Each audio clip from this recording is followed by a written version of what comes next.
as a candle in the dark. Dedication. To Tonio, my grandson. I wish you a world free of demons and full of light. We wait for light, but behold darkness. Isaiah chapter 59, verse 9. It is better to light one candle than to curse the darkness. Adage. Preface. My teachers. It was a blustery fall day in 1939.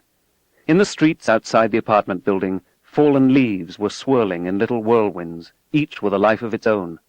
It was good to be inside and warm and safe, with my mother preparing dinner in the next room. In our apartment there were no older kids who picked on you for no reason. Just the week before, I had been in a fight. I can't remember after all these years who it was with. Maybe it was Snunny from the third floor. And after a wild swing, I found I had put my fist through the plate-glass window of Schechter's drugstore. Mr. Schechter was solicitous. "It's all right, I'm insured," he said, as he put some unbelievably painful antiseptic on my wrist. My mother took me to the doctor, whose office was on the ground floor of our building. With a pair of tweezers, he pulled out a fragment of glass. Using needle and thread, he sewed 2 stitches. 2 stitches, my father had repeated later that night. He knew about stitches, because he was a cutter in the garment industry. His job was to use a very scary power saw to cut out patterns, backs, say, or sleeves for ladies' coats and suits, from an enormous stack of cloth. Then the patterns were conveyed to endless rows of women sitting at sewing machines. He was pleased I'd gotten angry enough to overcome a natural timidity. Sometimes it was good to fight back. I hadn't planned to do anything violent. It just happened. One moment Snunny was pushing me, and the next moment my fist was through Mr. Schechter's window.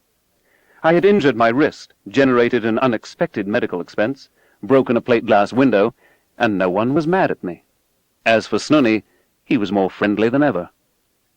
I puzzled over what the lesson was, but it was much more pleasant to work it out up here in the warmth of the apartment, gazing out through the living-room window into lower New York Bay, than to risk some new misadventure on the streets below. As she often did, my mother had changed her clothes and made up her face in anticipation of my father's arrival. We talked about my fight with Snunny. The sun was almost setting, and together we looked out across the choppy waters. "There are people fighting out there, killing each other," she said, waving vaguely across the Atlantic. I peered intently. "I know," I replied. "I can see them."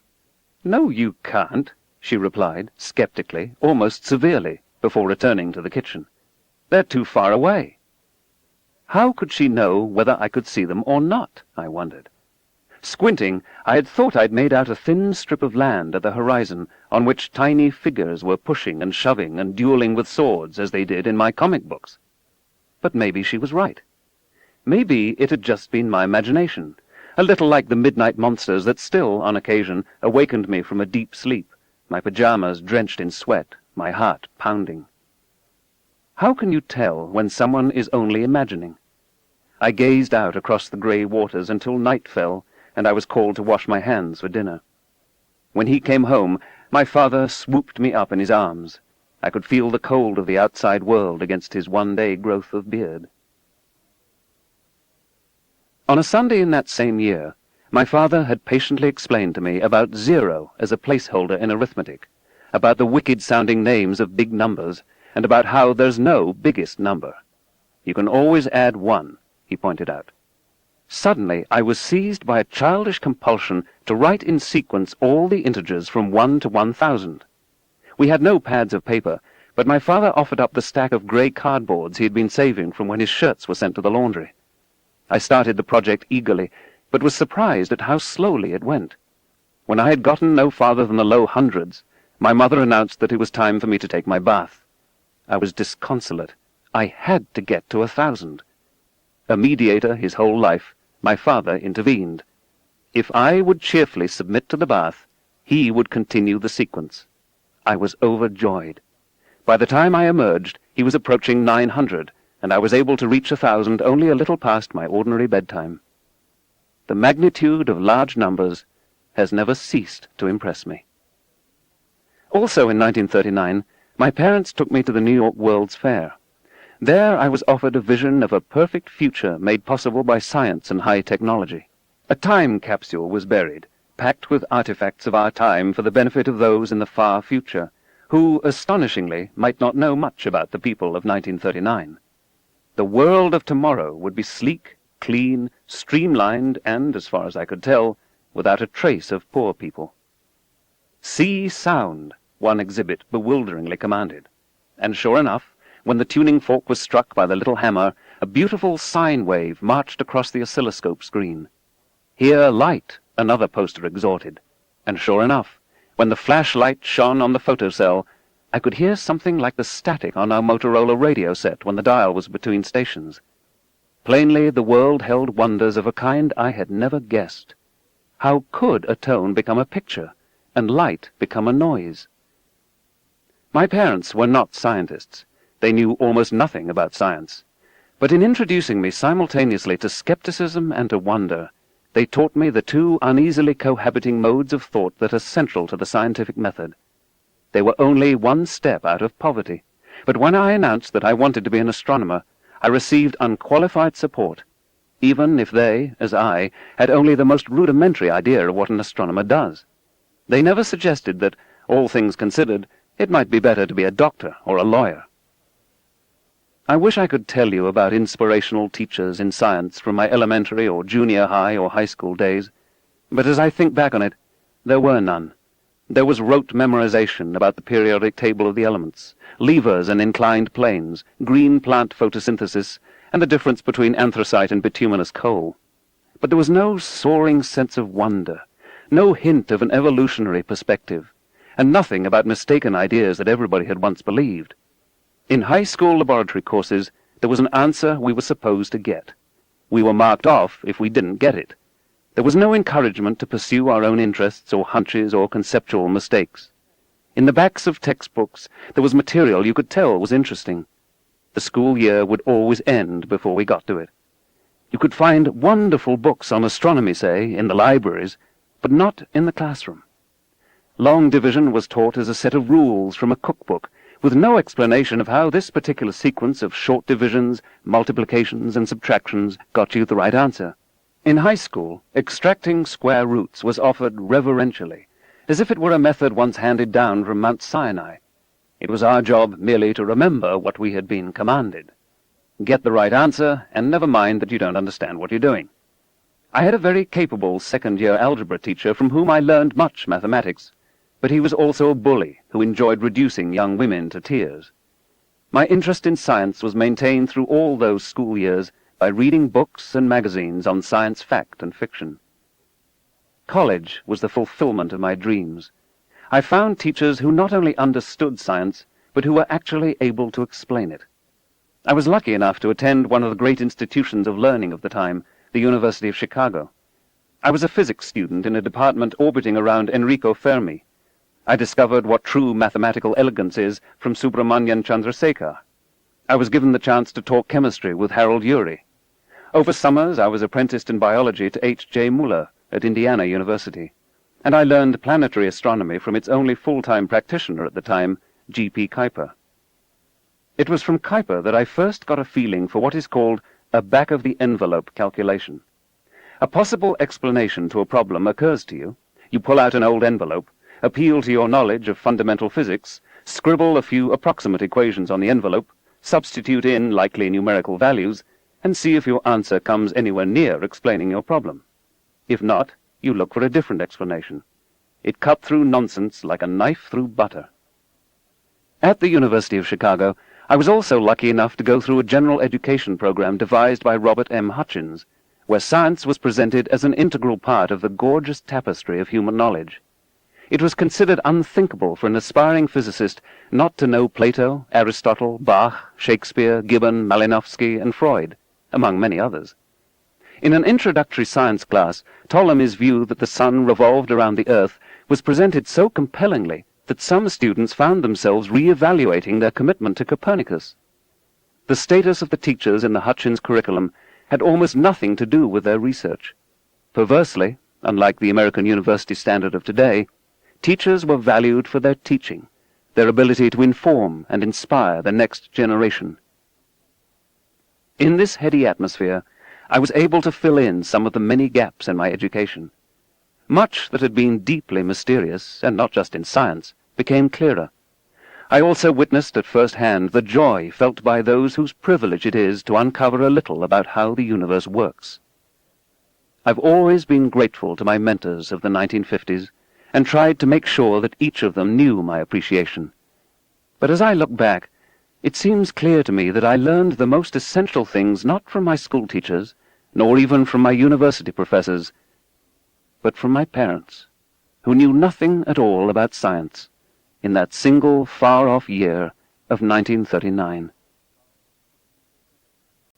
Chapter 1. The Most Precious Thing. All our science, measured against reality, is primitive and childlike, and yet it is the most precious thing we have. Albert Einstein, 1879 to 1955. As I got off the plane, he was waiting for me, holding up a scrap of cardboard with my name scribbled on it. I was on my way to a conference of scientists and TV broadcasters devoted to the seemingly hopeless prospect of improving the presentation of science on commercial television. The organizers had kindly sent a driver. "Do you mind if I ask you a question?" he said, as we waited for my bag. No, I didn't mind. "Isn't it confusing to have the same name as that scientist guy?" It took me a moment to understand. Was he pulling my leg? Finally, it dawned on me. "I am that scientist guy," I answered. He paused, and then smiled. "Sorry, that's my problem. I thought it was yours, too." He put out his hand. "My name is William F. Buckley." Well, he wasn't exactly William F. Buckley, but he did bear the name of a contentious and well-known TV interviewer, for which he doubtless took a lot of good-natured ribbing. As we settled into the car for the long drive, the windshield wipers rhythmically thwacking, he told me he was glad I was that scientist guy. He had so many questions to ask about science. Would I mind? No, I didn't mind.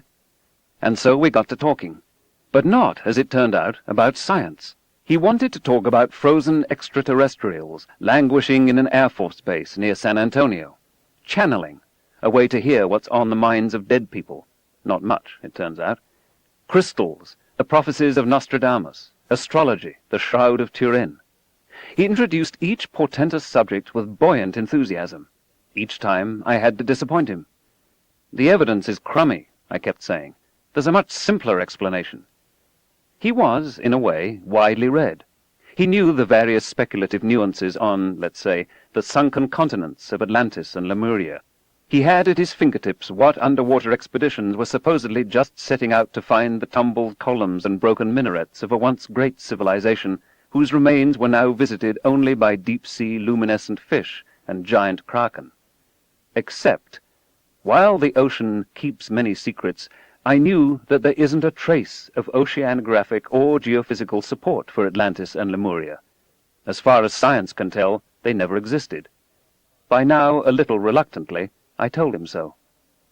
As we drove through the rain, I could see him getting glummer and glummer. I was dismissing not just some errant doctrine, but a precious facet of his inner life. And yet there's so much in real science that's equally exciting, more mysterious, a greater intellectual challenge, as well as being a lot closer to the truth. Did he know about the molecular building blocks of life sitting out there in the cold, tenuous gas between the stars? Had he heard of the footprints of our ancestors found in 4-million-year-old volcanic ash? What about the raising of the Himalayas when India went crashing into Asia? Or how viruses, built like hypodermic syringes, slip their DNA past the host organism's defenses and subvert the reproductive machinery of cells? Or the radio search for extraterrestrial intelligence? Or the newly discovered ancient civilization of Ebla that advertised the virtues of Ebla beer? No, he hadn't heard. Nor did he know, even vaguely, about quantum indeterminacy, and he recognized DNA only as 3 frequently linked capital letters. Mr. Buckley, well-spoken, intelligent, curious, had heard virtually nothing of modern science. He had a natural appetite for the wonders of the universe. He wanted to know about science. It's just that all the science had gotten filtered out before it reached him. Our cultural motifs, our educational system, our communications media had failed this man. What the society permitted to trickle through was mainly pretense and confusion. It had never taught him how to distinguish real science from the cheap imitation. He knew nothing about how science works. There are hundreds of books about Atlantis, the mythical continent that is said to have existed something like 10,000 years ago in the Atlantic Ocean. Or somewhere. A recent book locates it in Antarctica. The story goes back to Plato, who reported it as hearsay coming down to him from remote ages. Recent books authoritatively describe the high level of Atlantean technology, morals and spirituality, and the great tragedy of an entire populated continent sinking beneath the waves. There is a new age Atlantis, the legendary civilization of advanced sciences, chiefly devoted to the science of crystals. In a trilogy called Crystal Enlightenment by Katrina Raphael, the book's mainly responsible for the crystal craze in America, Atlantean crystals read minds, transmit thoughts, are the repositories of ancient history and the model and source of the pyramids of Egypt. Nothing approximating evidence is offered to support these assertions. A resurgence of crystal mania may follow the recent finding by the real science of seismology that the inner core of the Earth may be composed of a single, huge, nearly perfect crystal of iron. A few books, Dorothy Vitaliano's Legends of the Earth, for example, sympathetically interpret the original Atlantis legends in terms of a small island in the Mediterranean that was destroyed by a volcanic eruption, or an ancient city that slid into the Gulf of Corinth after an earthquake. This, for all we know, may be the source of the legend, but it is a far cry from the destruction of a continent on which had sprung forth a preternaturally advanced technical and mystical civilization. What we almost never find, in public libraries or newsstand magazines or primetime television programs, is the evidence from seafloor spreading and plate tectonics, and from mapping the ocean floor, which shows quite unmistakably that there could have been no continent between Europe and the Americas on anything like the timescale proposed. Spurious accounts that snare the gullible are readily available. Skeptical treatments are much harder to find. Skepticism does not sell well. A bright and curious person who relies entirely on popular culture to be informed about something like Atlantis is hundreds or thousands of times more likely to come upon a fable treated uncritically than a sober and balanced assessment. Maybe Mr. Buckley should know to be more skeptical about what's dished out to him by popular culture. But apart from that, it's hard to see how it's his fault. He simply accepted what the most widely available and accessible source of information claimed was true. For his naivete, he was systematically misled and bamboozled. Science arouses a soaring sense of wonder, but so does pseudoscience. Sparse and poor popularizations of science abandon ecological niches that pseudoscience promptly fills. If it were widely understood that claims to knowledge require adequate evidence before they can be accepted, there would be no room for pseudoscience. But a kind of Gresham's law prevails in popular culture, by which bad science drives out good. All over the world there are enormous numbers of smart, even gifted people who harbor a passion for science. But that passion is unrequited.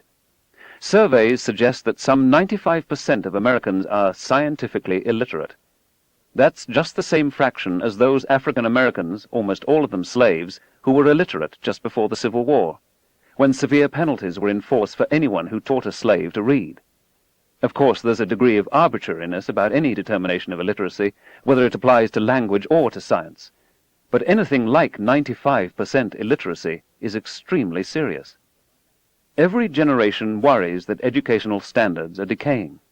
One of the oldest short essays in human history, dating from Sumer some 4,000 years ago, laments that the young are disastrously more ignorant than the generation immediately preceding.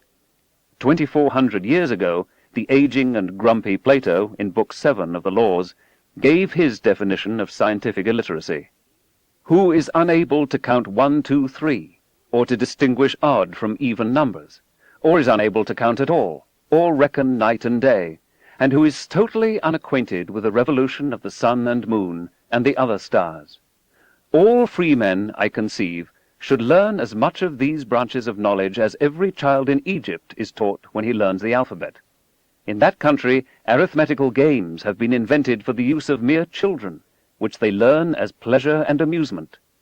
I have late in life heard with amazement of our ignorance in these matters. To me, we appear to be more like pigs than men, and I am quite ashamed, not only of myself, but of all Greeks. I don't know to what extent ignorance of science and mathematics contributed to the decline of ancient Athens, but I know that the consequences of scientific illiteracy are far more dangerous in our time than in any that has come before. It's perilous and foolhardy for the average citizen to remain ignorant about global warming, say, or ozone depletion, air pollution, toxic and radioactive wastes, acid rain, topsoil erosion, tropical deforestation, exponential population growth. Jobs and wages depend on science and technology. If our nation can't manufacture at high quality and low price products people want to buy, then industries will continue to drift away and transfer a little more prosperity to other parts of the world. Consider the social ramifications of fission and fusion power, supercomputers, data highways, abortion, radon, massive reductions in strategic weapons, addiction, government eavesdropping on the lives of its citizens, high-resolution TV, airline and airport safety, fetal tissue transplants, health costs, food additives, drugs to ameliorate mania or depression or schizophrenia, animal rights, superconductivity, morning-after pills, alleged hereditary antisocial predispositions, space stations, going to Mars, finding cures for AIDS and cancer. How can we affect national policy or even make intelligent decisions in our own lives if we don't grasp the underlying issues? As I write, Congress is dissolving its own Office of Technology Assessment, the only organization specifically tasked to provide advice to the House and Senate on science and technology. Its competence and integrity over the years have been exemplary. Of the 535 members of the U.S. Congress, rarely in the 20th century have as many as 1% had any significant background in science. The last scientifically literate president may have been Thomas Jefferson, although claims can be made for Theodore Roosevelt, Herbert Hoover, and Jimmy Carter. Britain had such a prime minister in Margaret Thatcher. Her early studies in chemistry, in part under the tutelage of Nobel laureate Dorothy Hodgkin, were key to the UK's strong and successful advocacy that ozone-depleting CFCs be banned worldwide. So how do Americans decide these scientific and technological matters? How do they instruct their representatives? Who, in fact, makes these decisions, and on what basis? Hippocrates of Kos is the father of medicine. He is still remembered 2,500 years later for the Hippocratic Oath, a modified form of which is still here and there taken by medical students upon their graduation. But he is chiefly celebrated because of his efforts to bring medicine out of the pall of superstition and into the light of science. In a typical passage, Hippocrates wrote, "Men think epilepsy divine, merely because they do not understand it. But if they called everything divine which they do not understand, why, there would be no end of divine things." Instead of acknowledging that in many areas we are ignorant, we have tended to say things like the universe is permeated with the ineffable. A god of the gaps is assigned responsibility for what we do not yet understand. As knowledge of medicine improved since the 4th century BC, there was more and more that we understood, and less that had to be attributed to divine intervention, either in the causes or in the treatment of disease.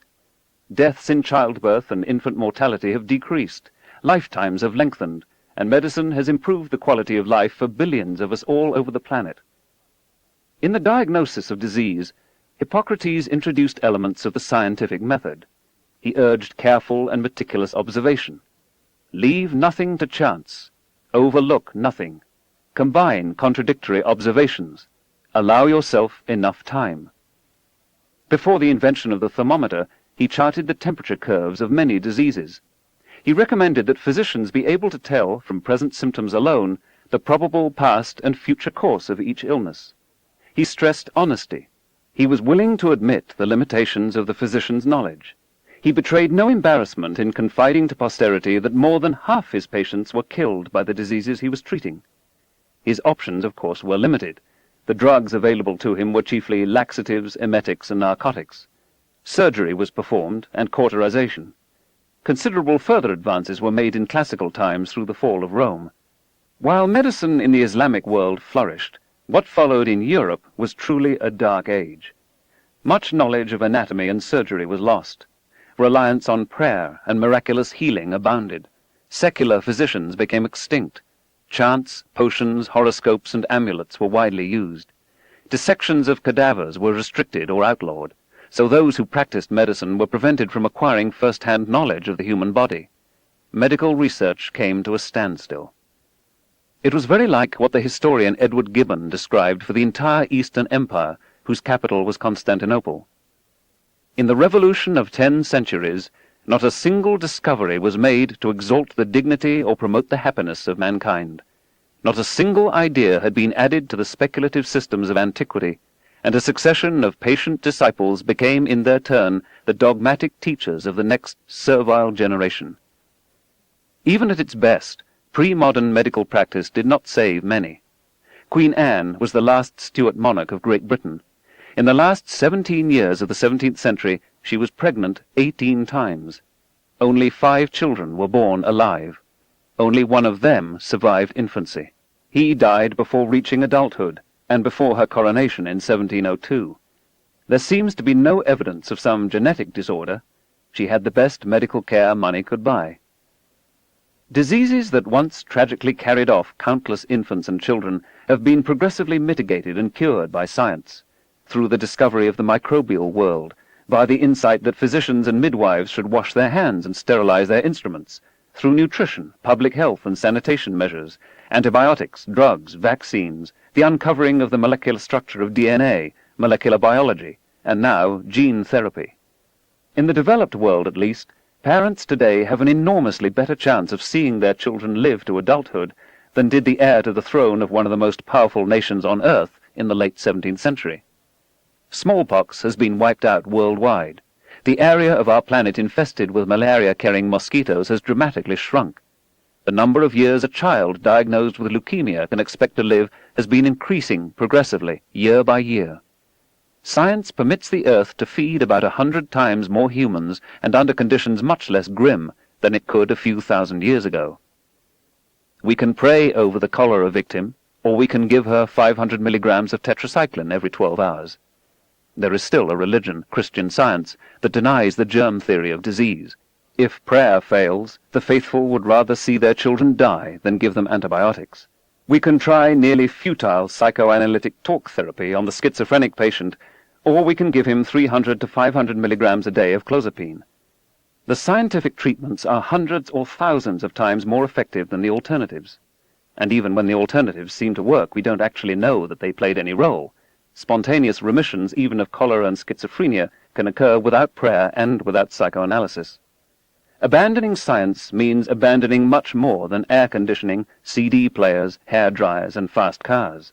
In hunter-gatherer, pre-agricultural times, the human life expectancy was about 20 to 30 years.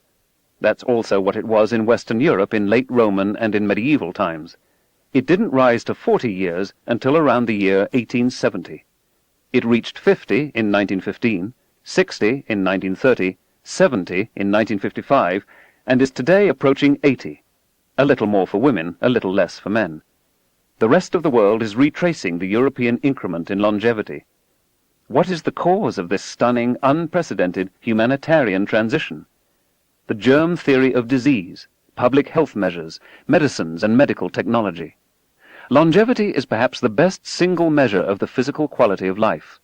If you're dead, there's little you can do to be happy. This is a precious offering from science to humanity, nothing less than the gift of life.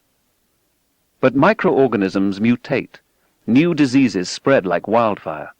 There is a constant battle between microbial measures and human countermeasures. We keep pace in this competition not just by designing new drugs and treatments, but by penetrating progressively more deeply toward an understanding of the nature of life. Basic research. If the world is to escape the direst consequences of global population growth and 10 or 12 billion people on the planet in the late 21st century, we must invent safe but more efficient means of growing food, with accompanying seed stocks, irrigation, fertilizers, pesticides, transportation and refrigeration systems.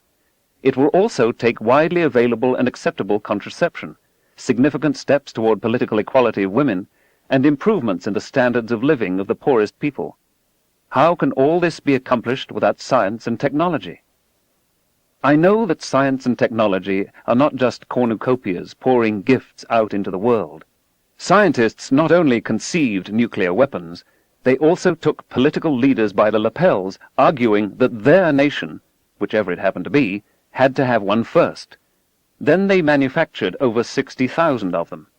During the Cold War, scientists in the United States, the Soviet Union, China, and other nations were willing to expose their own fellow citizens to radiation, in most cases without their knowledge, to prepare for nuclear war. Physicians in Tuskegee, Alabama, misled a group of veterans into thinking they were receiving medical treatment for their syphilis, when they were the untreated controls. The atrocious cruelties of Nazi doctors are well known. Our technology has produced thalidomide, CFCs, Agent Orange, nerve gas, pollution of air and water, species extinctions, and industries so powerful they can ruin the climate of the planet. Roughly half the scientists on Earth work at least part-time for the military. While a few scientists are still perceived as outsiders, courageously criticizing the ills of society and providing early warnings of potential technological catastrophes, many are seen as compliant opportunists, or as the willing source of corporate profits and weapons of mass destruction, never mind the long-term consequences. The technological perils that science serves up, its implicit challenge to received wisdom, and its perceived difficulty are all reasons for some people to mistrust and avoid it. There's a reason people are nervous about science and technology.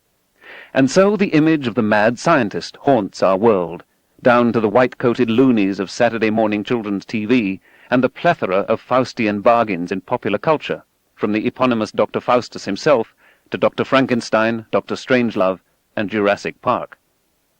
But we can't simply conclude that science puts too much power into the hands of morally feeble technologists or corrupt, power-crazed politicians, and so decide to get rid of it. Advances in medicine and agriculture have saved vastly more lives than have been lost in all the wars in history.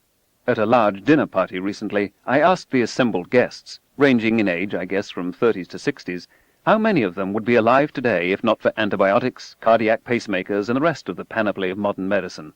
Only one hand went up. It was not mine.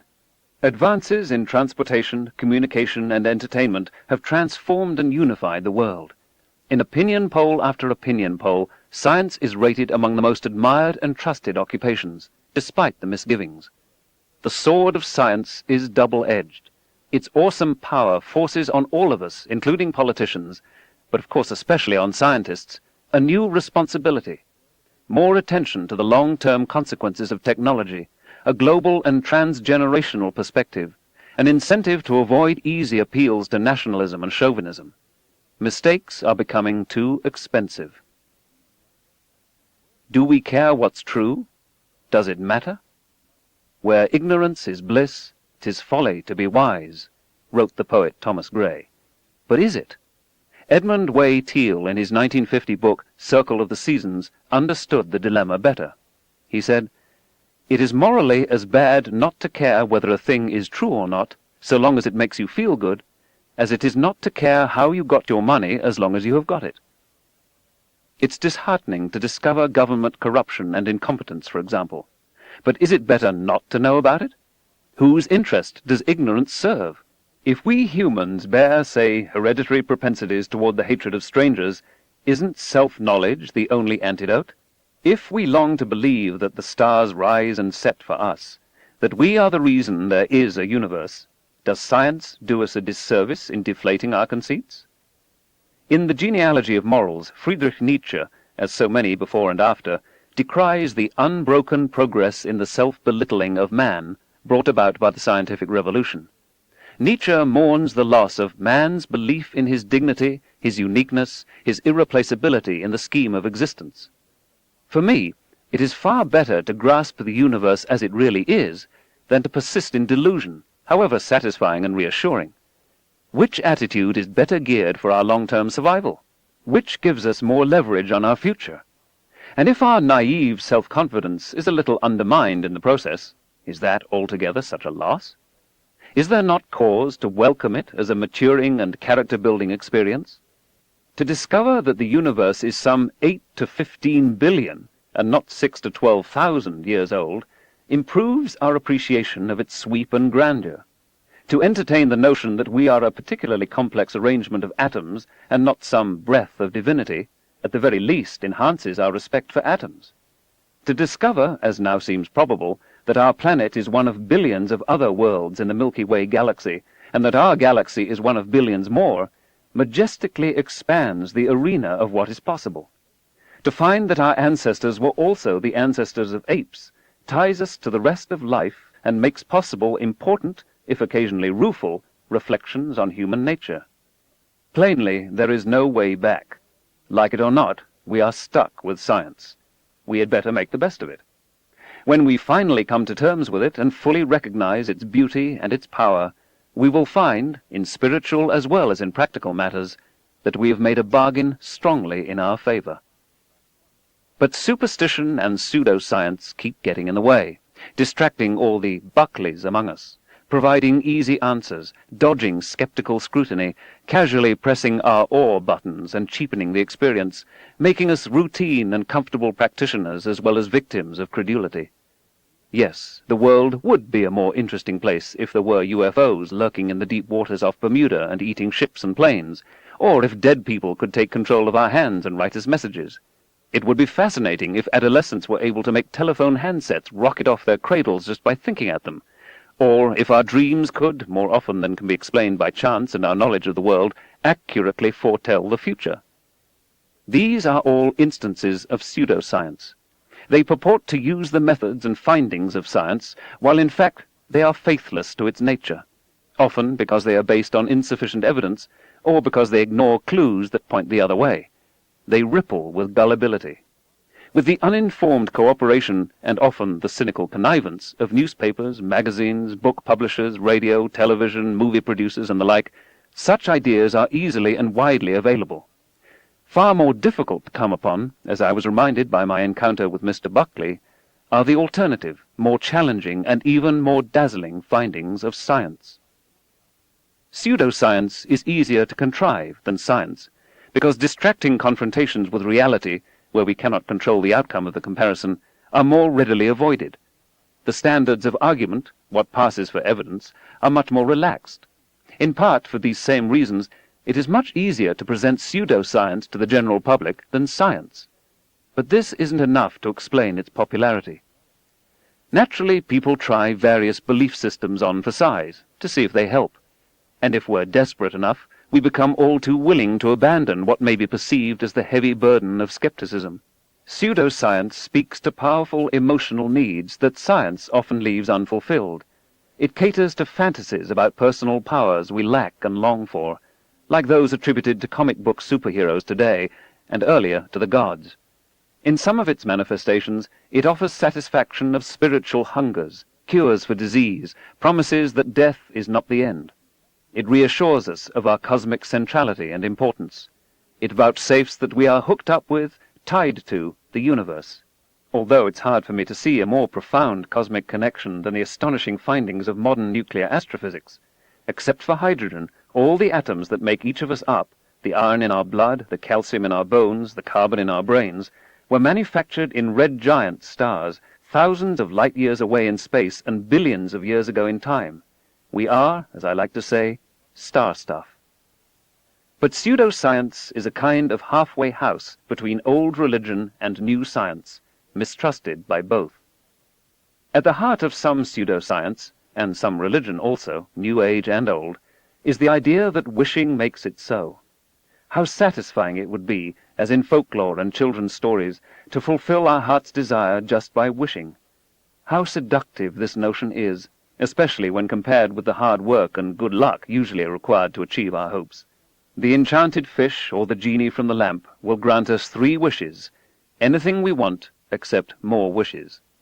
Who has not pondered, just to be on the safe side, just in case we ever come upon and accidentally rub an old squat brass oil lamp, what to ask for? I remember from childhood comic strips and books a top-hatted, mustachioed magician who brandished an ebony walking stick. His name was Zatara. He could make anything happen, anything at all. How did he do it? Easy. He uttered his commands backwards. So, if he wanted $1 million, he would say, Sralad Noilim Aim Vig. That's all there was to it. It was something like prayer, but much surer of results. I spent a lot of time at age 8 experimenting in this vein, commanding stones to levitate. Sire Knots. It never worked. I blamed my pronunciation. Pseudoscience is embraced, it might be argued, in exact proportion as real science is misunderstood, except that the language breaks down here. If you've never heard of science, to say nothing of how it works, you can hardly be aware you're embracing pseudoscience. You're simply thinking in one of the ways that humans always have.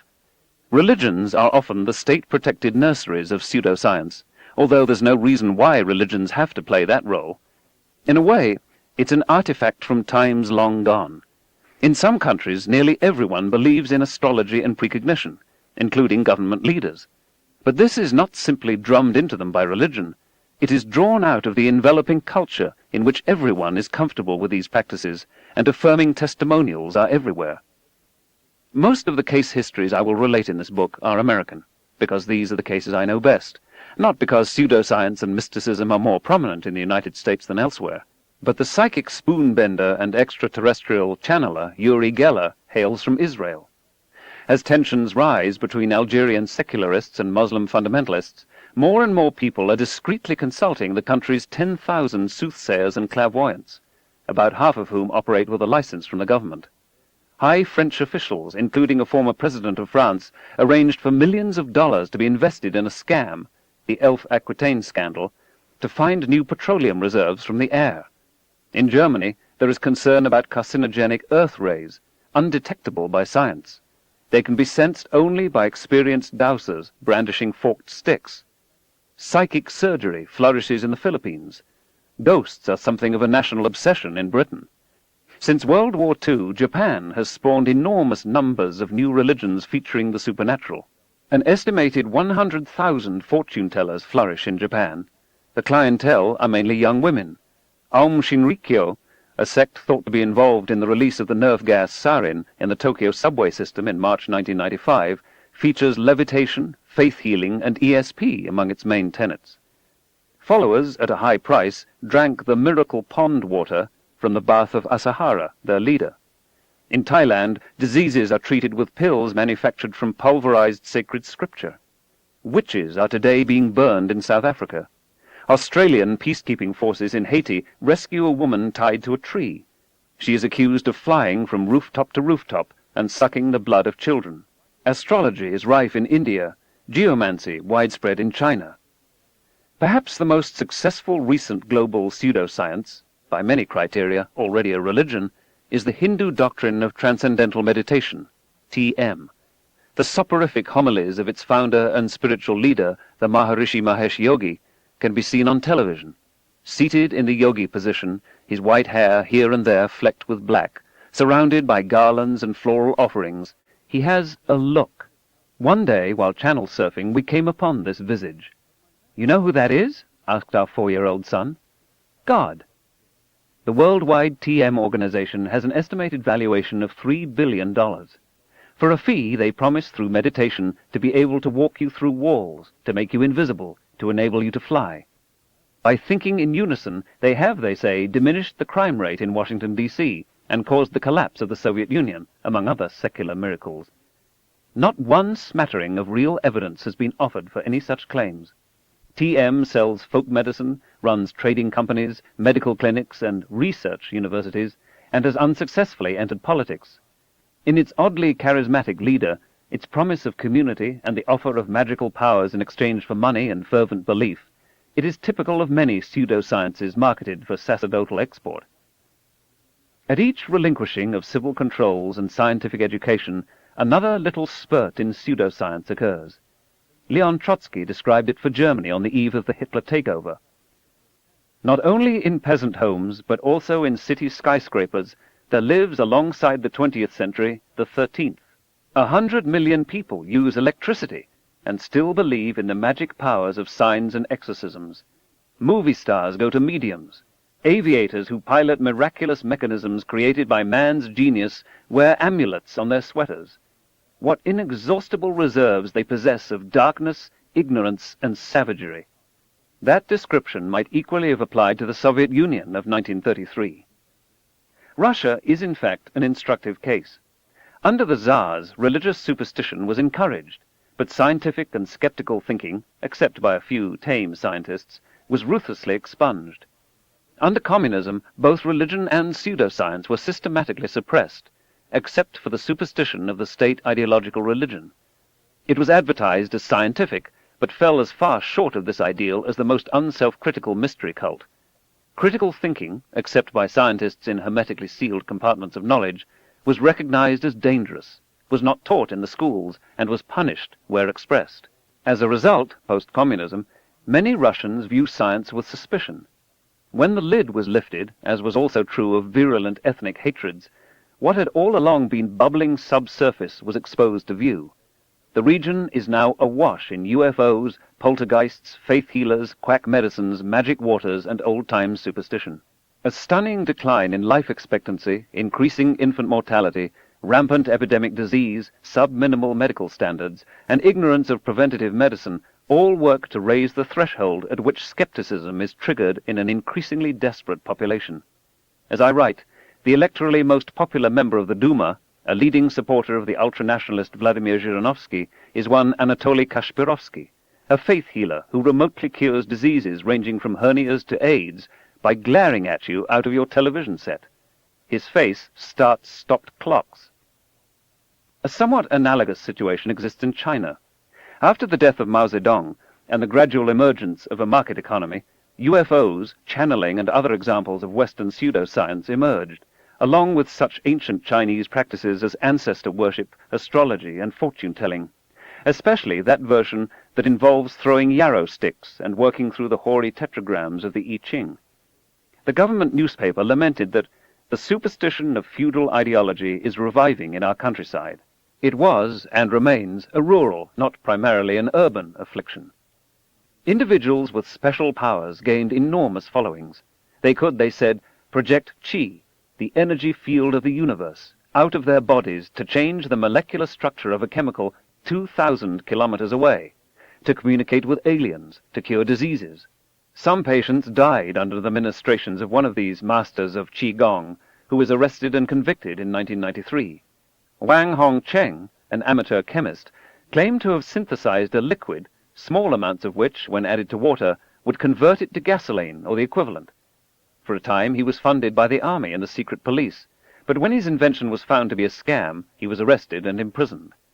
Naturally, the story spread that his misfortune resulted not from fraud, but from his unwillingness to reveal his secret formula to the government.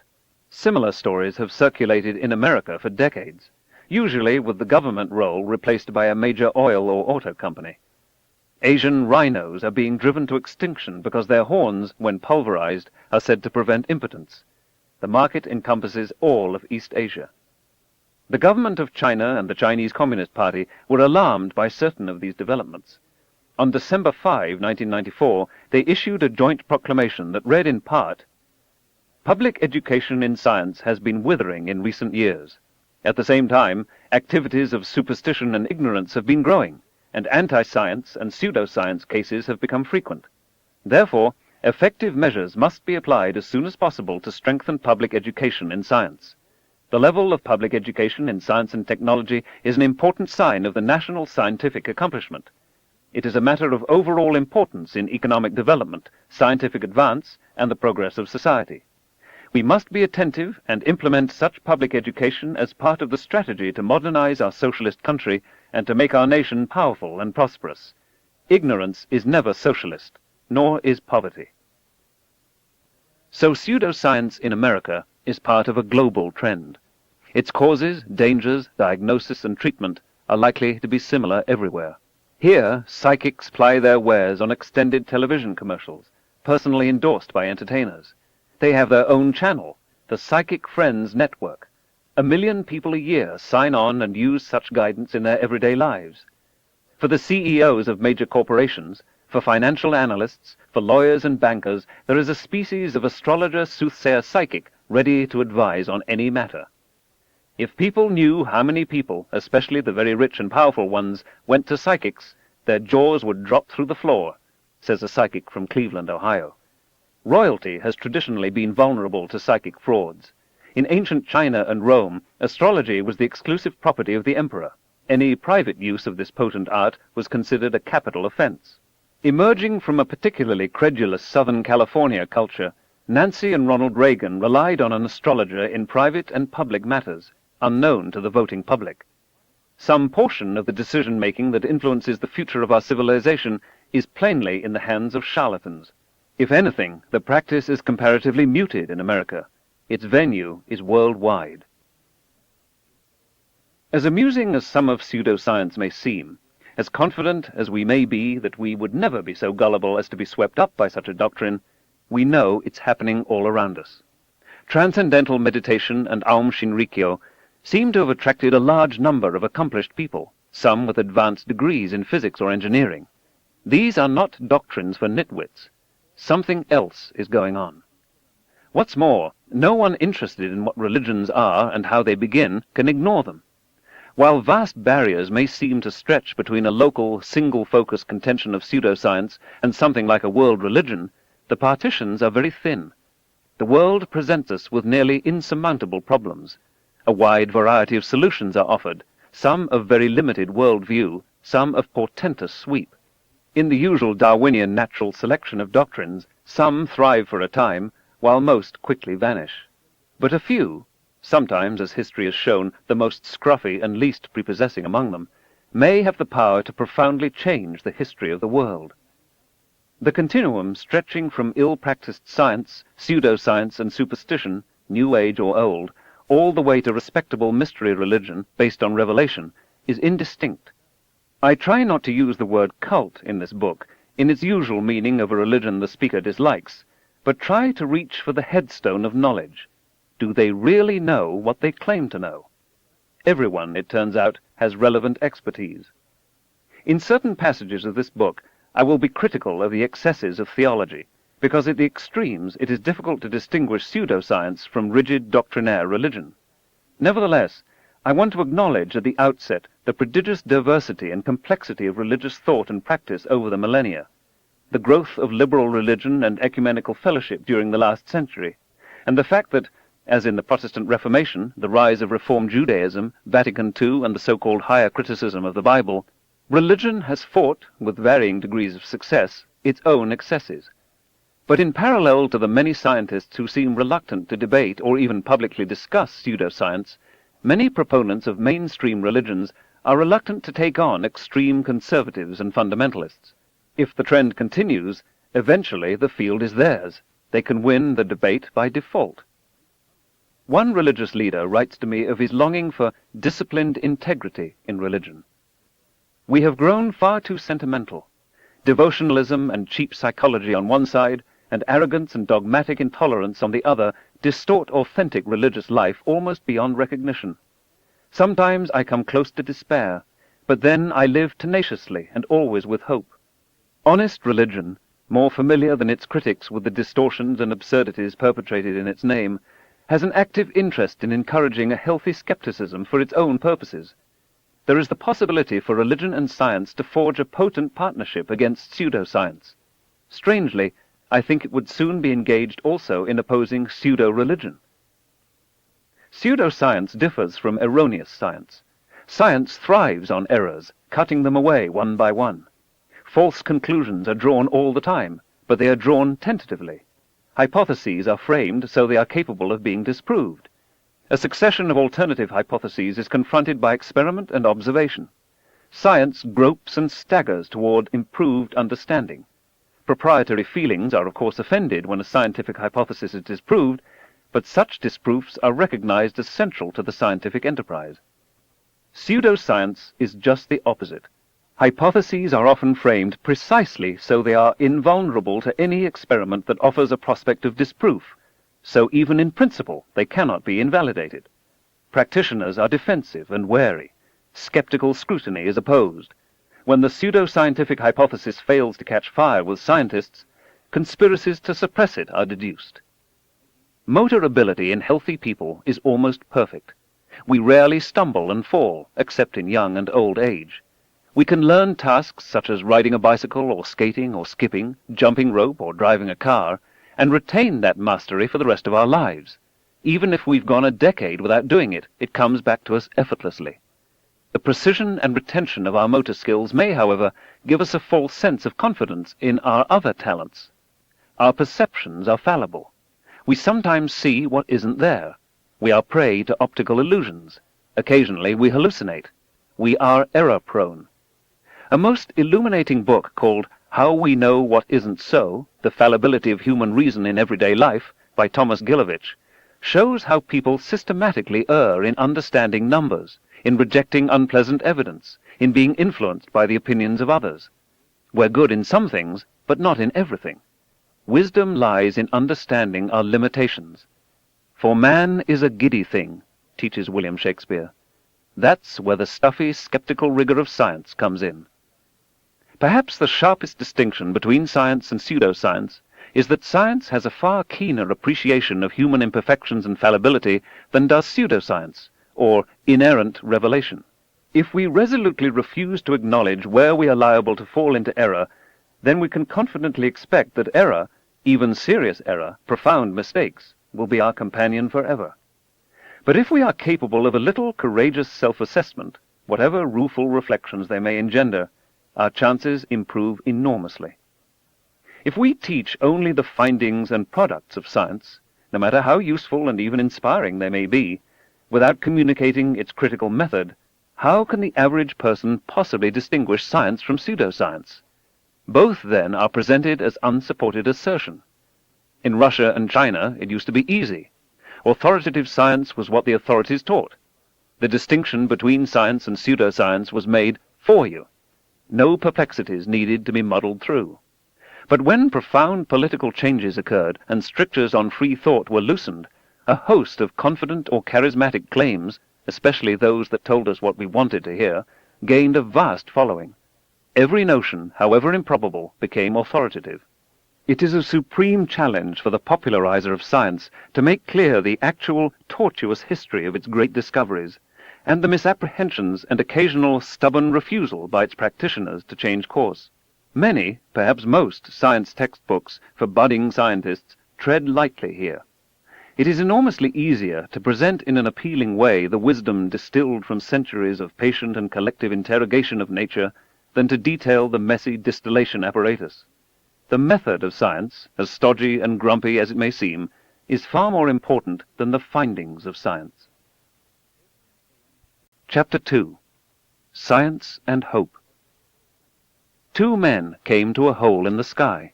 One asked the other to lift him up. But so beautiful was it in heaven that the man who looked in over the edge forgot everything, forgot his companion whom he had promised to help up, and simply ran off into all the splendor of heaven. From an Igloolik Inuit prose poem, early 20th century, told by Inuktitut to Knud Rasmussen, the Greenlandic Arctic explorer. I was a child in a time of hope. I wanted to be a scientist from my earliest school days. The crystallizing moment came when I first caught on that the stars are mighty suns, when it first dawned on me how staggeringly far away they must be to appear as mere points of light in the sky. I'm not sure I even knew the meaning of the word science then, but I wanted somehow to immerse myself in all that grandeur.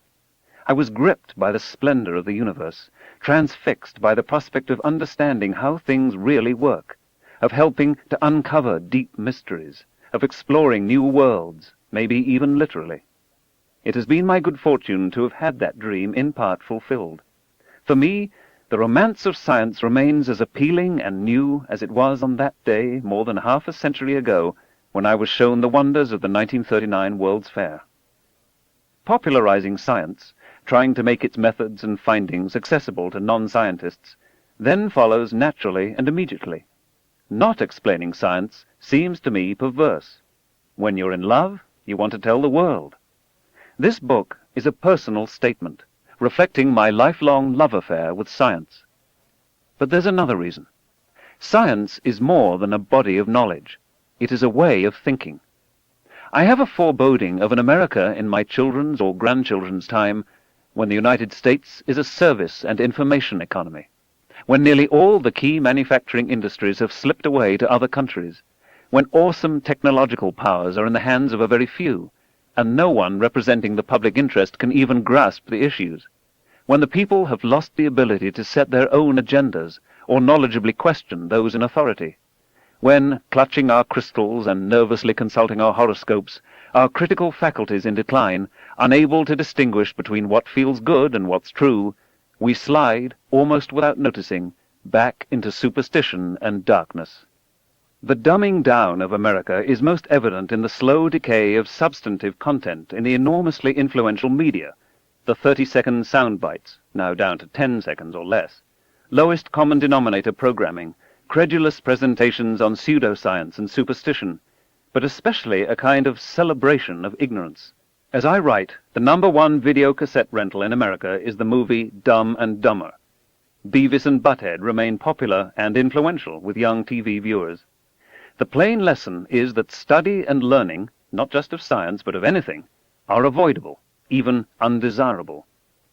We've arranged a global civilization in which most crucial elements, transportation, communications, and all other industries, agriculture, medicine, education, entertainment, protecting the environment, and even the key democratic institution of voting, profoundly depend on science and technology.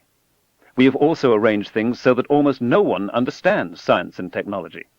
This is a prescription for disaster. We might get away with it for a while, but sooner or later this combustible mixture of ignorance and power is going to blow up in our faces.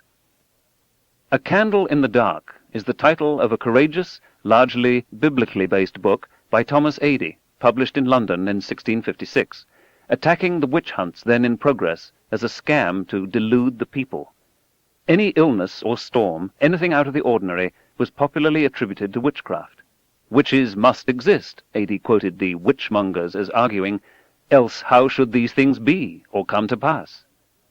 For much of our history, we were so fearful of the outside world, with its unpredictable dangers, that we gladly embraced anything that promised to soften or explain away the terror.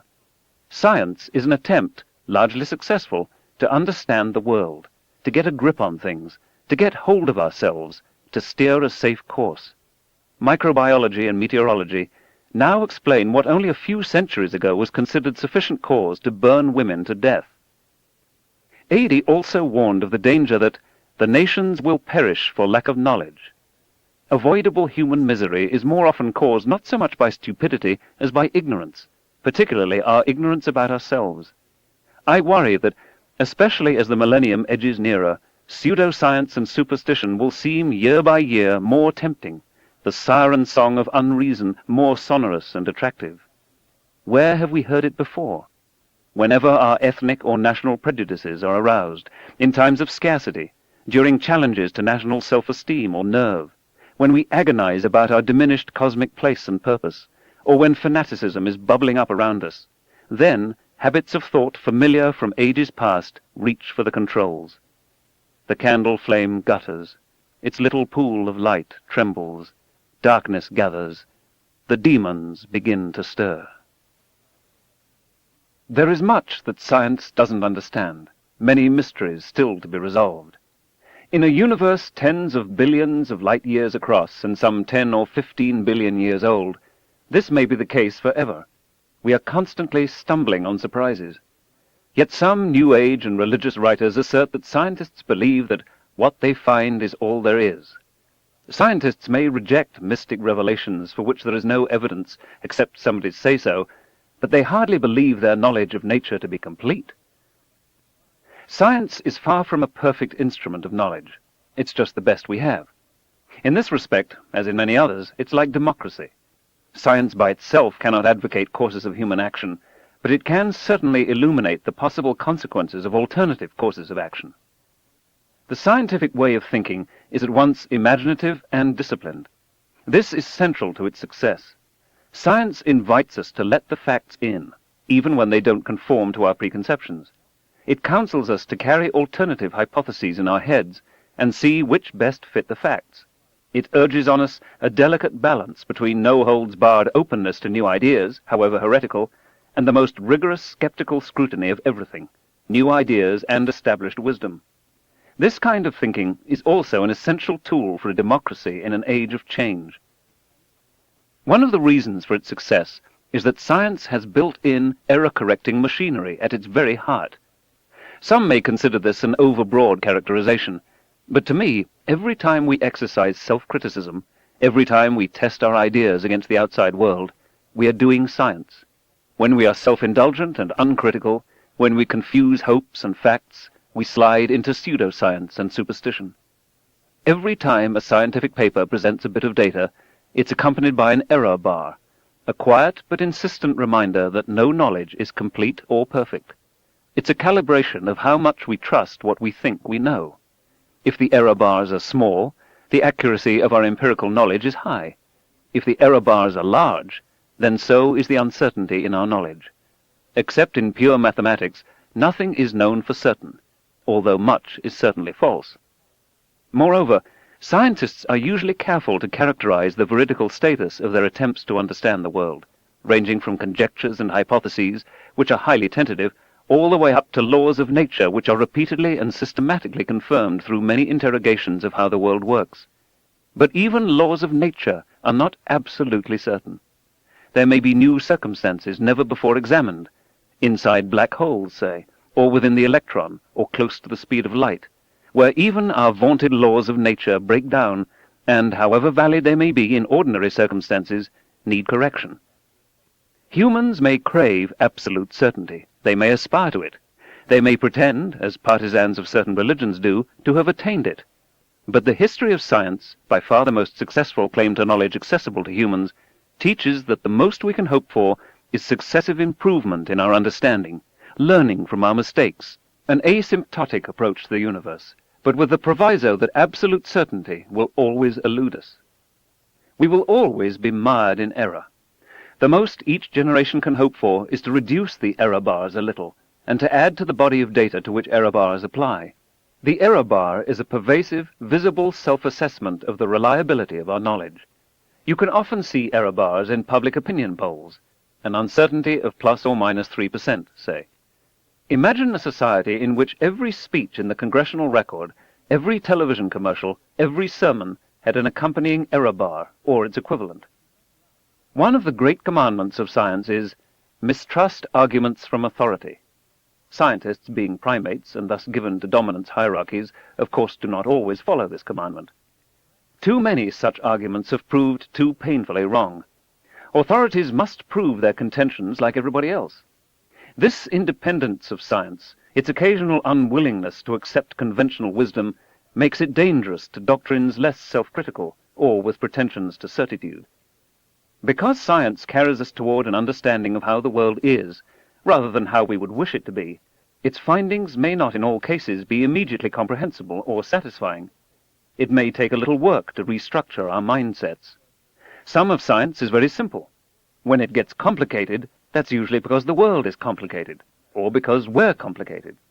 When we shy away from it because it seems too difficult, or because we've been taught so poorly, we surrender the ability to take charge of our future.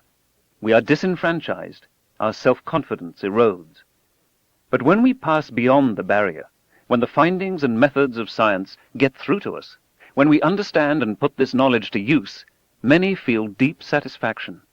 This is true for everyone, but especially for children, born with a zest for knowledge, aware that they must live in a future molded by science, but so often convinced in their adolescence that science is not for them. I know personally, both from having science explained to me and from my attempts to explain it to others, how gratifying it is when we get it, when obscure terms suddenly take on meaning, when we grasp what all the fuss is about, when deep wonders are revealed.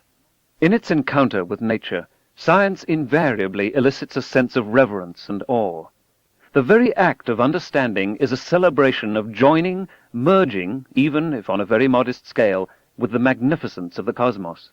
And the cumulative worldwide build-up of knowledge over time converts science into something only a little short of a transnational, transgenerational meta-mind. Spirit comes from the Latin word to breathe.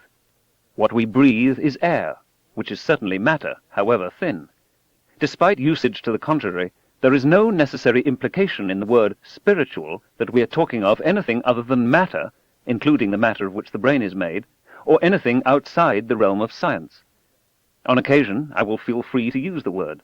Science is not only compatible with spirituality, it is a profound source of spirituality. When we recognize our place in an immensity of light years and in the passage of ages, when we grasp the intricacy, beauty, and subtlety of life, then that soaring feeling, that sense of elation and humility combined, is surely spiritual. So are our emotions in the presence of great art or music or literature, or of acts of exemplary selfless courage, such as those of Mohandas Gandhi or Martin Luther King, Jr. The notion that science and spirituality are somehow mutually exclusive does a disservice to both. Science may be hard to understand. It may challenge cherished beliefs. When its products are placed at the disposal of politicians or industrialists, it may lead to weapons of mass destruction and grave threats to the environment. But one thing you have to say about it: it delivers the goods. Not every branch of science can foretell the future. Paleontology can't. But many can, and with stunning accuracy. If you want to know when the next eclipse of the sun will be, you might try magicians or mystics, but you'll do much better with scientists. They will tell you where on Earth to stand, when you have to be there, and whether it will be a partial eclipse, a total eclipse, or an annular eclipse. They can routinely predict a solar eclipse to the minute, a millennium in advance. You can go to the witch doctor to lift the spell that causes your pernicious anemia, or you can take vitamin B12. If you want to save your child from polio, you can pray, or you can inoculate. If you're interested in the sex of your unborn child, you can consult plumb bob danglers all you want.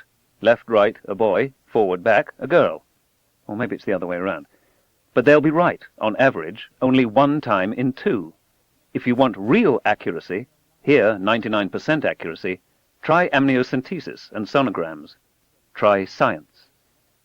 Think of how many religions attempt to validate themselves with prophecy. Think of how many people rely on these prophecies, however vague, however unfulfilled, to support or prop up their beliefs. Yet has there ever been a religion with the prophetic accuracy and reliability of science? There isn't a religion on the planet that doesn't long for a comparable ability, precise and repeatedly demonstrated before committed skeptics, to foretell future events. No other human institution comes close. Is this worshipping at the altar of science? Is this replacing one faith by another, equally arbitrary? In my view, not at all. The directly observed success of science is the reason I advocate its use. If something else worked better, I would advocate the something else. Does science insulate itself from philosophical criticism? Does it define itself as having a monopoly on the truth? Think again of that eclipse 1,000 years in the future. Compare as many doctrines as you can think of, note what predictions they make of the future, which ones are vague, which ones are precise, and which doctrines, every one of them subject to human fallibility, have error-correcting mechanisms built in.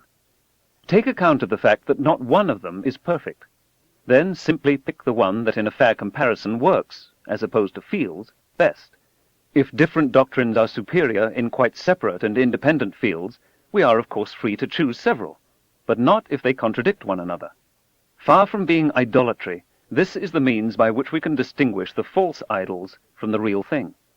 Again, the reason science works so well is partly that built-in error-correcting machinery. There are no forbidden questions in science, no matters too sensitive or delicate to be probed, no sacred truths. That openness to new ideas, combined with the most rigorous skeptical scrutiny of all ideas, sifts the wheat from the chaff.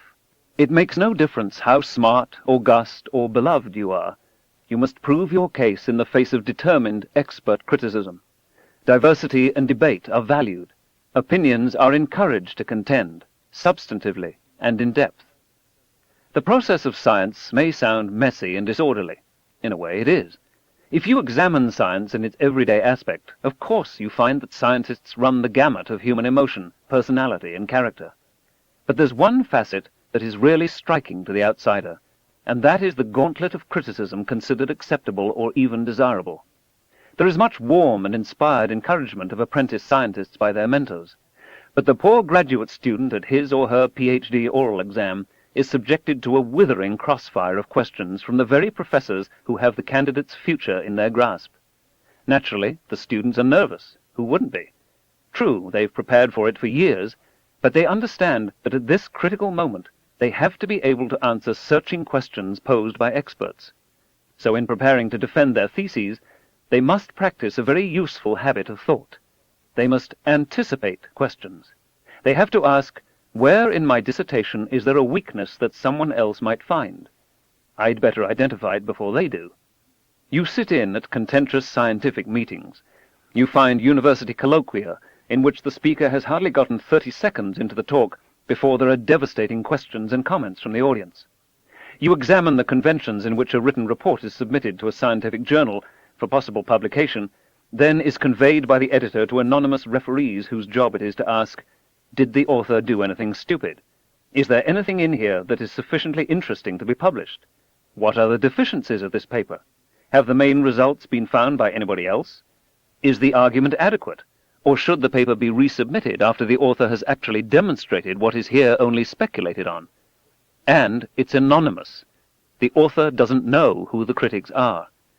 This is the everyday expectation in the scientific community. Why do we put up with it? Do we like to be criticized? No, no scientist enjoys it. Every scientist feels a proprietary affection for his or her ideas and findings. Even so, you don't reply to critics, wait a minute, this is a really good idea, I'm very fond of it, it's done you no harm, please leave it alone. Instead, the hard but just rule is that if the ideas don't work, you must throw them away. Don't waste neurons on what doesn't work. Devote those neurons to new ideas that better explain the data. The British physicist Michael Faraday warned of the powerful temptation to seek for such evidence and appearances as are in the favor of our desires, and to disregard those which oppose them. We receive as friendly that which agrees with us.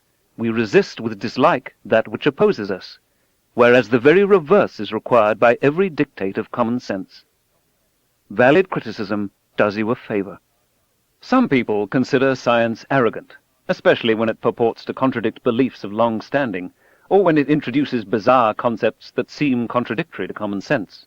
Like an earthquake that rattles our faith in the very ground we're standing on, challenging our accustomed beliefs, shaking the doctrines we have grown to rely upon, can be profoundly disturbing. Nevertheless, I maintain that science is part and parcel humility. Scientists do not seek to impose their needs and wants on nature, but instead humbly interrogate nature and take seriously what they find. We are aware that revered scientists have been wrong. We understand human imperfection.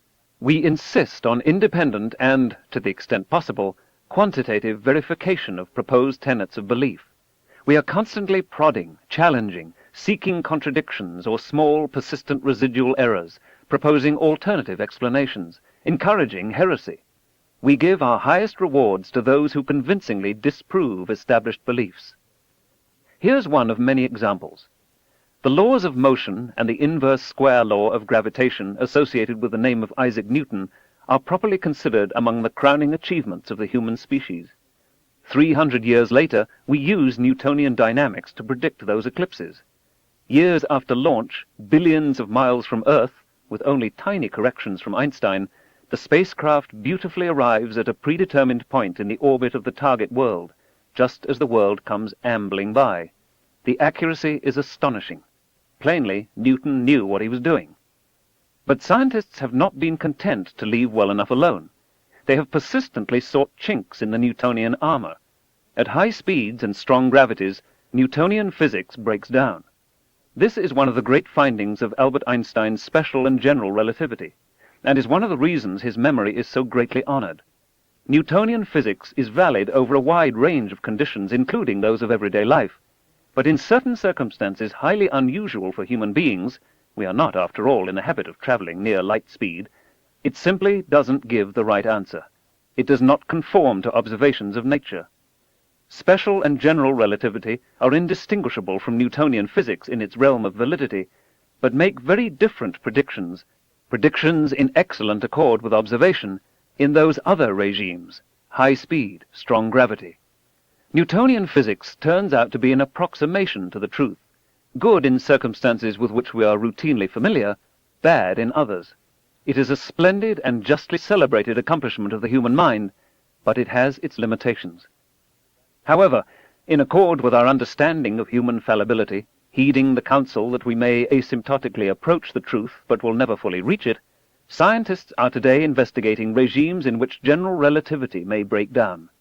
For example, general relativity predicts a startling phenomenon called gravitational waves. They have never been detected directly, but if they do not exist, there is something fundamentally wrong with general relativity.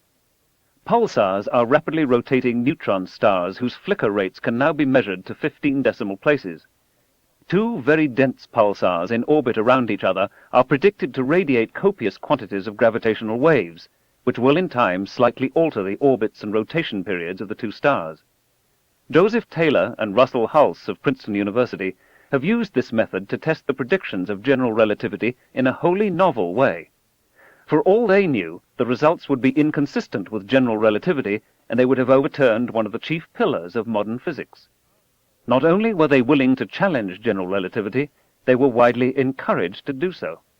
As it turns out, the observations of binary pulsars give a precise verification of the predictions of general relativity, and for this, Taylor and Hulse were co-recipients of the 1993 Nobel Prize in Physics. In diverse ways, many other physicists are testing general relativity, for example by attempting directly to detect the elusive gravitational waves.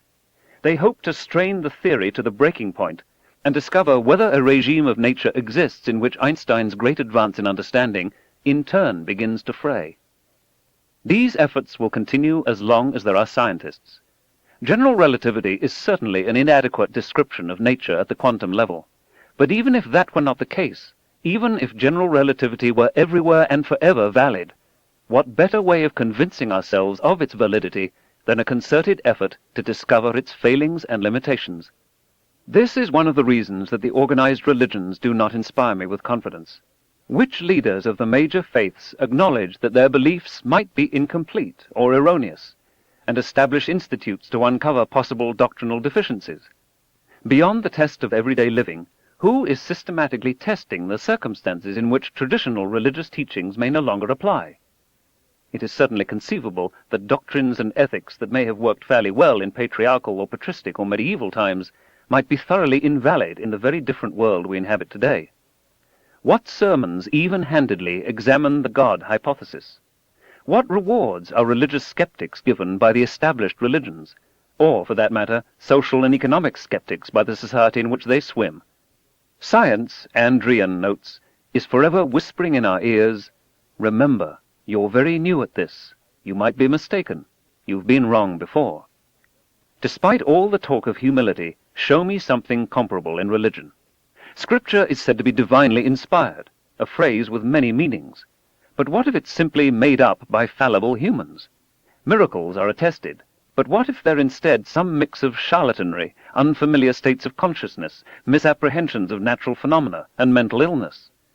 No contemporary religion and no New Age belief seems to me to take sufficient account of the grandeur, magnificence, subtlety, and intricacy of the universe revealed by science. The fact that so little of the findings of modern science is prefigured in Scripture, to my mind, casts further doubt on its divine inspiration. But of course, I might be wrong. Listen to the following 2 paragraphs, not to understand the science described, but to get a feeling for the author's style of thinking. He is facing anomalies, apparent paradoxes in physics, asymmetries, he calls them. What can we learn from them? It is known that Maxwell's electrodynamics, as usually understood at the present time, when applied to moving bodies, leads to asymmetries which do not appear to be inherent in the phenomena. Take, for example, the reciprocal electrodynamic action of a magnet and a conductor. The observable phenomenon here depends only on the relative motion of the conductor and the magnet, whereas the customary view draws a sharp distinction between the two cases in which either the one or the other of these bodies is in motion. For if the magnet is in motion and the conductor at rest, there arises in the neighborhood of the magnet an electric field with a certain definite energy, producing a current at the places where parts of the conductor are situated. But if the magnet is stationary and the conductor in motion, no electric field arises in the neighborhood of the magnet. In the conductor, however, we find an electromotive force, to which in itself there is no corresponding energy, but which gives rise, assuming equality of relative motion in the two cases discussed, to electric currents of the same path and intensity as those produced by the electric forces in the former case. Examples of this sort, together with the unsuccessful attempts to discover any motion of the Earth relative to the ether, suggest that the phenomena of electrodynamics, as well as of mechanics, possess no properties corresponding to the idea of absolute rest. They suggest rather that, as has already been shown to the first order of small quantities, the same laws of electrodynamics and optics will be valid for all frames of reference for which the equations of mechanics hold good. What is the author trying to tell us here? I'll try to explain the background later in this book.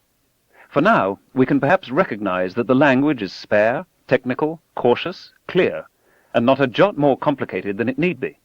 You would not offhand guess from how it's phrased, or from its unostentatious title, On the Electrodynamics of Moving Bodies, that this article represents the crucial arrival of the theory of special relativity into the world, the gateway to the triumphant announcement of the equivalence of mass and energy, the deflation of the conceit that our small world occupies some privileged reference frame in the universe, and in several different ways an epochal event in human history. The opening words of Albert Einstein's 1905 paper are characteristic of the scientific report. It is refreshingly unself-serving, circumspect, understated. Contrast its restrained tone with, say, the products of modern advertising, political speeches, authoritative theological pronouncements, or, for that matter, the blurb on the cover of this book cassette. Notice how Einstein's paper begins by trying to make sense of experimental results. Wherever possible, scientists experiment. Which experiments suggest themselves often depends on which theories currently prevail. Scientists are intent on testing those theories to the breaking point. They do not trust what is intuitively obvious. That the Earth is flat was once obvious. That heavy bodies fall faster than light ones was once obvious. That blood-sucking leeches cure most diseases was once obvious. That some people are naturally and by divine decree slaves was once obvious. That there is such a place as the center of the universe, and that the Earth sits in that exalted spot, was once obvious. That there is an absolute standard of rest was once obvious. The truth may be puzzling or counterintuitive. It may contradict deeply held beliefs. Experiment is how we get a handle on it. At a dinner many decades ago, the physicist Robert W. Wood was asked to respond to the toast to physics and metaphysics. By metaphysics, people then meant something like philosophy, or truths you could recognize just by thinking about them. They could also have included pseudoscience. Wood answered along these lines: the physicist has an idea. The more he thinks it through, the more sense it seems to make. He consults the scientific literature. The more he reads, the more promising the idea becomes. Thus prepared, he goes to the laboratory and devises an experiment to test it. The experiment is painstaking. Many possibilities are checked. The accuracy of measurement is refined, the error bars reduced. He lets the chips fall where they may. He is devoted only to what the experiment teaches. At the end of all this work, through careful experimentation, the idea is found to be worthless.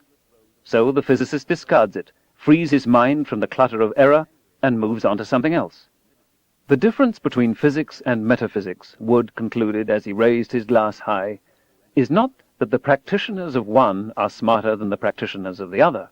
The difference is that the metaphysicist has no laboratory. For me, there are four main reasons for a concerted effort to convey science in radio, TV, movies, newspapers, books, computer programs, theme parks, and classrooms to every citizen. In all uses of science, it is insufficient, indeed it is dangerous, to produce only a small, highly competent, well-rewarded priesthood of professionals. Instead, some fundamental understanding of the findings and methods of science must be available on the broadest scale. 1. Despite plentiful opportunities for misuse, science can be the golden road out of poverty and backwardness for emerging nations. It makes national economies and the global civilization run. Many nations understand this. It is why so many graduate students in science and engineering at American universities, still the best in the world, are from other countries. The corollary, one that the United States sometimes fails to grasp, is that abandoning science is the road back into poverty and backwardness. 2. Science alerts us to the perils introduced by our world-altering technologies, especially to the global environment on which our lives depend. Science provides an essential early warning system. 3. Science teaches us about the deepest issues of origins, natures, and fates, of our species, of life, of our planet, of the universe. For the first time in human history, we are able to secure a real understanding of some of these matters. Every culture on Earth has addressed such issues and valued their importance. All of us feel goosebumps when we approach these grand questions. In the long run, the greatest gift of science may be in teaching us, in ways no other human endeavor has been able, something about our cosmic context, about where, when, and who we are. 4. The values of science and the values of democracy are concordant, in many cases indistinguishable. Science and democracy began, in their civilized incarnations, in the same time and place, Greece in the 7th and 6th centuries BC. Science confers power on anyone who takes the trouble to learn it, although too many have been systematically prevented from doing so. Science thrives on, indeed requires, the free exchange of ideas. Its values are antithetical to secrecy. Science holds to no special vantage points or privileged positions. Both science and democracy encourage unconventional opinions and vigorous debate. Both demand adequate reason, coherent argument, rigorous standards of evidence and honesty. Science is a way to call the bluff of those who only pretend to knowledge. It is a bulwark against mysticism, against superstition, against religion misapplied to where it has no business being. If we're true to its values, it can tell us when we're being lied to. It provides a mid-course correction to our mistakes. The more widespread its language, rules, and methods, the better chance we have of preserving what Thomas Jefferson and his colleagues had in mind. But democracy can also be subverted more thoroughly through the products of science than any pre-industrial demagogue ever dreamed. Finding the occasional straw of truth awash in a great ocean of confusion and bamboozle requires vigilance, dedication, and courage. But if we don't practice these tough habits of thought, we cannot hope to solve the truly serious problems that face us, and we risk becoming a nation of suckers, a world of suckers, up for grabs by the next charlatan who saunters along. An extraterrestrial being, newly arrived on Earth, scrutinizing what we mainly present to our children in television, radio, movies, newspapers, magazines, the comics, and many books, might easily conclude that we are intent on teaching them murder, rape, cruelty, superstition, credulity, and consumerism. We keep at it, and through constant repetition, many of them finally get it. What kind of society could we create if instead we drummed into them science and a sense of hope? Chapter 3. The Man in the Moon and the Face on Mars. The moon leaps in the great river's current. Floating on the wind, what do I resemble? Du Fu, Traveling at Night, China, Tang Dynasty, 765. Each field of science has its own complement of pseudoscience. Geophysicists have flat Earths, hollow Earths, Earths with wildly bobbing axes to contend with, rapidly rising and sinking continents, plus earthquake prophets. Botanists have plants whose passionate emotional lives can be monitored with lie detectors. Anthropologists have surviving ape men. Zoologists have extant dinosaurs. And evolutionary biologists have biblical literalists snapping at their flanks. Archaeologists have ancient astronauts, forged runes, and spurious statuary. Physicists have perpetual motion machines, an army of amateur relativity disprovers, and perhaps cold fusion. Chemists still have alchemy. Psychologists have much of psychoanalysis and almost all of parapsychology. Economists have long-range economic forecasting. Meteorologists, so far, have long-range weather forecasting, as in the sunspot-oriented Farmer's Almanac, although long-term climate forecasting is another matter. Astronomy has, as its most prominent pseudoscience, astrology, the discipline out of which it emerged. The pseudosciences sometimes intersect, compounding the confusion, as in telepathic searches for buried treasures from Atlantis, or astrological economic forecasting. But because I work mainly with planets, and because I've been interested in the possibility of extraterrestrial life, the pseudosciences that most often park themselves on my doorstep involve other worlds, and what we have come so easily in our time to call aliens. In the chapters immediately following, I want to lay out two recent, somewhat related pseudoscientific doctrines. They share the possibility that human perceptual and cognitive imperfections play a role in deceiving us on matters of great import.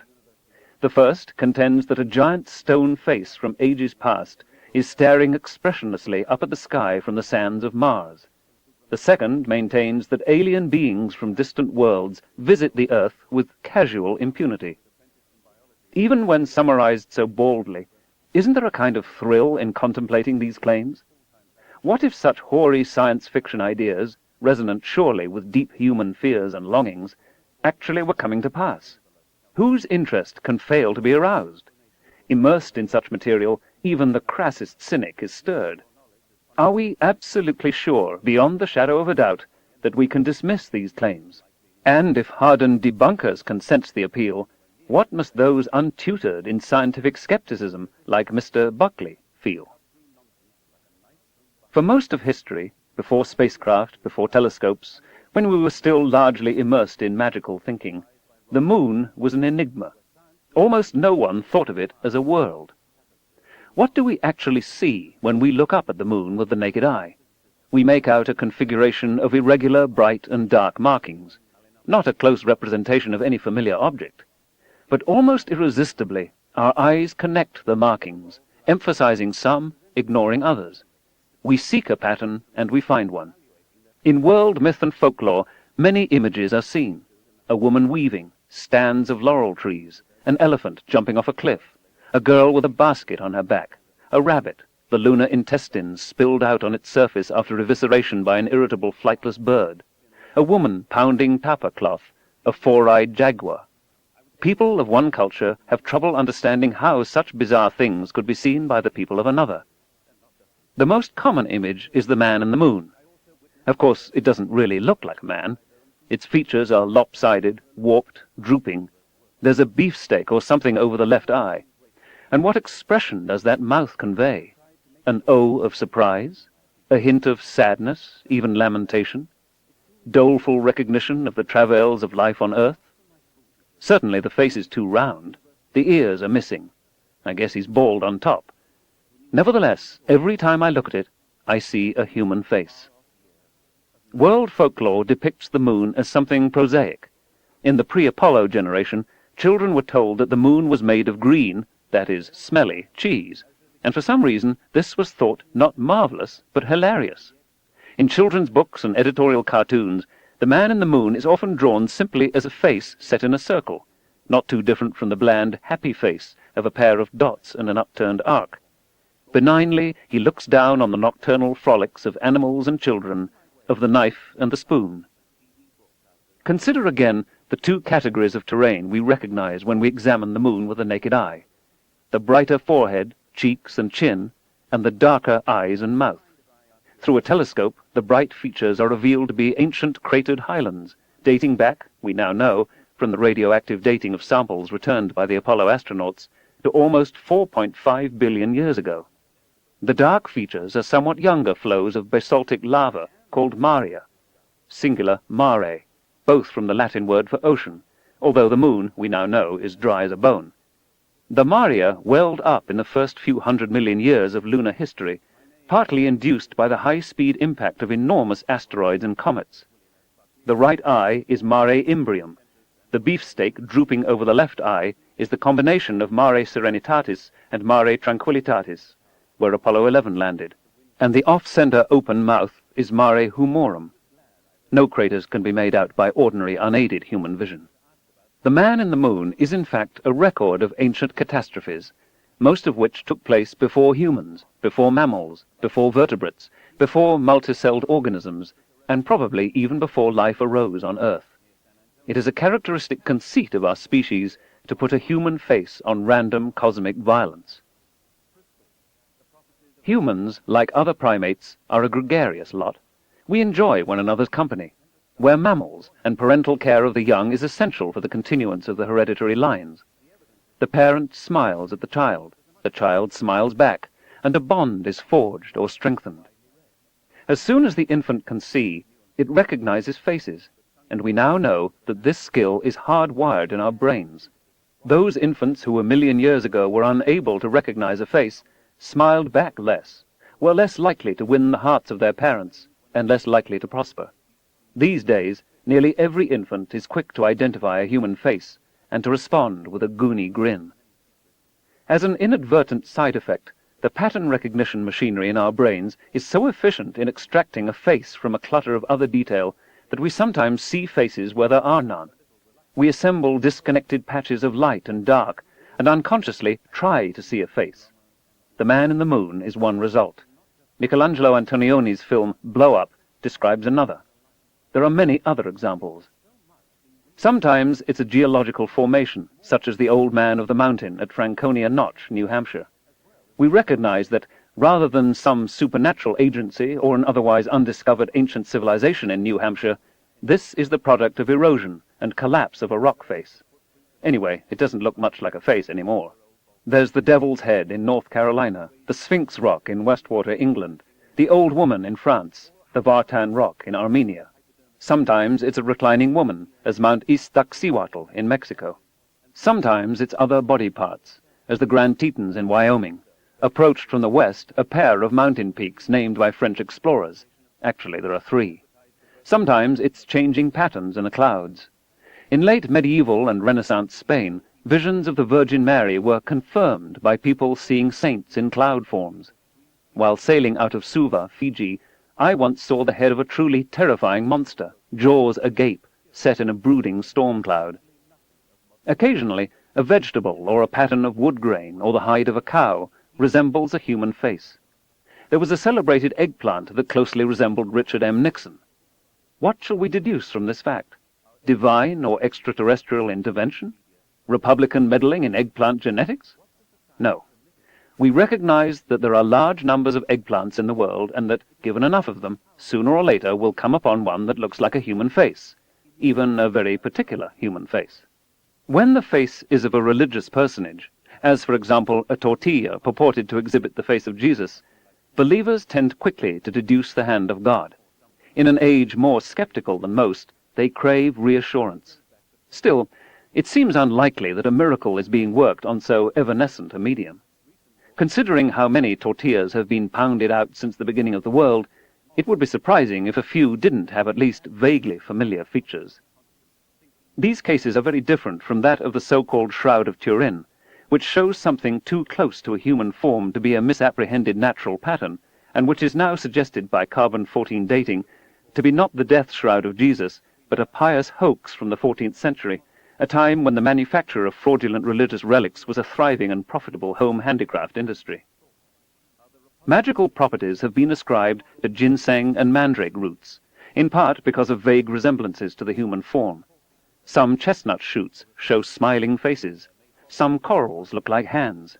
The ear fungus, also unpleasantly called Jew's ear, indeed looks like an ear, and something rather like enormous eyes can be seen on the wings of certain moths. Some of this may not be mere coincidence. Plants and animals that suggest a face may be less likely to be gobbled up by creatures with faces, or creatures who are afraid of predators with faces. A walking stick is an insect spectacularly well disguised as a twig. Naturally, it tends to live on and around trees. Its mimicry of the plant world saves it from birds and other predators, and is almost certainly the reason that its extraordinary form was slowly molded by Darwinian natural selection. Such crossings of the boundaries between kingdoms of life are unnerving.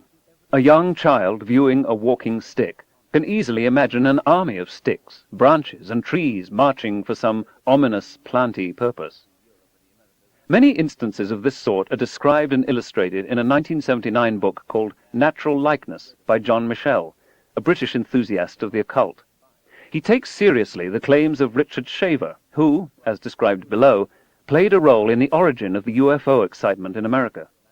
Shaver cut open rocks on his Wisconsin farm and discovered, written in a pictographic language that only he could see, much less understand, a comprehensive history of the world.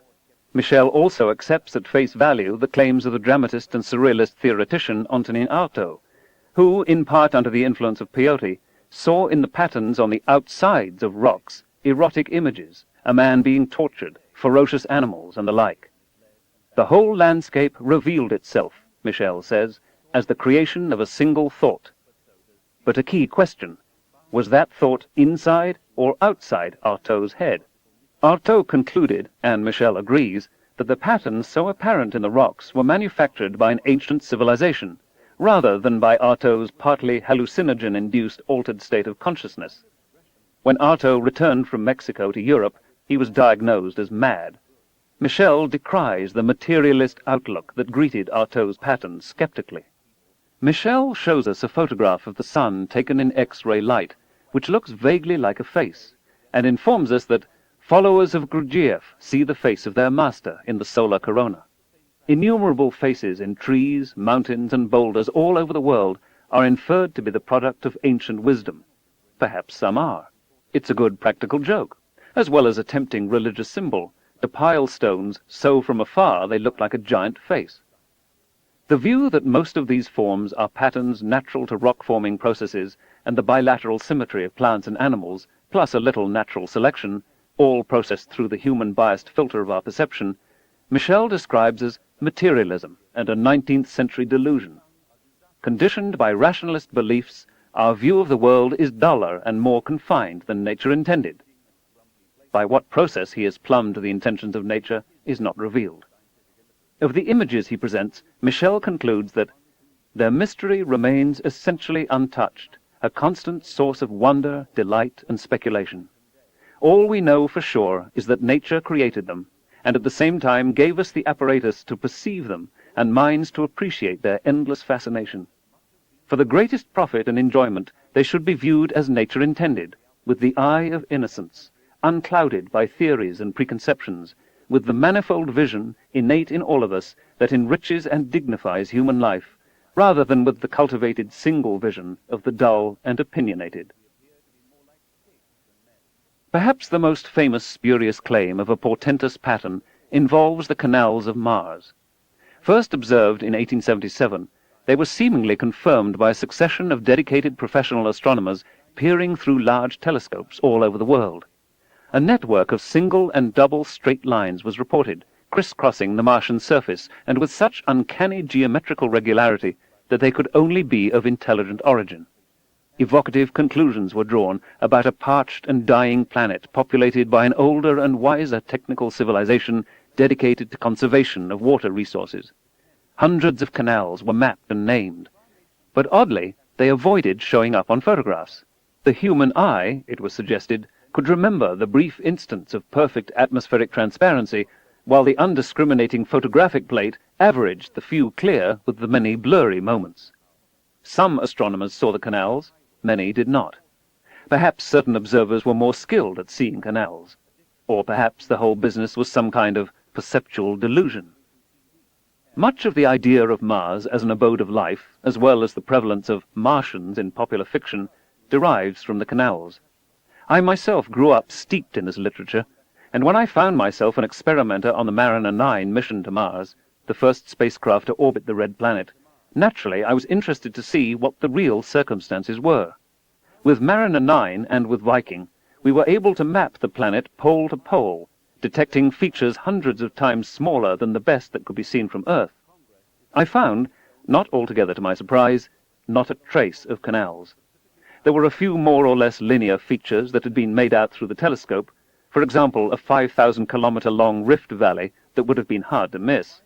But the hundreds of classical canals carrying water from the polar caps through the arid deserts to the parched equatorial cities simply did not exist.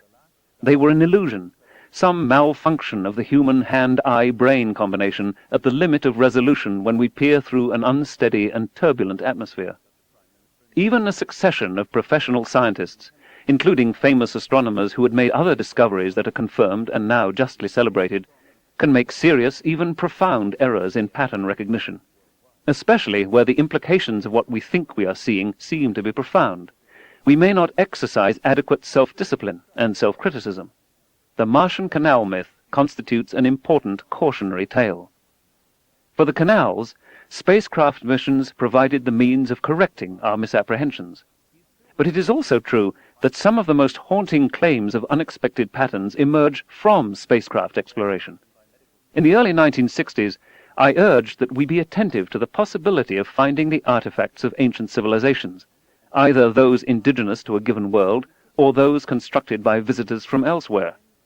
I didn't imagine that this would be easy or probable, and I certainly did not suggest that, on so important a matter, anything short of ironclad evidence would be worth considering.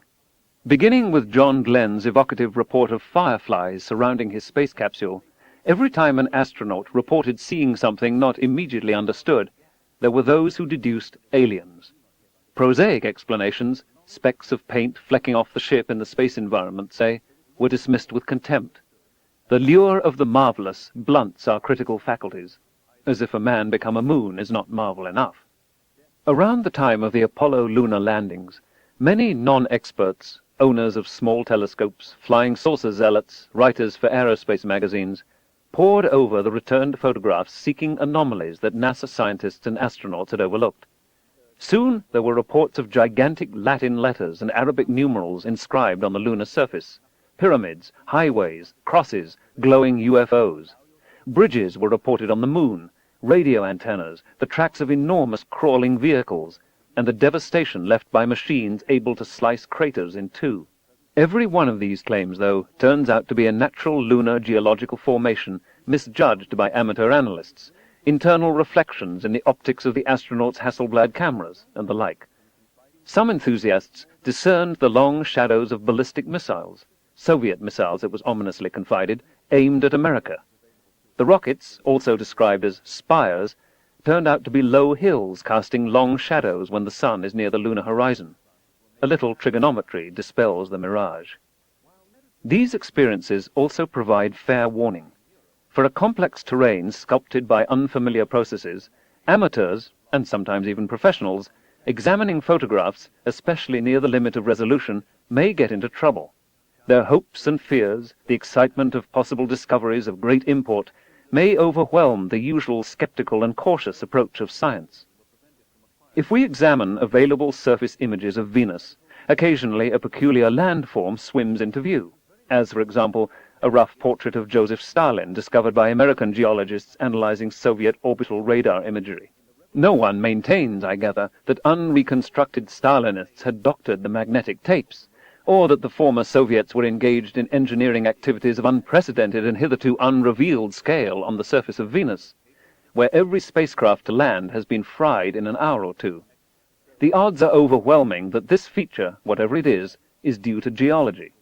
The same is true of what seems to be a portrait of the cartoon character Bugs Bunny on the Uranian moon Ariel. A Hubble Space Telescope image of Titan in the near-infrared shows clouds roughly configured to make a world-sized smiling face. Every planetary scientist has a favorite example. The astronomy of the Milky Way also is replete with imagined likenesses. For example, the Horsehead, Eskimo, Owl, Homunculus, Tarantula, and North American nebulae, all irregular clouds of gas and dust, illuminated by bright stars, and each on a scale that dwarfs our solar system. When astronomers mapped the distribution of galaxies out to a few 100 million light-years, they found themselves outlining a crude human form which has been called the stick man. The configuration is understood as something like enormous adjacent soap bubbles, the galaxies formed on the surface of adjacent bubbles, and almost no galaxies in the interiors. This makes it quite likely that they will mark out a pattern with bilateral symmetry, something like the stick man. Mars is much more clement than Venus, although the Viking landers provided no compelling evidence for life. Its terrain is extremely heterogeneous and diverse. With 100,000 or so close-up photographs available, it is not surprising that claims have been made over the years about something unusual on Mars. There is, for example, a cheerful, happy face sitting inside a Martian impact crater 8 kilometers, 5 miles, across, with a set of radial splash marks outside, making it look like the conventional representation of a smiling sun. But no one claims that this has been engineered by an advanced and excessively genial Martian civilization, perhaps to attract our attention. We recognize that, with objects of all sizes falling out of the sky, with the surface rebounding, slumping, and reconfiguring itself after each impact, and with ancient water and mud flows and modern wind-borne sand sculpting the surface, a wide variety of landforms must be generated. If we scrutinize 100,000 pictures, it's not surprising that occasionally we'll come upon something like a face. With our brains programmed for this from infancy, it would be amazing if we couldn't find one here and there. A few small mountains on Mars resemble pyramids. In the Elysium High Plateau, there is a cluster of them, the biggest a few kilometers across at the base, all oriented in the same direction. There is something a little eerie about these pyramids in the desert, so reminiscent of the Giza Plateau in Egypt, and I would love to examine them more closely. Is it reasonable, though, to deduce Martian pharaohs? Similar features are also known on Earth in miniature, especially in Antarctica. Some of them would come up to your knees. If we knew nothing else about them, would it be fair to conclude that they've been manufactured by scale model Egyptians living in the Antarctic wasteland? The hypothesis loosely fits the observations, but much else we know about the polar environment and the physiology of humans speaks against it. They are, in fact, generated by wind erosion, a splatter of fine particles picked up by strong winds blowing mainly in the same direction, and, over the years, sculpting what once were irregular hummocks into nicely symmetrical pyramids. They're called Dreikanthers, from a German word meaning three sides. This is order generated out of chaos by natural processes, something we see over and over again throughout the universe, in rotating spiral galaxies, for instance. Each time it happens, we're tempted to infer the direct intervention of a maker. On Mars, there is evidence of winds much fiercer than any ever experienced on Earth, ranging up to half the speed of sound. Planet-wide dust storms are common, carrying fine grains of sand, a steady pitter-patter of particles moving much faster than in the fiercest gales of Earth should, over ages of geological time, work profound changes in rock faces and landforms. It would not be too surprising if a few features, even very large ones, were sculpted by aeolian processes into the pyramidal forms we see. There is a place on Mars called Cydonia, where a great stone face a kilometer across stares unblinkingly up at the sky. It is an unfriendly face, but one that seems recognizably human. In some representations, it could have been sculpted by Praxiteles. It lies in a landscape where many low hills have been molded into odd forms, perhaps by some mixture of ancient mud flows and subsequent wind erosion. From the number of impact craters, the surrounding terrain looks to be at least hundreds of millions of years old. Intermittently, the face has attracted attention, both in the United States and in the former Soviet Union.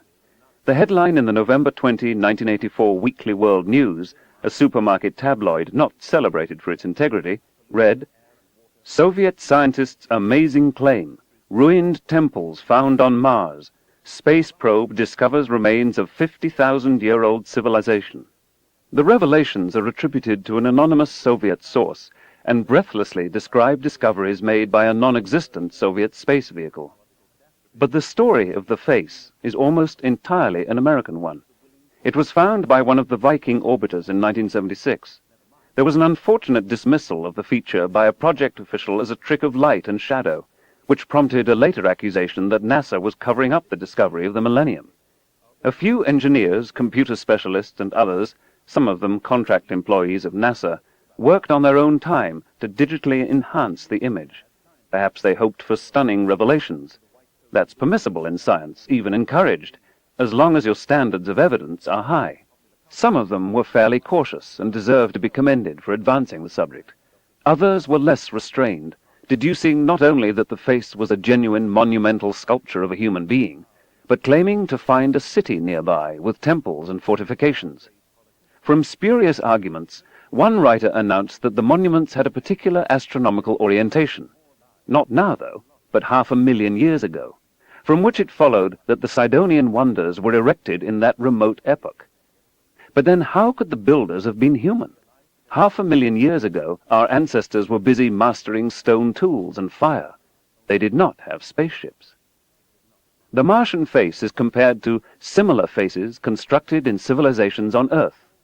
The faces are looking up at the sky because they're looking up to God. Or the face was constructed by the survivors of an interplanetary war that left the surface of Mars and the Moon pockmarked and ravaged. What causes all those craters anyway? Is the face a remnant of a long-extinct human civilization? Were the builders originally from Earth or Mars? Could the face have been sculpted by interstellar visitors stopping briefly on Mars? Was it left for us to discover? Might they also have come to Earth and initiated life here, or at least human life? Were they, whoever they were, Gods? Much fervent speculation is evoked. More recently, claims have been made for a connection between monuments on Mars and crop circles on Earth, of inexhaustible supplies of energy waiting to be extracted from ancient Martian machines, and of a massive NASA cover-up to hide the truth from the American public.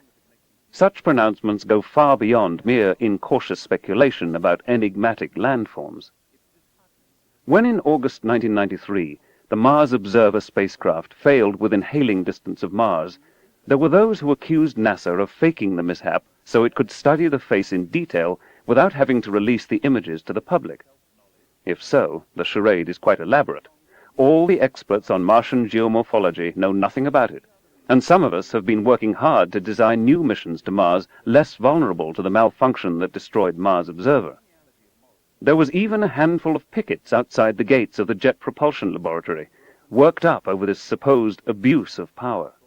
The tabloid Weekly World News for September 14, 1993, devoted its front page to the headline, "New NASA Photo Proves Humans Lived on Mars." A fake face, allegedly taken by Mars Observer in orbit about Mars — in fact, the spacecraft seems to have failed before achieving orbit — is said by a non-existent leading space scientist to prove that Martians colonized Earth 200,000 years ago. The information is being suppressed, he is made to say, to prevent world panic. Put aside the improbability that such a revelation would actually lead to world panic. For anyone who has witnessed a portentous scientific finding in the making, the July 1994 impact of comet Shoemaker-Levy 9 with Jupiter comes to mind. It will be clear that scientists tend to be effervescent and uncontainable. They have an indomitable compulsion to share new data. Only through prior agreement, not ex post facto, do scientists abide military secrecy. I reject the notion that science is by its nature secretive. Its culture and ethos are, and for very good reason, collective, collaborative, and communicative. If we restrict ourselves to what is actually known, and ignore the tabloid industry that manufactures epochal discoveries out of thin air, where are we? When we know only a little about the face, it raises goosebumps. When we know a little more, the mystery quickly shallows. Mars has a surface area of almost 150 million square kilometers, about the land area of the Earth. The area covered by the Martian Sphinx is about 1 square kilometer. Is it so astonishing that one, comparatively, postage stamp-sized patch in 150 million should look artificial, especially given our penchant since infancy for finding faces? When we examine the neighboring jumble of hillocks, mesas, and other complex surface forms, we recognize that the feature is akin to many that do not at all resemble a human face. Why this resemblance? Would the ancient Martian engineers rework only this mesa? Well, maybe a few others, and leave all others unimproved by monumental sculpture? Or shall we conclude that other blocky mesas are also sculpted into the form of faces, but weirder faces, unfamiliar to us on Earth? If we study the original image more carefully, we find that a strategically placed nostril, one that adds much to the impression of a face, is in fact a black dot corresponding to lost data in the radio transmission from Mars to Earth. The best picture of the face shows one side lit by the sun, the other in deep shadow. Using the original digital data, we can severely enhance the contrast in the shadows. When we do, we find something rather unface-like there. The face is at best half a face. Despite our shortness of breath and the beating of our hearts, the Martian Sphinx looks natural, not artificial, not a dead ringer for a human face. It was probably sculpted by slow geological process over millions of years. But I might be wrong. It's hard to be sure about a world we've seen so little of in extreme close-up. These features merit closer attention with higher resolution. Much more detailed photos of the face would surely settle issues of symmetry and help resolve the debate between geology and monumental sculpture. Small impact craters found on or near the face can settle the question of its age. In the case, most unlikely in my view, that the nearby structures were really once a city, that fact should also be obvious on closer examination. Are there broken streets, crenellations in the fort, ziggurats, towers, columned temples, monumental statuary, immense frescoes, or just rocks? Even if these claims are extremely improbable, as I think they are worth examining. Unlike the UFO phenomenon, we have here the opportunity for a definitive experiment. This kind of hypothesis is falsifiable, a property that brings it well into the scientific arena. I hope that forthcoming American and Russian missions to Mars, especially orbiters with high-resolution television cameras, will make a special effort, among hundreds of other scientific questions, to look much more closely at the pyramids and what some people call the face and the city. Even if it becomes plain to everyone that these Martian features are geological and not artificial, monumental faces in space and allied wonders will not, I fear, go away. Already there are supermarket tabloids reporting nearly identical faces seen from Venus to Neptune, floating in the clouds. The findings are typically attributed to fictitious Russian spacecraft and imaginary space scientists, which of course makes it marginally harder for a skeptic to check the story out. One of the Mars face enthusiasts now announces, "Breakthrough news of the century, censored by NASA for fear of religious upheavals and breakdowns. The discovery of ancient alien ruins on the moon. A giant city size of Los Angeles basin, covered by immense glass dome, abandoned millions of years ago and shattered by meteors, with gigantic tower 5 miles tall, with giant 1-mile square cube on top, is breathlessly confirmed on the well-studied moon. The evidence? Photos taken by NASA robotic and Apollo missions, whose significance was suppressed by the government and overlooked by all those lunar scientists in many countries who don't work for the government." The August 18, 1992 issue of Weekly World News reports the discovery by a secret NASA satellite of thousands, maybe even millions, of voices emanating from the black hole at the center of the galaxy M51, all singing, "Glory, glory, glory to the Lord on high," over and over again, in English. There is even a tabloid report, fully, although murkily illustrated, of a space probe that photographed God, or at least his eyes and the bridge of his nose, up there in the Orion Nebula. The July 20, 1993 Weekly World News sports a banner headline, "Clinton meets with JFK," along with a faked photo of a plausibly aged, slumped-over John Kennedy, having secretly survived the assassination attempt in a wheelchair at Camp David. Many pages inside the tabloid, we are informed about another item of possible interest.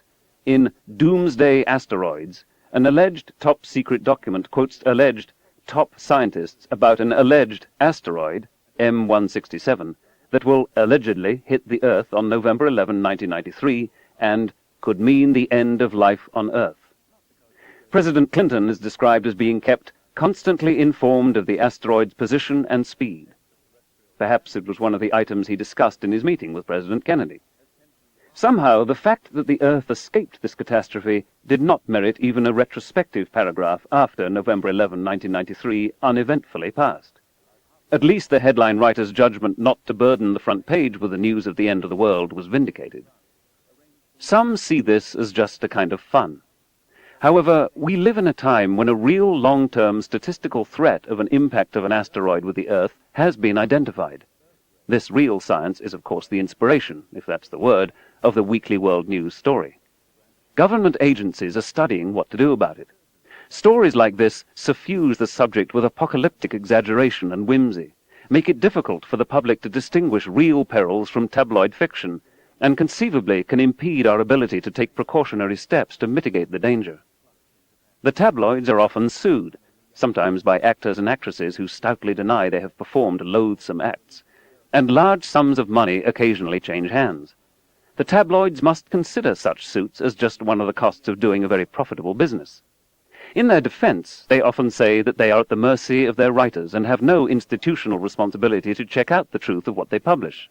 Sal Ivone, the managing editor of Weekly World News, discussing the stories he publishes, says, "For all I know, they could be the product of active imaginations, but because we're a tabloid, we don't have to question ourselves out of a story." Skepticism doesn't sell newspapers. Writers who have defected from the tabloids describe creative sessions in which writers and editors dream up stories and headlines out of whole cloth. The more outrageous, the better. Out of their immense readership, are there not many who take the stories at face value, who believe the tabloids couldn't print it if it wasn't so. Some readers I talk to insist they read them only for entertainment, just as they watch wrestling on television. That they're not in the least taken in, that the tabloids are understood by publisher and reader alike to be whimsies that explore the absurd. They merely exist outside any universe burdened by rules of evidence. But my mail suggests that large numbers of Americans take the tabloids very seriously indeed. In the 1990s, the tabloid universe is expanding, voraciously gobbling up other media. Newspapers, magazines, or television programs that labor under prissy restraints imposed by what is actually known are outsold by media outlets with less scrupulous standards. We can see this in the new generation of acknowledged tabloid television, and increasingly in what passes for news and information programs. Such reports persist and proliferate because they sell. And they sell, I think, because there are so many of us who want so badly to be jolted out of our humdrum lives, to rekindle that sense of wonder we remember from childhood, and also, for a few of the stories, to be able, really and truly, to believe in someone older, smarter, and wiser who is looking out for us. Faith is clearly not enough for many people. They crave hard evidence, scientific proof. They long for the scientific seal of approval, but are unwilling to put up with the rigorous standards of evidence that impart credibility to that seal. What a relief it would be! Doubt reliably abolished. Then the irksome burden of looking after ourselves would be lifted. We're worried, and for good reason, about what it means for the human future if we have only ourselves to rely upon.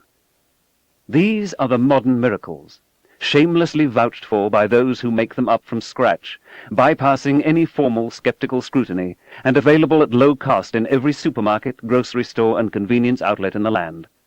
One of the pretenses of the tabloids is to make science, the very instrument of our disbelief, confirm our ancient faiths, and effect a convergence of pseudo-science and pseudo-religion. By and large, scientists' minds are open when exploring new worlds. If we knew beforehand what we'd find, it would be unnecessary to go. In future missions to Mars, or to the other fascinating worlds in our neck of the cosmic woods, surprises, even some of mythic proportions, are possible, maybe even likely. But we humans have a talent for deceiving ourselves. Skepticism must be a component of the explorer's toolkit, or we will lose our way. There are wonders enough out there without our inventing any. Chapter 4. Aliens. Truly, that which makes me believe there is no inhabitant on this sphere is that it seems to me that no sensible being would be willing to live here. Well then, said Micromegas, perhaps the beings that inhabit it do not possess good sense. One alien to another on approaching the earth in Voltaire's Micromegas, A Philosophical History, 1752. It's still dark out. You're lying in bed, fully awake. You discover you're utterly paralyzed. You sense someone in the room. You try to cry out. You cannot. Several small grey beings, less than 4 feet tall, are standing at the foot of the bed. Their heads are pear-shaped, bald, and large for their bodies. Their eyes are enormous, their faces expressionless and identical. They wear tunics and boots. You hope this is only a dream. But as nearly as you can tell, it's really happening. They lift you up, and, eerily, they and you slip through the wall of your bedroom. You float out into the air. You rise high toward a metallic saucer-shaped spacecraft. Once inside, you are escorted into a medical examining room. A larger but similar being, evidently some kind of physician, takes over. What follows is even more terrifying. Your body is probed with instruments and machines, especially your sexual parts. If you're a man, they may take sperm samples. If you're a woman, they may remove ova or fetuses, or implant semen. They may force you to have sex. Afterwards, you may be ushered into a different room where hybrid babies or fetuses, partly human and partly like these creatures, stare back at you. You may be given an admonition about human misbehavior, especially in despoiling the environment or in allowing the AIDS pandemic. Tableaus of future devastation are offered. Finally, these cheerless grey emissaries escort you out of the spacecraft and ooze you back through the walls into your bed. By the time you're able to move and talk, they're gone. You may not remember the incident right away, Instead, you might simply find some period of time unaccountably missing and puzzle over it. Because all this seems so weird, you're a little concerned about your sanity. Naturally, you're reluctant to talk about it. At the same time, the experience is so disturbing that it's hard to keep it bottled up. It all pours out when you hear of similar accounts, or when you're under hypnosis with a sympathetic therapist, or even when you see a picture of an alien in one of the many popular magazines, books, and TV specials on UFOs. Some people say they can recall such experiences from early childhood. Their own children, they think, are now being abducted by aliens. It runs in families. It's a eugenics program, they say, to improve the human breeding stock. Maybe aliens have always done this. Maybe, some say, that's where humans came from in the first place. As revealed by repeated polls over the years, most Americans believe that we're being visited by extraterrestrial beings in UFOs. In a 1992 Roper poll of nearly 6,000 American adults, especially commissioned by those who accept the alien abduction story at face value, 18% reported sometimes waking up paralyzed, aware of one or more strange beings in the room. About 13% report odd episodes of missing time, and 10% claim to have flown through the air without mechanical assistance. From nothing more than these results, the poll's sponsors conclude that 2% of all Americans have been abducted, many repeatedly, by beings from other worlds. The question of whether respondents had been abducted by aliens was never actually put to them.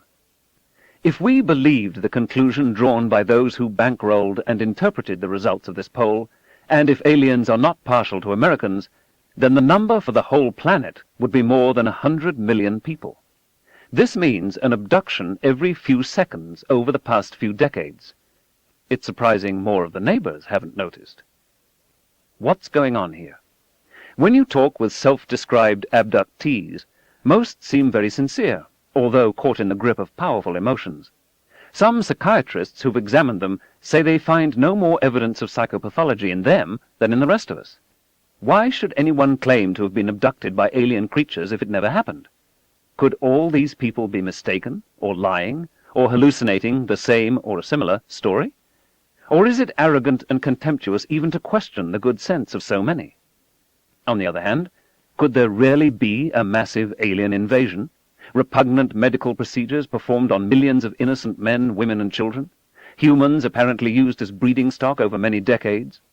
And all this not generally known and dealt with by responsible media, physicians, scientists, and the government sworn to protect the lives and well-being of their citizens? Or, as many have suggested, is there a massive government conspiracy to keep the citizens from the truth? Why should beings so advanced in physics and engineering, crossing vast interstellar distances, walking like ghosts through walls, be so backward when it comes to biology? Why, if the aliens are trying to do their business in secret, wouldn't they perfectly expunge all memories of the abductions? Too hard for them to do? Why are the examining instruments macroscopic and so reminiscent of what can be found at the neighborhood medical clinic? Why go to all the trouble of repeated sexual encounters between aliens and humans? Why not steal a few egg and sperm cells? Read the full genetic code, and then manufacture as many copies as you like with whatever genetic variations happen to suit your fancy. Even we humans, who as yet cannot quickly cross interstellar space or slither through walls, are able to clone cells. How could humans be the result of an alien breeding program if we share 99.6% of our active genes with the chimpanzees? We're more closely related to chimps than rats are to mice. The preoccupation with reproduction in these accounts raises a warning flag, especially considering the uneasy balance between sexual impulse and societal repression that has always characterized the human condition, and the fact that we live in a time fraught with numerous ghastly accounts, both true and false, of childhood sexual abuse. Contrary to many media reports, the Roper pollsters and those who wrote the official report never asked whether their subjects had been abducted by aliens. They deduced it. Those who've ever awakened with strange presences around them, who've ever unaccountably seemed to fly through the air and so on, have therefore been abducted. The pollsters didn't even check to see if sensing presences, flying, etc., were part of the same or separate incidents. Their conclusion, that millions of Americans have been so abducted, is spurious, based on careless experimental design. Still, at least hundreds of people, perhaps thousands, claiming they have been abducted, have sought out sympathetic therapists or joined abductee support groups. Others may have similar complaints, but fearing ridicule or the stigma of mental illness, have refrained from speaking up or getting help. Some abductees are also said to be reluctant to talk for fear of hostility and rejection by hardline skeptics, although many willingly appear on radio and TV talk shows. Their diffidence supposedly extends even to audiences that already believe in alien abductions. But maybe there's another reason. Might the subjects themselves be unsure, at least at first, at least before many retellings of their story, whether it was an external event they are remembering or a state of mind?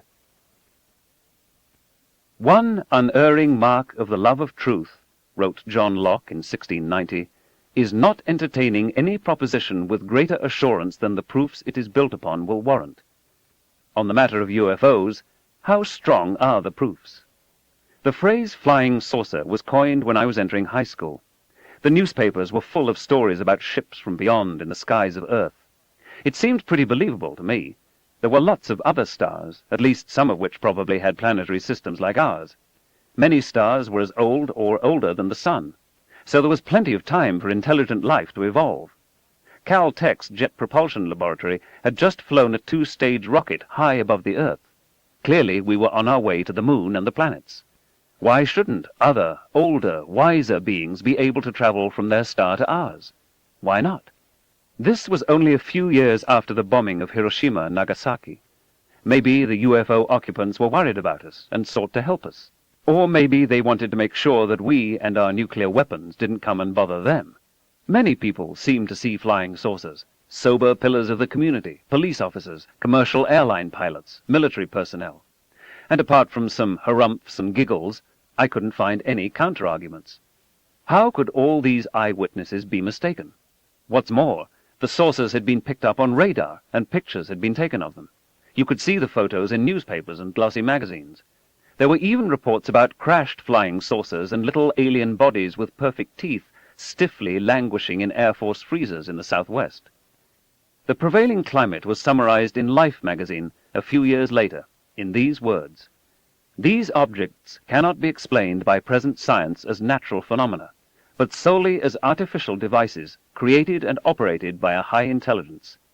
Nothing known or projected on Earth could account for the performance of these devices." And yet not a single adult I knew was preoccupied with UFOs.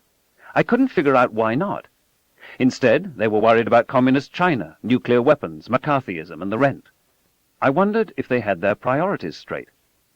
In college, in the early 1950s, I began to learn a little about how science works, the secrets of its great success, how rigorous the standards of evidence must be if we are really to know something is true, how many false starts and dead ends have plagued human thinking, how our biases can color our interpretation of the evidence, and how often belief systems widely held and supported by the political, religious, and academic hierarchies turn out to be not just slightly in error, but grotesquely wrong. I came upon a book called Extraordinary Popular Delusions and the Madness of Crowds, written by Charles Mackay in 1841, and still in print. In it could be found the histories of boom and bust economic crazes, including the Mississippi and South Sea bubbles and the extravagant run on Dutch tulips, scams that bamboozled the wealthy and titled of many nations, a legion of alchemists, including the poignant tale of Mr. Kelly and Dr. Dee, and Dee's 8-year-old son Arthur, impressed by his desperate father into communicating with the spirit world by peering into a crystal, dolorous accounts of unfulfilled prophecy, divination, and fortune-telling, the persecution of witches, haunted houses, popular admiration of great thieves, and much else. Entertainingly portrayed was the Count of Saint-Germain, who dined out on the cheerful pretension that he was centuries old, if not actually immortal. When, at dinner, incredulity was expressed at his recounting of his conversations with Richard the Lion-Hearted, he turned to his manservant for confirmation. "You forget, sir," was the reply. "I have been only 500 years in your service." "Ah, true," said Saint-Germain. "It was a little before your time." A riveting chapter on the Crusades began, "Every age has its peculiar folly. Some scheme, project, or fantasy into which it plunges, spurred on either by the love of gain, the necessity of excitement, or the mere force of imitation. Failing in these, it has some madness, to which it is goaded by political or religious causes, or both combined. The edition I first read was adorned by a quote from the financier and adviser of presidents, Bernard M. Baruch, attesting that reading Mackay had saved him millions. There had been a long history of spurious claims that magnetism could cure disease. Paracelsus, for example, used a magnet to suck diseases out of the human body and dispose of them into the earth. But the key figure was Franz Mesmer. I had vaguely understood the word mesmerize to mean something like hypnotize, but my first real knowledge of Mesmer came from Mackay. The Viennese physician had thought that the positions of the planets influenced human health, and was caught up in the wonders of electricity and magnetism. He catered to the declining French nobility on the eve of the Revolution. They crowded into a darkened room. Dressed in a gold-flowered silk robe and waving an ivory wand, Mesmer seated his marks around a vat of dilute sulphuric acid. The magnetizer and his young male assistants peered deeply into the eyes of their patients and rubbed their bodies. They grasped iron bars protruding into the solution or held each other's hands. In contagious frenzy, aristocrats, especially young women, were cured left and right. Mesmer became a sensation. He called it animal magnetism. For the more conventional medical practitioner, though, this was bad for business, so French physicians pressured King Louis XVI to crack down. Mesmer, they said, was a menace to public health. A commission was appointed by the French Academy of Sciences that included the pioneering chemist Antoine Lavoisier and the American diplomat and expert on electricity Benjamin Franklin. They performed the obvious control experiment. When the magnetizing effects were performed without the patient's knowledge, no cures were effected. The cures, if any, the commission concluded, were all in the mind of the beholder. Mesmer and his followers were undeterred. One of them later urged the following attitude of mind for best results. Forget for a while all of your knowledge of physics. Remove from your mind all objections that may occur. Never reason for 6 weeks. Be very credulous. Be very persevering. Reject all past experience, and do not listen to reason. Oh yes, a final piece of advice. Never magnetize before inquisitive persons. Another eye-opener was Martin Gardner's Fads and Fallacies in the Name of Science. Here was Wilhelm Reich uncovering the key to the structure of galaxies in the energy of the human orgasm. Andrew Cross creating microscopic insects electrically from salts. Hans Hurbiger under Nazi aegis announcing that the Milky Way was made not of stars, but of snowballs. Charles Piazzi Smith discovering in the dimensions of the Great Pyramid of Giza a world chronology from the creation to the Second Coming. L. Ron Hubbard writing a manuscript able to drive its readers insane. Was it ever proofed, I wondered? The Bridey-Murphy case, which led millions into concluding that at last there was serious evidence of reincarnation. Joseph Rhine's demonstrations of ESP, appendicitis cured by cold water enemas, bacterial diseases by brass cylinders, and gonorrhea by green light. And amid all these accounts of self-deception and charlatanry, to my surprise, a chapter on UFOs. Of course, merely by writing books cataloguing spurious beliefs, Mackay and Gardner came across, at least a little, as grumpy and superior. Was there nothing they accepted? Still, it was stunning how many passionately argued and defended claims to knowledge had amounted to nothing. It slowly dawned on me that, human fallibility being what it is, there might be other explanations for flying saucers. I had been interested in the possibility of extraterrestrial life from childhood, from long before I ever heard of flying saucers. I've remained fascinated long after my early enthusiasm for UFOs waned, as I understood more about that remorseless taskmaster called the scientific method. Everything hinges on the matter of evidence.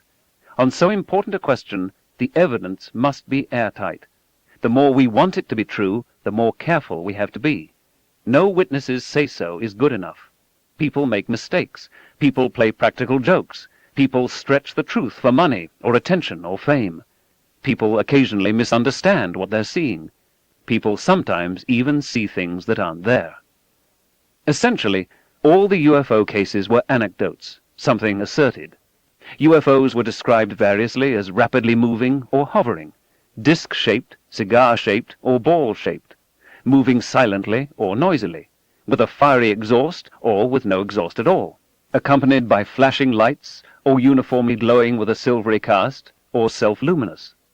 The diversity of the observations hinted that they had no common origin, and that the use of such terms as UFOs or flying saucers served only to confuse the issue by grouping generically a set of unrelated phenomena. There was something odd about the very invention of the phrase flying saucer.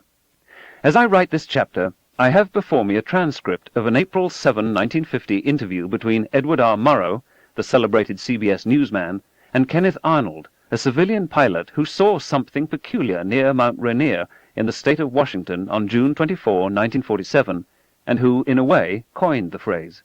Arnold claims that the newspapers did not quote me properly. When I told the press, they misquoted me, and in the excitement of it all, one newspaper and another one got it so ensnarled up that nobody knew just exactly what they were talking about. These objects more or less fluttered like they were, I'd say, boats on very rough water. And when I described how they flew, I said that they flew like they take a saucer and throw it across the water. Most of the newspapers misunderstood and misquoted that, too. They said that I said that they were saucer-like. I said that they flew in a saucer-like fashion.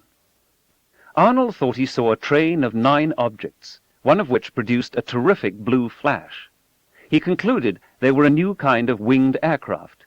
Murrow summed up, "That was an historic misquote. While Mr. Arnold's original explanation has been forgotten, the term flying saucer has become a household word." Kenneth Arnold's flying saucers looked and behaved quite differently from what in only a few years would be rigidly particularized in the public understanding of the term, something like a very large and highly maneuverable frisbee. Most people honestly reported what they saw, but what they saw were natural, if unfamiliar, phenomena. Some UFO sightings turned out to be unconventional aircraft, conventional aircraft with unusual lighting patterns, high-altitude balloons, luminescent insects, planets seen under unusual atmospheric conditions, optical mirages, and looming lenticular clouds, ball lightning, sundogs, meteors, including green fireballs, and satellites, nose cones, and rocket boosters spectacularly re-entering the atmosphere. There are so many artificial satellites up there that they're always making garish displays somewhere in the world. 2 or 3 decay every day in the Earth's atmosphere, the flaming debris often visible to the naked eye. Just conceivably, however, a few of these displays might be small comets dissipating in the upper air. At least some radar reports were due to anomalous propagation, radio waves traveling curved paths due to atmospheric temperature inversions. Traditionally, they were also called radar angels, something that seems to be there but isn't. You could have simultaneous visual and radar sightings without there being any there. When we notice something strange in the sky, some of us become excitable and uncritical, bad witnesses. There was the suspicion that the field attracted rogues and charlatans. Many UFO photos turned out to be fakes, small models hanging by thin threads, often photographed in a double exposure. A UFO seen by thousands of people at a football game turned out to be a college fraternity prank. A piece of cardboard, some candles, and a thin plastic bag that dry cleaning comes in, all cobbled together to make a rudimentary hot air balloon. The original crashed saucer account, with the little alien men and their perfect teeth, turned out to be a straight-out hoax. Frank Scully, columnist for Variety, passed on a story told by an oilman friend. It played a central dramatic role in Scully's best-selling 1950 book, Behind the Flying Saucers.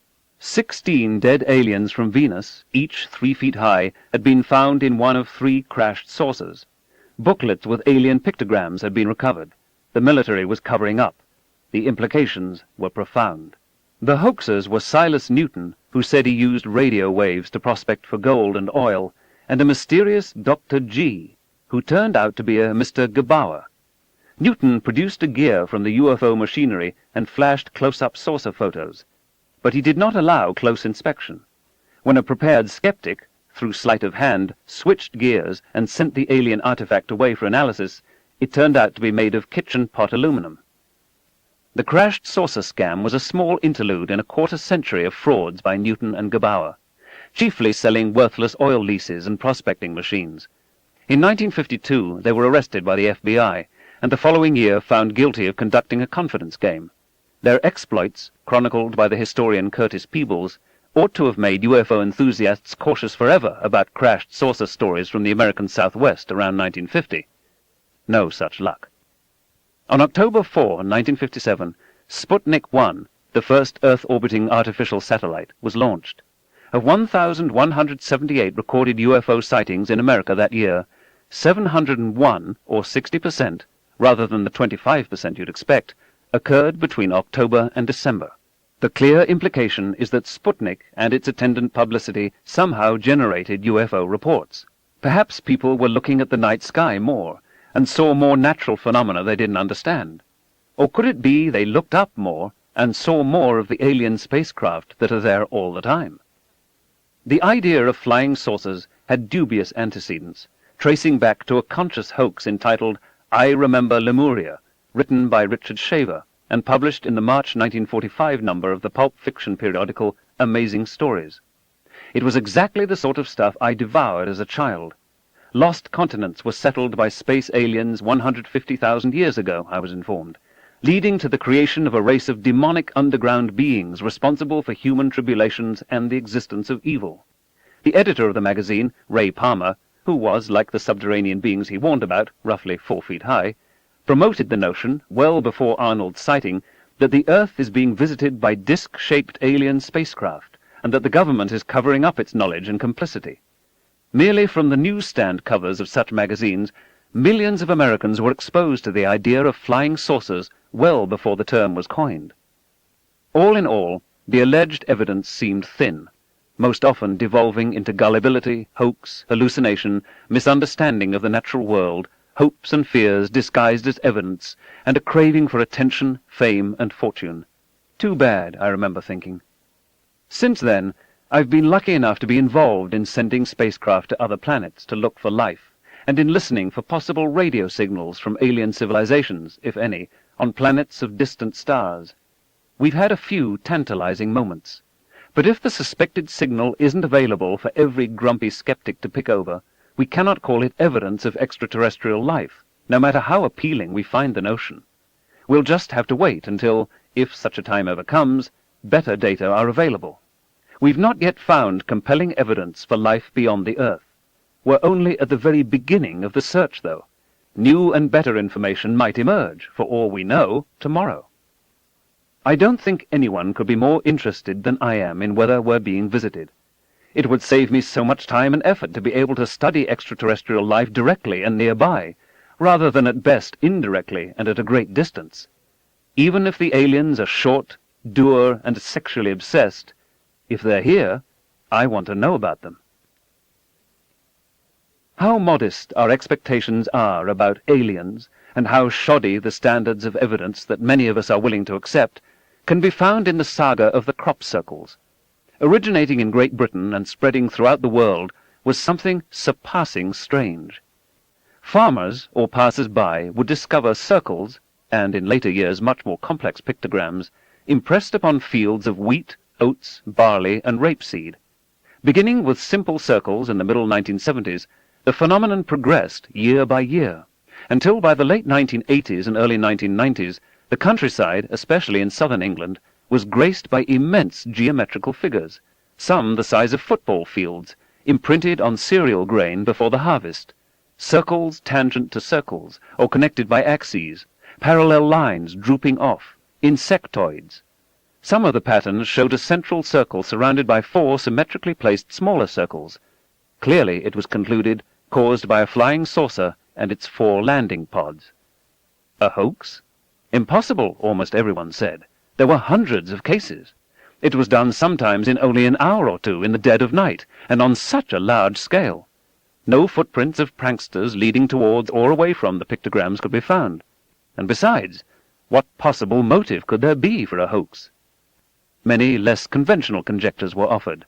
People with some scientific training examined sites, spun arguments, instituted whole journals devoted to the subject. Were the figures caused by strange whirlwinds called columnar vortices, or even stranger ones called ring vortices? What about ball lightning? Japanese investigators tried to simulate in the laboratory and on a small scale the plasma physics they thought was working its way on far-off Wiltshire. But especially as the crop figures became more complex, Meteorological or electrical explanations became more strained. Plainly, it was due to UFOs, the aliens communicating to us in a geometrical language. Or perhaps it was the devil, or the long-suffering Earth complaining about the depredations visited upon it by the hand of man. New Age tourists came in droves. All-night vigils were undertaken by enthusiasts equipped with audio recorders and infrared vision scopes. Print and electronic media from all over the world tracked the intrepid Siriologists. Best-selling books on extraterrestrial crop disorders were purchased by a breathless and admiring public. True, no saucer was actually seen settling down on the wheat, no geometrical figure was filmed in the course of being generated, but dowsers authenticated their alien origin, and channelers made contact with the entities responsible. Orgone energy was detected within the circles. Questions were asked in Parliament. The royal family called in for special consultation Lord Solly Zuckerman, former principal scientific advisor to the Ministry of Defence.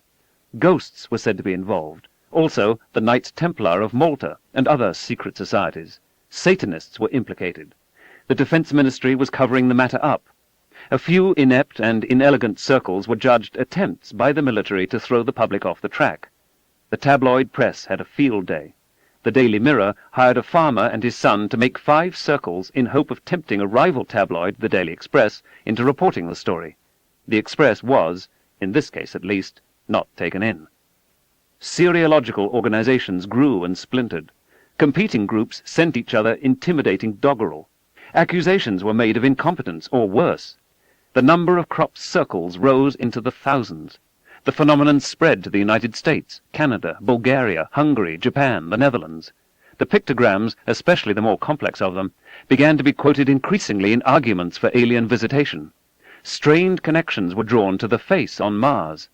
One scientist of my acquaintance wrote to me that extremely sophisticated mathematics was hidden in these figures. They could only be the result of a superior intelligence.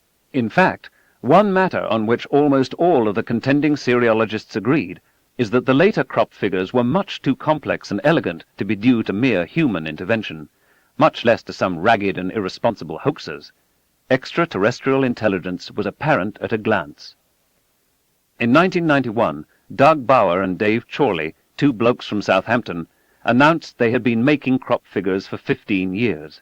They dreamed it up over stout one evening in their regular pub, the Percy Hobbs.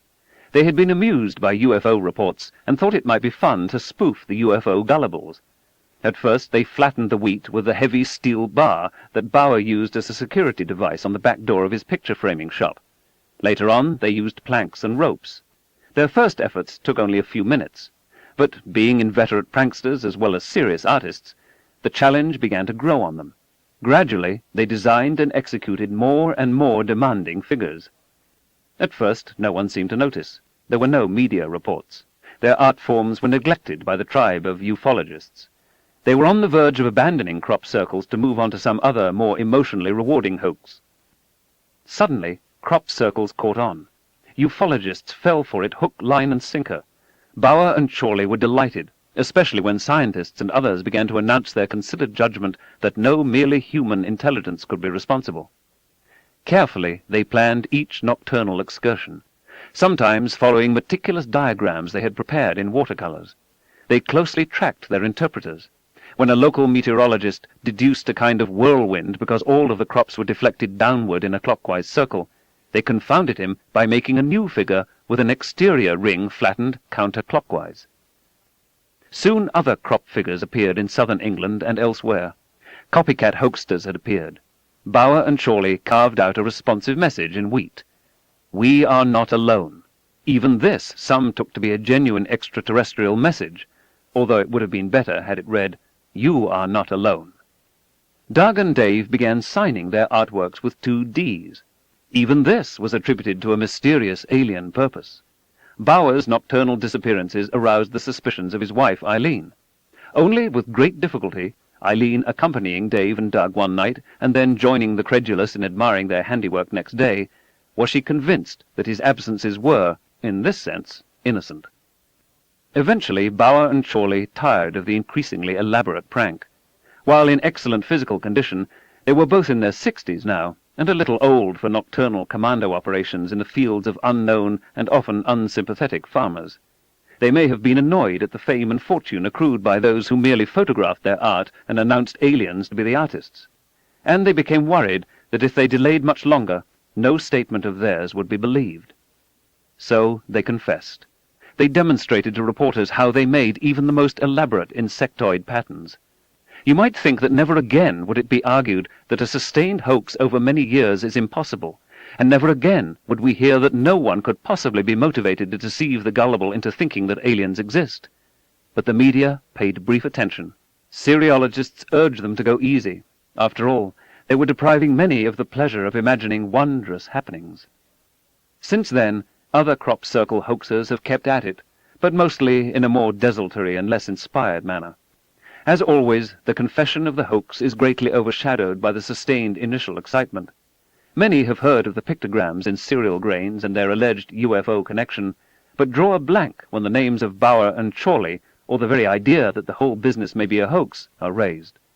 An informative exposé by the journalist Jim Schnabel, Round in Circles, Penguin Books, 1994, from which much of my account is taken, is in print. Schnabel joined the seriologists early, and in the end made a few successful pictograms himself. He prefers a garden roller to a wooden plank, and found that simply stomping grain with one's feet does an acceptable job.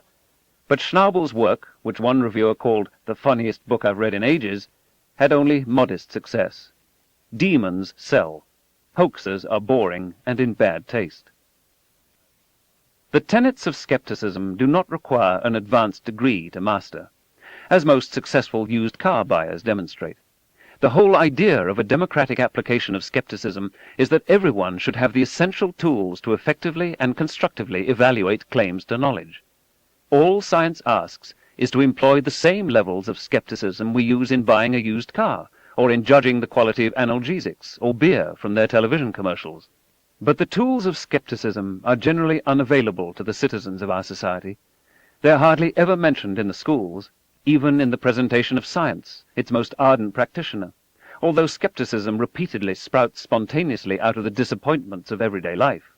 Our politics, economics, advertising, and religions, New Age and old, are awash in credulity. Those who have something to sell, those who wish to influence public opinion, those in power, a skeptic might suggest, have a vested interest in discouraging skepticism. Chapter 5. Spoofing and Secrecy.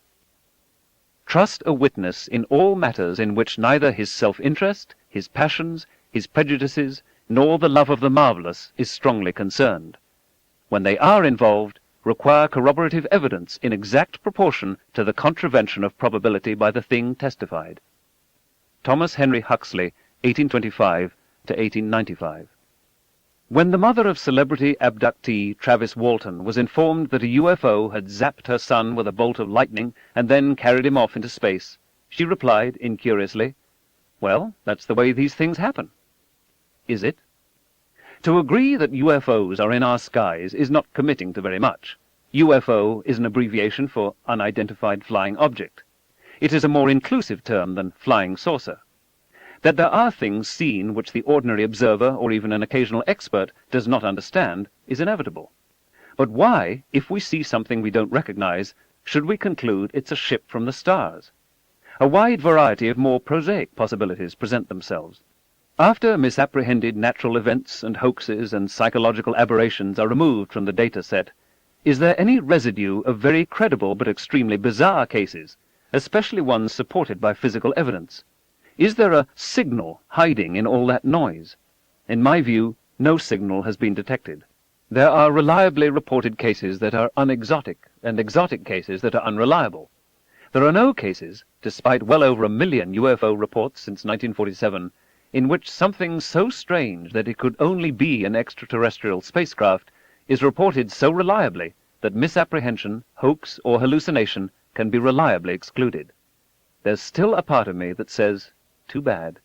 We're regularly bombarded with extravagant UFO claims vended in bite-sized packages, but only rarely do we get to hear about their comeuppance. This isn't hard to understand. Which sells more newspapers and books? Which garners higher ratings? Which is more fun to believe? Which is more resonant with the torments of our time? Real crashed alien ships, or experienced con men preying on the gullible? extraterrestrials of immense powers toying with the human species, or such claims deriving from human weakness and imperfection. Over the years, I've continued to spend time on the UFO problem. I receive many letters about it, frequently with detailed first-hand accounts. Sometimes momentous revelations are promised if only I will call the letter writer. After I give lectures, on almost any subject, I often am asked, "Do you believe in UFOs?" I'm always struck by how the question is phrased, the suggestion that this is a matter of belief and not of evidence. I'm almost never asked, how good is the evidence that UFOs are alien spaceships? I've found that the going-in attitude of many people is highly predetermined. Some are convinced that eyewitness testimony is reliable, that people do not make things up, that hallucinations or hoaxes on such a scale are impossible, and that there must be a long-standing, high-level government conspiracy to keep the truth from the rest of us. Gullibility about UFOs thrives on widespread mistrust of government, arising naturally enough from all those circumstances where, in the tension between public well-being and national security, the government lies. As government deceit and conspiracies of silence have been exposed on so many other matters, it's hard to argue that a cover-up on this odd subject is impossible, that the government would never hide important information from its citizens. A common explanation on why there would be a cover-up is to prevent worldwide panic or erosion of confidence in the government. I was a member of the U.S. Air Force Scientific Advisory Board committee that investigated the Air Force's UFO study called Project Blue Book, but earlier and revealingly called Project Grudge. We found the ongoing effort to be lackadaisical and dismissive. In the middle 1960s, Project Blue Book was headquartered at Wright-Patterson Air Force Base in Ohio, where foreign technical intelligence, chiefly understanding what new weapons the Soviets had, was also based. They had state-of-the-art technology in file retrieval. You asked about a given UFO incident, and, somewhat like sweaters and suits at the dry cleaners today, reams of files made their way past you until the engine stopped when the file you wanted arrived before you. But what was in those files wasn't worth much. For example, senior citizens reported lights hovering over their small New Hampshire town for more than an hour, and the case is explained as a wing of strategic bombers from a nearby Air Force base on a training exercise. Could the bombers take an hour to pass over the town? No. Did the bombers fly over at the time the UFOs were reported? No. Can you explain to us, Colonel, how strategic bombers can be described as hovering? No. The slipshod Blue Book investigations played little scientific role, but they did serve the important bureaucratic purpose of convincing much of the public that the Air Force was on the job, and that maybe there was nothing to UFO reports. Of course, this doesn't preclude the possibility that another, more serious, more scientific study of UFOs was going on somewhere else, headed, say, by a brigadier general rather than a lieutenant colonel.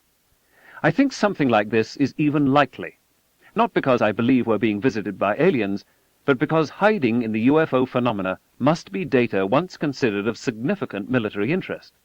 Certainly, if UFOs are as reported, very fast, very maneuverable craft, there is a military duty to find out how they work.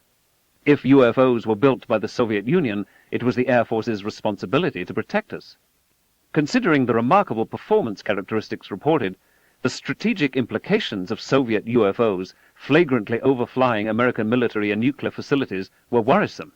If, on the other hand, the UFOs were built by extraterrestrials, we might copy the technology, if we could get our hands on just one saucer, and secure a huge advantage in the Cold War. And even if the military believed that UFOs were manufactured neither by Soviets nor by extraterrestrials, there was a good reason to follow the reports closely. In the 1950s, balloons were being extensively used by the Air Force, not just as weather measurement platforms, as prominently advertised, and radar reflectors, as acknowledged, but also secretly as robotic espionage craft with high-resolution cameras and signal intelligence devices. While the balloons themselves were not very secret, the reconnaissance packages they carried were. High-altitude balloons can seem saucer-shaped when seen from the ground. If you misestimate how far away they are, you can easily imagine them going absurdly fast. Occasionally, propelled by a gust of wind, they make abrupt changes in direction, uncharacteristic of aircraft, and in seeming defiance of the conservation of momentum, if you don't realize that they're hollow and weigh almost nothing. The most famous of these military balloon systems, widely tested over the United States in the early 1950s, was called Skyhook. Other balloon systems and projects were designated Mogul, Moby Dick, Grandson, and Genetrix. Erna Liddell, who had some responsibility for these missions at the Naval Research Laboratory, and who was later a NASA official, once told me he thought all UFO reports were due to military balloons. While all is going too far, their role has, I think, been insufficiently appreciated. So far as I know, there has never been a systematic and intentional control experiment in which high-altitude balloons were secretly released and tracked, and UFO reports from visual and radar observers noted. In 1956, overflights of the Soviet Union by U.S. reconnaissance balloons began. At their peak, there were dozens of balloon launches a day. Balloon overflights were then replaced by high-altitude aircraft, such as the U-2, which in turn were largely replaced by reconnaissance satellites. Many UFOs dating from this period were clearly scientific balloons, as are some since. High-altitude balloons are still being launched, including platforms carrying cosmic ray sensors, optical and infrared telescopes, radio receivers probing the cosmic background radiation, and other instruments above most of the Earth's atmosphere. A great to-do has been made of one or more alleged crashed flying saucers near Roswell, New Mexico in 1947. Some initial reports and newspaper photographs of the incident are entirely consistent with the idea that the debris was a crashed high-altitude balloon. But other residents of the region, especially decades later, remember more exotic materials, enigmatic hieroglyphics, threats by military personnel to witnesses if they didn't keep what they knew to themselves, and the canonical story that alien machinery and body parts were packed into an airplane and flown to the Air Materiel Command at Wright-Patterson Air Force Base. Some, but not all, of the recovered alien body stories are associated with this incident.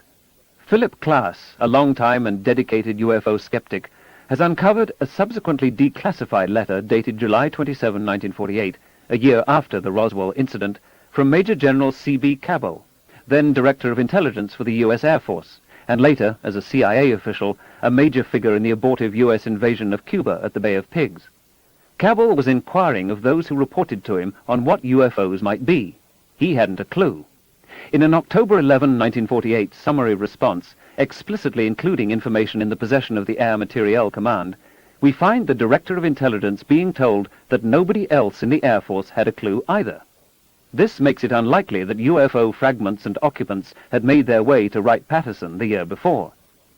What the Air Force was mostly worried about was that UFOs were Russian. Why Russians would be testing flying saucers over the United States was a puzzle to which 4 following answers were proposed. 1. To negate U.S. confidence in the atom bomb as the most advanced and decisive weapon in warfare. 2. To perform photographic reconnaissance missions. 3. To test U.S. air defenses. 4. To conduct familiarization flights for strategic bombers over U.S. territory. We now know that UFOs neither were nor are Russian, and however dedicated the Soviet interest may have been to objectives 1 through 4, flying saucers weren't how they pursued these objectives. Much of the evidence regarding the Roswell incident seems to point to a cluster of high-altitude classified balloons, perhaps launched from nearby Alamogordo Army Airfield or White Sands Proving Ground, that crashed near Roswell, the debris of secret instruments hurriedly collected by earnest military personnel, early press reports announcing that it was a spaceship from another planet, RAAF captures flying saucer on ranch in Roswell region, diverse recollections simmering over the years, and memories refreshed by the opportunity for a little fame and fortune. 2 UFO museums in Roswell are leading tourist stops. A 1994 report ordered by the Secretary of the Air Force and the Department of Defense in response to prodding from a New Mexico congressman identifies the Roswell debris as remnants of a long-range, highly secret, balloon-borne low-frequency acoustic detection system called Project Mogul, an attempt to sense Soviet nuclear weapons explosions at tropopause altitudes. The Air Force investigators, rummaging comprehensively through the secret files of 1947, found no evidence of heightened message traffic. There were no indications and warnings, notice of alerts, or a higher tempo of operational activity reported that would be logically generated if an alien craft, whose intentions were unknown, entered U.S. territory. The records indicate that none of this happened, or if it did, it was controlled by a security system so efficient and tight that no one, U.S. or otherwise, has been able to duplicate it since. If such a system had been in effect at the time, it would have also been used to protect our atomic secrets from the Soviets, which history has shown obviously was not the case. The radar targets carried by the balloons were partly manufactured by novelty and toy companies in New York, whose inventory of decorative icons seems to have been remembered many years later as alien hieroglyphics. The heyday of UFOs corresponds to the time when the main delivery vehicle for nuclear weapons was being switched from aircraft to missiles. An early and important technical problem concerned re-entry, returning a nuclear-armed nose cone through the bulk of the Earth's atmosphere without burning it up in the process, as small asteroids and comets are destroyed in their passage through the upper air. Certain materials, nose cone geometries and angles of entry, are better than others. Observations of re-entry, or the more spectacular launches, could very well reveal US progress in this vital strategic technology, or, worse, inefficiencies in the design. Such observations might suggest what defensive measures an adversary should take. Understandably, the subject was considered highly sensitive. Inevitably, there must have been cases in which military personnel were told not to talk about what they had seen, or where seemingly innocuous sightings were suddenly classified top secret with severely constrained need-to-know criteria. Air Force officers and civilian scientists, thinking back about it in later years, might very well conclude that the government had engineered a UFO cover-up. If nose cones are judged UFOs, the charge is a fair one. Consider spoofing. In the strategic confrontation between the United States and the Soviet Union, the adequacy of air defenses was a vital issue. It was item 3 on General Cabell's list. If you could find a weakness, it might be the key to victory in an all-out nuclear war. The only sure way to test your adversary's defenses is to fly an aircraft over their borders and see how long it takes for them to notice. The United States did this routinely to test Soviet air defenses. In the 1950s and 60s, the United States had state-of-the-art radar defense systems covering its west and east coasts, and especially its northern approaches, over which a Soviet bomber or missile attack would most likely come. But there was a soft underbelly. No significant early warning system to detect the geographically much more taxing southern approach. This is, of course, information vital for a potential adversary. It immediately suggests a spoof. One or more of the adversary's high-performance aircraft zoom out of the Caribbean, let's say, into U.S. airspace, penetrating, let's say, a few hundred miles up the Mississippi River until a U.S. air defense radar locks on. Then the intruders hightail it out of there. Or, as a control experiment, a unit of U.S. high-performance aircraft is sequestered and sent in unannounced sorties to determine how porous American air defenses are. In such a case, there may be combined visual and radar sightings by military and civilian observers and large numbers of independent reports. What is reported corresponds to no known aircraft. The Air Force and civilian aviation authorities truthfully state that none of their aircraft was responsible. Even if they've been urging Congress to fund a southern early warning system, the Air Force is unlikely to admit that Soviet or Cuban aircraft got to New Orleans, much less Memphis, before anybody caught on. Here again, we have every reason to expect a high-level technical investigating team, Air Force and civilian observers told to keep their mouths shut, and not just the appearance, but the reality of suppression of the data. Again, this conspiracy of silence need have nothing to do with alien spacecraft. Even decades later, there are bureaucratic reasons for the Department of Defense to be close-mouthed about such embarrassments. There is a potential conflict of interest between parochial concerns of the Department of Defense and the solution of the UFO enigma. In addition, something that both the Central Intelligence Agency and the U.S. Air Force worried about then was UFOs as a means of clogging communication channels in a national crisis and confusing visual and radar sightings of enemy aircraft, a signal-to-noise problem that in a way is the flip side of spoofing. In view of all this, I'm perfectly prepared to believe that at least some UFO reports and analyses, and perhaps voluminous files, have been made inaccessible to the public which pays the bills. The Cold War is over, the missile and balloon technology is largely obsolete or widely available, and those who would be embarrassed are no longer on active duty. The worst that would happen, from the military's point of view, is that there would be one more acknowledged instance of the American public being misled or lied to in the interest of national security. It's time for the files to be declassified and made generally available.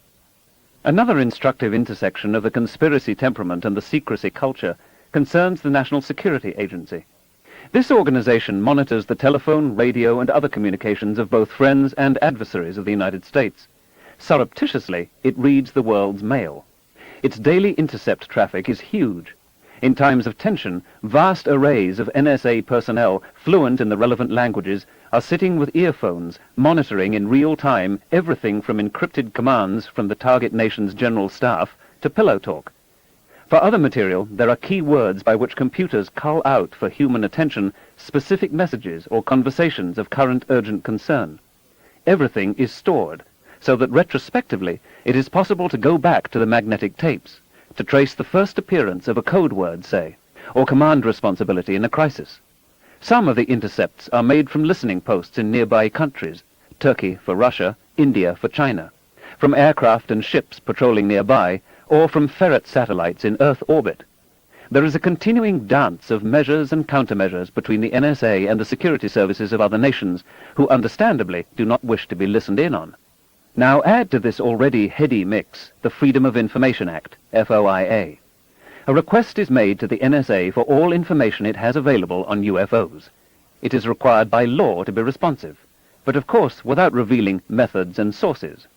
NSA also feels a deep obligation not to alert other nations, friends or foes, in an obtrusive and politically embarrassing way of its activities.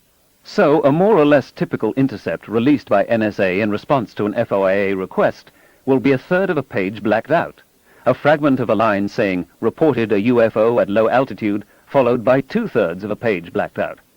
The NSA's position is that releasing the rest of the page would potentially compromise sources and methods, or at least alert the nation in question to how readily its aviation radio traffic is being intercepted. If NSA released surrounding seemingly bland aircraft-to-tower transmissions, it would then be possible for the nation in question to recognize that its military air traffic control dialogues are being monitored, and to switch to communications means, frequency hopping for example, that make NSA intercepts more difficult. But UFO conspiracy theorists receiving, in response to their FOIA requests, dozens of pages of material, almost all of it blacked out, understandably deduce that the NSA possesses extensive information on UFOs and is part of a conspiracy of silence. In talking not for attribution with NSA officials, I am told the following story. Typical intercepts are of military and civilian aircraft radioing that they see a UFO, by which they mean an unidentified object in the surrounding airspace. It may even be U.S. aircraft on reconnaissance or spoofing missions. In most cases, it is something much more ordinary, and the clarification is also reported on later NSA intercepts. Similar logic can be used to make NSA seem a part of any conspiracy. For example, they say, a response was required to an FOIA request on what the NSA knew about the singer Elvis Presley. Apparitions of Mr. Presley and resulting miraculous cures have been reported. Well, the NSA knew a few things. For example, a report on the economic health of a certain nation reported how many Elvis Presley tapes and CDs were sold there. This information also was supplied as a few lines of clear in a vast ocean of censorship black. Was NSA engaged in an Elvis Presley cover-up? While of course I have not personally investigated NSA's UFO-related traffic, their story seems to me very plausible. If we are convinced that the government is keeping visits of aliens from us, then we should take on the secrecy culture of the military and intelligence establishments. At the very least, we can push for declassification of relevant information from decades ago, of which the July 1994 Air Force report on the Roswell incident is a good example. You can catch a flavor of the paranoid style of many ufologists, as well as a naivete about the secrecy culture, in a book by a former New York Times reporter, Howard Bloom, Out There, Simon & Schuster, 1990. I could not, no matter how inventively I tried, avoid slamming into sudden dead ends. The whole story was always lingering, deliberately, I came to believe, just out of my grasp. Why? This was the single, practical, impossible question that was balanced ominously on the tall peak of my mounting suspicions. Why were all these official spokesmen and institutions doing their collusive best to hinder and obstruct my efforts? Why were stories true one day and false the next? Why all the tense, unyielding secretiveness? Why were military intelligence agents spreading disinformation, driving UFO believers mad? What had the government found out there? What was it trying to hide? Of course, there's resistance. Some information is classified legitimately. As with military hardware, secrecy sometimes really is in the national interest. Further, military, political, and intelligence communities tend to value secrecy for its own sake. It's a way of silencing critics and evading responsibility for incompetence or worse. It generates an elite, a band of brothers in whom the national confidence can be reliably vested, unlike the great mass of citizenry on whose behalf the information is presumably made secret in the first place. With a few exceptions, secrecy is deeply incompatible with democracy and with science. One of the most provocative purported intersections of UFOs and secrecy are the so-called MJ-12 documents. In late 1984, so the story goes, an envelope containing a canister of exposed but undeveloped film was thrust into the home mail slot of a film producer, Jaime Chandra, interested in UFOs and government cover-up, remarkably just as he was about to go out and have lunch with the author of a book on the alleged events in Roswell, New Mexico. When developed, it proved to be page after page of a highly classified, eyes-only executive order dated 24 September 1947, in which President Harry S. Truman seemingly established a committee of 12 scientists and government officials to examine a set of crashed flying saucers and little alien bodies. The membership of the MJ-12 committee is remarkable because these are just the military, intelligence, science, and engineering people who might have been called to investigate such crashes if they had occurred. In the MJ-12 documents, there are tantalizing references to appendices about the nature of the aliens, the technology of their ships, and so on. But the appendices were not included in the mysterious film. The Air Force says that the document is bogus. The UFO expert Philip J. Klass and others find lexicographic and typographic inconsistencies that suggest that the whole thing is a hoax. Those who purchase fine art are concerned about the provenance of their painting, that is, who owned it most recently and who before that, and so on all the way back to the original artist. If there are breaks in the chain, if a 300-year-old painting can be tracked back only 60 years, and then we have no idea in what home or museum it was hanging, then the forgery warning flags go up. Because the rewards of forgery in fine art are high, collectors must be very cautious. Where the MJ-12 documents are most vulnerable and suspect is exactly on this question of provenance. The evidence miraculously dropped on a doorstep like something out of a fairy story, perhaps the shoemaker and the elves. There are many cases in human history of a similar character, where a document of dubious provenance suddenly appears, carrying information of great import which strongly supports the case of those who have made the discovery. After careful and in some cases courageous investigation, the document is proved to be a hoax. There is no difficulty in understanding the motivation of the hoaxers. A more or less typical example is the Book of Deuteronomy, discovered hidden in the temple in Jerusalem by King Josiah, who, miraculously, in the midst of a major Reformation struggle, found in Deuteronomy confirmation of all his views. Another case is what is called the donation of Constantine. Constantine the Great is the emperor who made Christianity the official religion of the Roman Empire. The city of Constantinople, now Istanbul, for over 1,000 years the capital of the Eastern Roman Empire, was named after him. He died in the year 335. In the 9th century, references to a donation of Constantine suddenly appeared in Christian writings.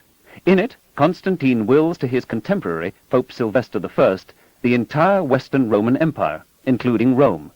This little gift, so the story went, was partly in gratitude for Sylvester's cure of Constantine's leprosy.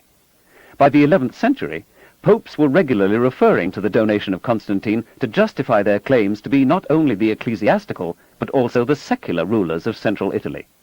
Through the Middle Ages, the donation was judged genuine both by those who supported and by those who opposed the temporal claims of the Church. Lorenzo of Valla was one of the polymaths of the Italian Renaissance. A controversialist, crusty, critical, arrogant, a pedant, he was attacked by his contemporaries for sacrilege, impudence, temerity, and presumption, among other imperfections. After he concluded that the Apostles' Creed could not, on grammatical grounds, have actually been written by the 12 apostles, the Inquisition declared him a heretic, and only the intervention of his patron Alfonso, King of Naples, prevented his immolation. Undeterred, in 1440, he published a treatise demonstrating that the donation of Constantine is a crude forgery. The language in which it was written was to 4th century court Latin as Cockney was to the King's English. Because of Lorenzo of Valla, the Roman Catholic Church no longer presses its claim to rule European nations because of the donation of Constantine. This work, whose provenance has a 5-century hole in it, is generally understood to have been forged by a cleric attached to the church's curia around the time of Charlemagne, when the papacy, and especially Pope Adrian I, was arguing for unification of church and state. Assuming they both belong to the same category, the MJ12 documents are a more clever hoax than the donation of Constantine. But on matters of provenance, vested interest, and lexicographic inconsistencies, they have much in common. A cover-up to keep knowledge of extraterrestrial life or alien abductions almost wholly secret for 45 years, with hundreds, if not thousands, of government employees privy to it, is a remarkable notion. Certainly government secrets are routinely kept, even secrets of substantial general interest. But the ostensible point of such secrecy is to protect the country and its citizens. Here, though, it's different. The alleged conspiracy of those with security clearances is to keep from the citizens knowledge of a continuing alien assault on the human species. If extraterrestrials really were abducting millions of us, it would be much more than a matter of national security. It would impact the security of all human beings everywhere on Earth. Given such stakes, is it plausible that no one with real knowledge and evidence in nearly 200 nations would blow the whistle, speak out and side with the humans rather than the aliens? Since the end of the Cold War, NASA has been flailing about, trying to find missions that justify its existence, particularly a good reason for humans in space. If the Earth were being visited daily by hostile aliens, wouldn't NASA leap on this opportunity to augment its funding? And if an alien invasion were in progress, why would the Air Force, traditionally led by pilots, step back from manned spaceflight and launch all its payloads on unmanned boosters? Consider the former Strategic Defense Initiative organization in charge of Star Wars. It's fallen on hard times now, particularly its objective of basing defenses in space. Its name and perspective have been demoted. It's the Ballistic Missile Defense Organization these days. It no longer even reports directly to the Secretary of Defense. The inability of such technology to protect the United States against a massive attack by nuclear-armed missiles is manifest. But wouldn't we want at least to attempt deployment of defenses in space if we were facing an alien invasion? The Department of Defense, like similar ministries in every nation, thrives on enemies, real or imagined. It is implausible in the extreme that the existence of such an adversary would be suppressed by the very organization that would most benefit from its presence. The entire post-Cold War posture of the military and civilian space programs of the United States and other nations speaks powerfully against the idea that there are aliens among us, unless, of course, the news is also being kept from those who plan the national defense. Just as there are those who accept every UFO report at face value, there are also those who dismiss the idea of alien visitation out of hand and with great passion. It is, they say, unnecessary to examine the evidence, and unscientific even to contemplate the issue. I once helped to organize a public debate at the annual meeting of the American Association for the Advancement of Science between proponent and opponent scientists of the proposition that some UFOs were spaceships, whereupon a distinguished physicist, whose judgment in many other matters I respected, threatened to sic the Vice President of the United States on me if I persisted in this madness. Nevertheless, the debate was held and published, the issues were a little better clarified, and I did not hear from Spiro T. Agnew. A 1969 study by the National Academy of Sciences, while recognizing that there are reports not easily explained, concluded that the least likely explanation of UFOs is the hypothesis of extraterrestrial visitations by intelligent beings. Think of how many other explanations there might be. Time travelers, demons from Witchland, tourists from another dimension, like Mr. Mizursteplik, or was it Mizurspitlik? I always forget. From the land of Zurf in the fifth dimension in the old Superman comic books. The souls of the dead, or a non-Cartesian phenomenon that doesn't obey the rules of science or even of logic. Each of these explanations has in fact been seriously proffered. Least likely is really saying something. This rhetorical excess is an index of how distasteful the whole subject has become to many scientists. It's telling that emotions can run so high on a matter about which we really know so little. This is especially true of the more recent flurry of alien abduction reports. After all, if true, either hypothesis, invasion by sexually manipulative extraterrestrials or an epidemic of hallucinations, teaches us something we certainly ought to know about. Maybe the reason for strong feelings is that both alternatives have such unpleasant implications. Aurora. The number of reports and their consistency suggest that there may be some basis for these sightings other than hallucinogenic drugs. Mystery aircraft. Report Federation of American Scientists, August 20, 1992. Aurora is a high-altitude, extremely secret American reconnaissance aircraft, a successor to the U-2 and the SR-71 Blackbird. It either exists or it doesn't. By 1993, there were reports by observers near California's Edwards Air Force Base and Groom Lake, Nevada, and particularly a region of Groom Lake called Area 51, where experimental aircraft for the Department of Defense are tested, that seemed, by and large, mutually consistent. Confirming reports were filed from all over the world. Unlike its predecessors, the aircraft is said to be hypersonic, to travel much faster, perhaps 6 to 8 times faster than the speed of sound. It leaves an odd contrail described as donuts on a rope. Perhaps it is also a means of launching small secret satellites into orbit, developed, it is speculated, after the Challenger disaster indicated the shuttle's episodic unreliability for defense payloads. But the CIA swears up and down there's no such program, says U.S. Senator and former astronaut John Glenn. The principal designer of some of the most secret U.S. aircraft says the same thing. A Secretary of the Air Force has vehemently denied the existence of such an airplane or any program to build one, in the U.S. Air Force or anywhere else. Would he lie? We have looked into all such sightings as we have for UFO reports, says an Air Force spokesman, in perhaps carefully chosen words, and we cannot explain them. Meanwhile, in April 1995, the Air Force seized 4,000 more acres near Area 51.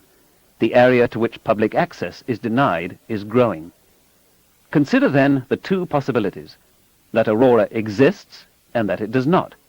If it exists, it's striking that an official cover-up of its very existence has been attempted, that secrecy could be so effective, and that the aircraft could be tested or refueled all over the world without a single photograph of it or any other hard evidence being published.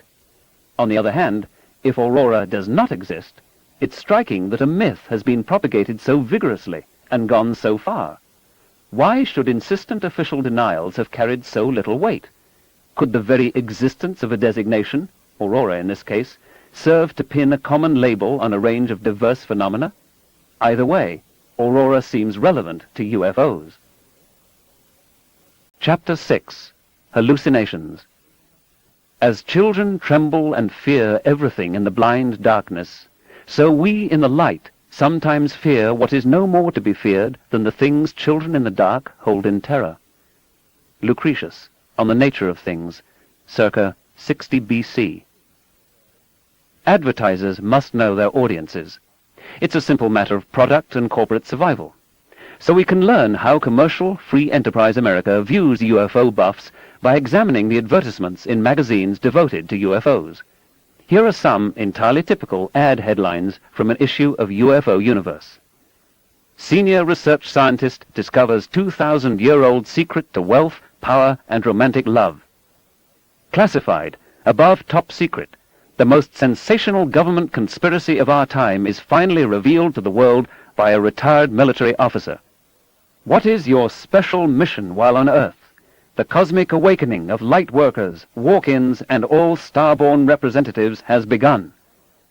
This is what you have been waiting for. 24 superb, incredible, life-improving UFO seals of the spirits. I got a girl. Do you? Stop missing out. Get girls now. Subscribe today to the most amazing magazine in the universe. Bring miraculous good luck, love, and money into your life. These powers have worked for centuries. They can work for you. Amazing psychic research breakthrough. It takes only 5 minutes to prove that psychic magic powers really work. Have you the courage to be lucky, loved, and rich? Guaranteed good fortune will come your way. Get everything you want with the most powerful talismans in the world. Men in black, government agents, or aliens. Increase the power of gemstones, charms, seals, and symbols. Improve the effectiveness of everything you do. Magnify your mind power and abilities with the Mind Power Magnifier. The famous money magnet. Would you like more money? Testament of Lael, Sacred Scriptures of a Lost Civilization. A new book by Commander X from Inner Light. The controllers, the hidden rulers of Earth identified. We are the property of an alien intelligence. What is the common thread that binds these ads together? Not UFOs. Surely it's the expectation of unlimited audience gullibility. That's why they're placed in UFO magazines, because by and large the very act of buying such a magazine so categorizes the reader. Doubtless there are moderately skeptical and fully rational purchasers of these periodicals who are demeaned by such expectations of advertisers and editors. But if they're right, even about the bulk of their readers, what might it mean for the alien abduction paradigm? Occasionally I get a letter from someone who is in contact with extraterrestrials. I'm invited to ask them anything. And so, over the years, I've prepared a little list of questions. The extraterrestrials are very advanced, remember. So I ask things like, please provide a short proof of Fermat's last theorem, or the Goldbach conjecture. And then I have to explain what these are, because extraterrestrials will not call it Fermat's last theorem. So I write out the simple equation with the exponents. I never get an answer. On the other hand, if I ask something like, should we be good? I almost always get an answer. Anything vague, especially involving conventional moral judgments, these aliens are extremely happy to respond to. But on anything specific, where there is a chance to find out if they actually know anything beyond what most humans know, there is only silence. Something can be deduced from this differential ability to answer questions. In the good old days before the alien abduction paradigm, people taken aboard UFOs were offered, so they reported, edifying lectures on the dangers of nuclear war. Nowadays, when such instruction is given, the extraterrestrials seem fixated on environmental degradation and AIDS. How is it, I ask myself, that UFO occupants are so bound to fashionable or urgent concerns on this planet? Why not even an incidental warning about CFCs and ozone depletion in the 1950s? Or about the HIV virus in the 1970s, when it might really have done some good? Why not alert us now to some public health or environmental threat we haven't yet figured out? Can it be that aliens know only as much as those who report their presence? And if one of the chief purposes of alien visitations is admonitions about global dangers, why tell it only to a few people whose accounts are suspect anyway? Why not take over the television networks for a night, or appear with vivid cautionary audiovisuals before the United Nations Security Council? Surely this is not too difficult for those who wing across the light years. The earliest commercially successful UFO contactee was George Adamski. He operated a tiny restaurant at the foot of California's Mount Palomar and set up a small telescope out in back. At the summit of the mountain was the largest telescope on Earth, the 200-inch reflector of the Carnegie Institution of Washington and the California Institute of Technology. Adamski styled himself Professor Adamski of Mount Palomar Observatory. He published a book, it caused quite a sensation, I recall, in which he described how in the desert nearby he had encountered nice-looking aliens with long blonde hair and, if I remember correctly, white robes, who warned Adamski about the dangers of nuclear war. They hailed from the planet Venus, whose 900-degree Fahrenheit surface temperature we can now recognize as a barrier to Adamski's credibility. In person, he was utterly convincing. The Air Force officer nominally in charge of UFO investigations at the time described Adamski in these words. To look at the man and to listen to his story, you had an immediate urge to believe him.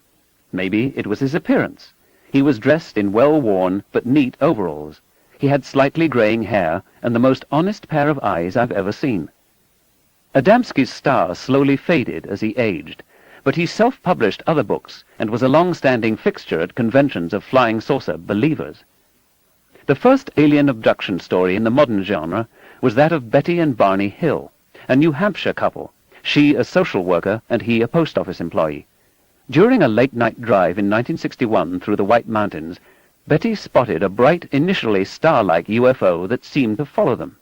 Because Barney feared it might harm them, they left the main highway for narrow mountain roads, arriving home 2 hours later than they'd expected.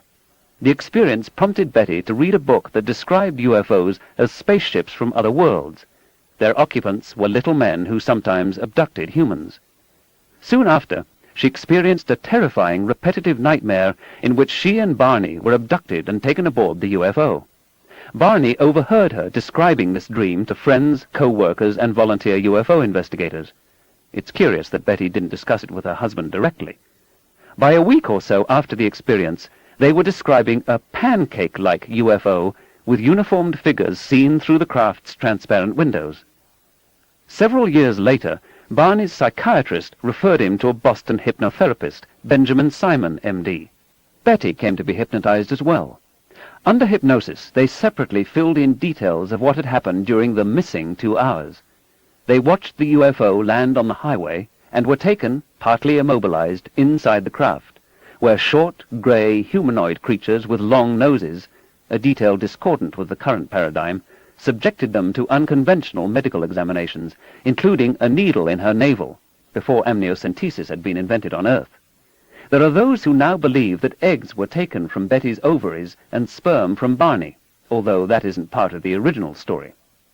The captain showed Betty a map of interstellar space with the ship's routes marked.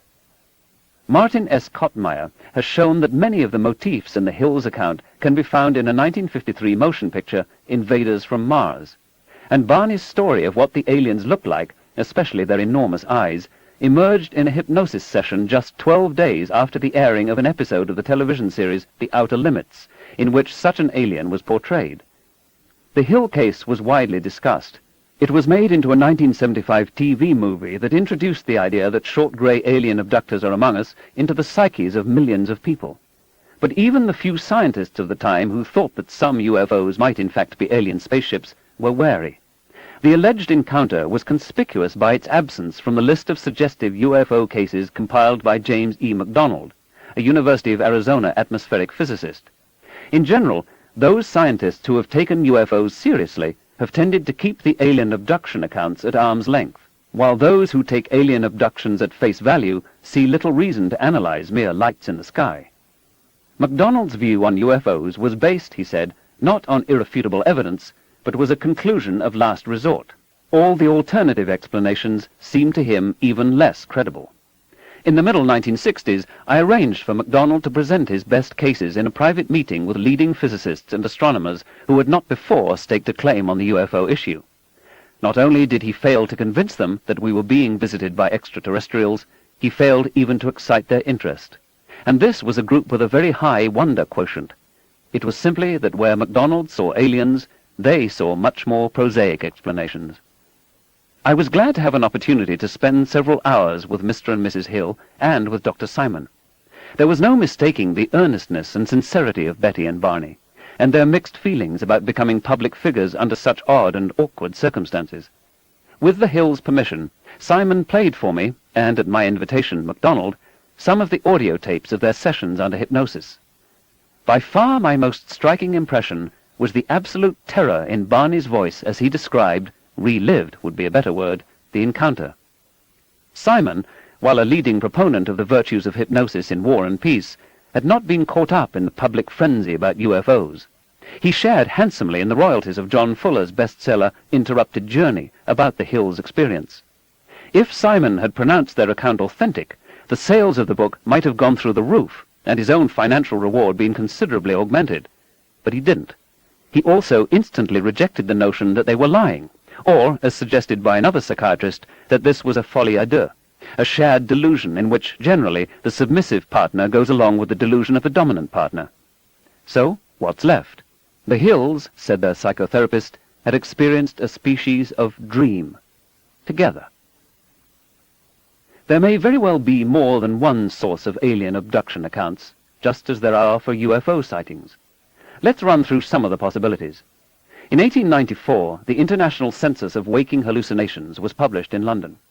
From that time to this, repeated surveys have shown that 10 to 25% of ordinary functioning people have experienced, at least once in their lifetimes, a vivid hallucination, hearing a voice usually, or seeing a form when there's no one there. More rarely, people sense a haunting aroma, or hear music, or receive a revelation that arrives independent of the senses. In some cases, these become transforming personal events or profound religious experiences. Hallucinations may be a neglected low door in the wall to a scientific understanding of the sacred. Probably a dozen times since their deaths, I've heard my mother or father, in a conversational tone of voice, call my name. Of course, they called to me often during my life with them, to do a chore, to be reminded of a responsibility, to come to dinner, to engage in conversation, to hear about an event of the day. I still miss them so much that it doesn't seem at all strange that my brain will occasionally retrieve a lucid recollection of their voices. Such hallucinations may occur to perfectly normal people under perfectly ordinary circumstances. Hallucinations can also be elicited by a campfire at night, or under emotional stress, or during epileptic seizures, or migraine headaches, or high fever, or by prolonged fasting, or sleeplessness. Dreams are associated with a state called REM sleep, the abbreviation standing for rapid eye movement. Under the closed eyelids, the eyes move, perhaps following the action in the dream, or perhaps randomly. The REM state is strongly correlated with sexual arousal. Experiments have been performed in which sleeping subjects are awakened whenever the REM state emerges, while members of a control group are awakened just as often each night, but not when they're dreaming. After some days, the control group is a little groggy, but the experimental group, the ones who are prevented from dreaming, is hallucinating in daytime. It's not that a few people with a particular abnormality can be made to hallucinate in this way. Anyone is capable of hallucinations. Hallucinations can also be elicited by sensory deprivation, for example in solitary confinement, or through hallucinogens such as LSD, psilocybin, mescaline, or hashish. Delirium tremens, the dreaded alcohol-induced DTs, is one well-known manifestation of a withdrawal syndrome from alcoholism. There are also molecules, such as the phenothiazines, thorazine for example, that make hallucinations go away. It is very likely that the normal human body generates substances, perhaps including the morphine-like small brain proteins called endorphins, that cause hallucinations, and others that suppress them. Such celebrated and unhysterical explorers as Admiral Richard Byrd, Captain Joshua Slocum, and Sir Ernest Shackleton all experienced vivid hallucinations when coping with unusual isolation and loneliness. Whatever their neurological and molecular antecedents, hallucinations feel real. They are sought out in many cultures and considered a sign of spiritual enlightenment. Among the Native Americans of the Western Plains, for example, or many indigenous Siberian cultures, a young man's future was foreshadowed by the nature of the hallucination he experienced after a successful vision quest. Its meaning was discussed with great seriousness among the elders and shamans of the tribe. There are countless instances in the world's religions where patriarchs, prophets, or saviors repair themselves to desert or mountain and, assisted by hunger and sensory deprivation, encounter gods or demons. Psychedelic-induced religious experiences were a hallmark of the Western youth culture of the 1960s. The experience, however brought about, is often described respectfully by words such as transcendent, numinous, sacred, and holy. Hallucinations are common. If you have one, it doesn't mean you're crazy. The anthropological literature is replete with hallucination ethnopsychiatry, REM dreams, and possession trances, which have many common elements transculturally and across the ages. The hallucinations are routinely interpreted as possession by good or evil spirits. The Yale anthropologist Weston LaBarre goes so far as to argue that a surprisingly good case could be made that much of culture is hallucination, and that the whole intent and function of ritual appears to be a group wish to hallucinate reality. Here is a description of hallucinations as a signal to noise problem by Louis J. West, former medical director of the neuropsychiatric clinic at the University of California, Los Angeles. It is taken from the 15th edition of the Encyclopedia Britannica. Imagine a man standing at a closed glass window opposite his fireplace, looking out at his garden in the sunset. He is so absorbed by the view of the outside world that he fails to visualize the interior of the room at all. As it becomes darker outside, however, images of the objects in the room behind him can be seen reflected dimly in the window glass. For a time he may see either the garden, if he gazes into the distance, or the reflection of the room's interior, if he focuses on the glass a few inches from his face. Night falls, but the fire still burns brightly in the fireplace and illuminates the room. The watcher now sees in the glass a vivid reflection of the interior of the room behind him, which appears to be outside the window. This illusion becomes dimmer as the fire dies down, and finally, when it is dark both outside and within, nothing more is seen. If the fire flares up from time to time, the visions in the glass reappear. In an analogous way, hallucinatory experiences, such as those of normal dreams, occur when the daylight, sensory input, is reduced, while the interior illumination, general level of brain arousal remains bright, and images originating within the rooms of our brains may be perceived, hallucinated, as though they came from outside the windows of our senses. Another analogy might be that dreams, like the stars, are shining all the time. Though the stars are not often seen by day, since the sun shines too brightly, if, during the day, there is an eclipse of the sun, or if a viewer chooses to be watchful a while after sunset or a while before sunrise, or if he is awakened from time to time on a clear night to look at the sky, then the stars, like dreams, though often forgotten, may always be seen. A more brain-related concept is that of a continuous information processing activity, a kind of pre-conscious stream that is influenced continually by both conscious and unconscious forces, and that constitutes the potential supply of dream content. The dream is an experience during which, for a few minutes, the individual has some awareness of the stream of data being processed. Hallucinations in the waking state also would involve the same phenomenon, produced by a somewhat different set of psychological or physiological circumstances.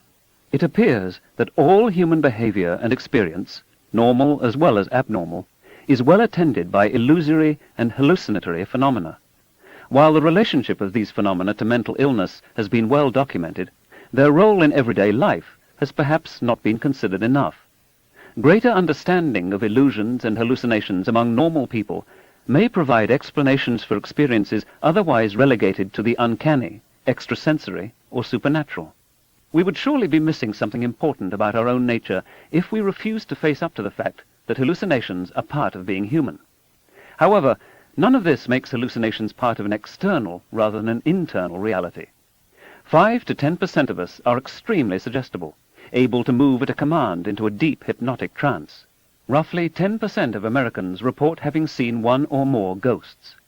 This is more than the number who allegedly remember being abducted by aliens, about the same as the number who've reported seeing one or more UFOs, and less than the number who, in the last week of Richard Nixon's presidency, before he resigned to avoid impeachment, thought he was doing a good to excellent job as president. At least 1% of all of us is schizophrenic.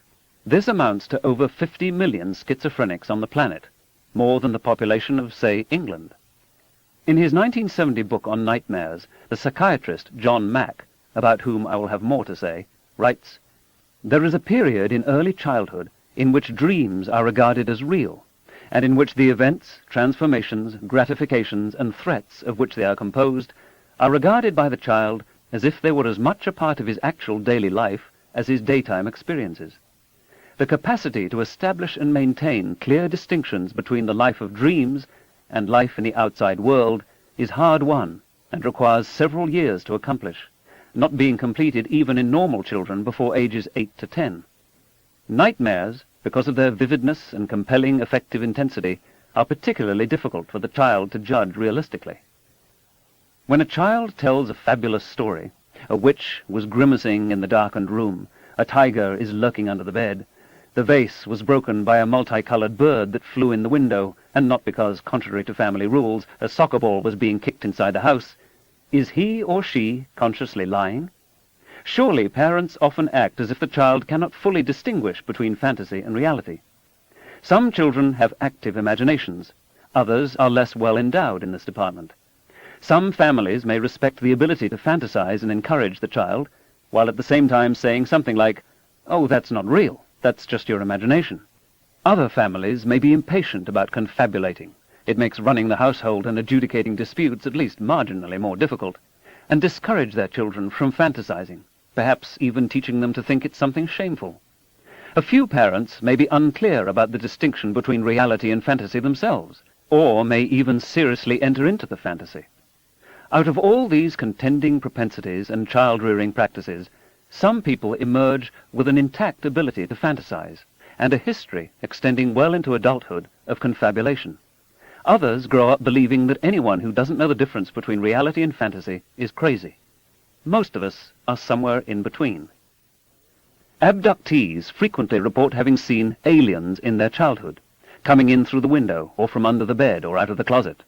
But everywhere in the world, children report similar stories, with fairies, elves, brownies, ghosts, goblins, witches, imps, and a rich variety of imaginary friends. Are we to imagine two different groups of children? One that sees imaginary earthly beings, and the other that sees genuine extraterrestrials? Isn't it more reasonable that both groups are seeing, or hallucinating, the same thing? Most of us recall being frightened at the age of 2 and older by real-seeming but wholly imaginary monsters, especially at night or in the dark.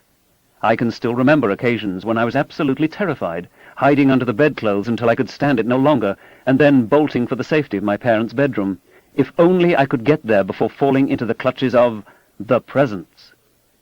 The American cartoonist Gary Larson, who draws in the horror genre, dedicates one of his books as follows: "When I was a boy, our house was filled with monsters. They lived in the closets, under the beds, in the attic, in the basement, and, when it was dark, just about everywhere. This book is dedicated to my father, who kept me safe from all of them." Maybe the abduction therapists should be doing more of that. Part of the reason that children are afraid of the dark may be that in our entire evolutionary history, up until just a moment ago, they never slept alone. Instead, they nestled safely, protected by an adult, usually Mom. In the enlightened West, we stick them alone in a dark room, say good night, and have difficulty understanding why they're sometimes upset. It makes good evolutionary sense for children to have fantasies of scary monsters. In a world stalked by lions and hyenas, such fantasies help prevent defenseless toddlers from wandering too far from their guardians. How can this safety machinery be effective for a vigorous, curious young animal unless it delivers industrial-strength terror? Those who are not afraid of monsters tend not to leave descendants. Eventually, I imagine, over the course of human evolution, almost all children become afraid of monsters. But if we're capable of conjuring up terrifying monsters in childhood, why shouldn't some of us, at least on occasion, be able to fantasize something similar, something truly horrifying, a shared delusion, as adults? It is telling that alien abductions occur mainly on falling asleep or when waking up, or on long automobile drives, where there is a well-known danger of falling into some auto-hypnotic reverie. Abduction therapists are puzzled when their patients describe crying out in terror while their spouses sleep leadenly beside them. But isn't this typical of dreams? Our shouts for help unheard? Might these stories have something to do with sleep, and, as Benjamin Simon proposed for the Hills, a kind of dream? A common, although insufficiently well-known, psychological syndrome, rather like alien abduction, is called sleep paralysis. Many people experience it. It happens in that twilight world between being fully awake and fully asleep. For a few minutes, maybe longer, you're immobile and acutely anxious. You feel a weight on your chest, as if some being is sitting or lying there. Your heartbeat is quick, your breathing labored. You may experience auditory or visual hallucinations of people, demons, ghosts, animals, or birds. In the right setting, the experience can have the full force and impact of reality, according to Robert Baker, a psychologist at the University of Kentucky. Sometimes there's a marked sexual component to the hallucination. Baker argues that these common sleep disturbances are behind many, if not most, of the alien abduction accounts. He and others suggest that there are other classes of abduction claims as well, made by fantasy-prone individuals, say, or hoaxers.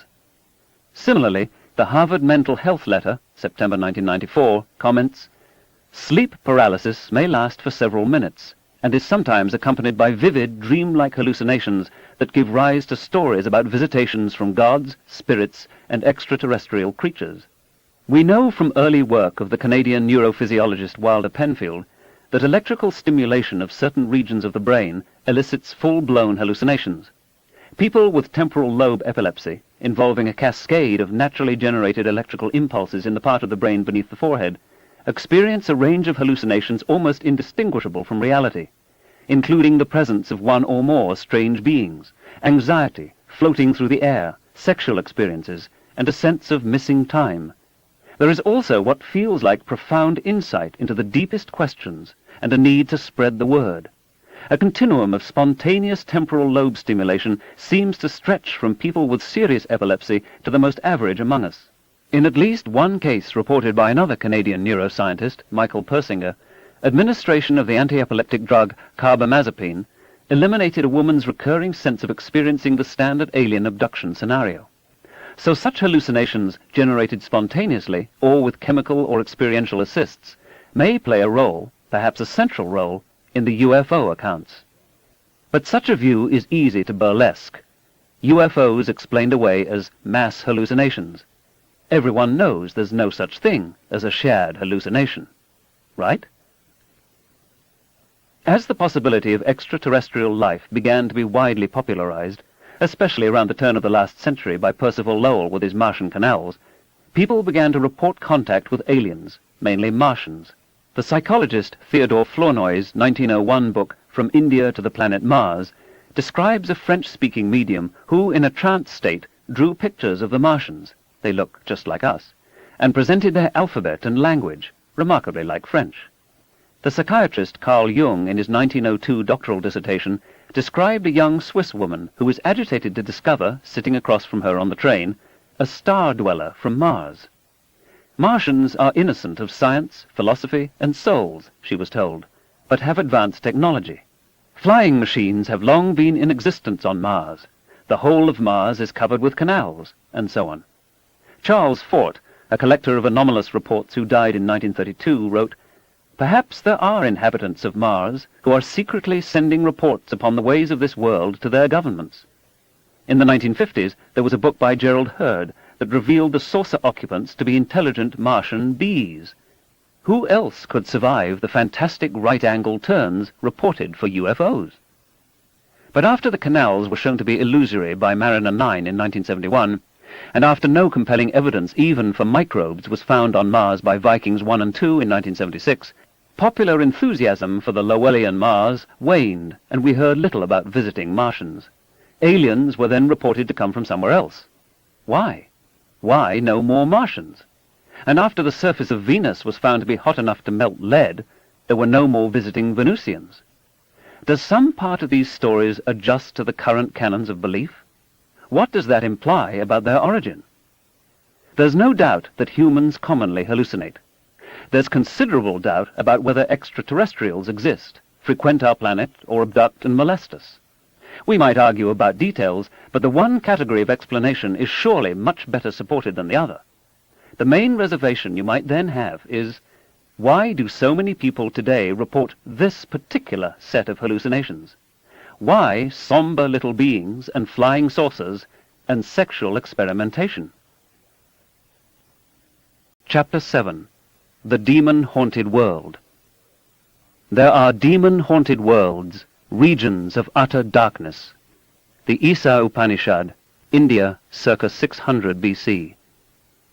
Fear of things invisible is the natural seed of that which every one in himself calleth religion.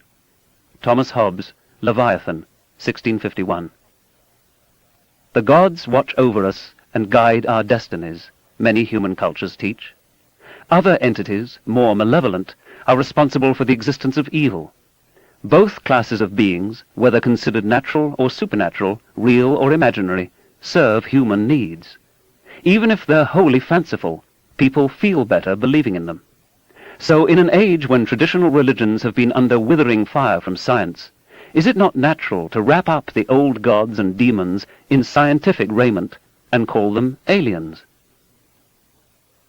Belief in demons was widespread in the ancient world. They were thought of as natural rather than supernatural beings. Hesiod casually mentions them. Socrates described his philosophical inspiration as the work of a personal, benign demon. His teacher, Diotima of Mantinea, tells him, in Plato's Symposium, that everything demonic is intermediate between God and mortal. God has no contact with man, she continues. Only through the demonic is there intercourse and conversation between man and gods, whether in the waking state or during sleep. Plato, Socrates' most celebrated student, assigned a high role to demons. No human nature invested with supreme power is able to order human affairs, he said, and not overflow with insolence and wrong. We do not appoint oxen to be the lords of oxen, or goats of goats, but we ourselves are a superior race and rule over them. In like manner, God, in his love of mankind, placed over us the demons, who are a superior race, and they, with great ease and pleasure to themselves, and no less to us, taking care of us and giving us peace and reverence and order and justice never failing, made the tribes of men happy and united. He stoutly denied that demons were a source of evil, and represented Eros, the keeper of sexual passions, as a demon, not a god, neither mortal nor immortal, neither good nor bad. But all later Platonists, including the Neoplatonists who powerfully influenced Christian philosophy, held that some demons were good and others evil. The pendulum was swinging. Aristotle, Plato's famous student, seriously considered the contention that dreams are scripted by demons. Plutarch and Porphyry proposed that the demons who filled the upper air came from the moon.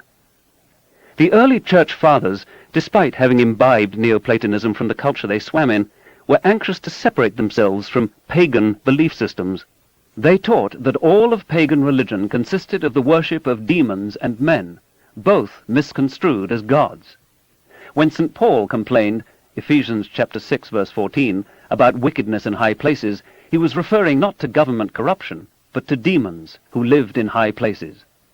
For we wrestle not against flesh and blood, but against principalities, against powers, against the rulers of the darkness of this world, against spiritual wickedness in high places. From the beginning, much more was intended than demons as a mere poetic metaphor for the evil in the hearts of men. St. Augustine was much vexed with demons. He quotes the pagan thinking prevalent in his time. The gods occupy the loftiest regions, men the lowest, the demons the middle region. They have immortality of body, but passions of the mind in common with men. In Book 8 of the City of God, begun in 413, Augustine assimilates this ancient tradition, replaces gods by God, and demonizes the demons, arguing that they are, without exception, malign. They have no redeeming virtues. They are the fount of all spiritual and material evil. He calls them aerial animals, most eager to inflict harm, utterly alien from righteousness, swollen with pride, pale with envy, subtle in deceit. They may profess to carry messages between God and man, disguising themselves as angels of the Lord, but this pose is a snare to lure us to our destruction. They can assume any form and know many things. Demon means knowledge in Greek, especially about the material world. However intelligent, they are deficient in charity. They prey on the captive and outwitted minds of men, wrote Tertullian. They have their abode in the air, the stars are their neighbors, their commerce is with the clouds. In the 11th century, the influential Byzantine theologian, philosopher, and shady politician Michael Psellus described demons in these words: "These animals exist in our own life, which is full of passions, for they are present abundantly in the passions, and their dwelling place is that of matter, as is their rank and degree. For this reason they are also subject to passions, and fettered to them." One Richalmus, abbot of Schöntal, around 1270, penned an entire treatise on demons, rich in first-hand experience. He sees, but only when his eyes are shut, countless malevolent demons, like motes of dust, buzzing around his head, and everyone else's. Despite successive waves of rationalist, Persian, Jewish, Christian, and Muslim worldviews, despite revolutionary social, political, and philosophical ferment, the existence, much of the character, and even the name of demons remained unchanged from Hesiod through the Crusades. Demons, the powers of the air, come down from the skies and have unlawful sexual congress with women. Augustine believed that witches were the offspring of these forbidden unions. In the Middle Ages, as in classical antiquity, nearly everyone believed such stories. The demons were also called devils, or fallen angels. The demonic seducers of women were labeled incubi, of men, succubi. There are cases in which nuns reported, in some befuddlement, a striking resemblance between the incubus and the priest-confessor, or the bishop, and awoke the next morning, as one 15th-century chronicler put it, to find themselves polluted just as if they had commingled with a man. There are similar accounts, but in harems, not convents, in ancient China.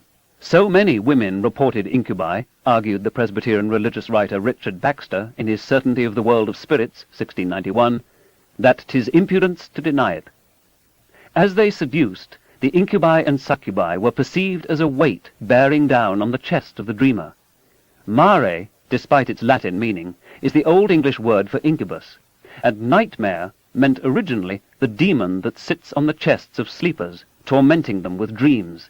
In Athanasius' Life of St. Anthony, written around 360, demons are described as coming and going at will in locked rooms. 1400 years later, in his work De Demoniality, the Franciscan scholar Ludovico Sinistrari assures us that demons pass through walls. The external reality of demons was almost entirely unquestioned from antiquity through late medieval times. Maimonides denied their reality, but the overwhelming majority of rabbis believed in dibbuks. One of the few cases I can find where it is even hinted that demons might be internal, generated in our minds, is when Abba Poemen, one of the desert fathers of the early church, was asked, "How do the demons fight against me?" "The demons fight against you?" Father Poemen asked in turn. "Our own wills become the demons, and it is these which attack us." The medieval attitudes on incubi and succubi were influenced by Macrobius' 4th century commentary on the dream of Scipio, which went through dozens of editions before the European Enlightenment. Macrobius described phantoms, phantasma, seen in the moment between wakefulness and slumber. The dreamer imagines the phantoms as predatory. Macrobius had a skeptical side which his medieval readers tended to ignore. Obsession with demons began to reach a crescendo when, in his famous bull of 1484, Pope Innocent VIII declared, "It has come to our ears that members of both sexes do not avoid to have intercourse with evil angels, incubi and succubi, and that by their sorceries and by their incantations, charms and conjurations, they suffocate, extinguish, and cause to perish the births of women, as well as generate numerous other calamities." With this bull, Innocent initiated the systematic accusation, torture, and execution of countless witches all over Europe. They were guilty of what Augustine had described as a criminal tampering with the unseen world. Despite the even-handed members of both sexes in the language of the bull, unsurprisingly, it was mainly girls and women who were so persecuted. Many leading Protestants of the following centuries, their differences with the Catholic Church notwithstanding, adopted nearly identical views. Even humanists such as Desiderius Erasmus and Thomas More believed in witches. "The giving up of witchcraft," said John Wesley, the founder of Methodism, "is in effect the giving up of the Bible." William Blackstone, the celebrated jurist, in his Commentaries on the Laws of England, 1765, asserted, "To deny the possibility, nay, actual existence of witchcraft and sorcery is at once flatly to contradict the revealed word of God in various passages of both the Old and New Testament." Innocent commended our dear sons Henry Kramer and James Sprenger, who have been by letters apostolic delegated as inquisitors of these heretical depravities. If the abominations and enormities in question remain unpunished, the souls of multitudes face eternal damnation. The Pope appointed Kramer and Sprenger to write a comprehensive analysis using the full academic armory of the late 15th century. With exhaustive citations of Scripture and of ancient and modern scholars, they produced the Malleus Maleficarum, the Hammer of Witches, aptly described as one of the most terrifying documents in human history. Thomas Adey, in A Candle in the Dark, condemned it as villainous doctrines and inventions, horrible lies and impossibilities, serving to hide their unparalleled cruelty from the ears of the world. What the Malleus comes down to, pretty much, is that if you're accused of witchcraft, you're a witch. Torture is an unfailing means to demonstrate the validity of the accusation. There are no rights of the defendant. There is no opportunity to confront the accusers. Little attention is given to the possibility that accusations might be made for impious purposes, jealousy, say, or revenge, or the greed of the inquisitors who routinely confiscated for their own private benefit the property of the accused. This technical manual for torturers also includes methods of punishment tailored to release demons from the victim's body before the process kills her. The Malleus in hand, the Pope's encouragement guaranteed, inquisitors began springing up all over Europe. It quickly became an expense account scam. All costs of investigation, trial, and execution were borne by the accused or her relatives, down to per diems for the private detectives hired to spy on her, wine for her guards, banquets for her judges, the travel expenses of a messenger sent to fetch a more experienced torturer from another city, and the faggots, tar, and hangman's rope. Then there was a bonus to the members of the tribunal for each witch burned. The convicted witch's remaining property, if any, was divided between church and state. As this legally and morally sanctioned mass murder and theft became institutionalized, as a vast bureaucracy arose to serve it, attention was turned from poor hags and crones to the middle class and well-to-do of both sexes. The more who, under torture, confessed to witchcraft, the harder it was to maintain that the whole business was mere fantasy. Since each witch was made to implicate others, the numbers grew exponentially. These constituted frightful proofs that the devil is still alive, as it was later put in America in the Salem witch trials. In a credulous age, the most fantastic testimony was soberly accepted, that tens of thousands of witches had gathered for a Sabbath in public squares in France, or that 12,000 of them darkened the skies as they flew to Newfoundland. The Bible had counseled, "Thou shalt not suffer a witch to live." Legions of women were burnt to death. This mode of execution was adopted by the Holy Inquisition, apparently to guarantee literal accord with a well-intentioned sentence of canon law. Council of Tours, 1163. The Church abhors bloodshed. The most horrendous tortures were routinely applied to every defendant, young or old, after the instruments of torture were first blessed by the priests. Innocent himself died in 1492, following unsuccessful attempts to keep him alive by transfusion, which resulted in the deaths of 3 boys, and by suckling at the breast of a nursing mother. He was mourned by his mistress and their children. In Britain, witch-finders, also called prickers, were employed, receiving a handsome bounty for each girl or woman they turned over for execution. They had no incentive to be cautious in their accusations. Typically, they looked for devil's marks, scars or birthmarks, or nevi, that when pricked with a pin neither hurt nor bled.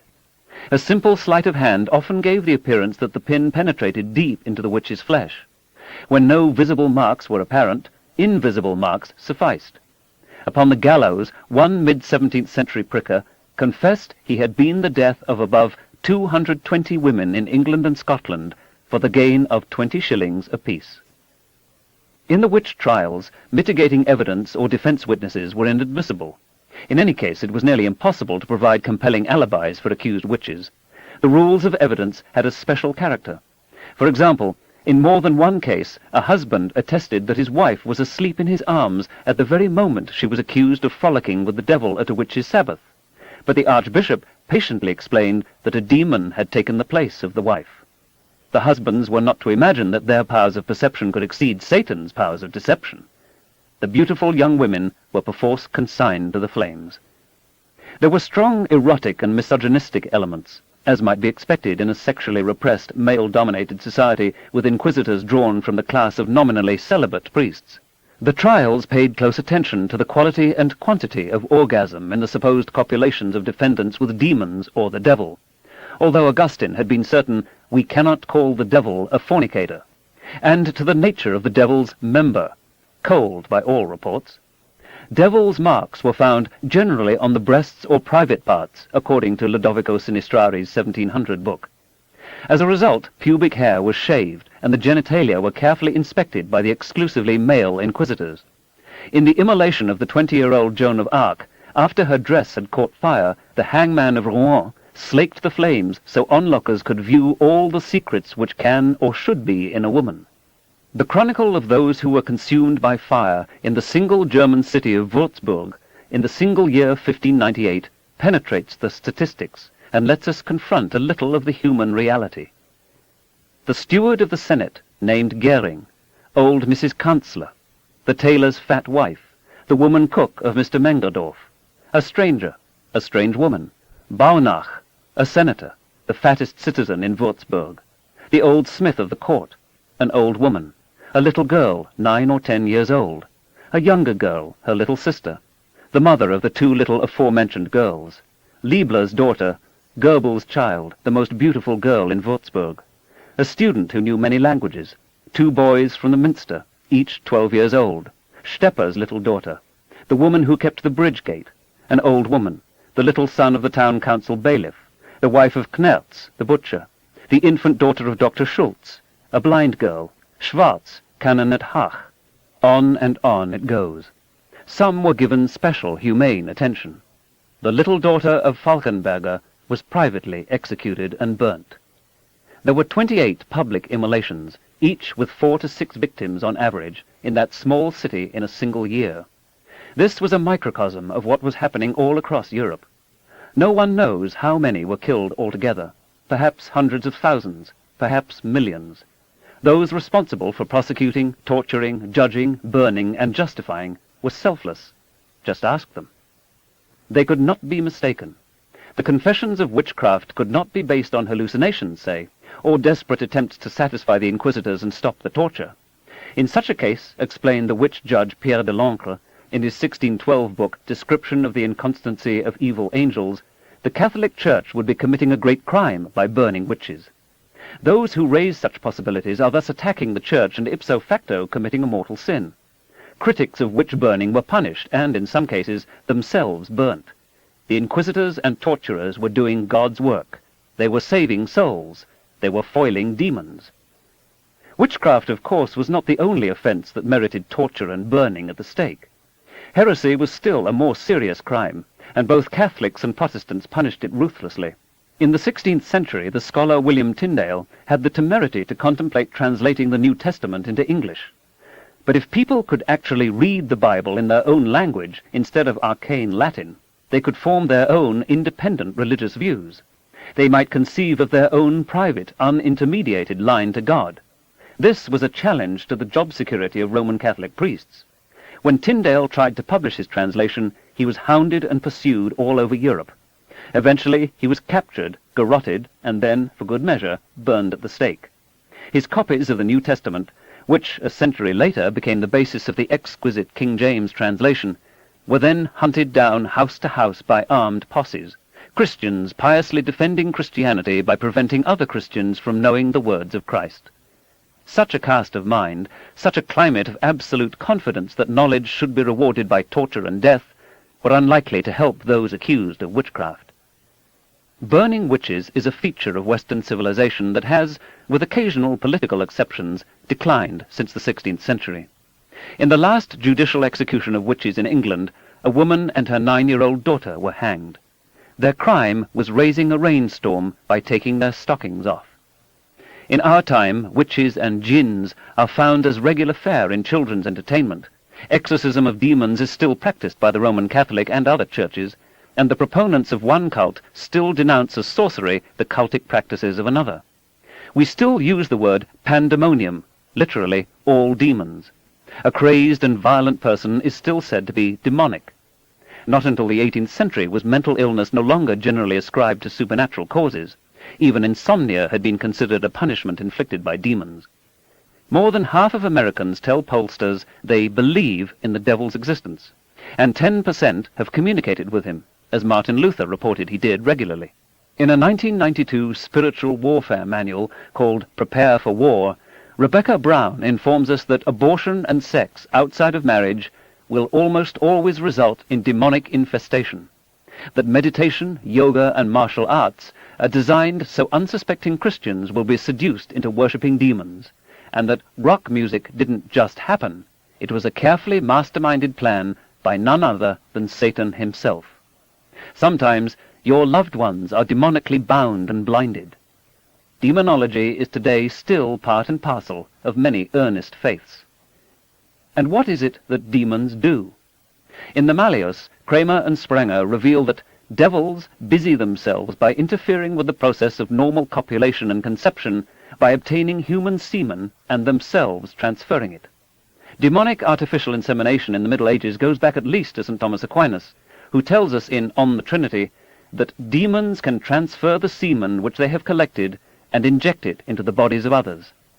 His contemporary, St. Bonaventura, spells it out in a little more detail.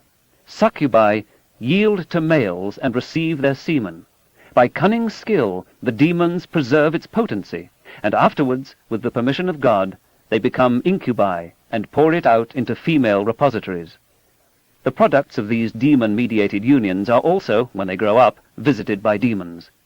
A multi-generational trans-species sexual bond is forged, and these creatures, we recall, are well known to fly. Indeed, they inhabit the upper air. There is no spaceship in these stories, but most of the central elements of the alien abduction account are present, including sexually obsessive non-humans who live in the sky, walk through walls, communicate telepathically, and perform breeding experiments on the human species. Unless we believe that demons really exist, how can we understand so strange a belief system, embraced by the whole Western world, including those considered the wisest among us, reinforced by personal experience in every generation and taught by church and state? Is there any real alternative besides a shared delusion based on common brain wiring and chemistry? In Genesis, we read of angels who couple with the daughters of men. The culture myths of ancient Greece and Rome told of gods appearing to women as bulls or swans or showers of gold and impregnating them. In one early Christian tradition, philosophy derived not from human ingenuity, but out of demonic pillow talk, the fallen angels betraying the secrets of heaven to their human consorts. Accounts with similar elements appear in cultures around the world. Parallels to incubi include Arabian jinn, Greek satyrs, Hindu bhoots, Samoan hotuapuro, Celtic dusei, and many others. In an epoch of demon hysteria, it was easy enough to demonize those we feared or hated.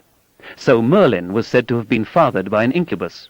So were Plato, Alexander the Great, Augustus, and Martin Luther. Occasionally an entire people, for example the Huns or the inhabitants of Cyprus, were accused by their enemies of having been sired by demons. In Talmudic tradition, the archetypical succubus was Lilith, whom God made from the dust, along with Adam. She was expelled from Eden for insubordination, not to God, but to Adam. Ever since, she spends her nights seducing Adam's descendants. In ancient Iranian and many other cultures, nocturnal seminal emissions were believed to be elicited by succubi. Saint Teresa of Avila reported a vivid sexual encounter with an angel of light, not of darkness, she was sure, as did other women later sanctified by the Catholic Church. Cagliostro, the 18th century magician and con man, let it be understood that he, like Jesus of Nazareth, was a product of the union between the children of heaven and earth. In 1645, a Cornish teenager, Anne Jeffreys, was found groggy, crumpled on the floor. Much later, she recalled being attacked by half a dozen little men, carried paralyzed to a castle in the air, seduced, and returned home. She called the little men fairies. For many pious Christians, as for the inquisitors of Joan of Arc, this was a distinction without a difference. Fairies were demons, plain and simple. They returned to terrify and torment her. The next year she was arrested for witchcraft. Fairies traditionally have magical powers and can cause paralysis by the merest touch. The ordinary passage of time is slowed in fairyland. Fairies are reproductively impaired, so they have sex with humans and carry off babies from their cradles, sometimes leaving a fairy substitute, a changeling. Now it seems a fair question. If Anne Jeffreys had grown up in a culture touting aliens rather than fairies, and UFOs rather than castles in the air, would her story have been distinguishable in any significant respect from the ones abductees tell? In his 1982 book, The Terror That Comes in the Night, an experience-centered study of supernatural assault traditions, David Hufford describes an executive, university-educated, in his mid-30s, who recalled a summer spent as a teenager in his aunt's house. One night, he saw mysterious lights moving in the harbor. Afterwards, he fell asleep. From his bed, he then witnessed a white, glowing figure climbing the stairs. She entered his room, paused, and then said, anticlimactically it seems to me, "That is the linoleum." Some nights the figure was an old woman, in others an elephant. Sometimes the young man was convinced the entire business was a dream. Other times he was certain he was awake. He was pressed down into his bed, paralyzed, unable to move or cry out. His heart was pounding. He was short of breath. Similar events transpired on many consecutive nights. What is happening here? These events took place before alien abductions were widely described. If the young man had known about alien abductions, would his old woman have had a larger head and bigger eyes? In several famous passages in the Decline and Fall of the Roman Empire, Edward Gibbon described the balance between credulity and skepticism in late classical antiquity. Credulity performed the office of faith. Fanaticism was permitted to assume the language of inspiration, and the effects of accident or contrivance were ascribed to supernatural causes. In modern times, Gibbon is writing in the middle 18th century, a latent and even involuntary skepticism adheres to the most pious dispositions. Their admission of supernatural truths is much less an active consent than a cold and passive acquiescence.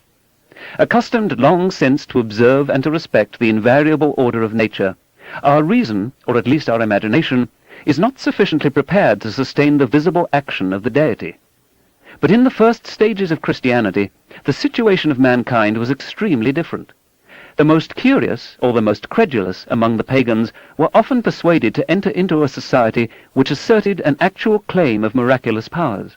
The primitive Christians perpetually trod on mystic ground, and their minds were exercised by the habits of believing the most extraordinary events. They felt, or they fancied, that on every side they were incessantly assaulted by demons, comforted by visions, instructed by prophecy, and surprisingly delivered from danger, sickness, and from death itself by the supplications of the Church. It was their firm persuasion that the air which they breathed was peopled with invisible enemies, with innumerable demons who watched every occasion and assumed every form to terrify and, above all, to tempt their unguarded virtue. The imagination and even the senses were deceived by the illusions of distempered fanaticism, and the hermit, whose midnight prayer was oppressed by involuntary slumber, might easily confound the phantoms of horror or delight which had occupied his sleeping and his waking dreams.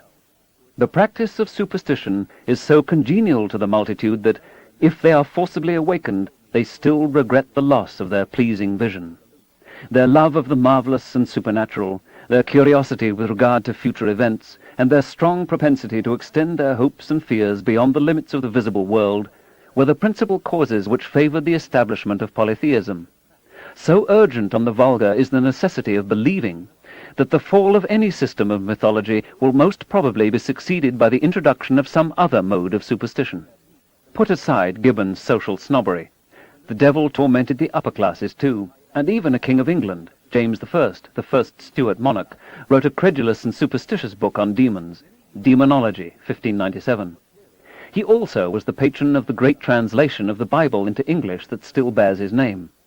It was King James' opinion that tobacco is the devil's weed, and a number of witches were exposed through their addiction to this drug.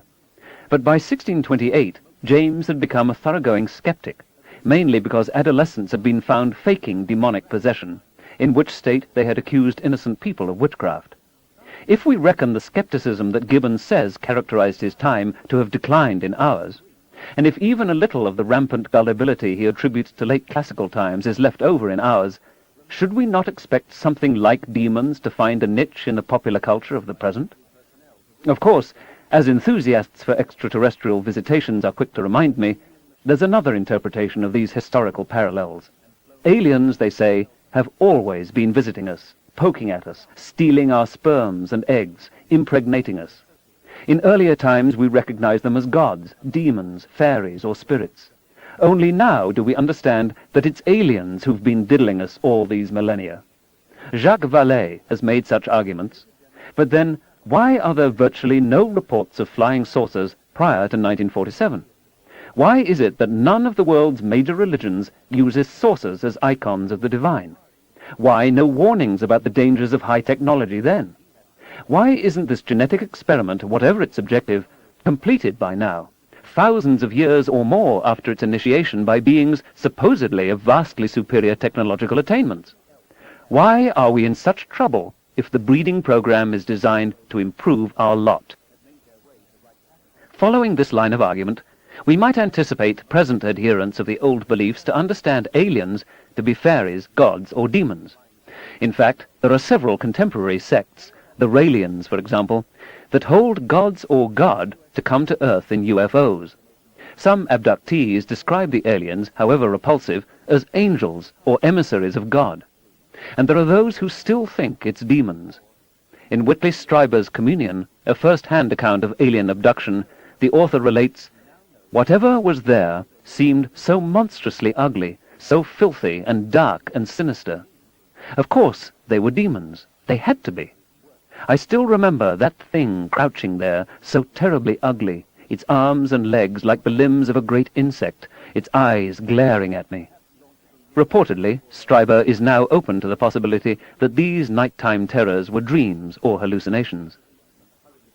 Articles on UFOs in the Christian News Encyclopedia, a fundamentalist compilation, include "Unchristian Fanatic Obsession" and "Scientist Believes UFOs Work of Devil." The Spiritual Counterfeits project of Berkeley, California, teaches that UFOs are of demonic origin. The Aquarian Church of Universal Service of McMinnville, Oregon, that all aliens are hostile.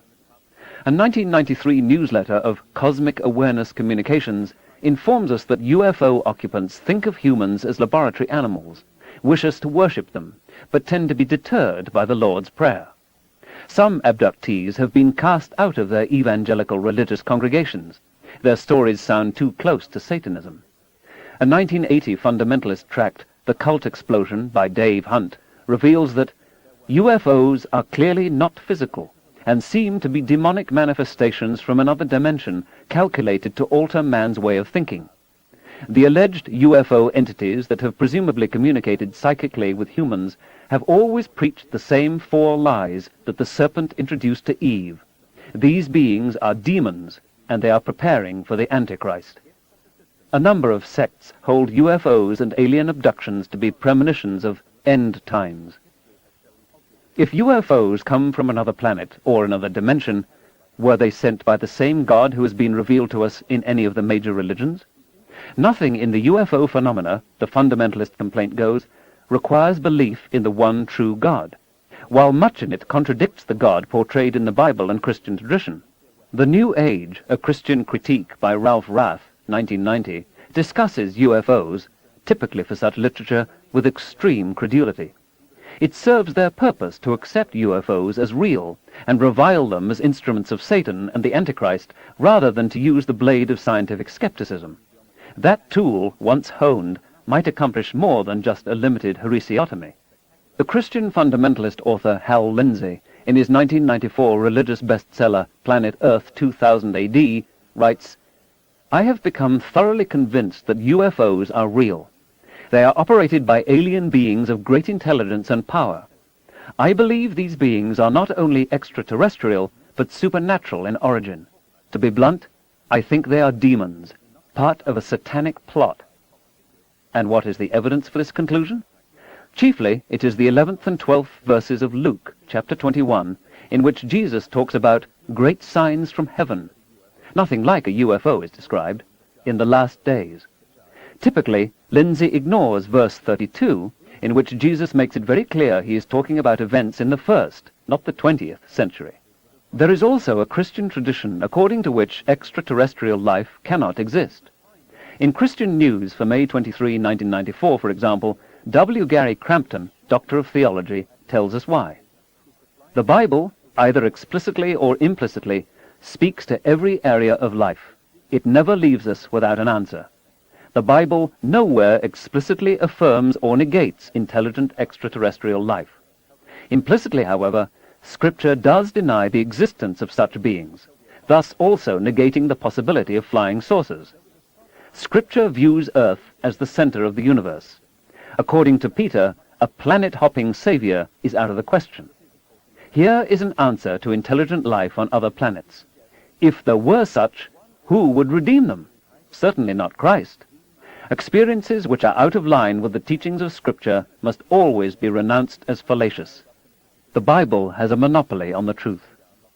But many other Christian sects, Roman Catholics for example, are completely open-minded, with no a priori objections to and no insistence on the reality of aliens and UFOs. In the early 1960s, I argued that the UFO stories were crafted chiefly to satisfy religious longings. At a time when science has complicated uncritical adherence to the old-time religions, an alternative is proffered to the God hypothesis. Dressed in scientific jargon, their immense powers explained by superficially scientific terminology, the gods and demons of old come down from heaven to haunt us, to offer prophetic visions, and to tantalize us with visions of a more hopeful future. A space-age mystery religion aborning. The folklorist Thomas E. Bullard wrote in 1989 that abduction reports sound like rewrites of older supernatural encounter traditions with aliens serving the functional roles of divine beings. He concludes, "Science may have evicted ghosts and witches from our beliefs, but it has just as quickly filled the vacancy with aliens having the same functions. Only the extraterrestrial outer trappings are new. All the fear and the psychological dramas for dealing with it seem simply to have found their way home again, where it is business as usual in the legend realm where things go bump in the night. Is it possible that people in all times and places occasionally experience vivid, realistic hallucinations, often with sexual content, about abduction by strange telepathic aerial creatures who ooze through walls, with the details filled in by the prevailing cultural idioms sucked out of the zeitgeist? Others, who have not personally had the experience, find it stirring and, in a way, familiar. They pass the story on. Soon it takes on a life of its own, inspires others trying to understand their own visions and hallucinations, and enters the realm of folklore, myth, and legend. The connection between the content of spontaneous temporal lobe hallucinations and the alien abduction paradigm is consistent with such a hypothesis. Perhaps when everyone knows that gods come down to Earth, we hallucinate gods. When all of us are familiar with demons, it's incubi and succubi. When fairies are widely accepted, we see fairies. In an age of spiritualism, we encounter spirits. And when the old myths fade and we begin thinking that extraterrestrial beings are plausible, then that's where our hypnagogic imagery tends. Snatches of song or foreign languages, images, events that we witnessed, stories that we overheard in childhood, can be accurately recalled decades later without any conscious memory of how they got into our heads. In violent fevers, men, all ignorants, have talked in ancient tongues, says Herman Melville in Moby Dick. And when the mystery is probed, it turns out always that in their wholly forgotten childhood, those ancient tongues had been really spoken in their hearing. In our everyday life, we effortlessly and unconsciously incorporate cultural norms and make them our own. A similar inhaling of motifs is present in schizophrenic command hallucinations. Here, people feel they are being told what to do by an imposing or mythic figure. They are ordered to assassinate a political leader or a folk hero, or defeat the British invaders, or harm themselves, because it is the wish of God, or Jesus, or the devil, or demons, or angels, or, lately, aliens. The schizophrenic is transfixed by a clear and powerful command from a voice that no one else can hear, and that the subject must somehow identify. Who would issue such a command? Who could speak inside our heads? The culture in which we've been raised offers up an answer. Think of the power of repetitive imagery in advertising, especially to suggestible viewers and readers. It can make us believe almost anything, even that smoking cigarettes is cool. In our time, putative aliens are the subject of innumerable science fiction stories, novels, TV dramas, and films. UFOs are a regular feature of the weekly tabloids devoted to falsification and mystification. One of the highest-grossing motion pictures of all time is about aliens very like those described by abductees. Alien abduction accounts were comparatively rare until 1975, when a credulous television dramatization of the Hill case was aired.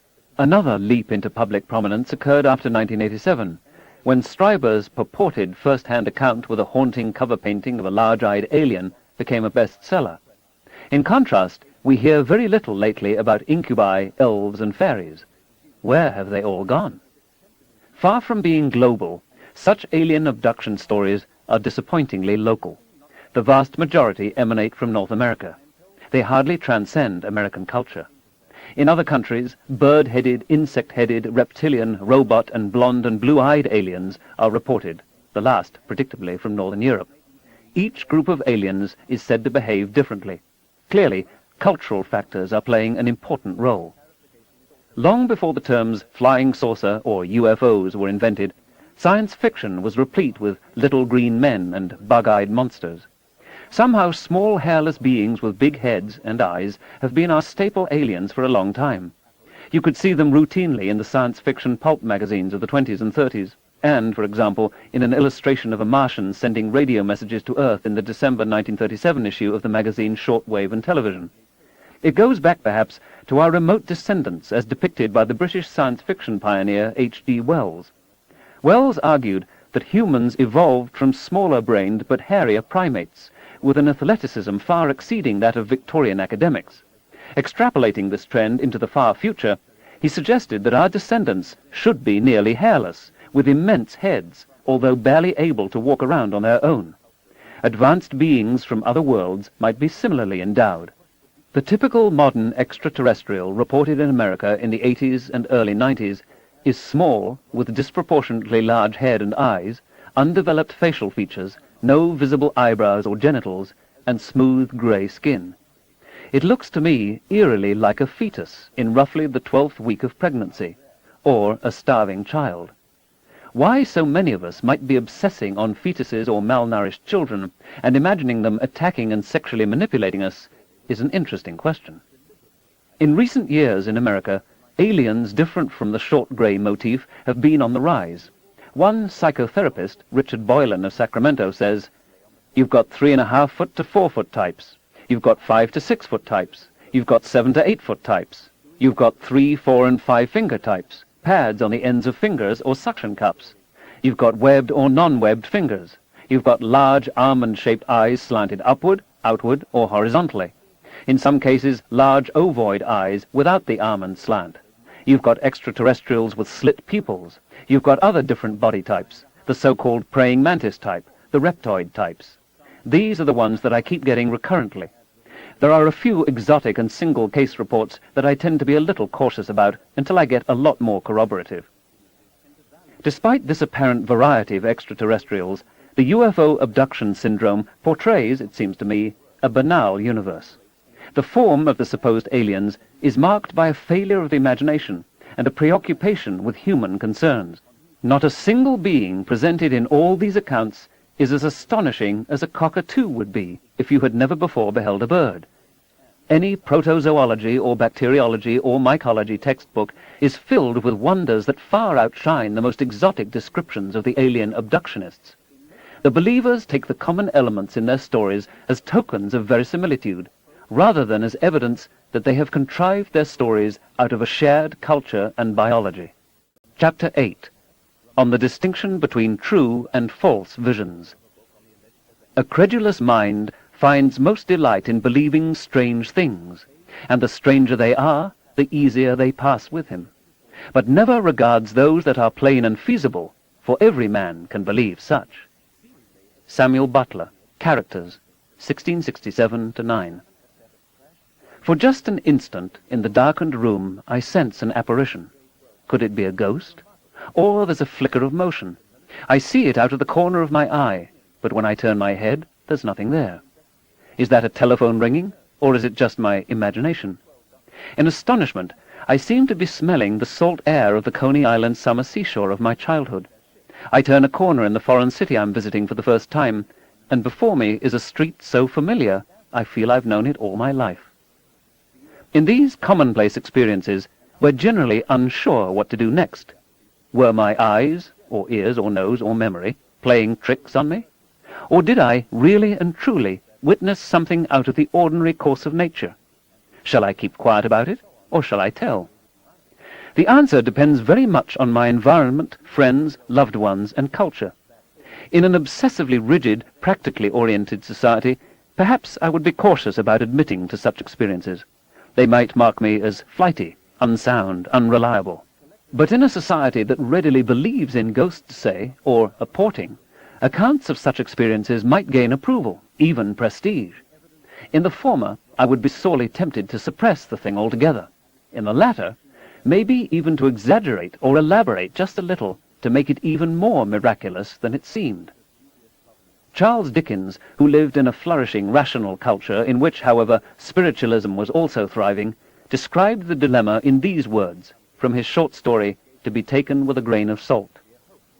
I have always noticed a prevalent want of courage, even among persons of superior intelligence and culture, as to imparting their own psychological experiences when those have been of a strange sort.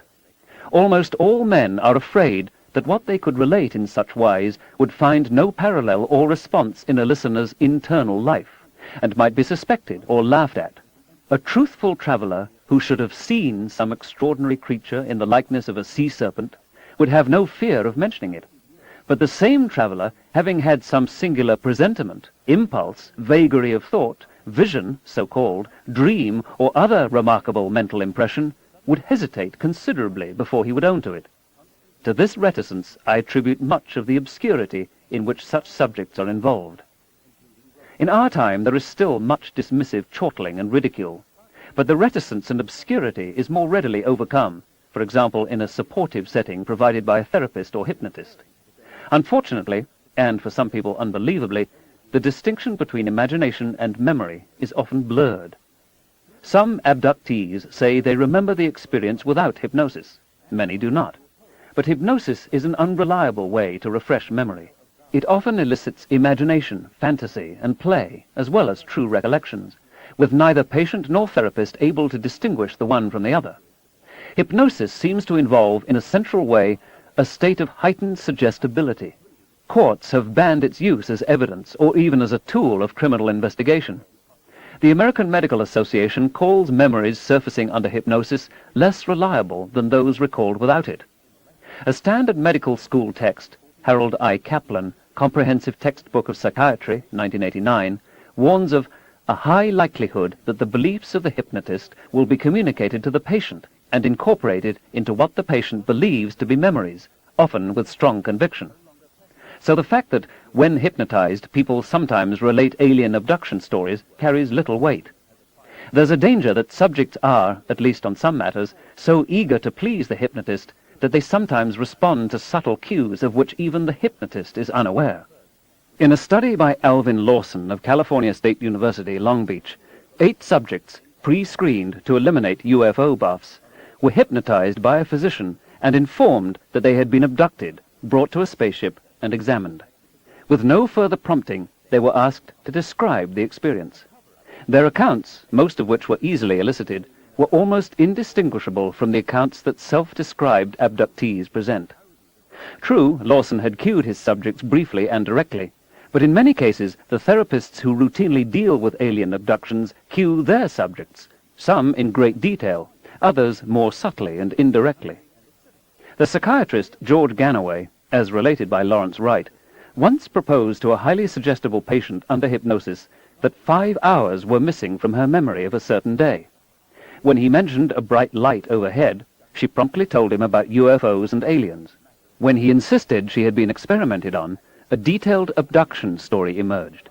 But when she came out of the trance and examined a video of the session, she recognized that something like a dream had been caught surfacing. Over the next year, though, she repeatedly flashed back to the dream material. The University of Washington psychologist Elizabeth Loftus has found that unhypnotized subjects can easily be made to believe they saw something they didn't. In a typical experiment, subjects will view a film of a car accident. In the course of being questioned about what they saw, they're casually given false information. For example, a stop sign is offhandedly referred to, although there wasn't one in the film.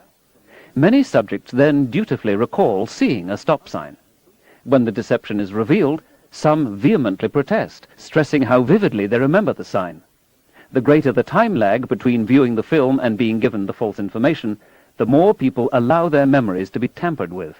Loftus argues that memories of an event more closely resemble a story undergoing constant revision than a packet of pristine information. There are many other examples, some, a spurious memory of being lost as a child in a shopping mall, for instance, of greater emotional impact. Once the key idea is suggested, the patient often plausibly fleshes out the supporting details.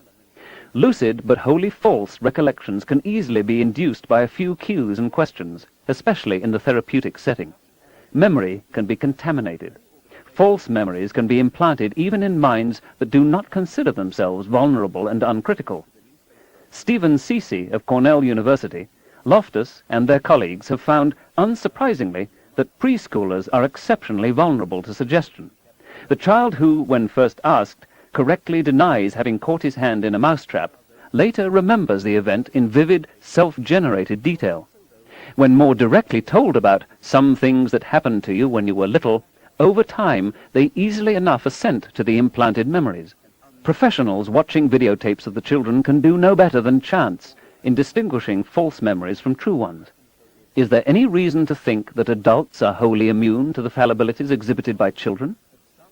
President Ronald Reagan, who spent World War II in Hollywood, vividly described his own role in liberating Nazi concentration camp victims. Living in the film world, he apparently confused a movie he had seen with a reality he had not. On many occasions in his presidential campaigns, Mr. Reagan told an epic story of World War II courage and sacrifice, an inspiration for all of us. Only it never happened. It was the plot of the movie A Wing and a Prayer that made quite an impression on me, too, when I saw it at age 9. Many other instances of this sort can be found in Reagan's public statements. It is not hard to imagine serious public dangers emerging out of instances in which political, military, scientific, or religious leaders are unable to distinguish fact from vivid fiction. In preparing for courtroom testimony, witnesses are coached by their lawyers. Often they are made to repeat the story over and over again until they get it right. Then, on the stand, what they remember is the story they've been telling in the lawyer's office. The nuances have been shaded, or it may no longer correspond, even in its major features, to what really happened. Conveniently, the witnesses may have forgotten that their memories were reprocessed. These facts are relevant in evaluating the societal effects of advertising and of national propaganda. But here they suggest that on alien abduction matters, where interviews typically take place years after the alleged event, therapists must be very careful that they do not accidentally implant or select the stories they elicit. Perhaps what we actually remember is a set of memory fragments stitched onto a fabric of our own devising. If we sew cleverly enough, we have made ourselves a memorable story, easy to recall. Fragments by themselves, unencumbered by association, are harder to retrieve. The situation is rather like the method of science itself, where many isolated data points can be remembered, summarized, and explained in the framework of a theory.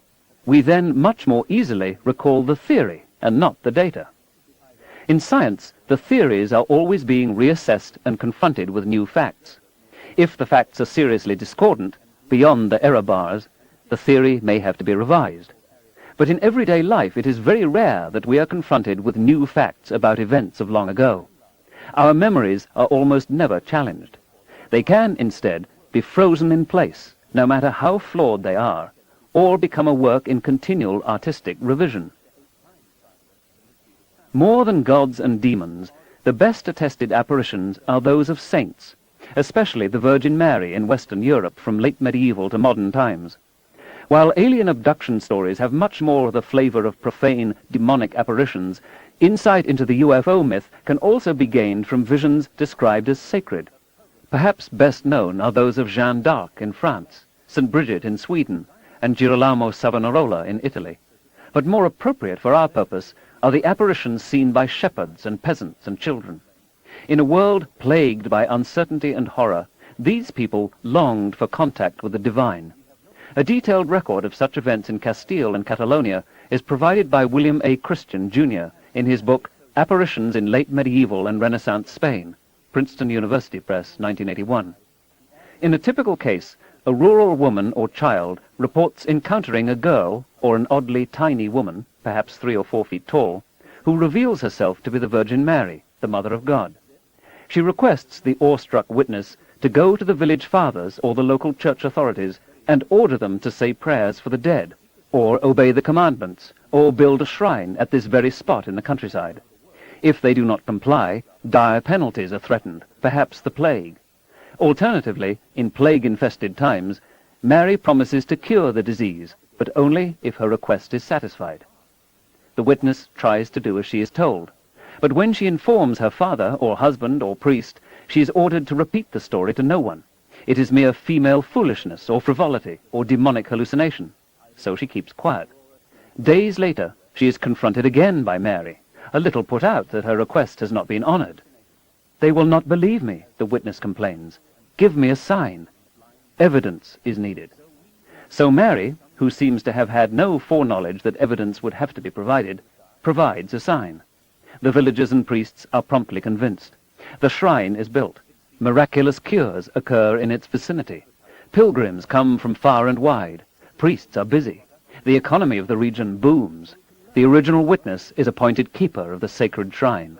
In most of the cases we know of, there was a commission of inquiry, comprised of leaders, civic and ecclesiastic, who attested to the genuineness of the apparition, despite initial, almost exclusively male, skepticism.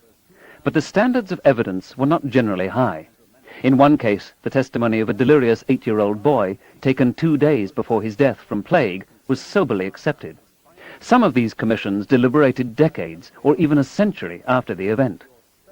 In On the Distinction Between True and False Visions, an expert on the subject, Jean Gerson, in around 1400, summarized the criteria for recognizing a credible witness of an apparition. One was the willingness to accept advice from the political and religious hierarchy. Thus, anyone seeing a vision disturbing to those in power was ipso facto an unreliable witness, and saints and virgins could be made to say whatever the authorities wanted to hear. The signs allegedly provided by Mary, the evidence offered and considered compelling, included an ordinary candle, a piece of silk, and a magnetic stone, a piece of coloured tile, footprints, the witness's unusually quick gathering of thistles, a simple wooden cross inserted in the ground, welts and wounds on the witness, and a variety of contortions, a 12-year-old with her hand held funny, or legs folded back, or a closed mouth, making her temporarily mute, that are cured the moment her story is accepted. In some cases, accounts may have been compared and coordinated before testimony was given. For example, multiple witnesses in a small town might tell of a tall, glowing woman dressed all in white, carrying an infant son, and surrounded by a radiance that lit up the street the previous night. But in other cases, people standing directly beside the witness could see nothing, as in this report of a 1617 apparition from Castile. "I, Bartolome, the lady who came to me these past days, is coming through the meadow, and she is kneeling and embracing the cross there. Look at her, look at her." The youth, though he looked as hard as he could, saw nothing, except some small birds flying around above the cross. Possible motives for inventing and accepting such stories are not hard to find. Jobs for priests, notaries, carpenters, and merchants, and other boosts to the regional economy in a time of depression. Augmented social status of the witness and her family. Prayers once again offered for relatives buried in graveyards later abandoned because of plague, drought, and war. Rousing public spirit against enemies, especially Moors. Improving civility and obedience to canon law, and confirming the faith of the pious. The fervour of pilgrims in such shrines was impressive. It was not uncommon for rock scrapings or dirt from the shrine to be mixed with water and drunk as medicine. But I'm not suggesting that most witnesses made the whole business up. Something else was going on. Almost all the urgent requests by Mary were remarkable for their prosaicness. For example, in this 1483 apparition from Catalonia, "I charge you by your soul to charge the souls of the men of the parishes of El Torn, Mieras, El Salent, and Sant Miquel de Campmayor, to charge the souls of the priests to ask the people to pay up the tithes and all the duties of the church, and restore other things that they hold covertly or openly, which are not theirs, to their rightful owners within 30 days, for it will be necessary, and observe well the Holy Sunday.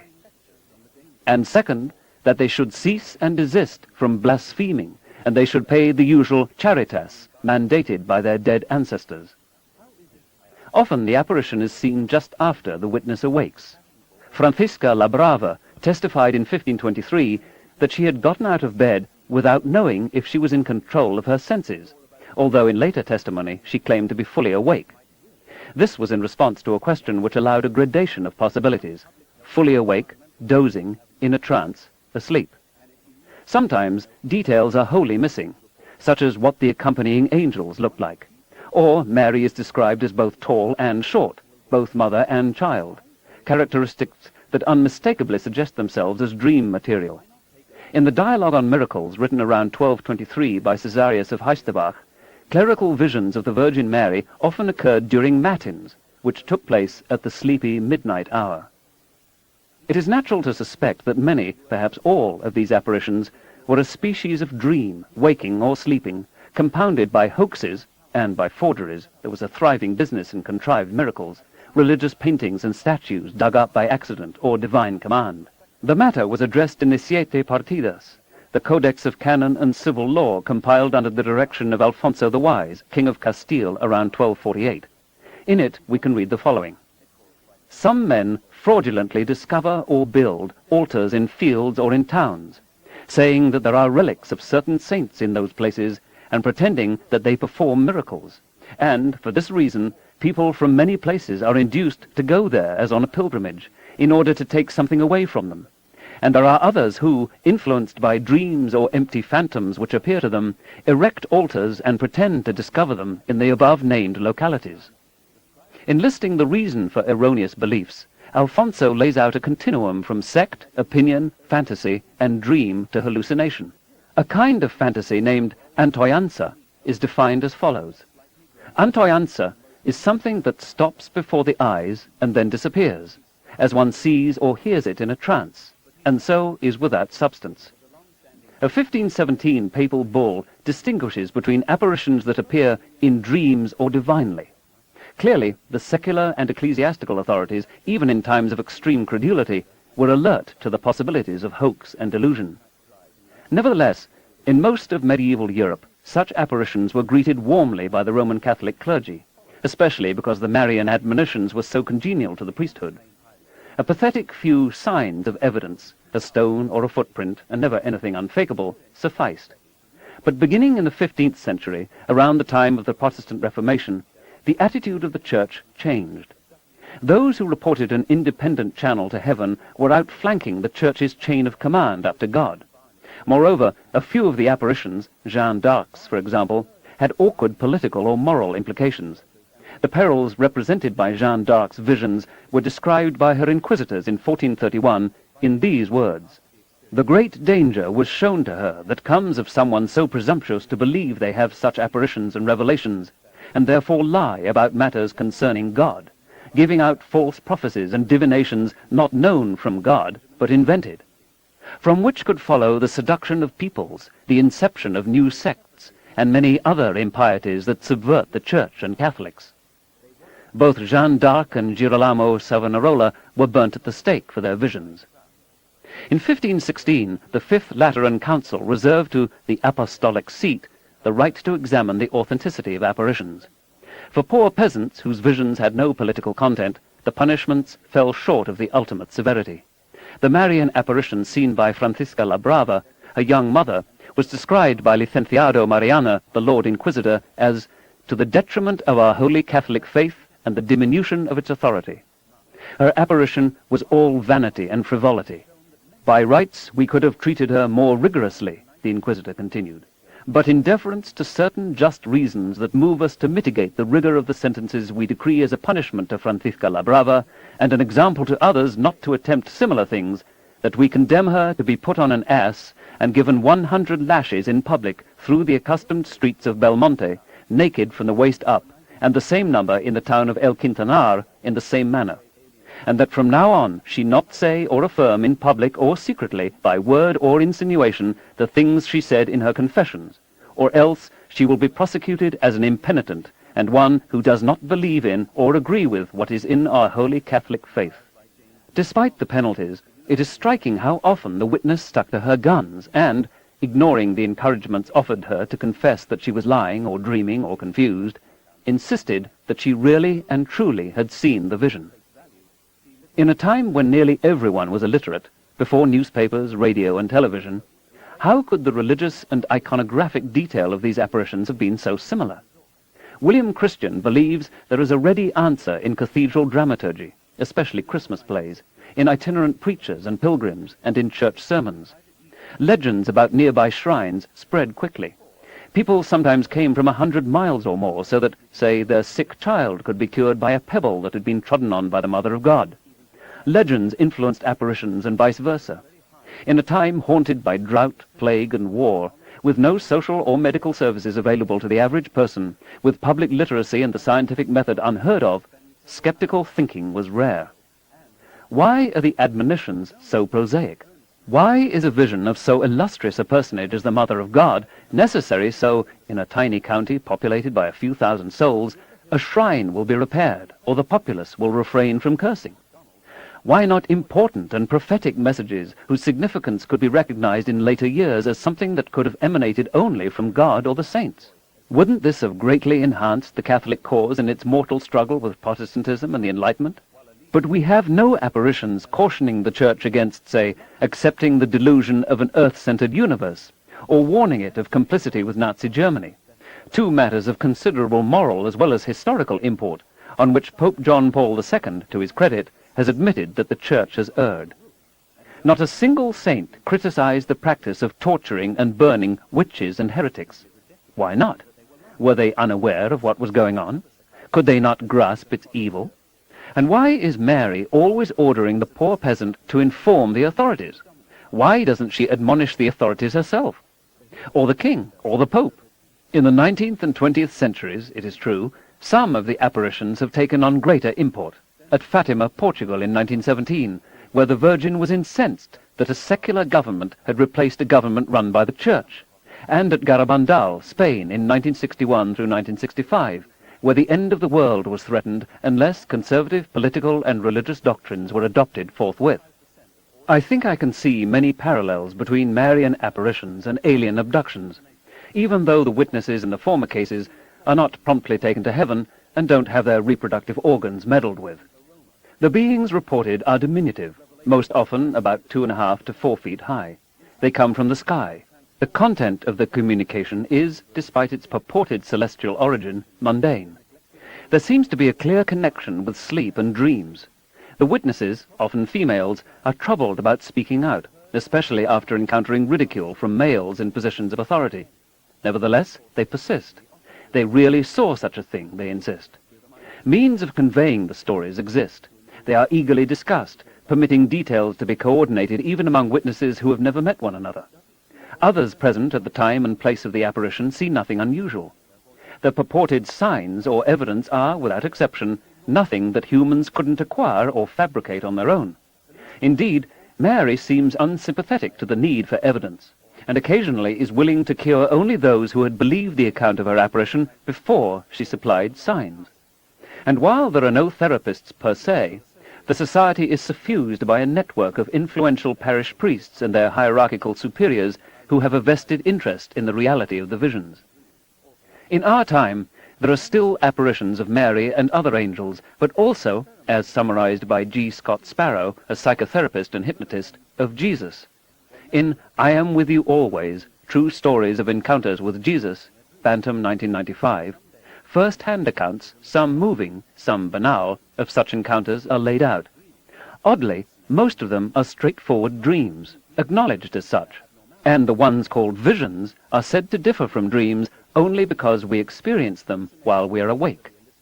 But for Sparrow, judging something only a dream does not compromise its external reality.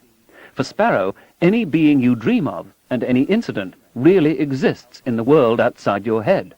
He specifically denies that dreams are purely subjective.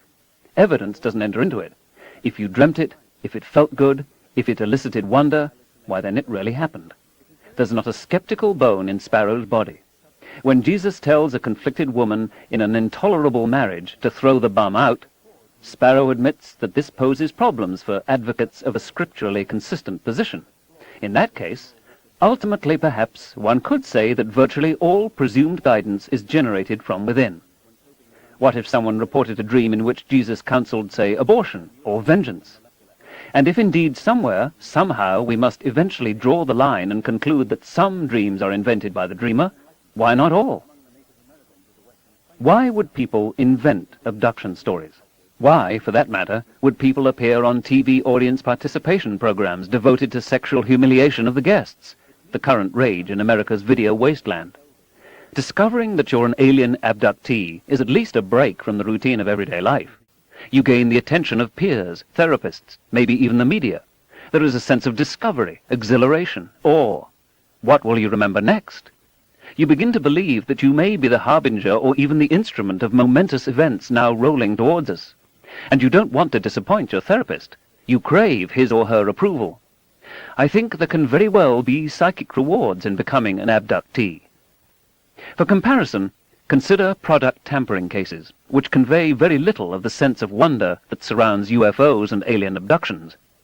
Someone claims to find a hypodermic syringe in a popular soft drink can. Understandably, this is upsetting. It's reported in newspapers and especially on television news. Soon there's a spate, a virtual epidemic of similar reports from all over the country. But it's very hard to see how a hypodermic syringe could get into a can at the factory, and in none of the cases are witnesses present when an intact can is opened and a syringe discovered inside.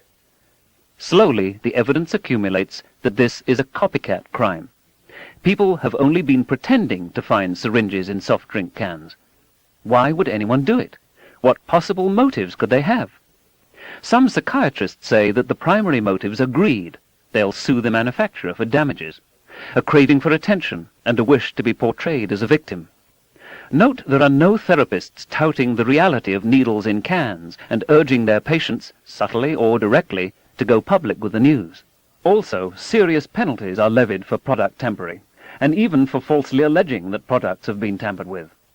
In contrast, there are therapists who encourage abductees to tell their stories to mass audiences, and no legal penalties are exacted for falsely claiming you've been abducted by a UFO.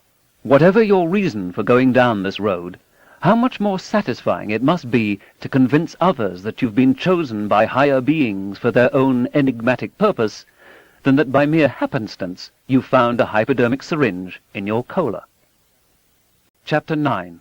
Therapy. It is a capital mistake to theorize before one has data. Insensibly, one begins to twist facts to suit theories, instead of theories to suit facts.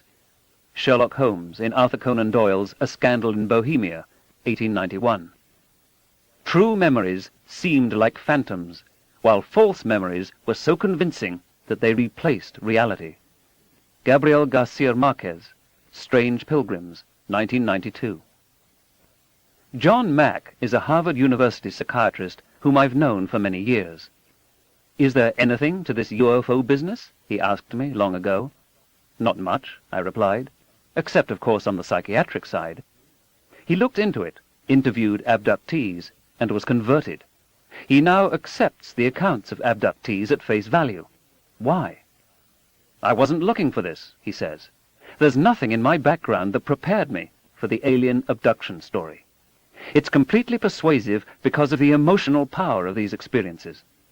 In his book, Abductions, Mack explicitly proposes the very dangerous doctrine that the power or intensity with which something is felt is a guide to whether it's true.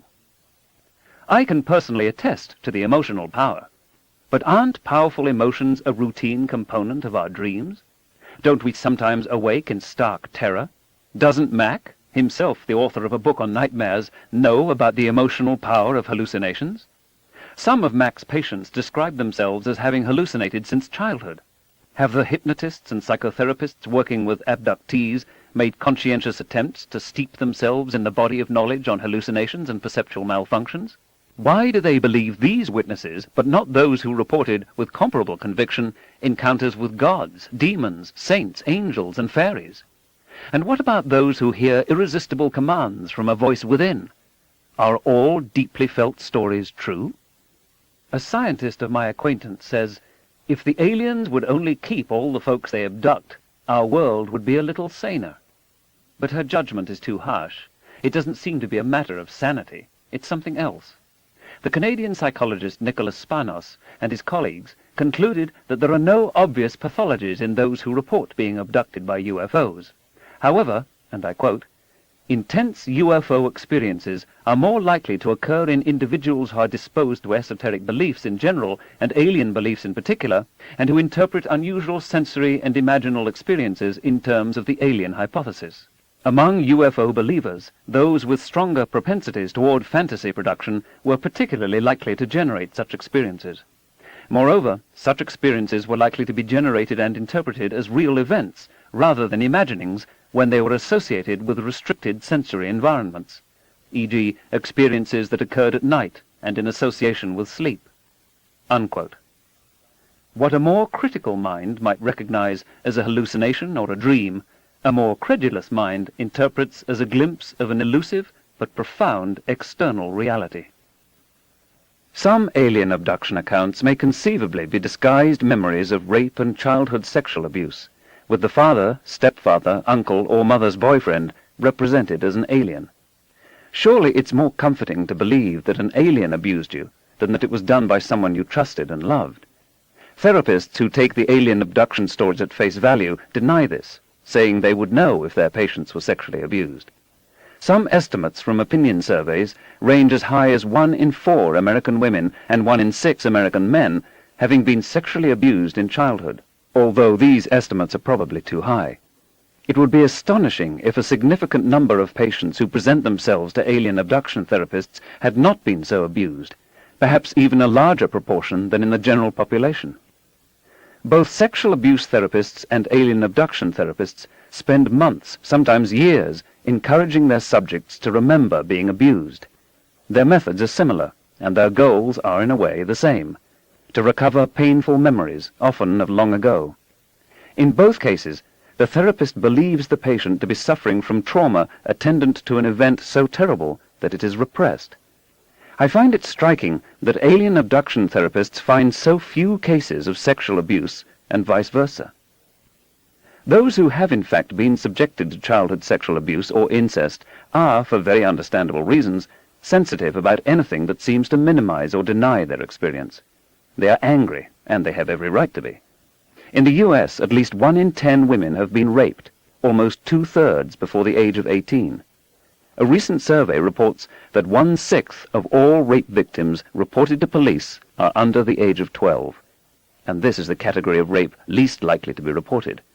1/5 of these girls were raped by their fathers. They have been betrayed. I want to be very clear about this. There are many real cases of ghoulish sexual predation by parents, or those acting in the role of parents. Compelling physical evidence, photos for example, or diaries, or gonorrhea or chlamydia in the child, have in some cases come to light. Abuse of children has been implicated as a major probable cause of social problems. According to one survey, 85% of all violent prison inmates were abused in childhood. 2/3 of all teenage mothers were raped or sexually abused as children or teenagers. Rape victims are 10 times more likely than other women to use alcohol and other drugs to excess. The problem is real and urgent. Most of these tragic and incontestable cases of childhood sexual abuse, however, have been continuously remembered into adulthood. There is no hidden memory to be retrieved. While there is better reporting today than in the past, there does seem to be a significant increase in cases of child abuse reported each year by hospitals and law enforcement authorities, rising in the United States tenfold to 1.7 million cases between 1967 and 1985. Alcohol and other drugs, as well as economic stresses, are pointed to as the reasons adults are more prone to abuse children today than in the past. Perhaps increasing publicity given to contemporary cases of child abuse emboldens adults to remember and focus on the abuse they once suffered.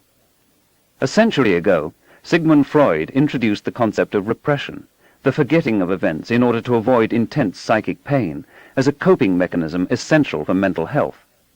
It seemed to emerge especially in patients diagnosed with hysteria, the symptoms of which included hallucinations and paralysis. At first, Freud believed that behind every case of hysteria was a repressed instance of childhood sexual abuse. Eventually, Freud changed his explanation to hysteria being caused by fantasies, not all of them unpleasant, of having been sexually abused as a child. The burden of guilt was shifted from parent to child. Something like this debate rages today.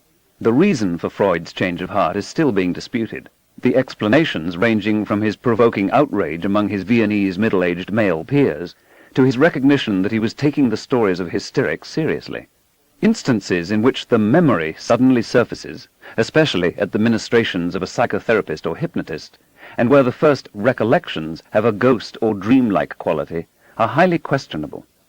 Many such claims of sexual abuse appear to be invented.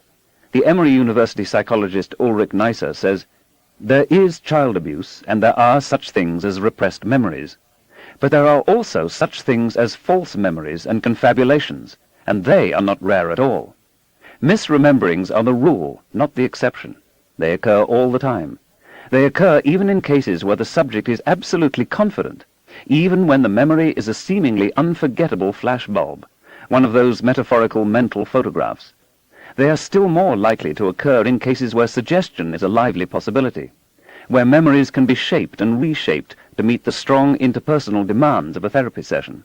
And once a memory has been reconfigured in this way, it is very, very hard to change." These general principles cannot help us to decide with certainty where the truth lies in any individual case or claim. But on the average, across a large number of such claims, it is pretty obvious where we should place our bets. Misremembering and retrospective reworking of the past are a part of human nature. They go with the territory, and they happen all the time. Survivors of the Nazi death camps provide the clearest imaginable demonstration that even the most monstrous abuse can be carried continuously in human memory. Indeed, the problem for many Holocaust survivors has been to put some emotional distance between themselves and the death camps, to forget. But if in some alternative world of inexpressible evil they were forced to live in Nazi Germany, let's say a thriving post-Hitler nation with its ideology intact, except that it's changed its mind about anti-Semitism, imagine the psychological burden on Holocaust survivors then. Then perhaps they would be able to forget, because remembering would make their current lives unbearable. If there is such a thing as the repression and subsequent recall of ghastly memories, then perhaps it requires two conditions. One, that the abuse actually happened, and two, that the victim was required to pretend for long periods of time that it never happened. The University of California social psychologist Richard Ofshe explains, when patients are asked to explain how the memories returned, they report assembling fragments of images, ideas, feelings, and sensations into marginally coherent stories. As the so-called memory work stretches out for months, feelings become vague images, images become figures, and figures become known persons. Vague discomfort in certain parts of the body is reinterpreted as childhood rape. The original physical sensations, sometimes augmented by hypnosis, are then labeled body memories. There is no conceivable mechanism by which the muscles of the body could store memories. If these methods fail to persuade, the therapist may resort to still more heavy-handed practices. Some patients are recruited into survivor groups in which peer pressure is brought to bear, and they are asked to demonstrate politically correct solidarity by establishing themselves as members of a survivor subculture. A cautious 1993 statement by the American Psychiatric Association accepts the possibility that some of us forget childhood abuse as a means of coping, but warns, it is not known how to distinguish with complete accuracy memories based on true events from those derived from other sources.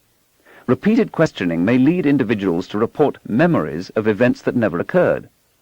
It is not known what proportion of adults who report memories of sexual abuse were actually abused.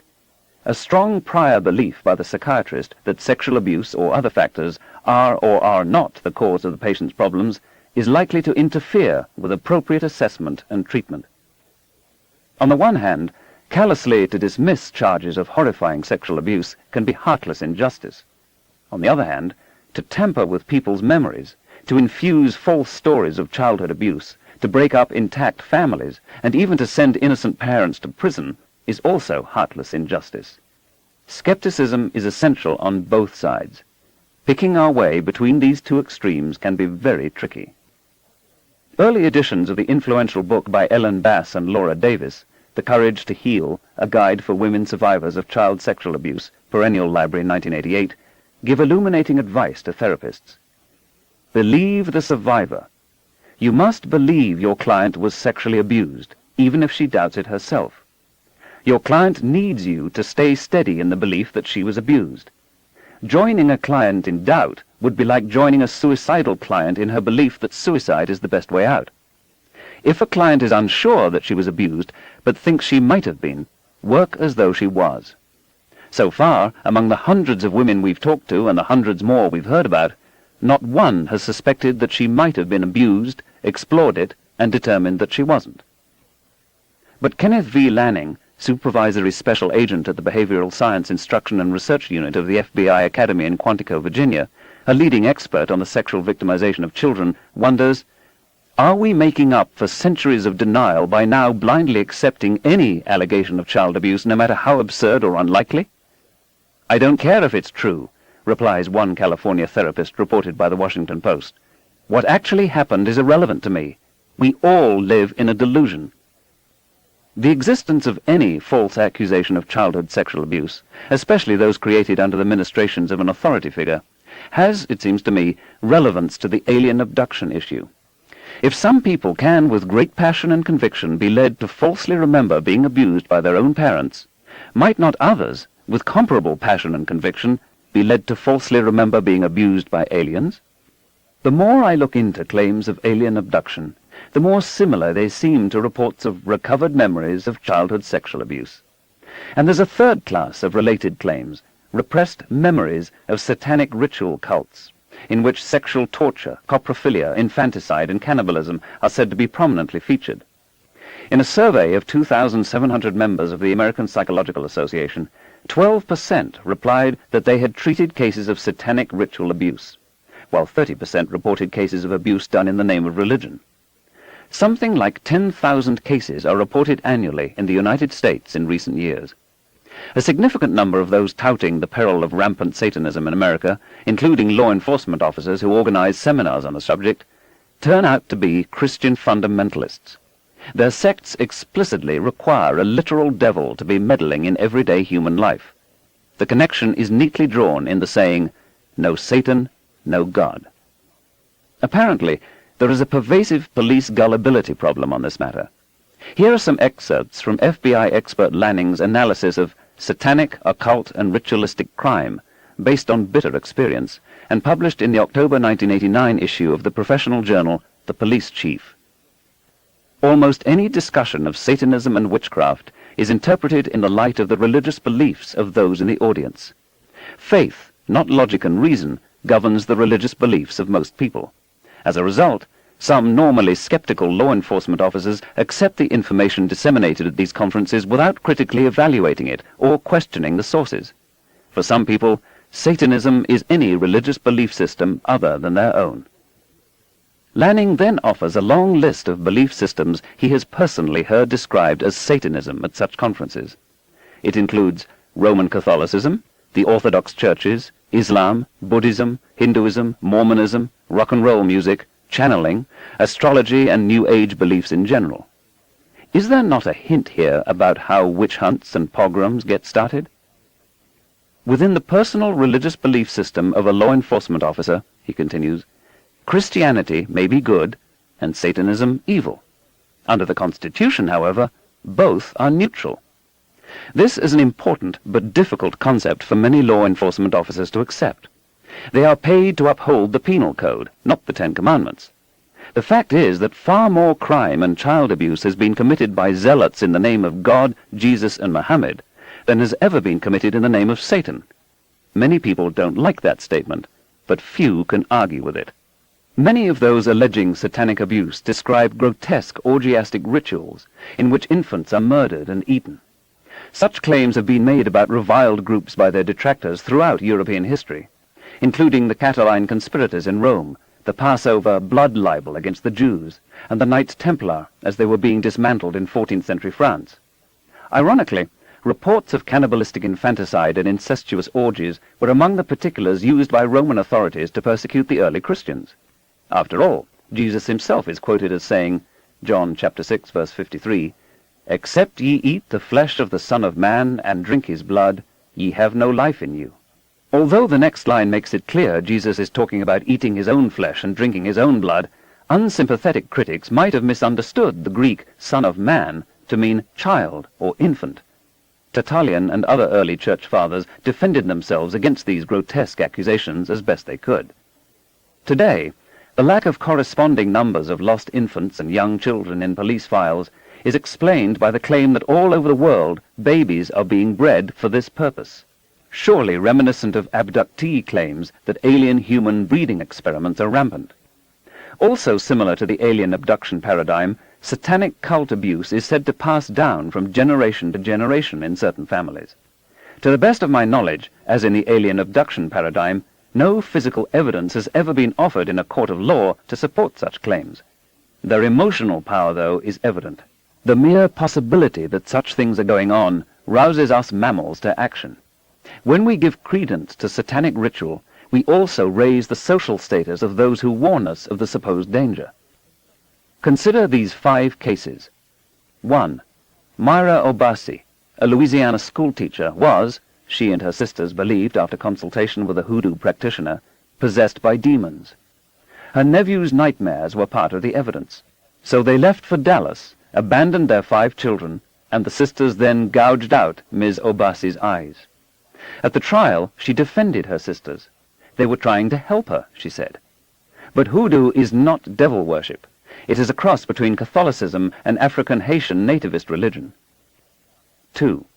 Parents beat their child to death because she would not embrace their brand of Christianity. 3. A child molester justifies his acts by reading the Bible to his victims. 4. A 14-year-old boy has his eyeball plucked out of his head in an exorcism ceremony. His assailant is not a Satanist, but a Protestant fundamentalist minister engaged in religious pursuits. 5. A woman thinks her 12-year-old son is possessed by the devil. After an incestuous relationship with him, she decapitates him. But there is no satanic ritual content to the possession. The second and third cases come from FBI files. The last two come from a 1994 study by Dr. Gail Goodman, a psychologist at the University of California, Davis, and her colleagues, done for the National Center on Child Abuse and Neglect. They examined over 12,000 claims of sexual abuse involving satanic ritual cults, and could not find a single one that held up to scrutiny. Therapists reported satanic abuse based only on, for instance, patients' disclosure via hypnotherapy, or children's fear of satanic symbols. In some cases, diagnosis was made on the basis of behavior common to many children. In only a few cases was physical evidence mentioned, usually scars. But in most cases, the scars were very faint or non-existent. Even when there were scars, it was not determined whether the victims themselves had caused them. This also is very similar to alien abduction cases, as described below. George K. Ganaway, professor of psychiatry at Emory University, proposes that the most common likely cause of cult-related memories may very well turn out to be a mutual deception between the patient and the therapist. One of the most troublesome cases of recovered memory of satanic ritual abuse has been chronicled by Lawrence Wright in a remarkable book, Remembering Satan, Knopf, 1994. It concerns Paul Ingram, a man who may have had his life ruined because he was too gullible, too suggestible, too unpracticed in skepticism. Ingram was, in 1988, chairman of the Republican Party in Olympia, Washington, the chief civil deputy in the local sheriff's department, well-regarded, highly religious, and responsible for warning children in school assemblies of the dangers of drugs. Then came the nightmare moment when one of his daughters, after a highly emotional session at a fundamentalist religious retreat, leveled the first of many charges, each more ghastly than the previous, that Ingram had sexually abused her, impregnated her, tortured her, made her available to other sheriff's deputies, introduced her to satanic rites, dismembered and ate babies. This had gone on since her childhood, she said, almost to the day she began to remember it all. Ingram could not see why his daughter should lie about this, although he himself had no recollection of it. But police investigators, a consulting psychotherapist, and his minister at the Church of Living Water all explained that sex offenders often repressed memories of their crimes. Strangely detached, but at the same time eager to cooperate, Ingram tried to recall. After a psychologist employed a closed-eye hypnotic technique to induce trance, Ingram began to visualize something similar to what the police were describing.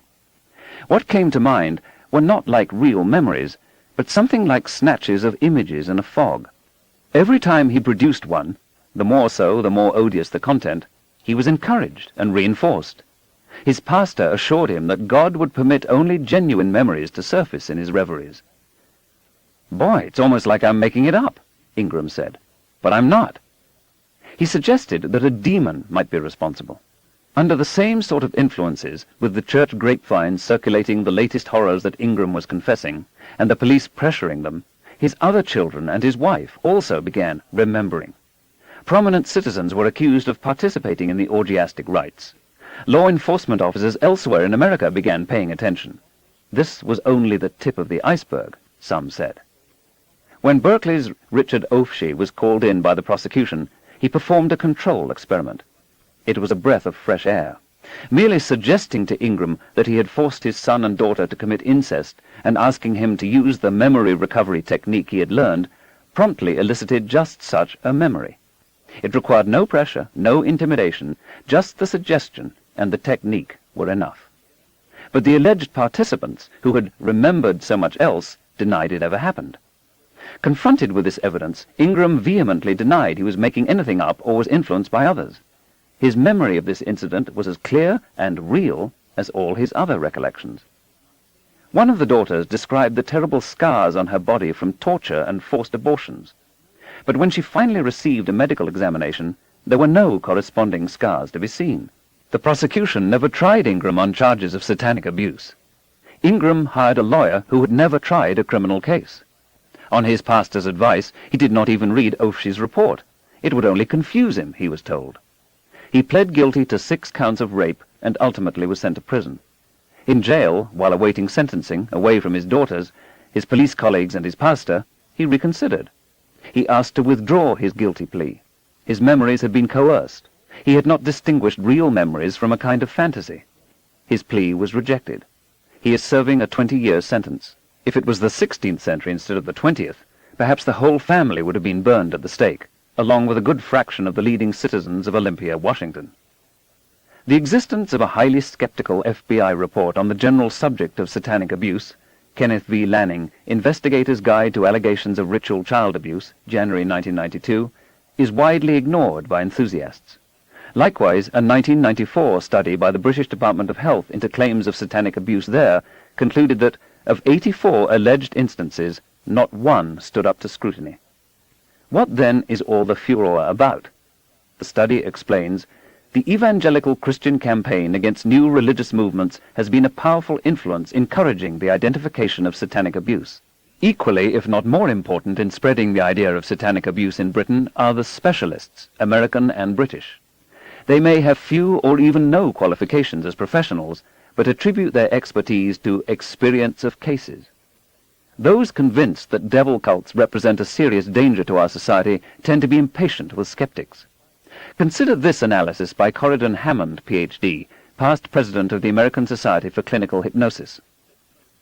I will suggest to you that these people, skeptics, are either 1, naive and of limited clinical experience, 2, have a kind of naivete that people have of the Holocaust, or they're just such intellectualizers and skeptics that they'll doubt everything, or 3, they're cult people themselves, and I can assure that there are people who are in that position. There are people who are physicians, who are mental health professionals, who are in the cults, who are raising transgenerational cults. I think the research is real clear. We've got 3 studies. One found 25%, one found 20% of outpatient multiple personality disorders, appear to be cult abuse victims, and another on a specialized inpatient unit found 50%.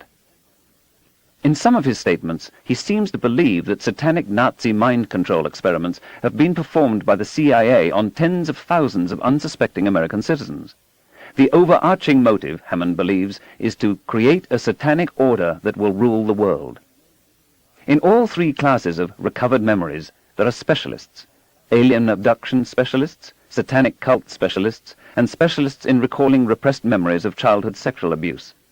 As is common in mental health practice, patients select or are referred to a therapist whose specialty seems relevant to their complaint. In all 3 classes, the therapist helps to draw forth images of events alleged to have occurred long ago, in some cases from decades past. In all 3, therapists are profoundly moved by the unmistakably genuine agony of their patients.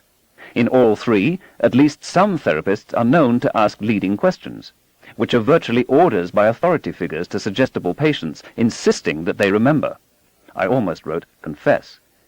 In all 3, there are networks of therapists who trade client histories and therapeutic methods. In all 3, practitioners feel the necessity of defending their practice against more skeptical colleagues. In all 3, the iatrogenic hypothesis is given short shrift. In all 3, the majority of those who report abuse are women. And in all 3 classes, with the exceptions mentioned, there is no physical evidence. So it's hard not to wonder whether alien abductions might be part of some larger picture. What could this larger picture be?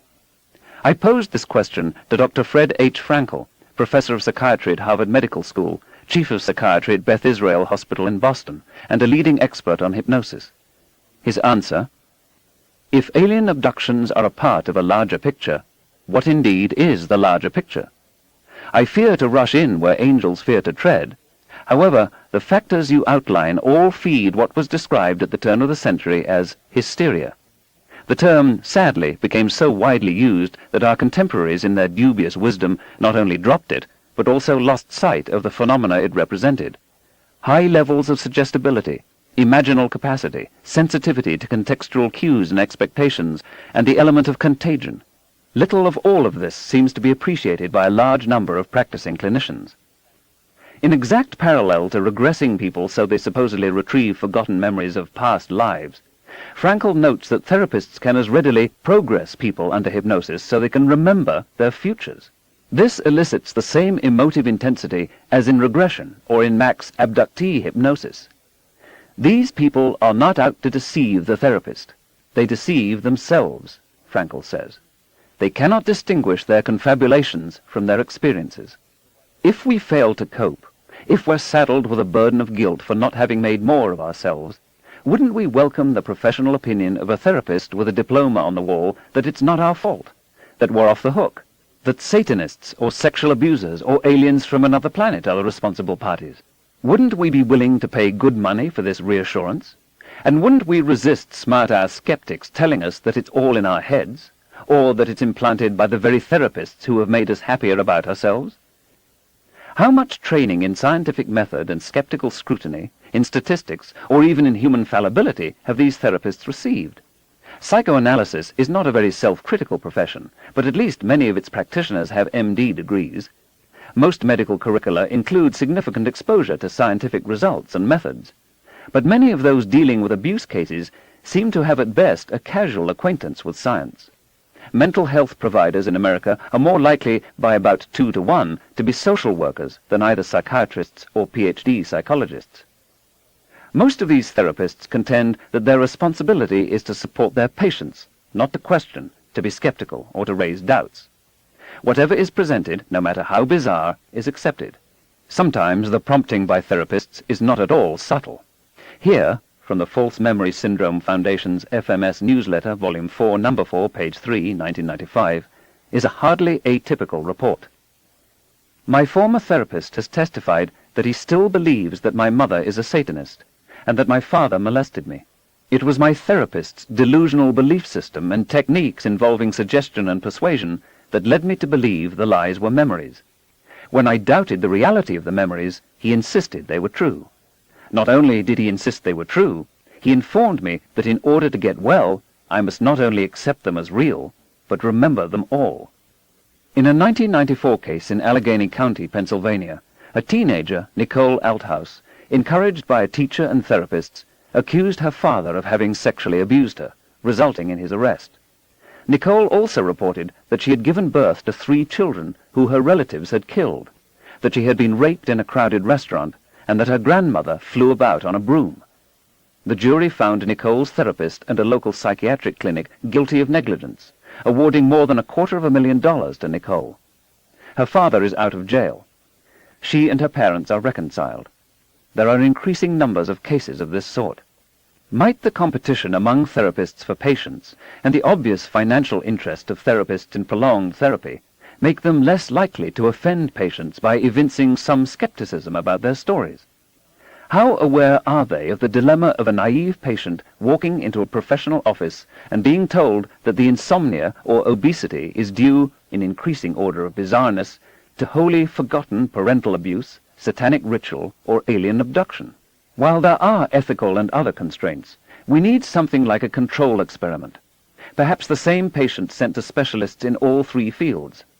Does any of them say, no, your problem isn't due to forgotten childhood abuse, or forgotten satanic ritual or alien abduction as appropriate? How many of them say, there's a much more prosaic explanation? Instead, Mack goes so far as to tell one of his patients admiringly and reassuringly that he is on a hero's journey. One group of abductees, each having a separate but similar experience, writes, several of us had finally summoned enough courage to present our experiences to professional counselors, only to have them nervously avoid the subject, raise an eyebrow in silence, or interpret the experience as a dream or waking hallucination, and patronizingly reassure us that such things happen to people. But don't worry, you're basically mentally sound. Great, we're not crazy.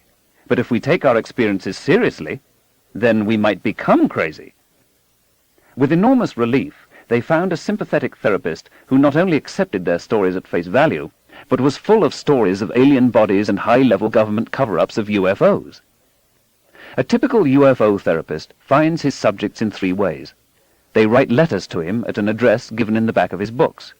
They are referred to him by other therapists, mainly those who also specialize in alien abductions, or they come up to him after he presents a lecture. I wonder if any patient arrives at his portal wholly ignorant of popular abduction accounts and the therapist's own methods and beliefs. Before any words are exchanged, they know a great deal about one another. Another prominent therapist gives his patients his own articles on alien abductions to help them remember their experiences. He is gratified when what they eventually recall under hypnosis resembles what he describes in his papers. The similarity of the cases is one of his chief reasons for believing that abductions really occur. A leading UFO scholar comments that when the hypnotist does not have an adequate knowledge of the subject of alien abductions, the true nature of the abduction may never be revealed. Can we discern in this remark how the patient might be led without the therapist realizing that he's leading?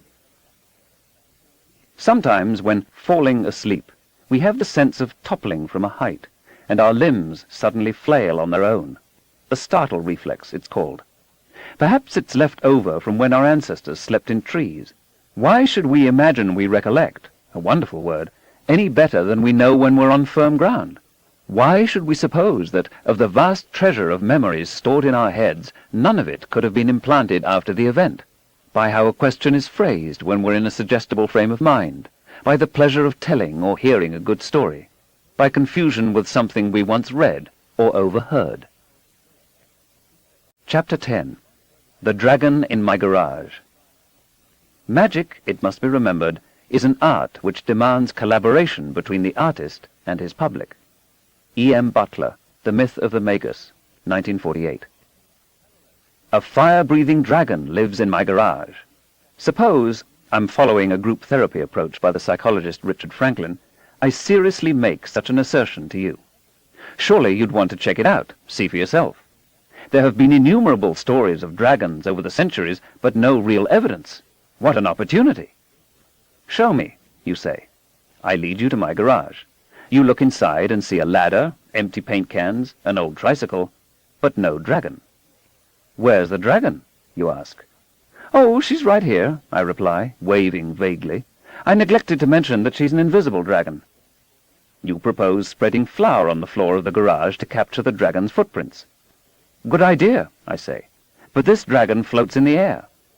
Then you'll use an infrared sensor to detect the invisible fire. Good idea, but the invisible fire is also heatless. You'll spray paint the dragon and make her visible. Good idea, except she's an incorporeal dragon and the paint won't stick. And so on. I counter every physical test you propose with a special explanation of why it won't work. Now, what's the difference between an invisible, incorporeal, floating dragon who spits heatless fire and no dragon at all? If there's no way to disprove my contention, no conceivable experiment that would count against it, what does it mean to say that my dragon exists? Your inability to invalidate my hypothesis is not at all the same thing as proving it true. Claims that cannot be tested, assertions immune to disproof, are veridically worthless, whatever value they may have in inspiring us or in exciting our sense of wonder. What I'm asking you to do comes down to believing, in the absence of evidence, on my say-so. The only thing you really learned from my insistence that there's a dragon in my garage is that something funny is going on inside my head. You'd wonder, if no physical tests apply, what convinced me. The possibility that it was a dream or a hallucination would certainly enter your mind. But then why am I taking it so seriously? Maybe I need help. At the least, maybe I've seriously underestimated human fallibility. Imagine that, despite none of the tests being successful, you wish to be scrupulously open-minded. So you don't outright reject the notion that there's a fire-breathing dragon in my garage. You merely put it on hold. Present evidence is strongly against it, but if a new body of data emerges, you're prepared to examine it and see if it convinces you. Surely it's unfair of me to be offended at not being believed, or to criticize you for being stodgy and unimaginative, merely because you rendered the Scottish verdict of not proved. Imagine that things had gone otherwise. The dragon is invisible, all right, but footprints are being made in the flour as you watch. Your infrared detector reads off scale. The spray paint reveals a jagged crest bobbing in the air before you. No matter how skeptical you might have been about the existence of dragons, to say nothing about invisible ones, you must now acknowledge that there's something here, and that in a preliminary way it's consistent with an invisible, fire-breathing dragon. Now another scenario. Suppose it's not just me. Suppose that several people of your acquaintance, including people who you're pretty sure don't know each other, all tell you they have dragons in their garages. But in every case, the evidence is maddeningly elusive. All of us admit we're disturbed at being gripped by so odd a conviction, so ill supported by the physical evidence. None of us is a lunatic. We speculate about what it would mean if invisible dragons were really hiding out in garages all over the world, with us humans just catching on. I'd rather it not be true, I tell you. But maybe all those ancient European and Chinese myths about dragons weren't myths at all. Gratifyingly, some dragon-sized footprints in the flour are now reported, but they're never made when a skeptic is looking. An alternative explanation presents itself. On close examination, it seems clear that the footprints could have been faked. Another dragon enthusiast shows up with a burnt finger and attributes it to a rare physical manifestation of the dragon's fiery breath. But again, other possibilities exist. We understand that there are other ways to burn fingers besides the breath of invisible dragons. Such evidence, no matter how important the dragon advocates consider it, is far from compelling. Once again, the only sensible approach is tentatively to reject the dragon hypothesis, to be open to future physical data, and to wonder what the cause might be that so many apparently sane and sober people share the same strange delusion. Magic requires tacit cooperation of the audience with a magician, an abandonment of skepticism, or what is sometimes described as the willing suspension of disbelief. It immediately follows that to penetrate the magic, to expose the trick, we must cease collaborating. How can further progress be made in this emotionally laden, controversial, and vexing subject? Patients might exercise caution about therapists quick to deduce or confirm alien abductions. Those treating abductees might explain to their patients that hallucinations are normal, and that childhood sexual abuse is disconcertingly common. They might bear in mind that no client can be wholly uncontaminated by the aliens in popular culture. They might take scrupulous care not subtly to lead the witness. They might teach their clients skepticism. They might recharge their own dwindling reserves of the same commodity. Purported alien abductions trouble many people, and in more ways than one. The subject is a window into the internal lives of our fellows. If many falsely report being abducted, this is cause for worry. But much more worrisome is that so many therapists accept these reports at face value, with inadequate attention given to the suggestibility of clients and to unconscious cueing by their interlocutors. I'm surprised that there are psychiatrists and others with at least some scientific training who know the imperfections of the human mind, but who dismiss the idea that these accounts might be some species of hallucination or some kind of screen memory. I'm even more surprised by claims that the alien abduction story represents true magic, that it is a challenge to our grip on reality, or that it constitutes support for a mystical view of the world. Or, as the matter is put by John Mack, there are phenomena important enough to warrant serious research, and the metaphysics of the dominant Western scientific paradigm may be inadequate fully to support this research. In an interview with Time magazine, he goes on to say, "I don't know why there is such a zeal to find a conventional physical explanation. I don't know why people have such trouble simply accepting the fact that something unusual is going on here. We've lost all that ability to know a world beyond the physical. But we know that hallucinations arise from sensory deprivation, drugs, illness and high fever, a lack of REM sleep, changes in brain chemistry, and so on. And even if, with Mack, we took the cases at face value, their remarkable aspects, slithering through walls and so on, are more readily attributable to something well within the realm of the physical, advanced alien technology, than to witchcraft. A friend of mine claims that the only interesting question in the alien abduction paradigm is, who's conning who? Is the client deceiving the therapist, or vice versa? I disagree. For one thing, there are many other interesting questions about claims of alien abduction. For another, those two alternatives aren't mutually exclusive. Something about the alien abduction cases tugged at my memory for years. Finally, I remembered. It was a 1954 book I had read in college, The 50-Minute Hour. The author, a psychoanalyst named Robert Lindner, had been called by the Los Alamos National Laboratory to treat a brilliant young nuclear physicist whose delusional system was beginning to interfere with his secret government research. The physicist, given the pseudonym Kirk Allen, had, it turned out, another life besides making nuclear weapons. In the far future, he confided, he piloted, or will pilot, the tenses get a little addled, interstellar spacecraft. He enjoyed rousing, swashbuckling adventures on planets of other stars. He was Lord of many worlds. Perhaps they called him Captain Kirk. Not only could he remember this other life, he could also enter into it whenever he chose. By thinking in the right way, by wishing, he could transport himself across the light years and the centuries. In some way I could not comprehend, he said, by merely desiring it to be so, I had crossed the immensities of space, broken out of time, and merged with, literally became, that distant and future self. Don't ask me to explain. I can't, although God knows I've tried. Lindner found him intelligent, sensitive, pleasant, polite, and perfectly able to deal with everyday human affairs. But, in reflecting on the excitement of his life among the stars, Allen had found himself a little bored with his life on Earth, even if it did involve building weapons of mass destruction. When admonished by his laboratory supervisors for distraction and dreaminess, he apologized. He would try, he assured them, to spend more time on this planet. That's when they contacted Lindner. Allen had written 12,000 pages on his experiences in the future, and dozens of technical treatises on the geography, politics, architecture, astronomy, geology, life forms, genealogy, and ecology of the planets of other stars. A flavor of the material is given by these monograph titles: The Unique Brain Development of the Christopeds of Srom Norba 10, Fire Worship and Sacrifice on Srom Sodrat 2, The History of the Intergalactic Scientific Institute, and The Application of Unified Field Theory and the Mechanics of the Star Drive to Space Travel. That last is the one I'd like to see. After all, Allen was said to have been a first-rate physicist. Fascinated, Lindner pored over the material.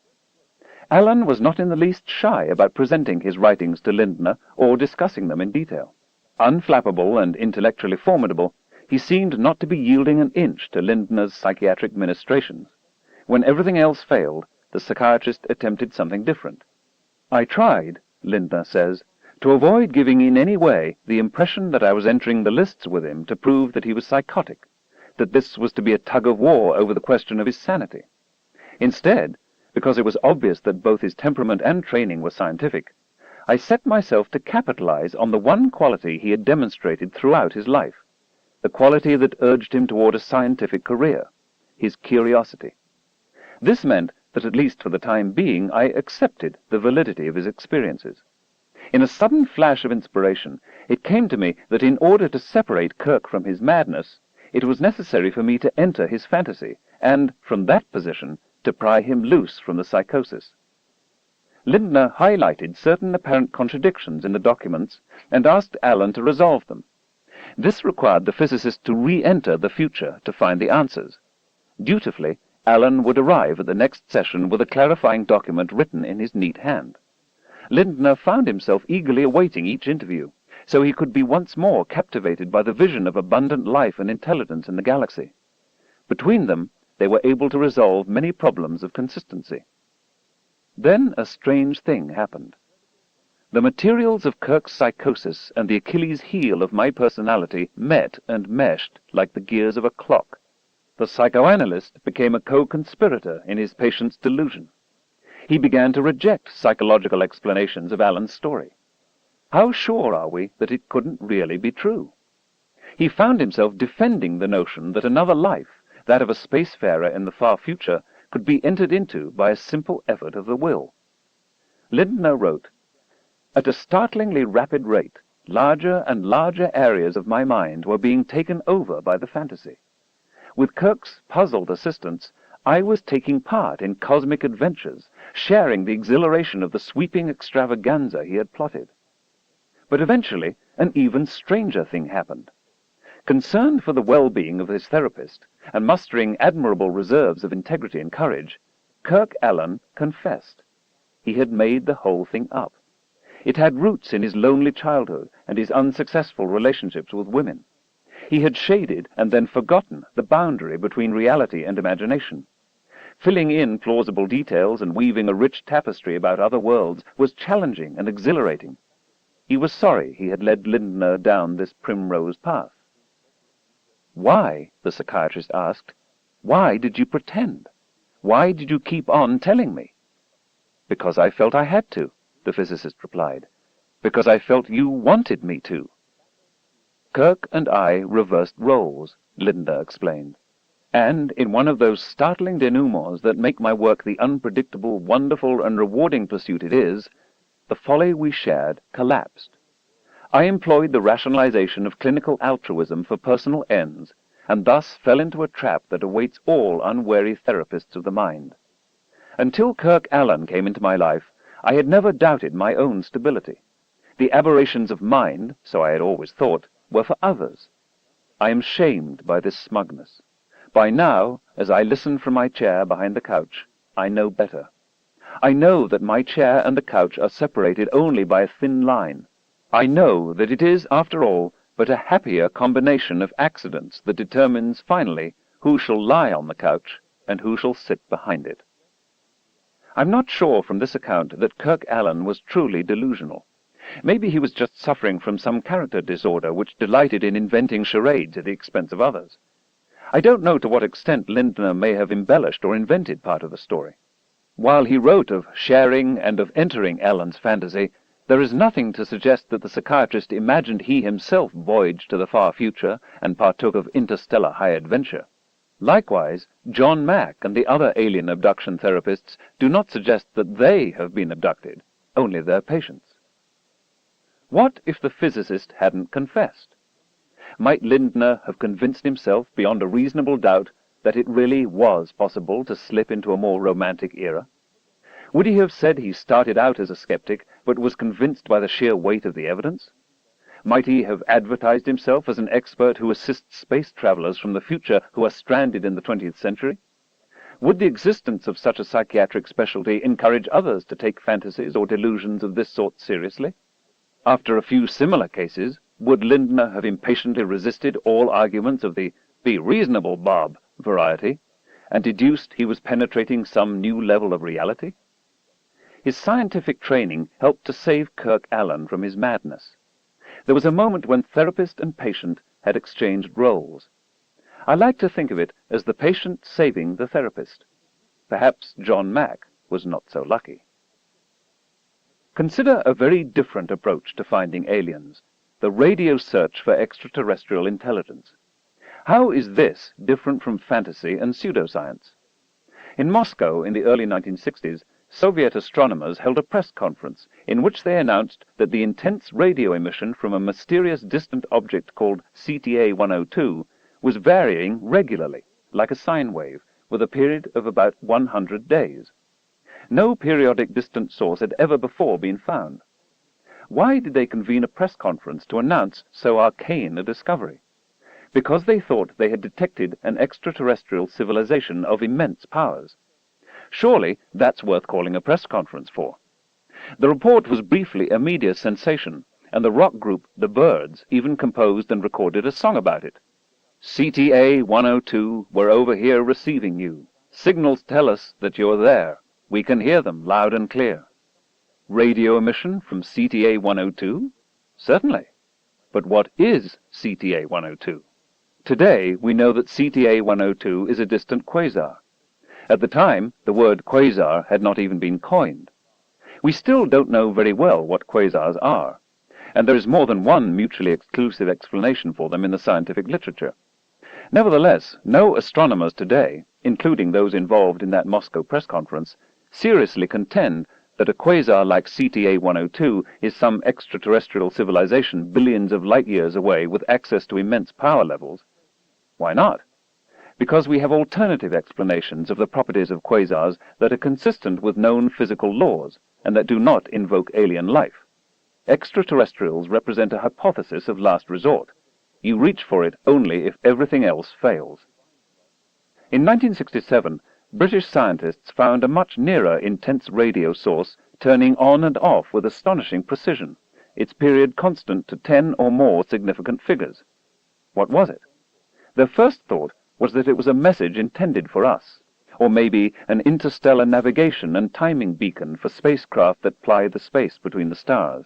They even gave it, among themselves at Cambridge University, the Rye designation LGM-1, LGM standing for Little Green Men. However, they were wiser than their Soviet counterparts. They did not call a press conference.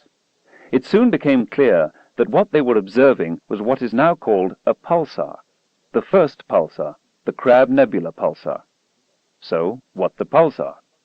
A pulsar is the end state of a massive star, a sun shrunk to the size of a city, held up as no other stars are, not by gas pressure, not by electron degeneracy, but by nuclear forces. It is in a certain sense an atomic nucleus 10 miles or so across. Now that, I maintain, is a notion at least as bizarre as an interstellar navigation beacon. The answer to what a pulsar is has to be something mighty strange. It isn't an extraterrestrial civilization.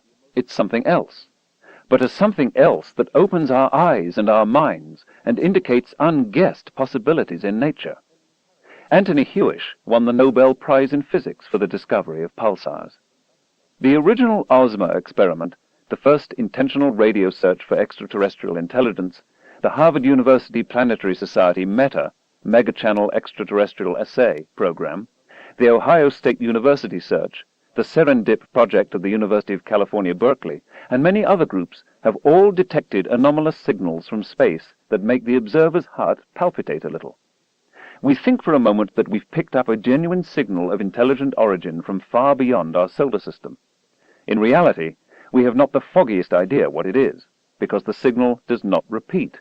A few minutes later, or the next day, or years later, you turn the same telescope to the same spot in the sky with the same frequency, bandpass, polarization, and everything else, and you don't hear a thing. You don't deduce, much less announce, aliens.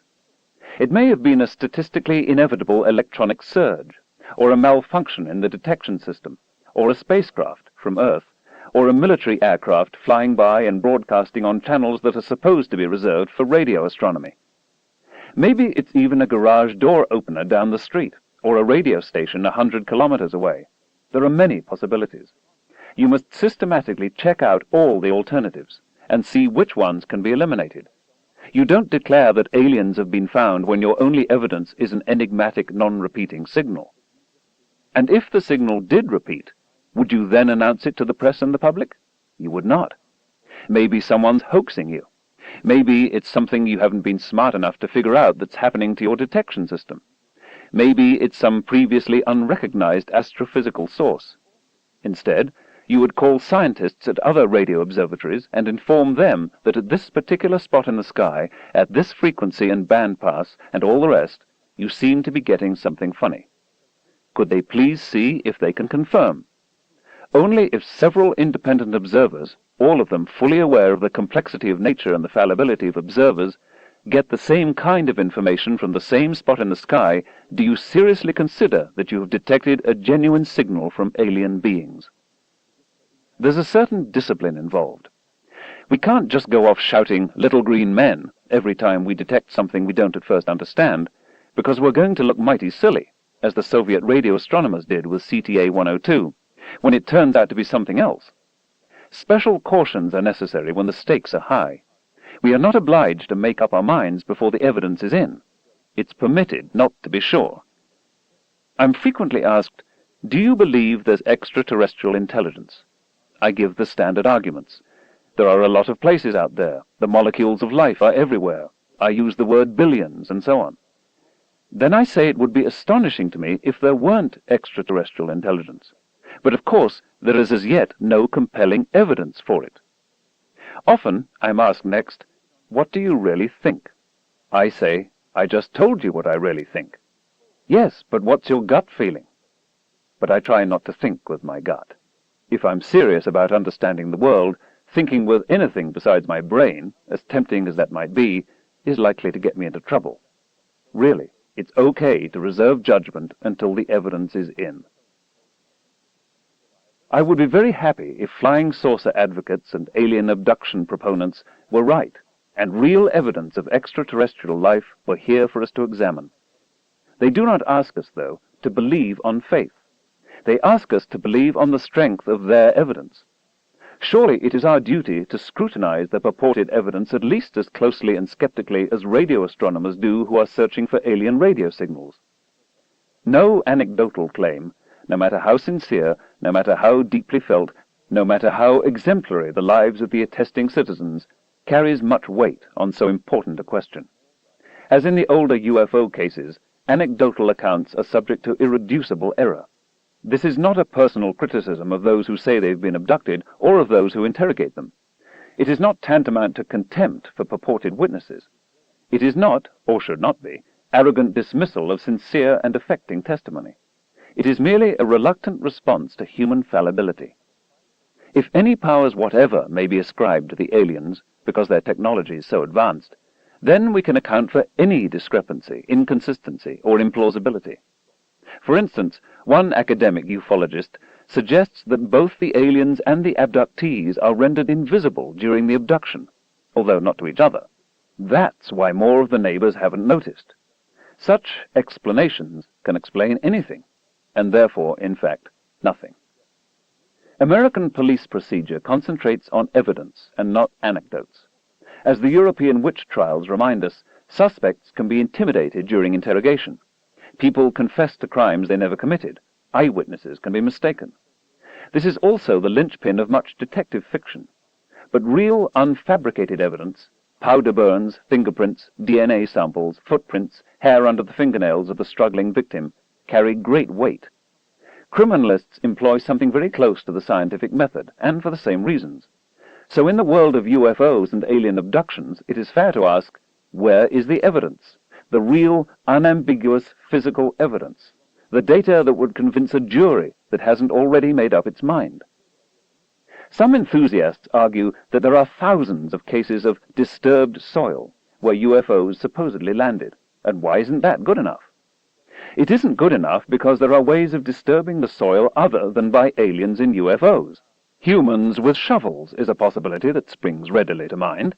One ufologist rebukes me for ignoring 4,400 physical trace cases from 65 countries. But not one of these cases, so far as I know, has been analyzed, with results published in a peer-reviewed journal in physics or chemistry, metallurgy or soil science, showing that the traces could not have been generated by people. It's a modest enough scam, compared, say, with the crop circles of Wiltshire. Likewise, not only can photographs easily be faked, but huge numbers of alleged photographs of UFOs have without a doubt been faked.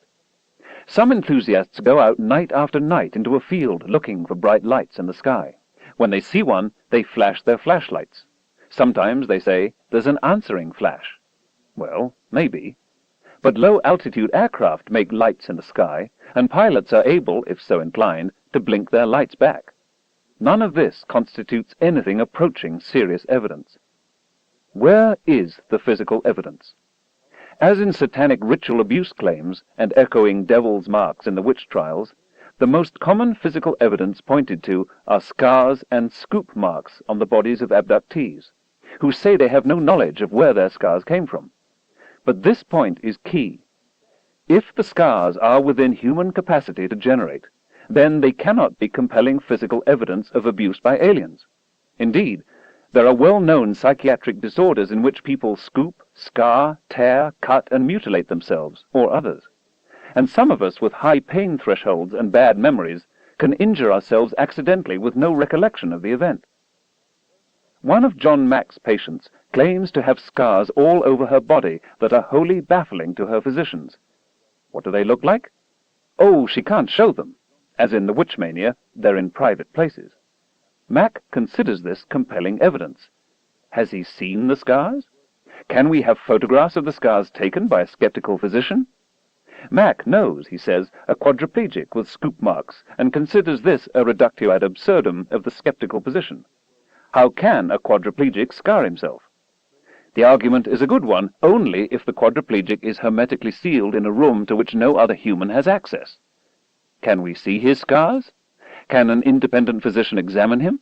Another of Mack's patients says that the aliens have been taking eggs from her since she was sexually mature, and that her reproductive system baffles her gynecologist.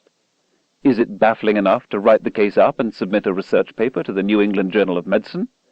Apparently, it's not that baffling. Then we have the fact that one of his subjects made the whole thing up, as reported by Time magazine, and Mac didn't have a clue. He bought it hook, line, and sinker. What are his standards of critical scrutiny? If he allowed himself to be deceived by one subject, how do we know the same wasn't true of all? Mac talks about these cases, the phenomena, as posing a fundamental challenge to Western thinking, to science, to logic itself. Probably, he says, the abducting entities are not alien beings from our own universe, but visitors from another dimension. Here's a typical and revealing passage from his book.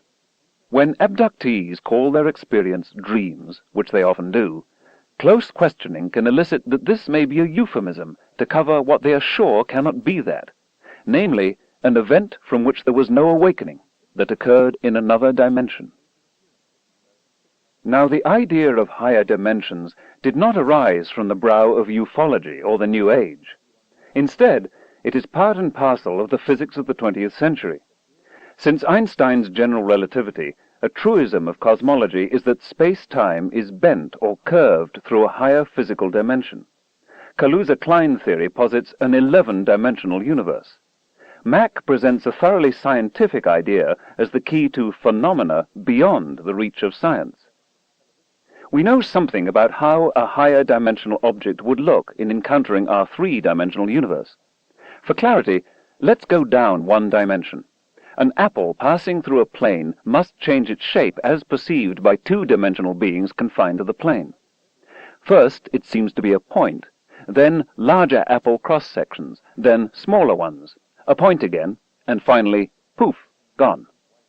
Similarly, a 4th or higher dimensional object, provided it's not a very simple figure such as a hypercylinder passing through 3 dimensions along its axis, will wildly alter its geometry as we witness it passing through our universe. If aliens were systematically reported as shape changers, I could at least see how Mack might pursue the notion of a higher dimensional origin. Another problem is trying to understand what a genetic cross between a 3-dimensional and a 4-dimensional being means.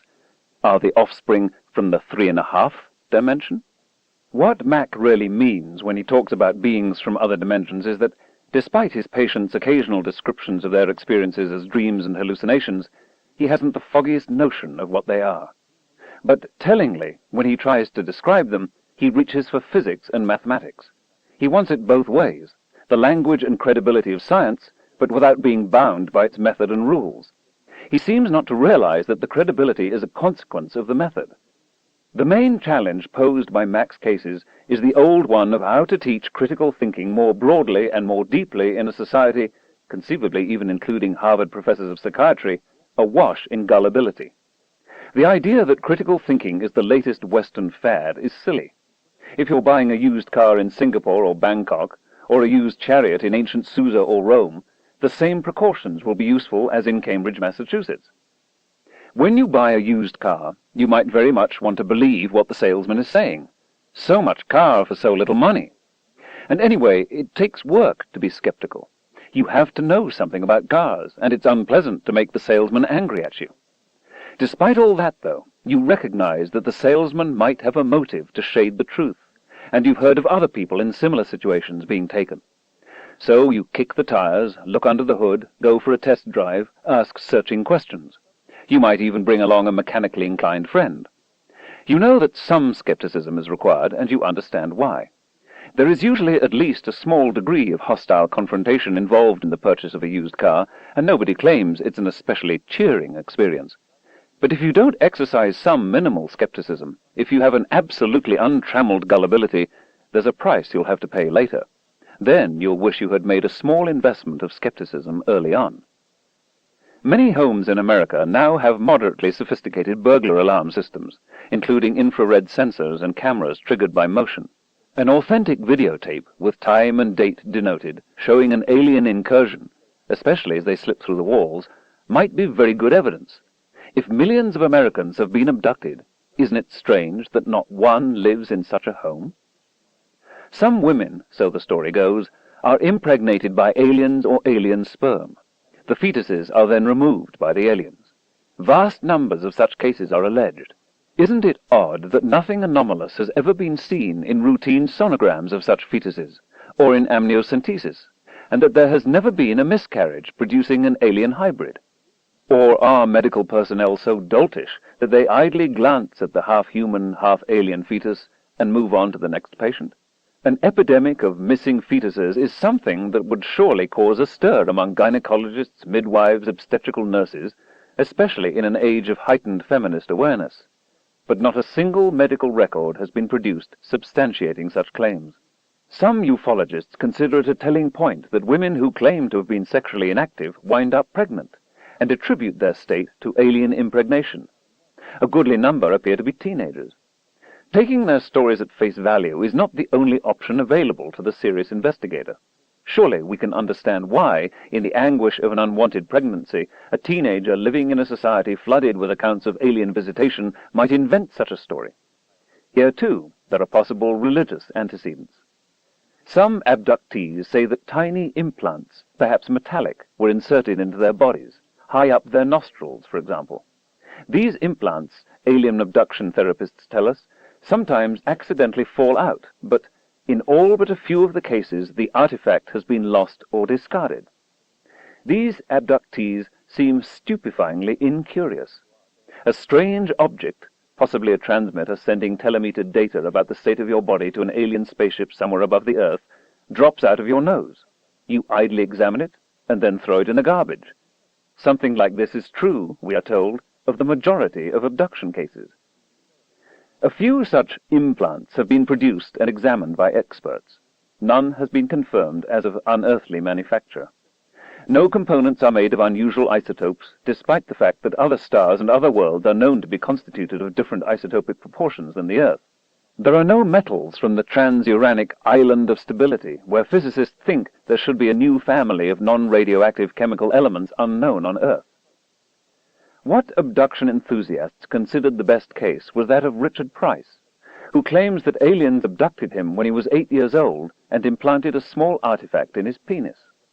A quarter-century later, a physician confirmed a foreign body embedded there. After 8 more years, it fell out. Roughly 1 millimeter in diameter and 4 millimeters long, it was carefully examined by scientists from MIT and Massachusetts General Hospital. Their conclusion? Collagen formed by the body at sites of inflammation, plus cotton fibers from Price's underpants. On August 28, 1995, television stations owned by Rupert Murdoch ran what was purported to be an autopsy of a dead alien, shot on 16mm film. Masked pathologists in vintage radiation protection suits, with rectangular glass windows to see out of, cut up a large-eyed, 12-fingered figure and examined the internal organs. While the film was sometimes out of focus, and the view of the cadaver often blocked by the humans crowding around it, some viewers found the effect chilling.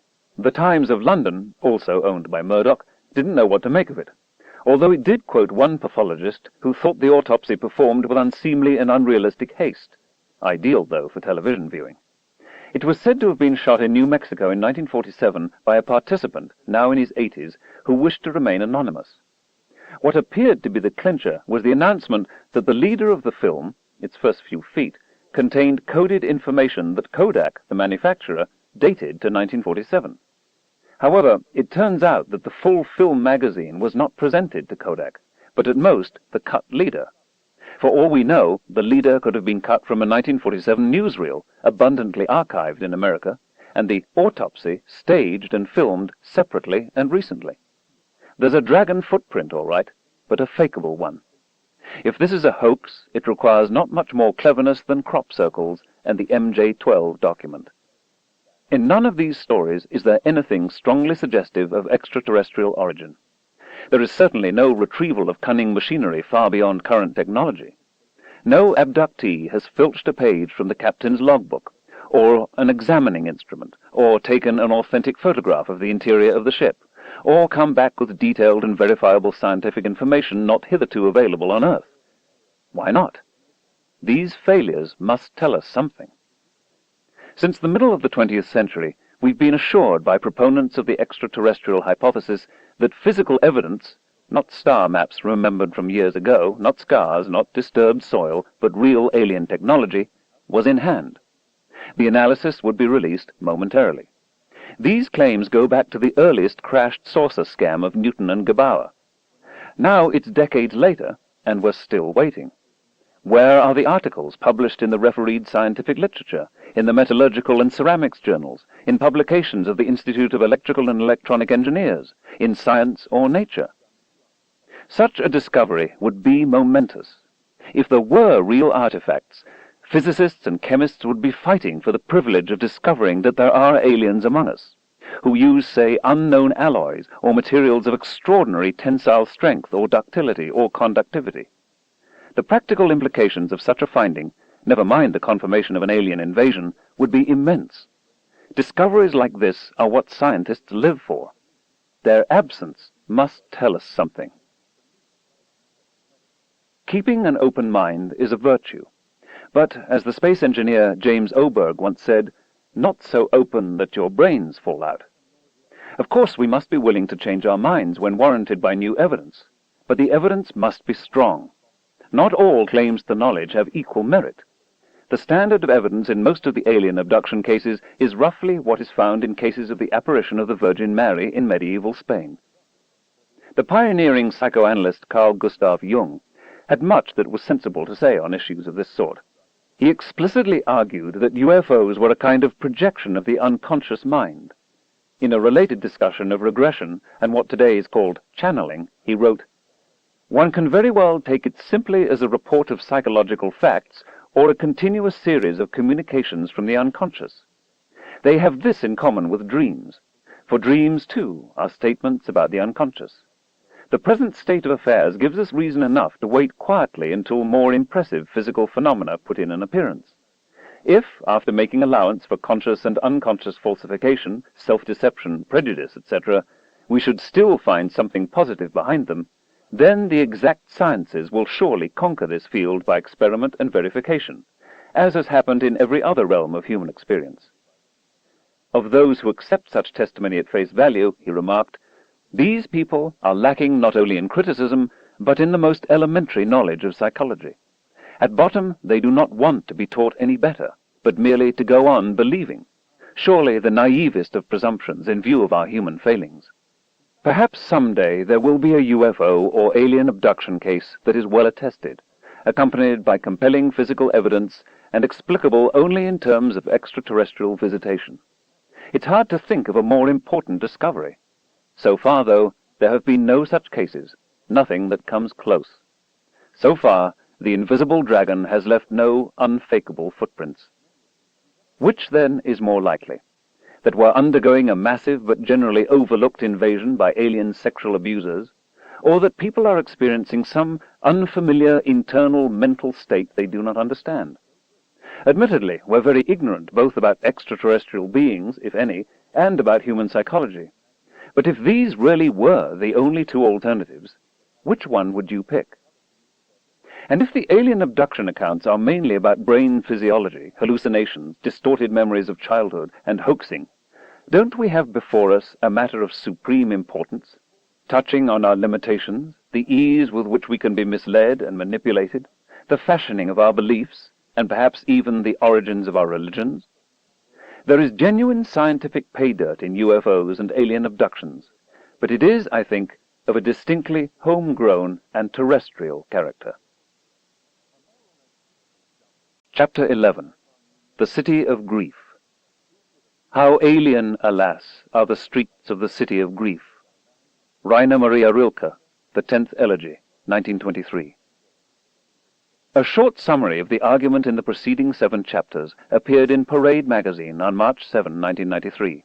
I was struck by how many letters it evoked, how passionate were the responses, and how much agony is associated with this strange experience, whatever its true explanation might be. Alien abduction accounts provide an unexpected window into the lives of some of our fellow citizens. Some letter writers reasoned, some asserted, some harangued, some were frankly perplexed, some were deeply troubled. The article was also widely misunderstood. A television talk show host, Geraldo Rivera, held up a copy of Parade and announced, "I thought we were being visited." A Washington Post videocassette reviewer quoted me as saying, "There's an abduction every few seconds," missing the ironical tone and the following sentence, It's surprising more of the neighbors haven't noticed. My description, Chapter 6, of on rare occasions seeming to hear the voices of my dead parents, what I described as a lucid recollection, were keynoted by Raymond Moody in the New Age Journal, and in the introduction of his book Reunions, as evidence that we survive death.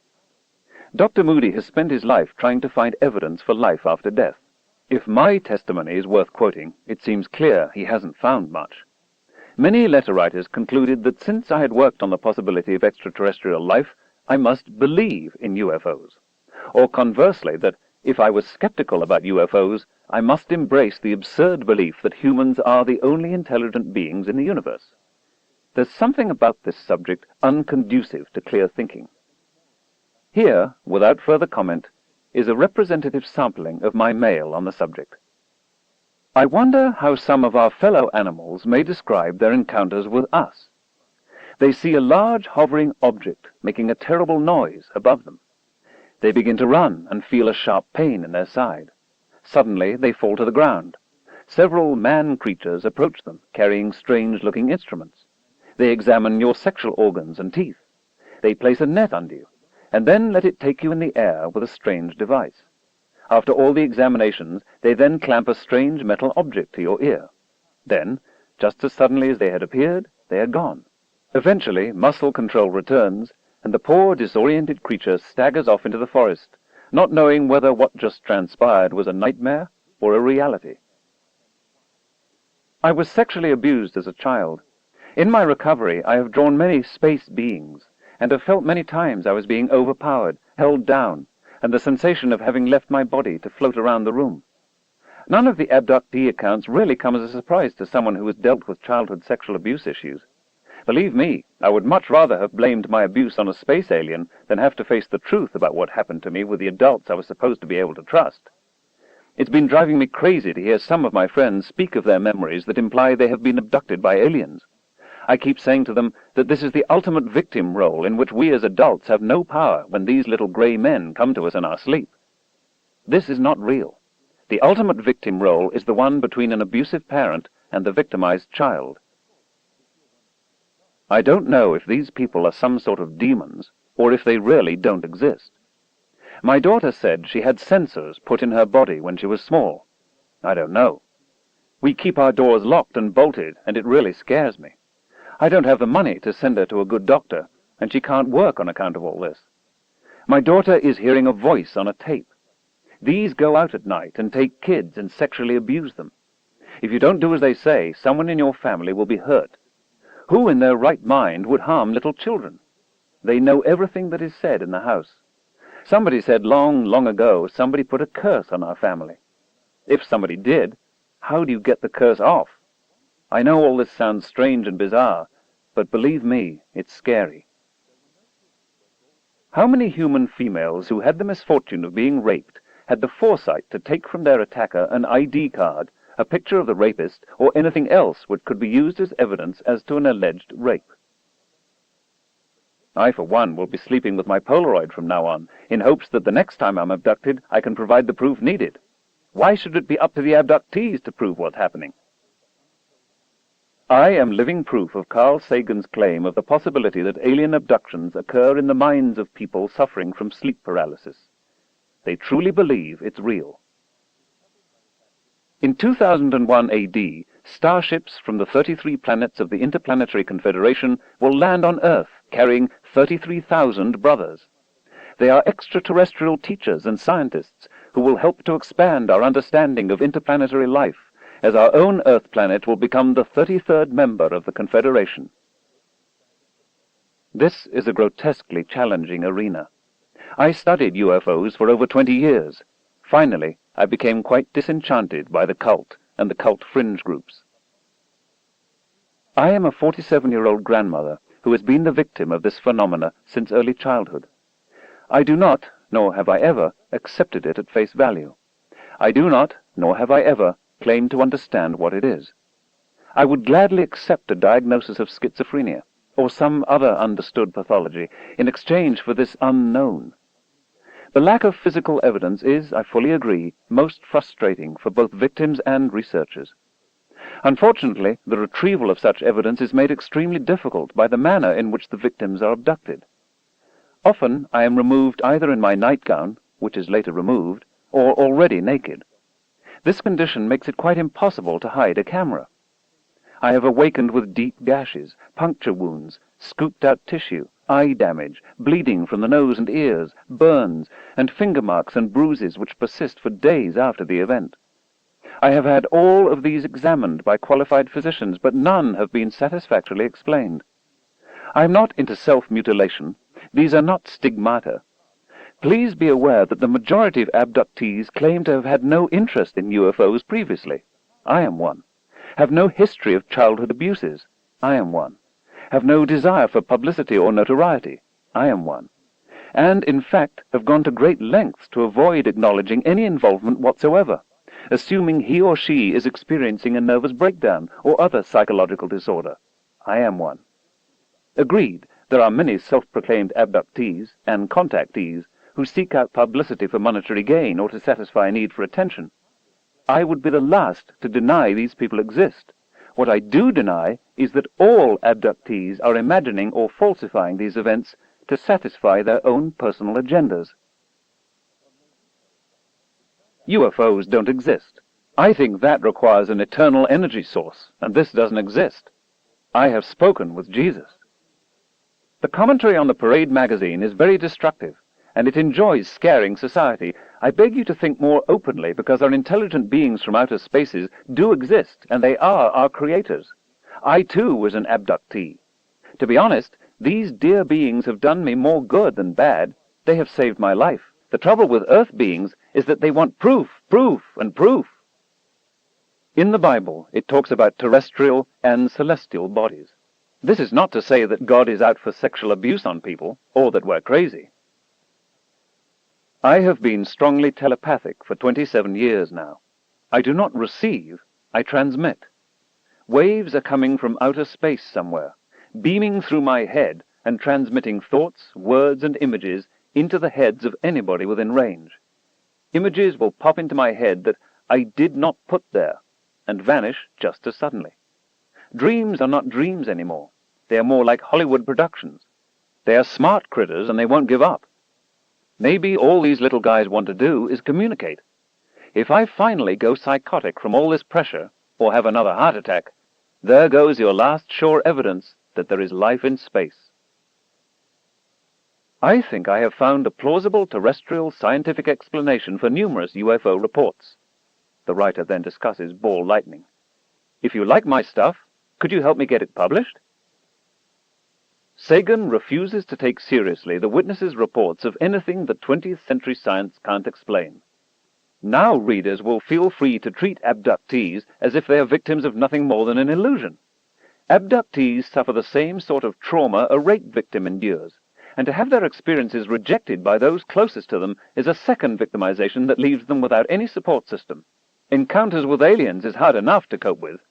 Victims need support, not rationalizations. My friend Frankie wants me to bring back an ashtray or a matchbook, but I think these visitors are probably much too intelligent to smoke. My own feeling is that the alien abduction phenomena is little more than a dreamlike sequence vicariously retrieved from memory storage. There are no more little green men or flying saucers than there are images of those things already stored in our brains. When alleged scientists conspire to censor and intimidate those who endeavor to offer new, insightful hypotheses on conventional theories, they no longer should be considered scientists, but merely the insecure, self-serving imposters that they apparently are. In the same token, must we also still suppose that J. Edgar Hoover was a fine FBI director, rather than the homosexual tool of organized crime he was? Your conclusion that large numbers of people in this country, perhaps as many as 5 million, are all victims of an identical mass hallucination is asinine. Thanks to the Supreme Court, America is now wide open for the Eastern pagan religions, under the aegis of Satan and his demons. So now we have 4-foot grey beings kidnapping earthlings and performing all sorts of experiments on them, and are being propagated by those who are educated beyond their intelligence and should know better. Your question, are we being visited, is no problem for those who know the Word of God and are born-again Christians and are looking for our Redeemer from heaven to rapture us out of this world of sin, sickness, war, AIDS, crime, abortion, homosexuality, New Age, New World Order, indoctrination, media brainwashing, perversion and subversion in government, education, business, finance, society, religion, etc. Those who reject the Creator God of the Bible are bound to fall for the kind of fairy tales which your article tries to propagate as being truth. If there is no reason to take the matter of alien visitation seriously, why is it the most highly classified subject in the US government?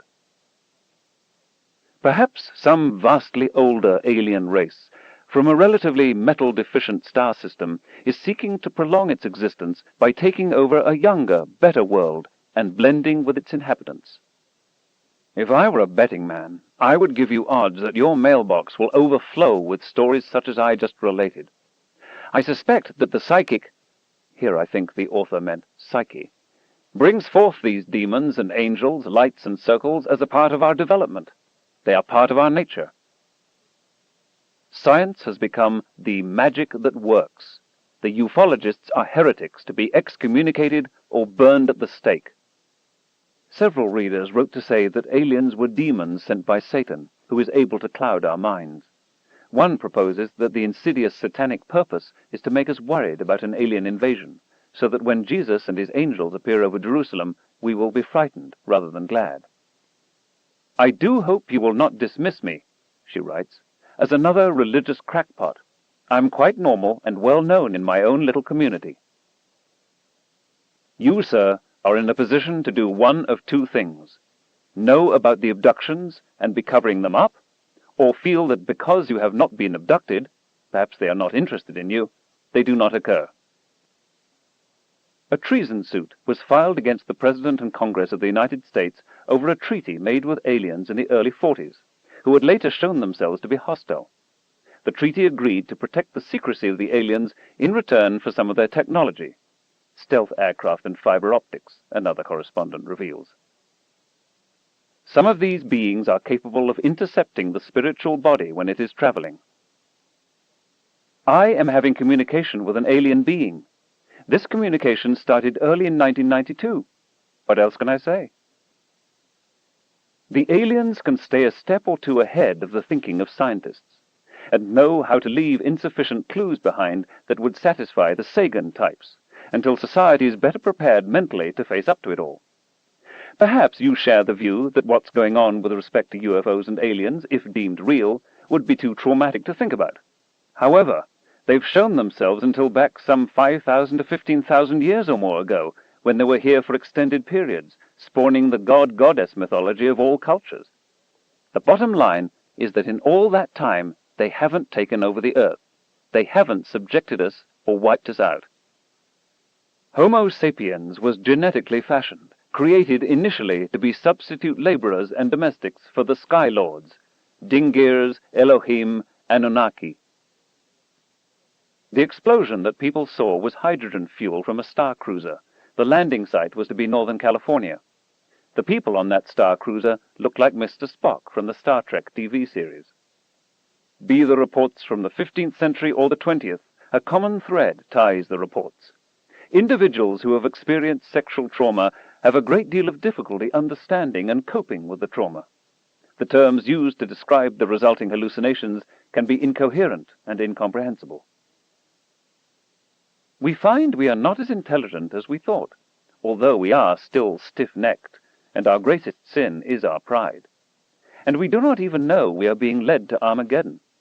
The star pinpointed a single shed, moved across the sky, leading wise men to that shed, frightened shepherds with the words, "Fear not." Its spotlight was Ezekiel's glory of God, Paul's light that temporarily blinded him. It was the ship in which little men took off old Rip, the little men called brownies, fairies, elves, these creations of creators given specific duties. The God people are not yet ready to make themselves known to us. First Armageddon, then, after we know, we can go it alone. When we are humbled, when we do not shoot them down, God will return. The answer to these aliens from outer space is simple. It comes from man. Man using drugs on people. In mental institutions all over the country, there are people who have no control over their emotions and behavior. To control these people, they are given a variety of antipsychotic drugs. If you have been drugged often, you will begin to have what is called bleed-throughs. This will be flash images popping into your mind of strange-looking people coming up to your face. This will begin your search for the answer of what the aliens were doing to you. You will be one of the thousands of UFO abductees. People will call you crazy. The reason for the strange creatures you are seeing is because Thorazine distorts the vision of your subconscious mind. The writer was laughed at, ridiculed, had his life threatened because of presenting these ideas. Hypnosis prepares the mind for the invasion of demons, devils, and little gray men. God wants us to be clothed and in our right minds. Anything your little gray men can do, Christ can do better.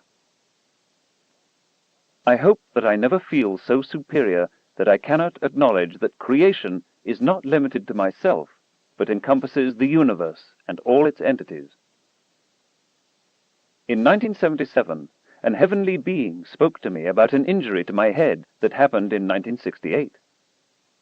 A letter from a man who had 24 separate encounters with a silent, hovering, saucer-shaped vehicle, and who has, in consequence, experienced an ongoing development and amplification of such mental functions as clairvoyance, telepathy, and the channeling, of universal life energy for the purpose of healing. Over the years, I have seen and talked to ghosts, been visited, though not yet abducted, by aliens, seen three-dimensional heads floating by my bed, heard knocks on my door. These experiences seemed as real as life. I have never thought of these experiences as anything more than what they certainly are, my mind playing tricks on itself. A hallucination might account for 99%, but can it ever account for 100%? UFOs are a subject of deep fantasy, which has no factual basis whatsoever. I pray you won't lend your credence to a hoax. Dr. Sagan served on the Air Force committee that evaluated government investigations of UFOs, and yet he wants us to believe that there's no substantial proof that UFOs exist. Please explain why the government needed to be evaluated. I'm going to lobby my representative to try to cancel funds for this program of listening for alien signals from space, because it will be a waste of money. They're already among us. The government spends millions of tax dollars for researching UFOs. The SETI project, Search for Extraterrestrial Intelligence, would be a waste of money if the government truly believed UFOs were non-existent. I am personally excited about the SETI project because it shows that we're moving in the right direction, toward communication with aliens, rather than being an unwilling observer. The succubi, which I identified more as astral rape, occurred from 78 through 92. It was hard on a moral and seriously practicing Catholic, demoralizing, dehumanizing, and quite literally had me worried by the physical aftermath of disease effects. The space people are coming. They hope to remove whom they can, especially children who are the seedlings of the next humanity generation, along with their cooperating parents, grandparents, and other adults, to safety before the upcoming major sunspot planetary peak, which is just over the horizon. The spaceship is in sight every night and close in to assist us when the major solar flares do, before turbulence starts in the atmosphere. The polar shift is due now as it moves to its new position for the Aquarian age. The authors also inform me that they are working with the Ashtar Command, where Jesus Christ meets with those aboard for instructions. Many dignitaries are present, including Archangels Michael and Gabriel. I have extensive experience in therapeutic energy work, which involves removing grid patterns, negative memory cords, and alien implants from human bodies and their surrounding energy fields. My work is primarily utilized as an adjunctive aid to psychotherapy. My clients range from businessmen, homemakers, professional artists, therapists, and children. The alien energy is very fluid, both within the body and after it is removed, and must be contained as soon as possible. The energy grids are most often locked around the heart, or in a triangular formation across the shoulders. I don't know how, after such an experience, I could have just turned over and gone back to sleep. I believe in happy endings. I always have. Once you have seen a figure as tall as the room, with golden hair and shining like a lighted Christmas tree, lifting up the little child beside us, how could you not? I understood the message the figure was relaying to the little child, and it was me. We had always talked together. How else could life be bearable in a place like this? Unfamiliar mental states? You put your finger right on it. Who is really in charge of this planet? Chapter 12. The Fine Art of Baloney Detection. The human understanding is no dry light, but receives infusion from the will and affections, whence proceed sciences which may be called sciences as one would. For what a man had rather were true, he more readily believes. Therefore he rejects difficult things from impatience of research, sober things because they narrow hope, the deeper things of nature from superstition, the light of experience from arrogance and pride, things not commonly believed out of deference to the opinion of the vulgar. Numberless, in short, are the ways, and sometimes imperceptible, in which the affections colour and infect the understanding. Francis Bacon, Novum Organum, 1620. My parents died years ago. I was very close to them. I still miss them terribly. I know I always will. I long to believe that their essence, their personalities, what I loved so much about them, are, really and truly, still in existence somewhere. I wouldn't ask very much, just 5 or 10 minutes a year, say, to tell them about their grandchildren, to catch them up on the latest news, to remind them that I love them. There's a part of me, no matter how childish it sounds, that wonders how they are. Is everything all right? I want to ask. The last words I found myself saying to my father at the moment of his death were, "Take care."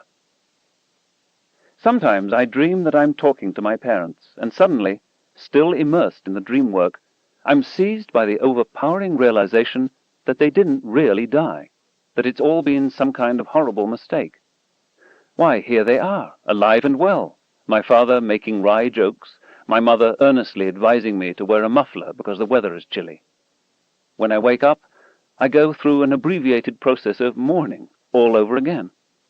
Plainly, there's something within me that's ready to believe in life after death, and it's not the least bit interested in whether there's any sober evidence for it. So I don't guffaw at the woman who visits her husband's grave and chats him up every now and then, maybe on the anniversary of his death. It's not hard to understand. And if I have difficulties with the ontological status of who she's talking to, that's all right. That's not what this is about.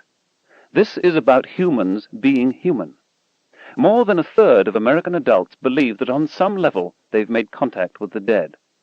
The number seems to have jumped by 15% between 1977 and 1988. A quarter of Americans believe in reincarnation. But that doesn't mean I'd be willing to accept the pretensions of a medium who claims to channel the spirits of the dear departed, when I'm aware the practice is rife with fraud.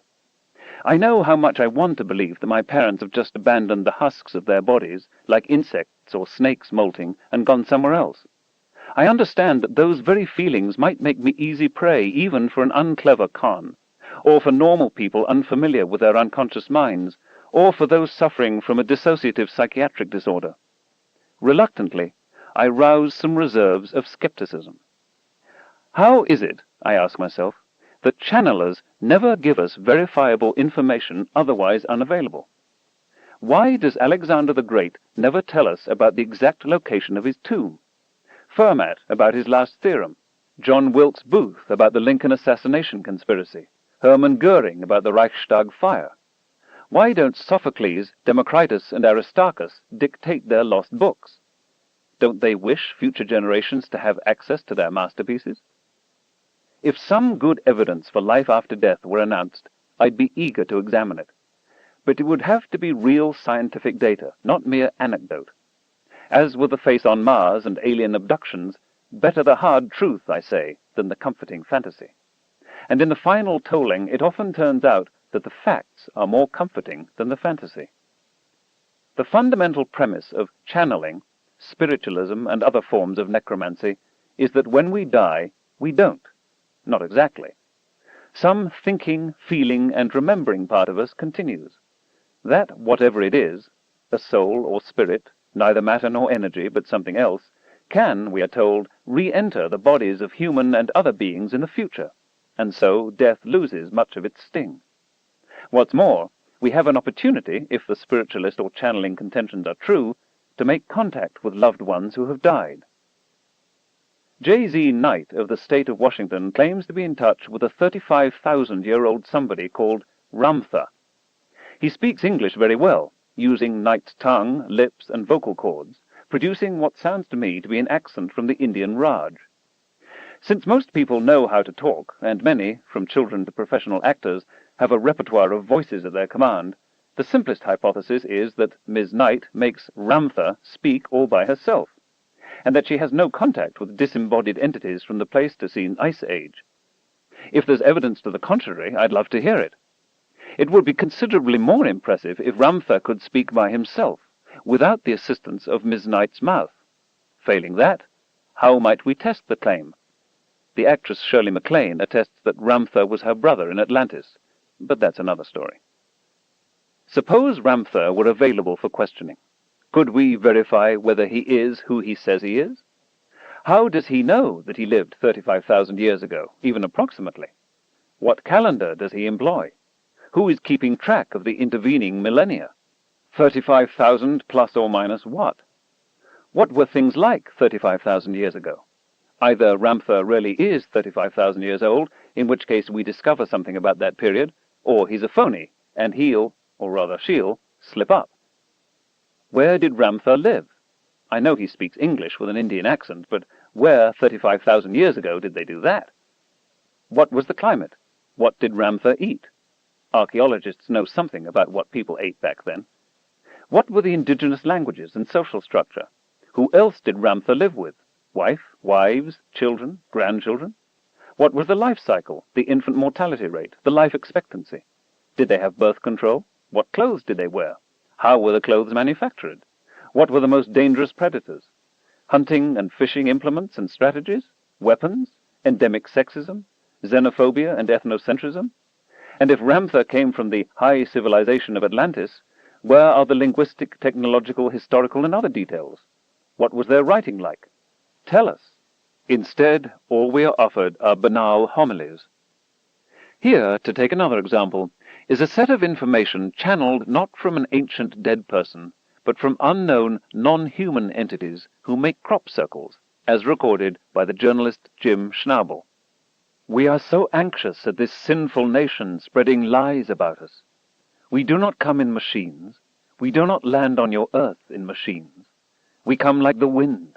We are life force from the ground. Come here. We are but a breath away. A breath away. We are not 1,000,000 miles away. A life force that is larger than the energies in your body. But we meet at a higher level of life. We need no name. We are parallel to your world, alongside your world. The walls are broken. 2 men will rise from the past. The great bear. The world will be at peace. People pay attention to these puerile marvels mainly because they promise something like old-time religion, but especially life after death, even life eternal. A very different prospect for something like eternal life was once proposed by the versatile British scientist J.B.S. Haldane, who was, among many other things, one of the founders of population genetics.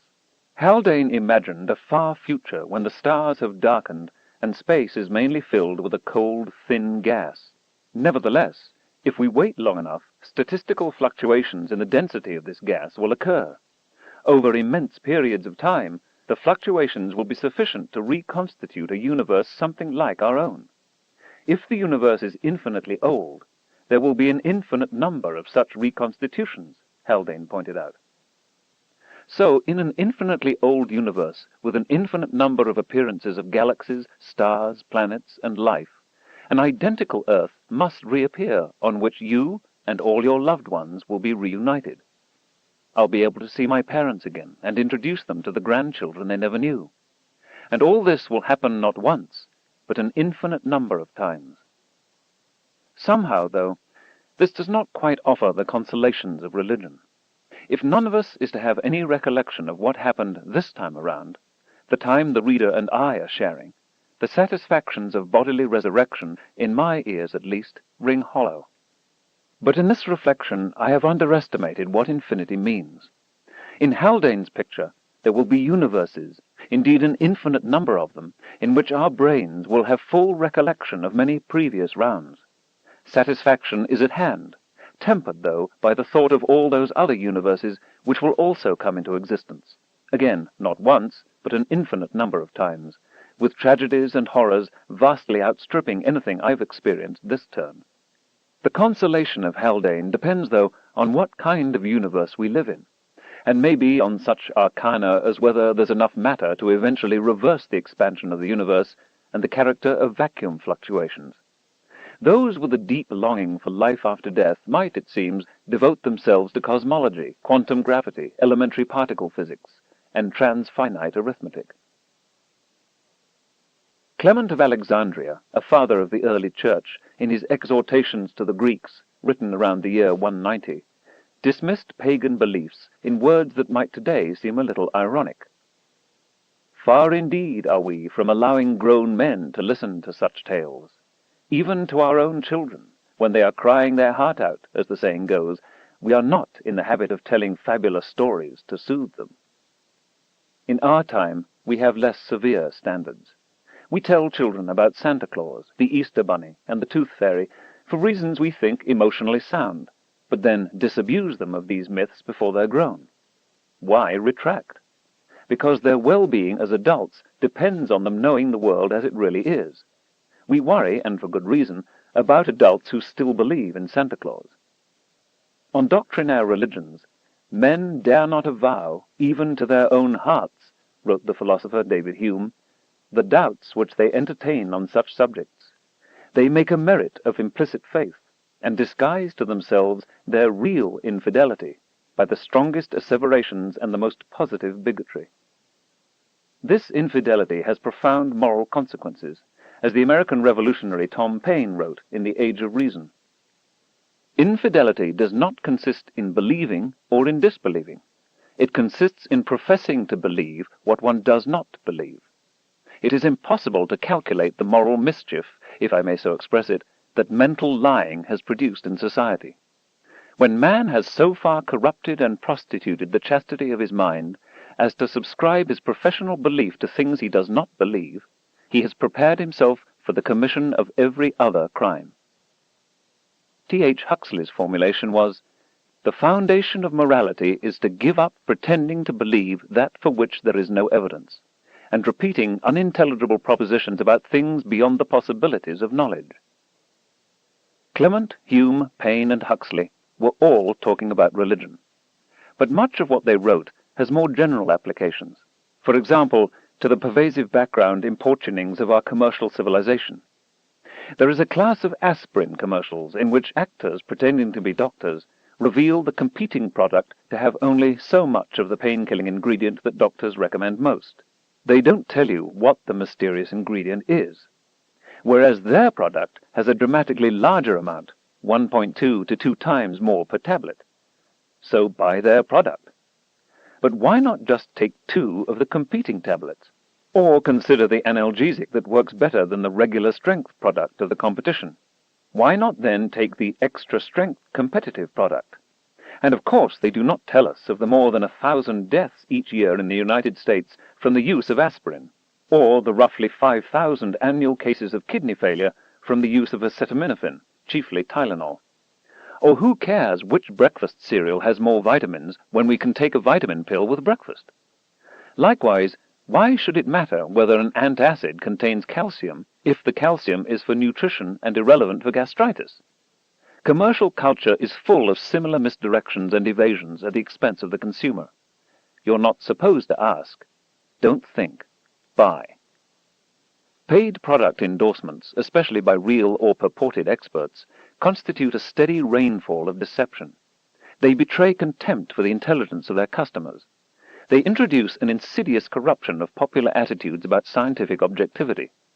Today, there are even commercials in which real scientists, some of considerable distinction, shill for corporations. They teach that scientists, too, will lie for money. As Tom Paine warned, inuring us to lies lays the groundwork for many other evils. I have in front of me, as I write, the program of one of the annual Whole Life Expos, New Age expositions held in San Francisco. Typically, tens of thousands of people attend. Highly questionable experts tout highly questionable products. Here are some of the presentations. How trapped blood proteins produce pain and suffering. Crystals, are they talismans or stones? I have an opinion myself. It continues, as a crystal focuses sound and light waves for radio and television, this is a vapid misunderstanding of how radio and television work, so may it amplify spiritual vibrations for the attuned human. Or here's one, Return of the Goddess, a presentational ritual. Another, Synchronicity, the recognition experience. That one is given by Brother Charles. Or on the next page, You, Saint-Germain, and Healing Through the Violet Flame. It goes on and on, with plenty of ads about opportunities, running the short gamut from the dubious to the spurious, that are available at the Whole Life Expo. Distraught cancer victims make pilgrimages to the Philippines, where psychic surgeons, having palmed bits of chicken liver or goat heart, pretend to reach into the patient's innards and withdraw the diseased tissue, which is then triumphantly displayed. Leaders of Western democracies regularly consult astrologers and mystics before making decisions of state. Under public pressure for results, police with an unsolved murder or a missing body on their hands consult ESP experts, who never guess better than expected by common sense, but the police, the ESPers say, keep calling. A clairvoyance gap with adversary nations is announced, and the Central Intelligence Agency, under congressional prodding, spends tax money to find out whether submarines in the ocean depths can be located by thinking hard at them. A psychic, using pendulums over maps and dowsing rods in airplanes, purports to find new mineral deposits. An Australian mining company pays him top dollar up front, none of it returnable in the event of failure, and a share in the exploitation of ores in the event of success. Nothing is discovered. Statues of Jesus or murals of Mary are spotted with moisture, and thousands of kind-hearted people convince themselves that they have witnessed a miracle. These are all cases of proved or presumptive baloney. A deception arises, sometimes innocently but collaboratively, sometimes with cynical premeditation. Usually the victim is caught up in a powerful emotion, wonder, fear, greed, grief. Credulous acceptance of baloney can cost you money. That's what P.T. Barnum meant when he said, there's a sucker born every minute. But it can be much more dangerous than that, and when governments and societies lose the capacity for critical thinking, the results can be catastrophic, however sympathetic we may be to those who have bought the baloney. In science, we may start with experimental results, data, observations, measurements, facts. We invent, if we can, a rich array of possible explanations and systematically confront each explanation with the facts. In the course of their training, scientists are equipped with a baloney detection kit. The kit is brought out as a matter of course whenever new ideas are offered for consideration. If the new idea survives examination by the tools in our kit, we grant it warm, although tentative, acceptance. If you're so inclined, if you don't want to buy baloney even when it's reassuring to do so, there are precautions that can be taken. There's a tried-and-true, consumer-tested method. What's in the kit? Tools for skeptical thinking. What skeptical thinking boils down to is the means to construct and to understand a reasoned argument and, especially important, to recognize a fallacious or fraudulent argument. The question is not whether we like the conclusion that emerges out of a train of reasoning, but whether the conclusion follows from the premise or starting point, and whether that premise is true. Among the tools, wherever possible, there must be independent confirmation of the facts. Encourage substantive debate on the evidence by knowledgeable proponents of all points of view. Arguments from authority carry little weight. Authorities have made mistakes in the past. They will do so again in the future. Perhaps a better way to say it is that in science there are no authorities. At most, there are experts. Spin more than one hypothesis. If there's something to be explained, think of all the different ways in which it could be explained. Then think of tests by which you might systematically disprove each of the alternatives. What survives, the hypothesis that resists disproof in this Darwinian selection among multiple working hypotheses, has a much better chance of being the right answer than if you had simply run with the first idea that caught your fancy. Try not to get overly attached to a hypothesis just because it's yours. It's only a way station in the pursuit of knowledge. Ask yourself why you like the idea. Compare it fairly with the alternatives. See if you can find reasons for rejecting it. If you don't, others will. Quantify. If whatever it is you're explaining has some measure, some numerical quantity attached to it, you'll be much better able to discriminate among competing hypotheses. What is vague and qualitative is open to many explanations. Of course, there are truths to be sought in the many qualitative issues we are obliged to confront, but finding them is more challenging. If there's a chain of argument, every link in the chain must work, including the premise, not just most of them. Occam's razor. This convenient rule of thumb urges us, when faced with two hypotheses that explain the data equally well, to choose the simpler. Always ask whether the hypothesis can be, at least in principle, falsified. Propositions that are untestable, unfalsifiable, are not worth much. Consider the grand idea that our universe and everything in it is just an elementary particle, an electron, say, in a much bigger cosmos. But if we can never acquire information from outside our universe, is not the idea incapable of disproof? You must be able to check assertions out. Inveterate skeptics must be given the chance to follow your reasoning, to duplicate your experiments, and see if they get the same result. The reliance on carefully designed and controlled experiments is key, as I tried to stress earlier. We will not learn much from mere contemplation. It is tempting to rest content with the first candidate explanation we can think of. One is much better than none. But what happens if we can invent several? How do we decide among them? We don't. We let experiment do it. Francis Bacon provided the classic reason. Argumentation cannot suffice for the discovery of new work, since the subtlety of nature is greater many times than the subtlety of argument. Control experiments are essential.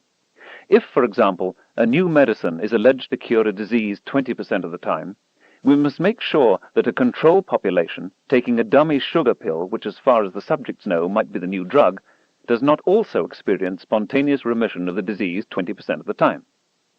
Variables must be separated. Suppose you're seasick and given both an acupressure bracelet and 50 milligrams of meclizine. You find the unpleasantness vanishes. What did it, the bracelet or the pill? You can tell only if you take the one without the other, next time you're seasick. Now imagine that you're not so dedicated to science as to be willing to be seasick. Then you won't separate the variables. You'll take both remedies again. You've achieved the desired practical result. Further knowledge, you might say, is not worth the discomfort of attaining it. Often the experiment must be done double-blind, so that those hoping for a certain finding are not in a potentially compromising position of evaluating the results. In testing a new medicine, for example, you might want the physicians who determine which patients' symptoms are relieved not to know which patients have been given the new drug. The knowledge might influence their decision, even if only unconsciously. Instead, the list of those who experienced remission of symptoms can be compared with the list of those who got the new drug, each independently ascertained. Then you can determine what correlation exists. Or in conducting a police lineup or photo identification, the officer in charge should not know who the prime suspect is, so as not consciously or unconsciously to influence the witness. In addition to teaching us what to do when evaluating a claim to knowledge, any good baloney detection kit must also teach us what not to do. It helps us to recognize the most common and perilous fallacies of logic and rhetoric. Many good examples can be found in religion and politics, because their practitioners are so often obliged to justify two contradictory propositions. Among these fallacies are ad hominem, Latin for to the man, attacking the arguer and not the argument, e.g., The Reverend Dr. Smith is a known biblical fundamentalist, so her objections to evolution need not be taken seriously. Argument from authority, e.g., President Richard Nixon should be re-elected because he has a secret plan to end the war in Southeast Asia. But because it was secret, there was no way for the electorate to evaluate it on its merits. The argument amounted to trusting him because he was president. A mistake, as it turned out. Argument from adverse consequences, e.g., a God meting out punishment and reward must exist, because if he didn't, society would be much more lawless and dangerous, perhaps even ungovernable. A more cynical formulation by the Roman historian Polybius says, "Since the masses of the people are inconstant, full of unruly desires, passionate and reckless of consequences, they must be filled with fears to keep them in order. The ancients did well, therefore, to invent gods and the belief in punishment after death." Or, the defendant in a widely publicized murder trial must be found guilty, otherwise it will be an encouragement for other men to murder their wives. Appeal to ignorance. The claim that whatever has not been proved false must be true, and vice versa. E.g., there is no compelling evidence that UFOs are not visiting the Earth. Therefore, UFOs exist, and there is intelligent life elsewhere in the universe. Or, there may be 70 gazillion other worlds, but not one is known to have the moral advancement of the Earth, so we're still central to the universe. This impatience with ambiguity can be criticized in the phrase, "Absence of evidence is not evidence of absence." Special pleading, often to rescue a proposition in deep rhetorical trouble, e.g., how can a merciful God condemn future generations to torment because, against orders, one woman induced one man to eat an apple? Special plead, you don't understand the subtle doctrine of free will. Or, how can there be an equally godlike Father, Son, and Holy Ghost in the same person? Special plead, you don't understand the divine mystery of the Trinity. Or, how could God permit the followers of Judaism, Christianity, and Islam, each in their own way enjoined to heroic measures of loving kindness and compassion, to have perpetrated so much cruelty for so long? Special plead, you don't understand free will again, and anyway, God moves in mysterious ways. Begging the question, also called assuming the answer, e.g., we must institute the death penalty to discourage violent crime. But does the violent crime rate in fact fall when the death penalty is imposed? Or, the stock market fell yesterday because of a technical adjustment and profit-taking by investors. But is there any independent evidence for the causal role of adjustment and profit-taking? Have we learned anything at all from this purported explanation? Observational selection, also called the enumeration of favorable circumstances, or as the philosopher Francis Bacon described it, counting the hits and forgetting the misses. E.g., a state boasts of the presidents it has produced, but is silent on its serial killers. Statistics of small numbers, a close relative of observational selection, e.g., they say 1 out of every 5 people is Chinese. How is this possible? I know hundreds of people, and none of them is Chinese. Yours truly. Or, I've thrown 3 sevens in a row. Tonight I can't lose. Misunderstanding of the nature of statistics, e.g., President Dwight Eisenhower expressing astonishment and alarm on discovering that fully half of all Americans have below-average intelligence. Inconsistency, e.g., prudently plan for the worst of which a potential military adversary is capable, but thriftily ignore scientific projections on environmental dangers because they're not proved. Or, attribute the declining life expectancy in the former Soviet Union to the failures of communism many years ago, but never attribute the high infant mortality rate in the United States, now highest of the major industrial nations, to the failures of capitalism. Or, consider it reasonable for the universe to continue to exist forever into the future, but judge absurd the possibility that it has infinite duration into the past. Non sequitur, Latin for "it doesn't follow," e.g., our nation will prevail because God is great. But nearly every nation pretends this to be true. The German formulation was Gott mit uns. Often those falling into the non sequitur fallacy have simply failed to recognize alternative possibilities.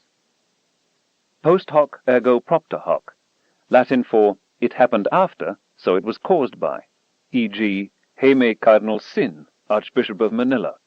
I know of a 26-year-old who looks 60 because she takes contraceptive pills. Or, before women got the vote, there were no nuclear weapons.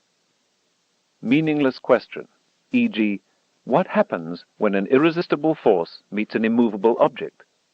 But if there is such a thing as an irresistible force, there can be no immovable objects, and vice versa. Excluded middle, or false dichotomy, considering only the two extremes in a continuum of intermediate possibilities, e.g., sure, take his side, my husband's perfect, I'm always wrong.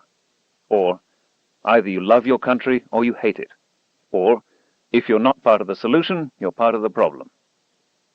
Short-term versus long-term, a subset of the excluded middle, but so important I've pulled it out for special attention, e.g., we can't afford programs to feed malnourished children and educate preschool kids. We need to urgently deal with crime on the streets. Or, why explore space or pursue fundamental science when we have so huge a budget deficit? Slippery slope related to excluded middle, e.g., if we allow abortion in the first weeks of pregnancy, it will be impossible to prevent the killing of a full-term infant. Or, conversely, if the state prohibits abortion even in the 9th month, it will soon be telling us what to do with our bodies around the time of conception. Confusion of correlation and causation, e.g., a survey shows that more college graduates are homosexual than those with lesser education. Therefore, education makes people gay. Or, Andean earthquakes are correlated with closest approaches of the planet Uranus. Therefore, despite the absence of any such correlation for the nearer, more massive planet Jupiter, the latter causes the former. Or, children who watch violent TV programs tend to be more violent when they grow up. But did the TV cause the violence, or do violent children preferentially enjoy watching violent programs? Very likely both are true. Commercial defenders of TV violence argue that anyone can distinguish between television and reality. But Saturday morning children's programs now average 25 acts of violence per hour. At the very least, this desensitizes young children to aggression and random cruelty. And if impressionable adults can have false memories implanted in their brains, what are we implanting in our children when we expose them to some 100,000 acts of violence before they graduate from elementary school? Straw man, caricaturing a position to make it easier to attack, e.g., scientists suppose that living things simply fell together by chance, a formulation that willfully ignores the central Darwinian insight, that nature ratchets up by saving what works and discarding what doesn't. Or, this is also a short-term, long-term fallacy, environmentalists care more for snail darters and spotted owls than they do for people. Suppressed evidence or half-truths, e.g., an amazingly accurate and widely quoted prophecy of the assassination attempt on President Reagan is shown on television.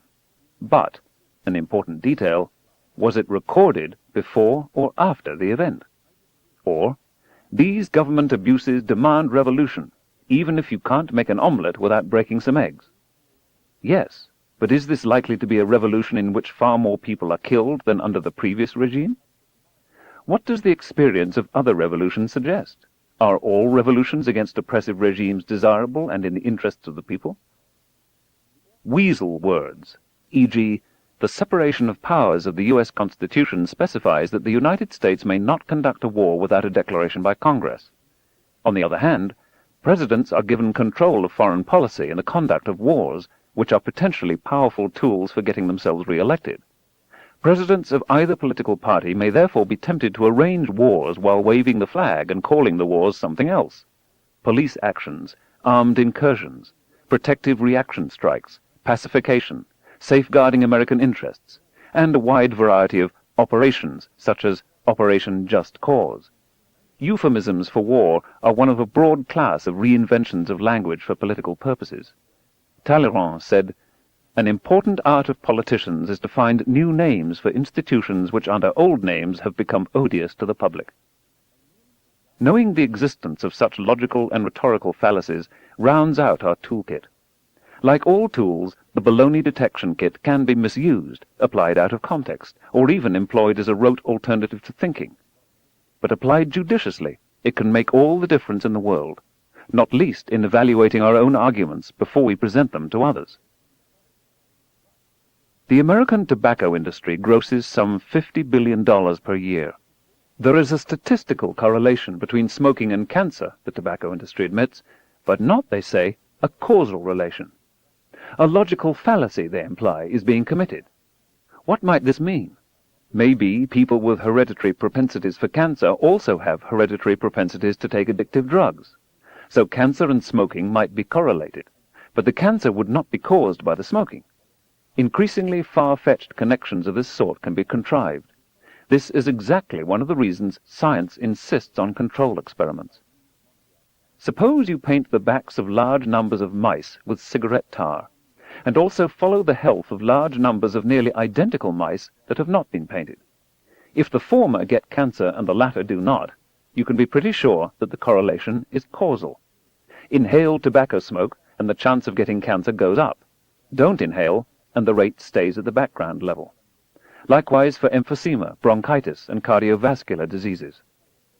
When the first work was published in the scientific literature in 1953 showing that the substances in cigarette smoke when painted on the backs of rodents produce malignancies, the response of the 6 major tobacco companies was to initiate a public relations campaign to impugn the research, sponsored by the Sloan Kettering Foundation.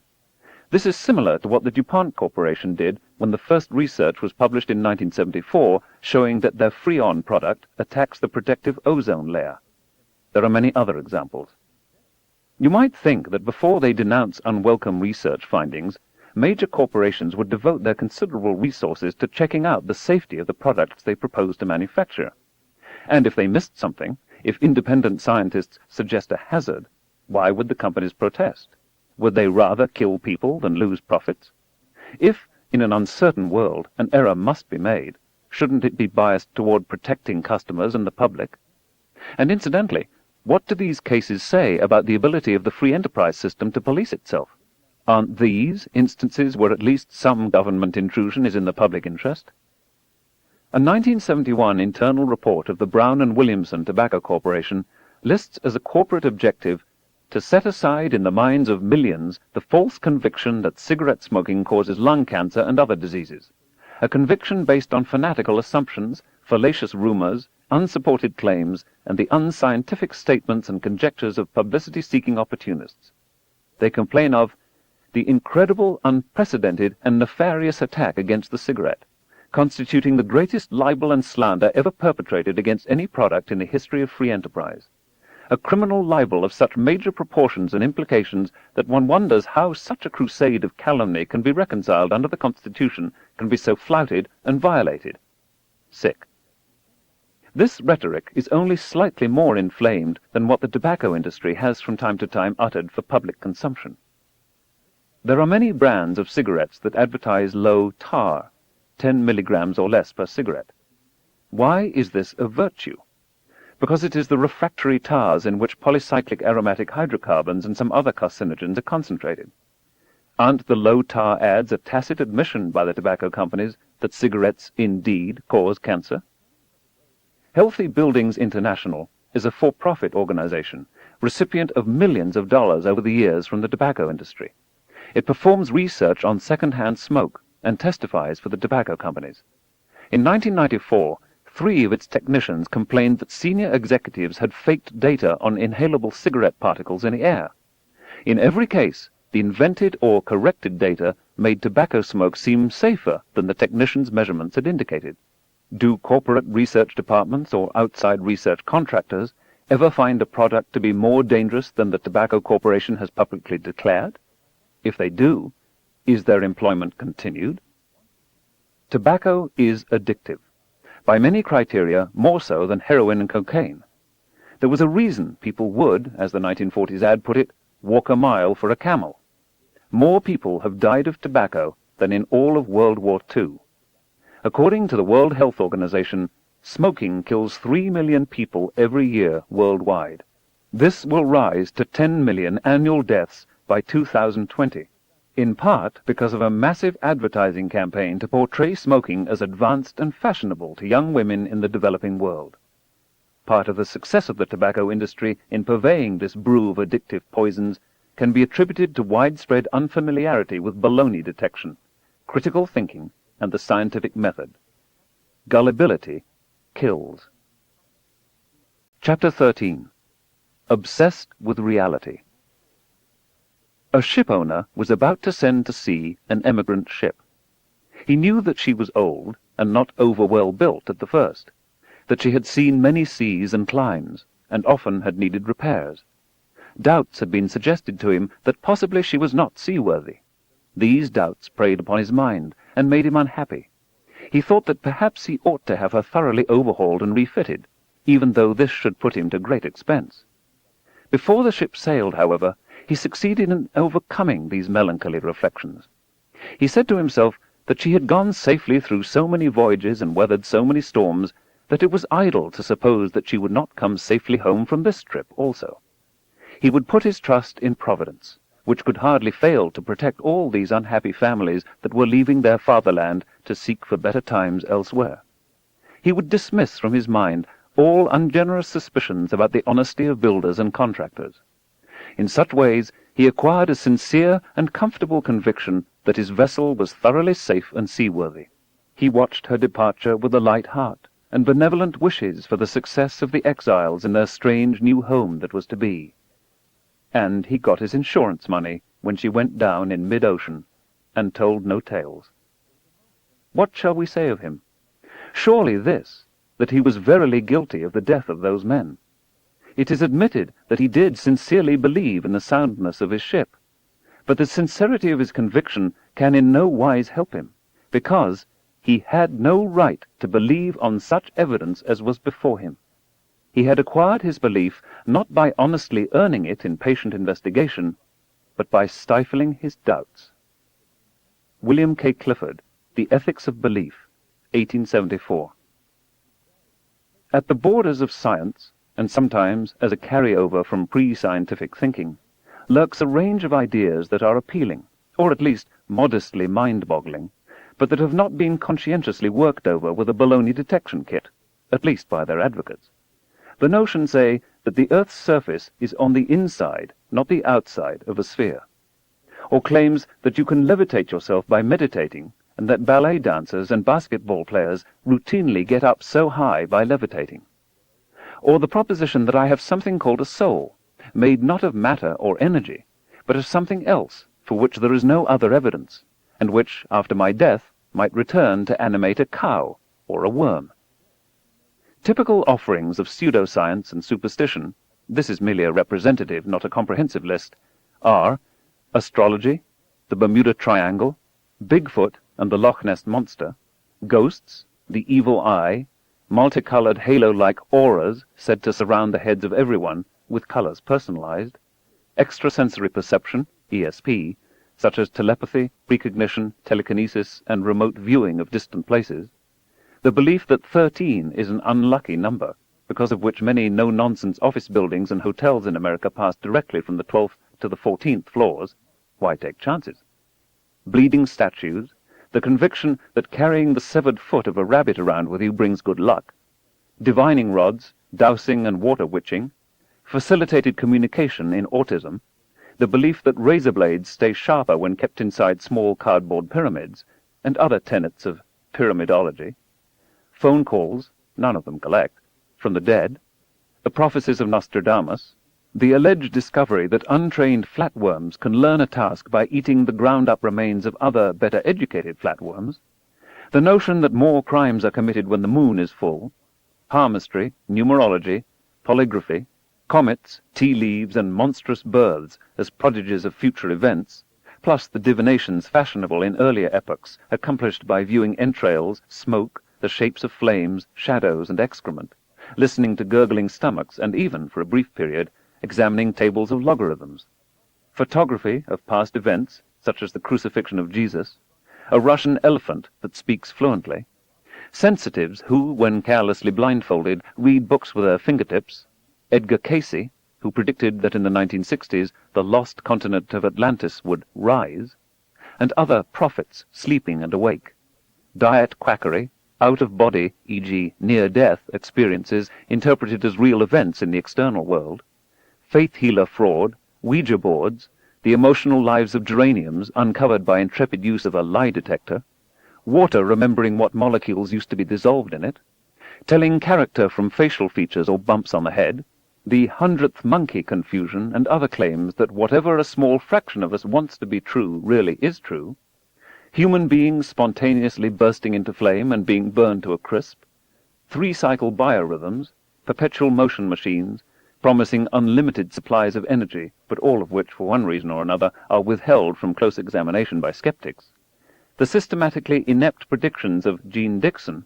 who predicted a 1953 Soviet invasion of Iran, and in 1965 that the USSR would beat the US to put the first human on the moon, and other professional psychics, the Jehovah's Witness prediction that the world would end in 1917, and many similar prophecies, Dianetics and Scientology, Carlos Castaneda and sorcery, claims of finding the remains of Noah's Ark, the Amityville Horror and other hauntings, and accounts of a small brontosaurus crashing through the rainforests of the Congo Republic in our time.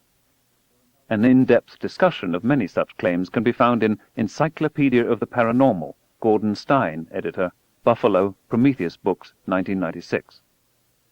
Many of these doctrines are rejected out of hand by fundamentalist Christians and Jews, because the Bible so enjoins. Deuteronomy, chapter 18, verses 10 and 11, reads, in the King James translation, "There shall not be found among you any one that maketh his son or his daughter to pass through the fire, or that useth divination, or an observer of times, or an enchanter, or a witch, or a charmer, or a consulter with familiar spirits, or a wizard, or a necromancer." Astrology, channeling, Ouija boards, predicting the future, and much else is forbidden.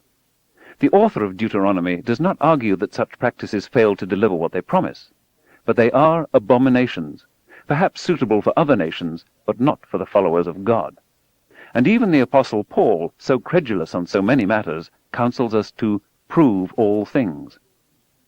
The 12th century Jewish philosopher Moses Maimonides goes further than Deuteronomy, in that he makes explicit that these pseudosciences don't work. It is forbidden to engage in astrology, to utilize charms, to whisper incantations. All of these practices are nothing more than lies and deceptions used by ancient pagan peoples to deceive the masses and lead them astray. Wise and intelligent people know better. From the Mishnah Torah, Avodah Zarah, chapter 11. Some claims are hard to test. For example, if an expedition fails to find the ghost or the brontosaurus, that doesn't mean it doesn't exist. Absence of evidence is not evidence of absence. Others are easier. For example, flatworm cannibalistic learning, or the announcement that colonies of bacteria subjected to an antibiotic on an agar dish thrive when their prosperity is prayed for, compared to control bacteria unredeemed by prayer. A few, for example, perpetual motion machines, can be excluded on grounds of fundamental physics. Except for them, it's not that we know before examining the evidence that the notions are false. Stranger things are routinely incorporated into the corpus of science. The question, as always, is how good is the evidence? The burden of proof surely rests on the shoulders of those who advance such claims. Revealingly, some proponents hold that skepticism is a liability, that true science is inquiry without skepticism. They are perhaps halfway there, but halfway doesn't do it.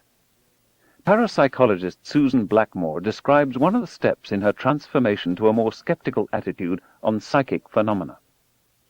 A mother and daughter from Scotland asserted they could pick up images from each other's minds.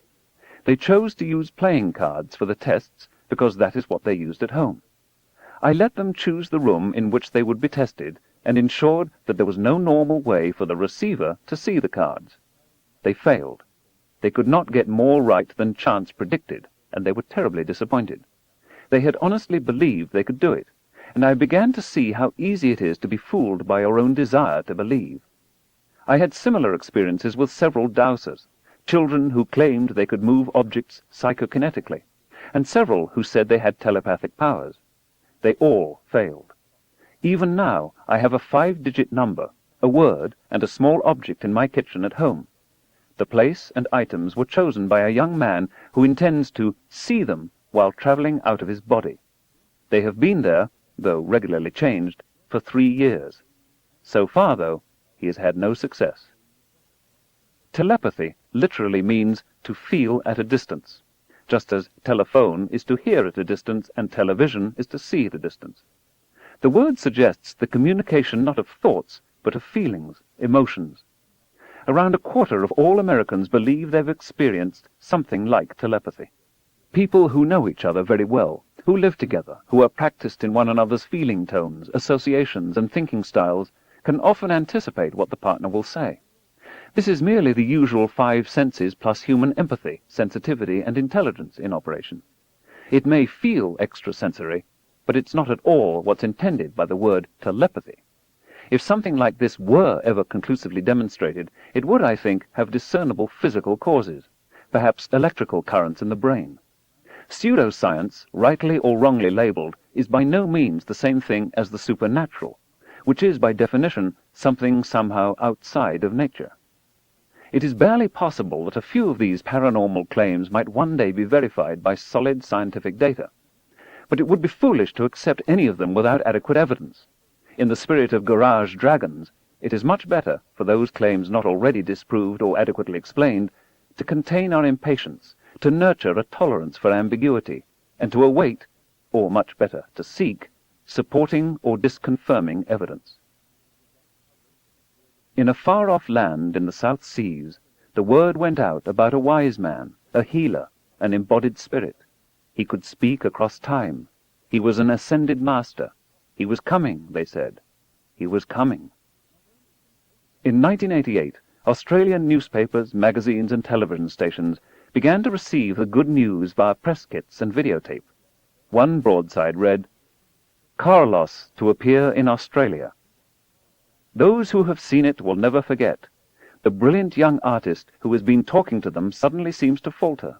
His pulse slows dangerously and virtually stops at the point of death. The qualified medical attendant, who has been assigned to keep constant watch, is about to sound the alarm. But then, with a heart-stirring burst, the pulse is felt again, faster and stronger than ever before. The life force clearly has returned to the body. But the entity inside that body is no longer José Luis Alvarez, the 19-year-old whose unique painted ceramics are featured in some of the wealthiest homes in America. Instead, the body has been taken over by Carlos, an ancient soul, whose teachings will come as both a shock and an inspiration. One being going through a form of death to make way for another. That is the phenomenon that has made Carlos, as channeled through José Luis Alvarez, the dominant new figure in New Age consciousness. As even one skeptical New York critic puts it, the first and only case of a channeler offering tangible, physical proof of some mysterious change within his human physiology. Now José, who has gone through more than 170 of these little deaths and transformations, has been told by Carlos to visit Australia. In the words of the Master, the old new land, which is to be the source of a special revelation. Carlos already has foretold that in 1988 catastrophes will sweep the earth, 2 major world leaders will die, and later in the year Australians will be among the first to see the rising of a great star which will deeply influence future life on Earth. Sunday 21st, 3 p.m., Opera House Drama Theatre. Following a 1986 motorcycle accident, the press kit explained, José Alvarez, then 17 years old, suffered a mild concussion. After he recovered, those who knew him could tell that he had changed. A very different voice sometimes emanated from him. Bewildered, Alvarez sought help from a psychotherapist, a specialist in multiple personality disorders. The psychiatrist discovered that José was channeling a distinct entity who was known as Carlos. This entity takes over the body of Alvarez when the body's life force is relaxed to the right degree. Carlos, it turns out, is a 2,000-year-old spirit disincarnate, a ghost without bodily form, who last invaded a human body in Caracas, Venezuela in 1900. Unfortunately, that body died at age 12 in a fall from a horse. This may be why, the therapist explained, Carlos could enter Alvarez's body following the motorcycle accident. When Alvarez goes into his trance, the spirit of Carlos, focused by a large and rare crystal, enters him and utters the wisdom of the ages. Included in the press kit was a list of major appearances in American cities, a videotape of the tumultuous reception that Alvarez Carlos received at a Broadway theater, his interview on New York radio station WOOP, and other indications that here was a formidable American New Age phenomenon. Two small substantiating details. An article from a South Florida newspaper read, "Theater note. The 3-day stay of channeler Carlos has been extended at the War Memorial Auditorium in response to the requests for further appearances," and an excerpt from a television program guide listed a special on the entity Carlos. This in-depth study reveals the facts behind one of today's most popular and controversial personalities. Alvarez and his manager arrived in Sydney first class on Qantas. They traveled everywhere in an enormous white stretch limousine. They occupied the presidential suite of one of the city's most prestigious hotels. Alvarez was attired in an elegant white gown with a golden medallion. In his first press conference, Carlos quickly emerged. The entity was forceful, literate, commanding. Australian television programs quickly lined up for appearances by Alvarez, his manager, and his nurse to check his pulse and announce the presence of Carlos. On Australia's Today show, they were interviewed by the host, George Negus. When Negus posed a few reasonable and skeptical questions, the New Agers exhibited very thin skins. Carlos laid a curse on the anchorman. His manager doused Negus with a glass of water. Both stalked off the set. It was a sensation in the tabloid press, its significance rehashed on Australian television. "TV outburst, water thrown at Negus," was the front-page headline in the February 16, 1988 Daily Mirror. Television stations were flooded with calls. One Sydney citizen advised taking the curse on Negus very seriously. The army of Satan had already assumed control of the United Nations, he said, and Australia might be next. Carlos' next appearance was on the Australian version of A Current Affair. A skeptic was brought in who described a magician's trick by which the pulse in one hand is made briefly to stop. You put a rubber ball in your armpit and squeeze. When Carlos' authenticity was questioned, he was outraged. "This interview is terminated," he thundered. On the appointed day, the drama theatre of the Sydney Opera House was nearly filled. An excited crowd, young and old, milled about expectantly. Entrance was free, which reassured those who vaguely wondered if it might be some sort of scam. Alvarez seated himself on a low couch. His pulse was monitored. Suddenly it stopped. Seemingly he was near death. Low guttural noises emanated from deep within him. The audience gasped in wonder and awe. Suddenly Alvarez's body took on power. His posture radiated confidence. A broad, humane, spiritual perspective flowed out of Alvarez's mouth. Carlos was here. Interviewed afterwards, many members of the audience described how they had been moved and delighted. The following Sunday, Australia's most popular TV program, named 60 Minutes after its American counterpart, revealed that the Carlos affair was a hoax front to back. The producers thought it would be instructive to explore how easily a faith healer or guru could be created to bamboozle the public and the media.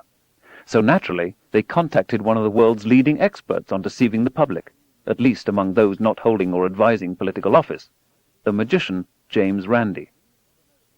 "There being so many disorders which cure themselves, and such a disposition in mankind to deceive themselves and one another," wrote Benjamin Franklin in 1784, "and living long having given me frequent opportunities of seeing certain remedies cried up as curing everything, and yet soon after totally laid aside as useless, I cannot but fear that the expectation of great advantage from the new method of treating diseases will prove a delusion.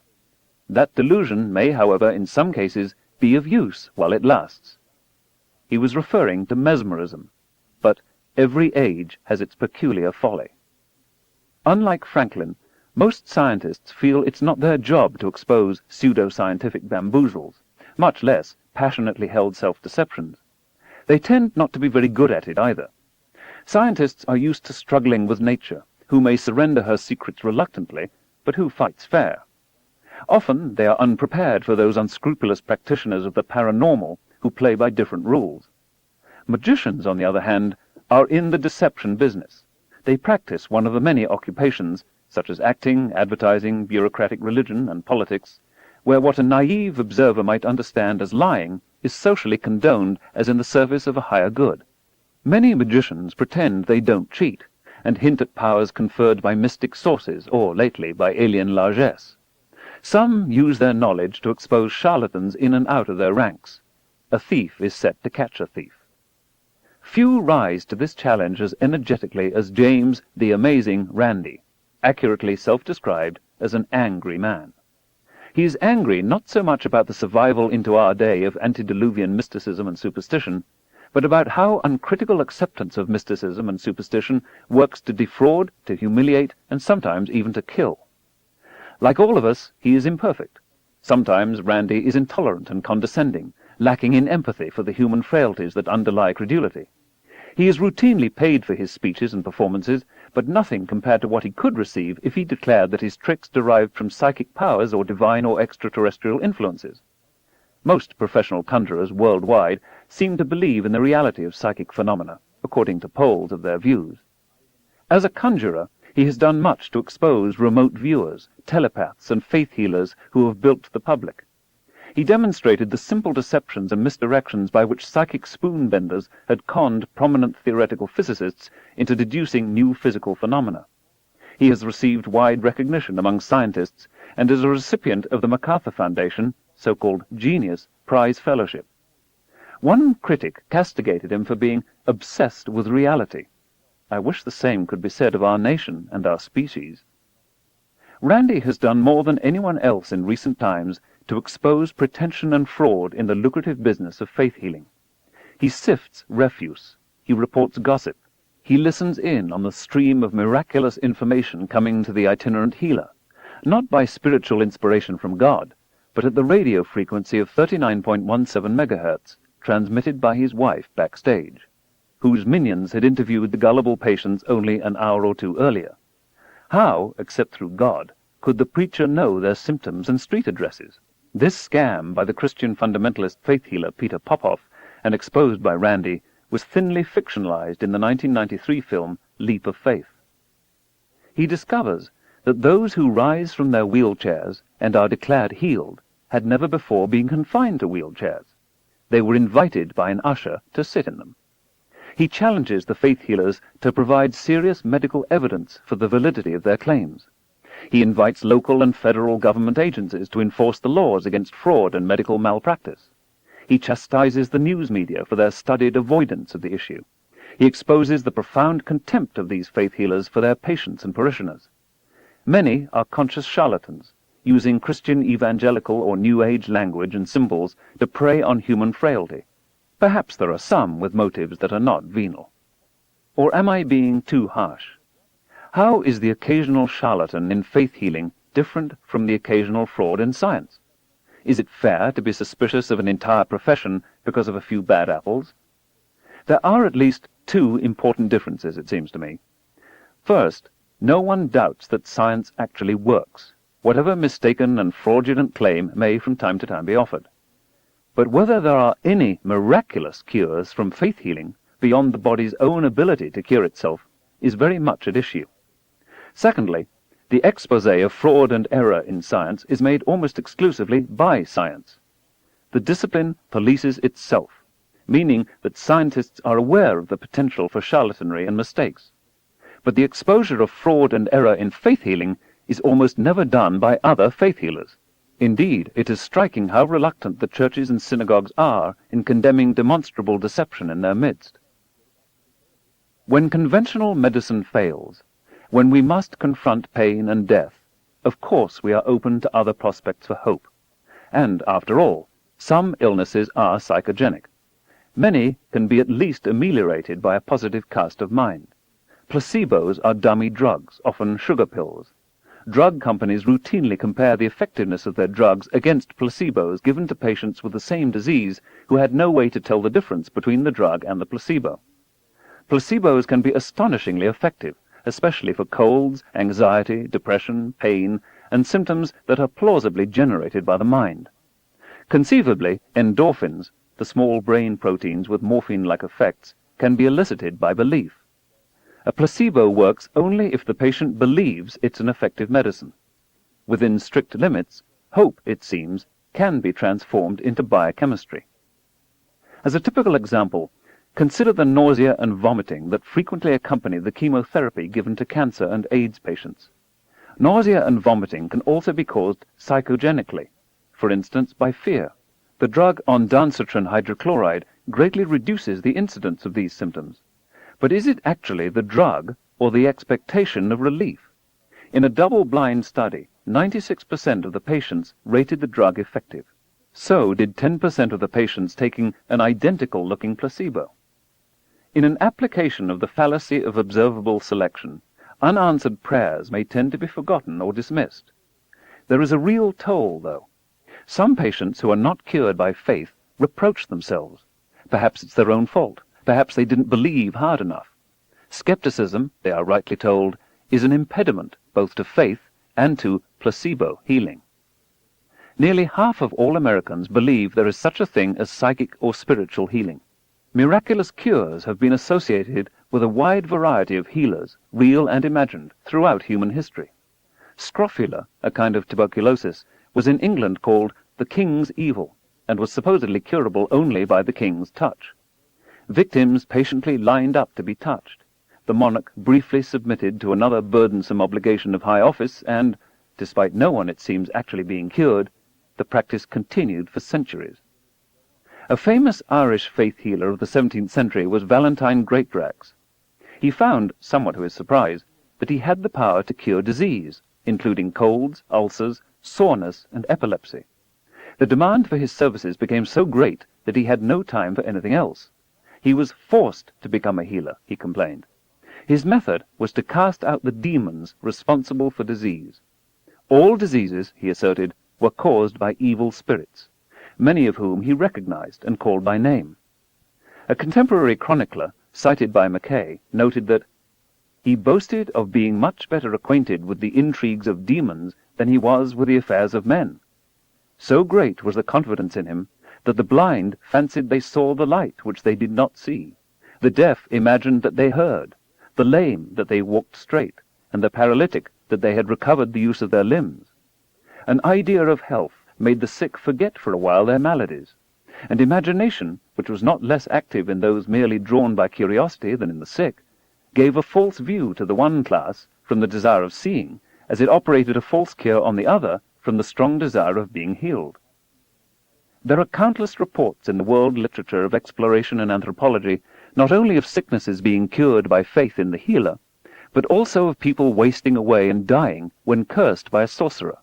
A more or less typical example is told by Alvar Núñez Cabeza de Vaca, who, with a few companions and under conditions of terrible privation, wandered on land and sea from Florida to Texas to Mexico in 1528 to 1536. The many different communities of Native Americans he met longed to believe in the supernatural healing powers of the strange, light-skinned, black-bearded foreigners and their black-skinned companion from Morocco, Estebanico. Eventually, whole villages came out to meet them, depositing all their wealth at the feet of the Spaniards and humbly imploring cures. It began modestly enough. They tried to make us into medicine men, without examining us or asking for credentials, for they cure illnesses by blowing on the sick person, and they ordered us to do the same and be of some use. The way in which we cured was by making the sign of the cross over them and blowing on them and reciting a Paternoster and an Ave Maria. As soon as we made the sign of the cross over them, all those for whom we prayed told the others that they were well and healthy. Soon they were curing cripples. Cabeza de Vaca reports he raised a man from the dead. After that, we were very much hampered by the larger number of people who were following us. Their eagerness to come and touch us was very great, and their importunity so extreme that 3 hours would pass without our being able to persuade them to leave us alone. When a tribe begged the Spaniards not to leave them, Cabeza de Vaca and his companions became angry. Then a strange thing happened. Many of them fell ill, and 8 men died the next day. All over the land, in the places where this became known, they were so afraid of us that it seemed that the very sight of us made them almost die of fear. They implored us not to be angry, nor to wish for any more of them to die, and they were altogether convinced that we killed them simply by wishing to. In 1858, an apparition of the Virgin Mary was reported in Lourdes, France. The Mother of God confirmed the dogma of her Immaculate Conception, which had been proclaimed by Pope Pius IX just 4 years earlier. Something like 100 million people have come to Lourdes since then, in the hope of being cured, many with illnesses that the medicine of the time was helpless to defeat. The Roman Catholic Church rejected the authenticity of large numbers of claimed miraculous cures, accepting only 65 in nearly a century and a half, of tumors, tuberculosis, ophthalmitis, impetigo, bronchitis, paralysis, and other diseases, but not, say, the regeneration of a limb or a severed spinal cord. Of the 65, women outnumber men 10 to 1. The odds of a miraculous cure at Lourdes, then, are about 1 in a million. You are roughly as likely to recover after visiting Lourdes as you are to win the lottery, or to die in the crash of a regularly scheduled airplane flight, including the one taking you to Lourdes. The spontaneous remission rate of all cancers, lumped together, is estimated to be something between 1 in 10,000 and 1 in 100,000. If no more than 5% of those who come to Lourdes were there to treat their cancers, there should have been something between 50 and 500 miraculous cures of cancer alone. Since only 3 of the attested 65 cures are of cancer, the rate of spontaneous remission at Lourdes seems to be lower than if the victims had just stayed at home. Of course, if you're one of the 65, it's going to be very hard to convince you that your trip to Lourdes wasn't the cause of the remission of your disease. Post hoc ergo propter hoc. Something similar seems true of individual faith healers. After hearing much from his patients about alleged faith healing, a Minnesota physician named William Nolan spent 1.5 years trying to track down the most striking cases. Was there clear medical evidence that the disease was really present before the cure? If so, had the disease actually disappeared after the cure, or did we just have the healers or the patients say so? He uncovered many cases of fraud, including the first exposure in America of psychic surgery. But he found not one instance of cure of any serious organic, non-psychogenic disease. There were no cases where gallstones or rheumatoid arthritis, say, were cured, much less cancer or cardiovascular disease.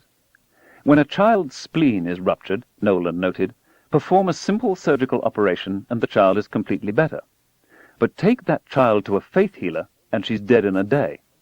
Dr. Nolan's conclusion: when faith healers treat serious organic disease, they are responsible for untold anguish and unhappiness. The healers become killers. Even a recent book advocating the efficacy of prayer in treating disease, Larry Dossey, Healing Words, is troubled by the fact that some diseases are more easily cured or mitigated than others. If prayer works, why can't God cure cancer or grow back a severed limb? Why so much avoidable suffering that God could so readily prevent? Why does God have to be prayed to at all? Doesn't he already know what cures need to be performed? Dossey also begins with a quote from Stanley Krippner, M.D., described as one of the most authoritative investigators of the variety of unorthodox healing methods used around the world. The research data on distant, prayer-based healing are promising, but too sparse to allow any firm conclusion to be drawn. This after many trillions of prayers over the millennia. As Kaveta Devaka's experience suggests, the mind can cause certain diseases, even fatal diseases. When blindfolded patients are deceived into believing they're being touched by a leaf such as poison ivy or poison oak, they produce an ugly red contact dermatitis. What faith healing characteristically may help are mind-mediated or placebo diseases. Some back and knee pains, headaches, stuttering, ulcers, stress, hay fever, asthma, hysterical paralysis and blindness, and false pregnancy, with cessation of menstrual periods and abdominal swelling. These are all diseases in which the state of mind may play a key role. In the late medieval cures associated with apparitions of the Virgin Mary, most were of sudden, short-lived, whole-body or partial paralyses that are plausibly psychogenic. It was widely held, moreover, that only devout believers could be so cured. It's no surprise that appeals to a state of mind called faith can relieve symptoms caused, at least in part, by another, perhaps not very different, state of mind. But there's something more. The Harvest Moon Festival is an important holiday in traditional Chinese communities in America. In the week preceding the festival, the death rate in the community is found to fall by 35%. In the following week, the death rate jumps by 35%. Control groups of non-Chinese show no such effect. You might think that suicides are responsible, but only deaths from natural causes are counted. You might think that stress or overeating might account for it, but this could hardly explain the fall in death rate before the harvest moon. The largest effect is for people with cardiovascular disease, which is known to be influenced by stress. Cancer showed a smaller effect. On more detailed study, it turned out that the fluctuations in death rate occurred exclusively among women 75 years old or older. The Harvest Moon Festival is presided over by the oldest women in the households. They were able to stave off death for a week or two to perform their ceremonial responsibilities. A similar effect is found among Jewish men in the weeks centered on Passover, a ceremony in which older men play a leading role, and likewise worldwide for birthdays, graduation ceremonies, and the like. In a more controversial study, Stanford University psychiatrists divided 86 women with metastatic breast cancer into two groups, one in which they were encouraged to examine their fears of dying and to take charge of their lives, and the other given no special psychiatric support. To the surprise of the researchers, not only did the support group experience less pain, but they also lived longer, on average 18 months longer. The leader of the Stanford study, David Spiegel, speculates that the cause may be accounted for by cortisol and other stress hormones which impair the body's protective immune system. Severely depressed people, students during exam periods, and the bereaved all have reduced white blood cell counts. Good emotional support may not have much effect on advanced forms of cancer, but it may work to reduce the chances of secondary infections in a person already much weakened by the disease or its treatment. In his nearly forgotten 1903 book, Christian Science, Mark Twain wrote, "The power which a man's imagination has over his body to heal it or make it sick is a force which none of us is born without. The first man had it, the last one will possess it." Occasionally, some of the pain and anxiety or other symptoms of more serious diseases can be relieved by faith healers, however, without arresting the progress of the disease. But this is no small benefit. Faith and prayer may be able to relieve some symptoms of disease and their treatment, ease the suffering of the afflicted, and even prolong lives a little. In assessing the religion called Christian Science, Mark Twain, its severest critic of the time, nevertheless allowed that the bodies and lives it had made whole by the power of suggestion more than compensated for those it had killed by withholding medical treatment in favor of prayer. After his death, assorted Americans reported contact with the ghost of President John F. Kennedy. Before home shrines bearing his picture, miraculous cures began to be reported. "He gave his life for his people," one adherent of this stillborn religion explained. According to the Encyclopedia of American Religions, to believers, Kennedy is thought of as a god. Something similar can be seen in the Elvis Presley phenomenon and the heartfelt cry, "The King lives." If such belief systems could arise spontaneously, think how much more could be done by a well-organized and especially an unscrupulous campaign. In response to their inquiry, Randy suggested to Australia's 60 Minutes that they generate a hoax from scratch, using someone with no training in magic or public speaking and no experience on the pulpit. As he was thinking the scam through, his eye fell upon José Luis Alvarez, a young performance sculptor who was Randy's tenant. "Why not?" answered Alvarez, who, when I met him, seemed bright, good-humored, and thoughtful. He went through intensive training, including mock TV appearances and press conferences. He didn't have to think up the answers, though, because he had a nearly invisible radio receiver in his ear, through which Randy prompted. Emissaries from 60 Minutes checked Alvarez's performance. The Carlos persona was Alvarez's invention.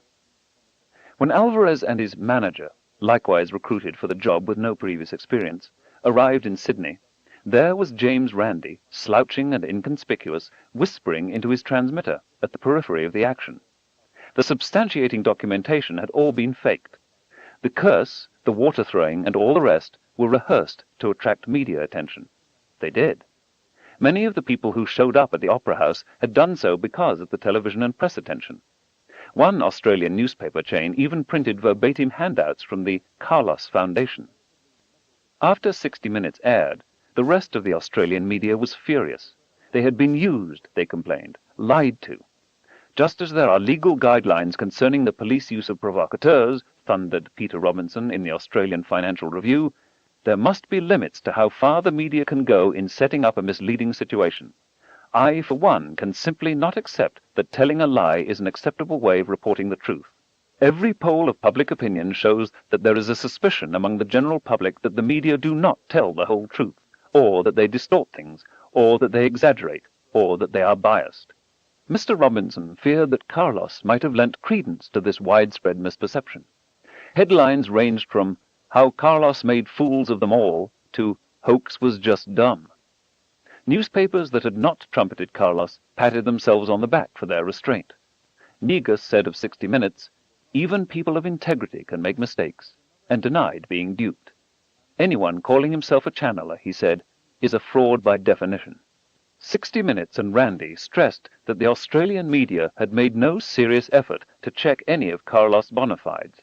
He had never appeared in any of the cities listed. The videotape of Carlos on the stage of a New York theater had been a favor granted by the magicians Penn and Teller, who were appearing there. They asked the audience just to give a big hand of applause. Alvarez, in smock and medallion, walked on. The audience dutifully applauded. Randy got his videotape. Alvarez waved goodbye. The show went on. And there is no New York City radio station with call letters WOOP. Other reasons for suspicion could readily be mined in Carlos' writings. But because the intellectual currency has been so debased, because credulity, New Age and old, is so rampant, because skeptical thinking is so rarely practiced, no parody is too implausible.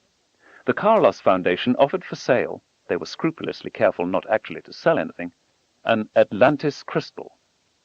5 of these unique crystals have so far been found by the Ascended Master during his travels. Unexplained by science, each crystal harnesses almost pure energy and has enormous healing powers. The forms are actually fossilized spiritual energy and are a great boon to the preparation of the earth for the new age.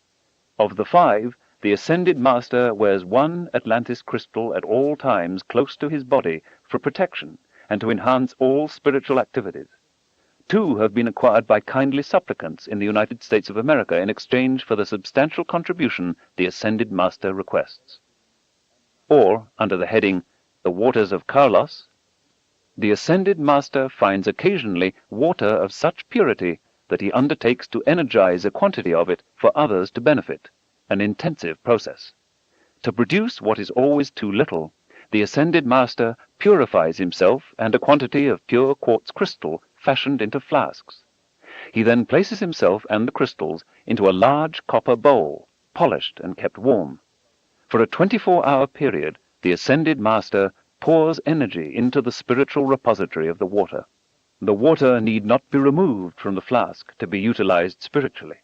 Simply holding the flask and concentrating on healing a wound or illness will produce astounding results. However, if serious mischance befalls you or a close one, a tiny dab of the energized water will immediately assist recovery. Or, Tears of Carlos. The red color imparted to the holding flasks that the Ascended Master has fashioned for the tears is proof enough of their power, but their effect during meditation has been described by those who have experienced it as a glorious oneness. Then there is a little book, The Teachings of Carlos, which begins, I am Carlos. I have come to you from many past incarnations. I have a great lesson to teach you. Listen carefully, read carefully, think carefully. The truth is here. The first teaching asks, why are we here? The answer, who can say what is the one answer? There are many answers to any question, and all the answers are right answers. It is so. Do you see? The book enjoins us not to turn to the next page until we have understood the page we are on. This is one of several factors that makes finishing it difficult. Of doubters, it reveals later, I can say only this. Let them take from the matter just what they wish. They end up with nothing, a handful of space, perhaps. And what does the believer have? Everything. All questions are answered, since all and any answers are correct answers. And the answers are right. Argue that, doubter. Or, don't ask for explanations of everything. Westerners, in particular, are always demanding long-winded descriptions of why this and why that. Most of what is asked is obvious. Why bother with probing into these matters? By belief, all things become true. The last page of the book displays a single word in large letters. We are exhorted to think. The full text of the teachings of Carlos was, of course, written by Randy. He dashed it off on his laptop computer in a few hours. The Australian media felt betrayed by one of their own. The leading television program in the country had gone out of its way to expose shoddy standards of fact-checking and widespread gullibility in institutions devoted to news and public affairs. Some media analysts excused it on the grounds that it obviously wasn't important. If it had been important, they would have checked it out. There were few mea culpas. None who had been taken in were willing to appear on a retrospective of the Carlos affair, scheduled for the following Sunday on 60 Minutes. Of course, there's nothing special about Australia in all of this. Alvarez, Randy, and their co-conspirators could have chosen any nation on earth, and it would have worked. Even those who gave Carlos a national television audience knew enough to ask some skeptical questions, but they couldn't resist inviting him to appear in the first place. The internecine struggle within the media dominated the headlines after Carlos' departure. Puzzled commentaries were written about the exposé. What was the point? What was proved? Alvarez and Randy proved how little it takes to tamper with our beliefs, how readily we are led, how easy it is to fool the public when people are lonely and starved for something to believe in. If Carlos had stayed longer in Australia and concentrated more on healing, by prayer, by believing in him, by wishing on his bottled tears, by stroking his crystals, there's no doubt that people would have reported being cured of many illnesses, especially psychogenic ones. Even with nothing more fraudulent than his appearance, sayings, and ancillary products, some people would have gotten better because of Carlos.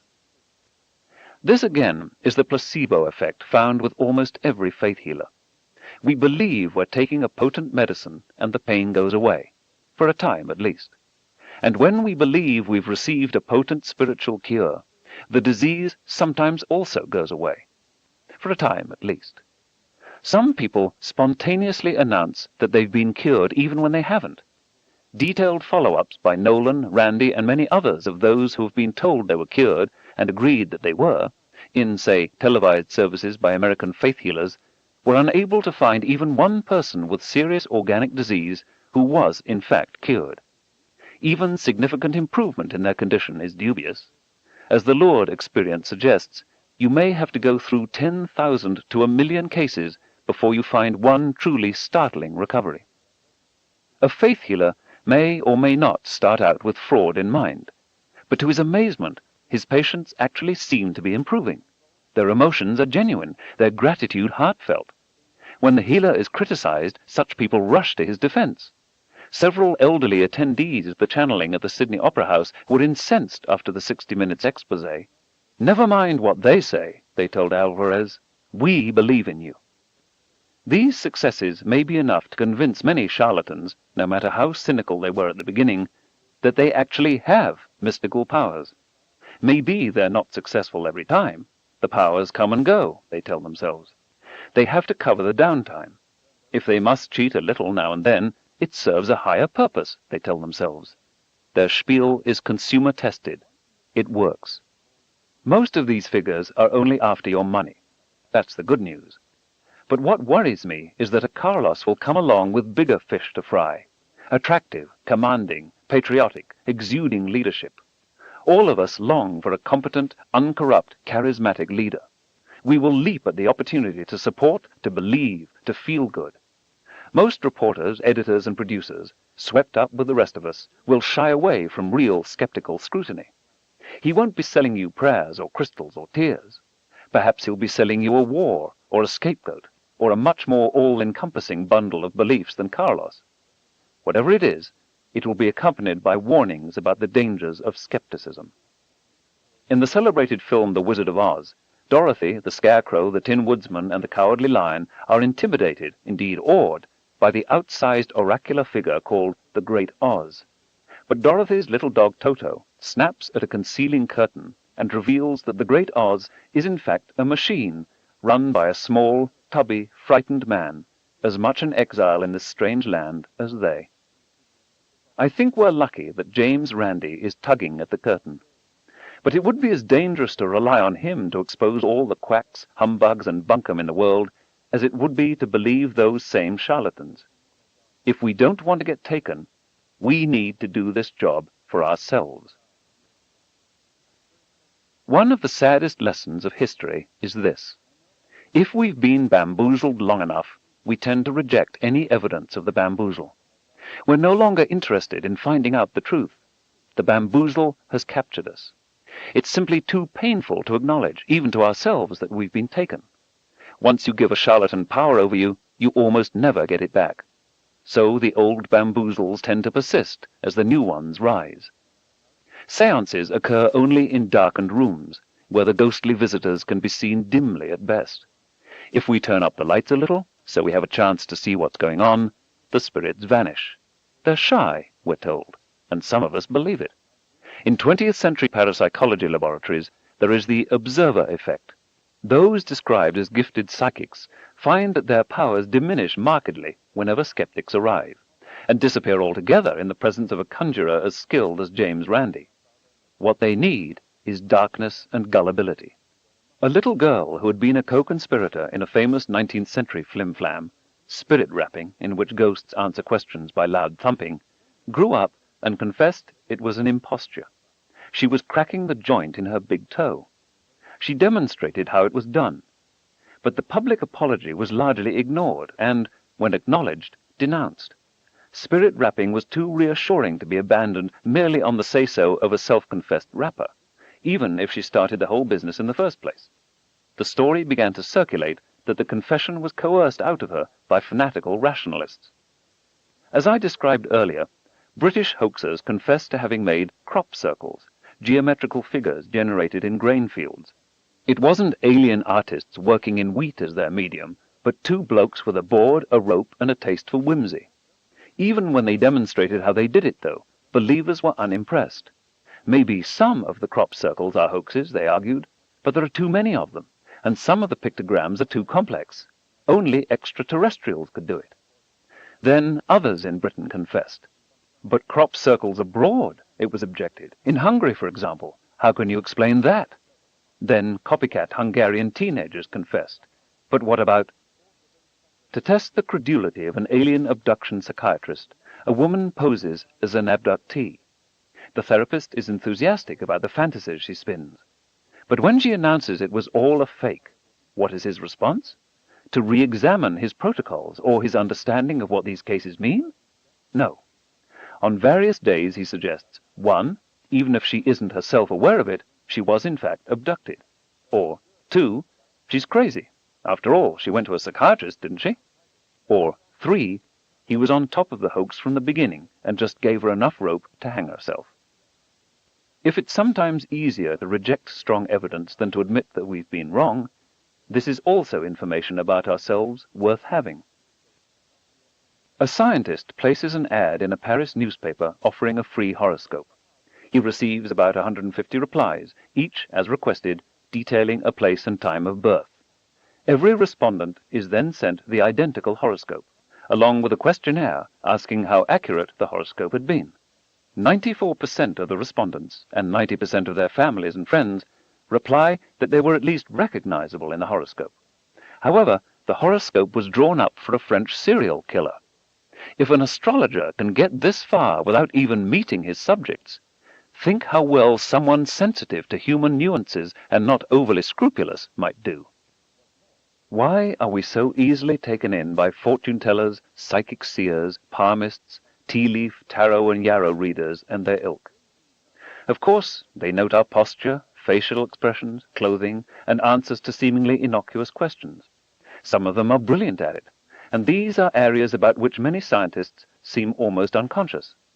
There is also a computer network to which professional psychics subscribe, the details of their customers' lives available to their colleagues in an instant.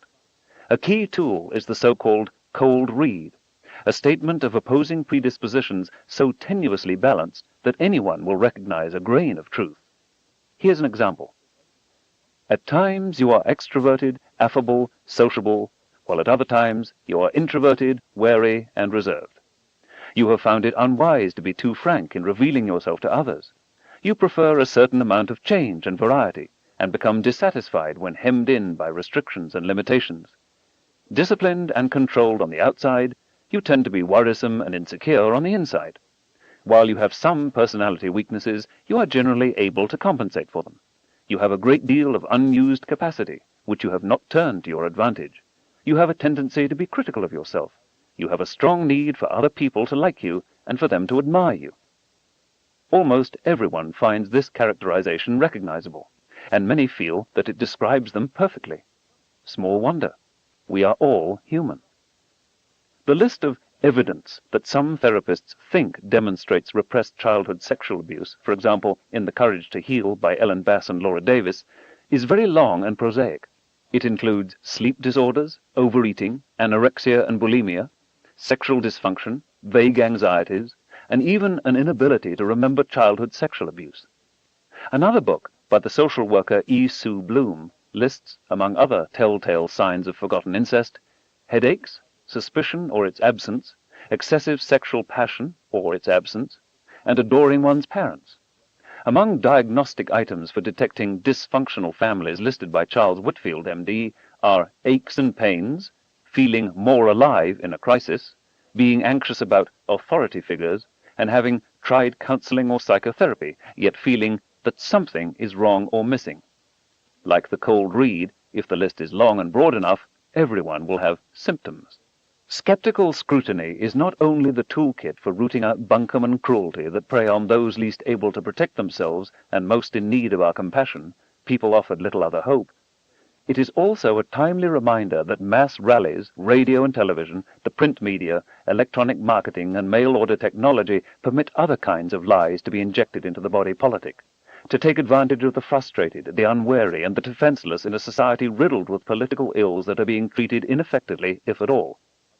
Baloney, bamboozles, careless thinking, flim-flam, and wishes disguised as facts are not restricted to parlor magic and ambiguous advice on matters of the heart. Unfortunately, they ripple through mainstream political, social, religious, and economic issues in every nation. Chapter 14. Anti-Science. There's no such thing as objective truth. We make our own truth. There's no such thing as objective reality. We make our own reality. There are spiritual, mystical, or inner ways of knowing that are superior to our ordinary ways of knowing. If an experience seems real, it is real. If an idea feels right to you, it is right. We are incapable of acquiring knowledge of the true nature of reality. Science itself is irrational or mystical. It's just another faith or belief system or myth, with no more justification than any other. It doesn't matter whether beliefs are true or not, as long as they're meaningful to you.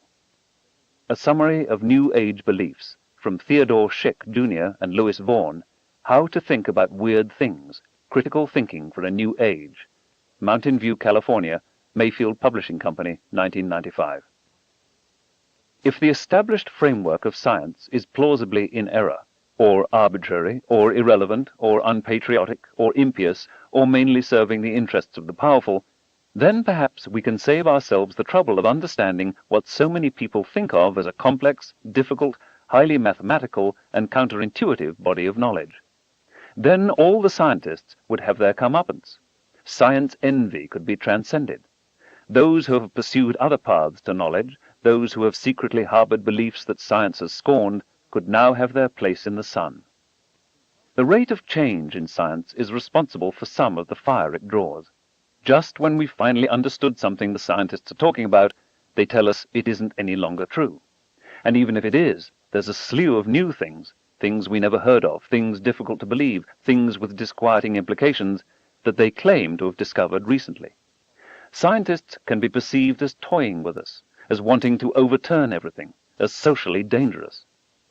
Edward U. Condon was a distinguished American physicist, a pioneer in quantum mechanics, a participant in the development of radar and nuclear weapons in World War II, research director of Corning Glass, director of the National Bureau of Standards, and president of the American Physical Society, as well as, late in his life, professor of physics at the University of Colorado, where he directed a controversial Air Force-funded scientific study of UFOs. He was one of the physicists whose loyalty to the United States was challenged by members of Congress, including Congressman Richard M. Nixon, who called for the revocation of his security clearance in the late 1940s and early 50s. The super-patriotic chairman of the House Committee on Un-American Activities, HCUA, Representative J. Parnell Thomas, would call the physicist Dr. Condom, the weakest link in American security, and, at one point, the missing link. His view on constitutional guarantees can be gleaned from the following response to a witness's lawyer. "The rights you have are the rights given you by this committee. We will determine what rights you have and what rights you have not got before the committee." Albert Einstein publicly called on all those summoned before HCUA to refuse to cooperate. In 1948, President Harry Truman, at the annual meeting of the American Association for the Advancement of Science, and with Condon sitting beside him, denounced Representative Thomas and HCUA on the grounds that vital scientific research may be made impossible by the creation of an atmosphere in which no man feels safe against the public airing of unfounded rumors, gossip, and vilification. He called HCUA's activities the most un-American thing we have to contend with today. It is the climate of a totalitarian country. The playwright Arthur Miller wrote The Crucible about the Salem witch trials in this period. When the drama opened in Europe, Miller was denied a passport by the State Department on the grounds that it was not in the best interests of the United States for him to travel abroad. On opening night in Brussels, the play was greeted with tumultuous applause, whereupon the U.S. ambassador stood up and took a bow. Brought before HCUA, Miller was chastised for the suggestion that congressional investigations might have something in common with witch trials. He replied, "The comparison is inevitable, sir."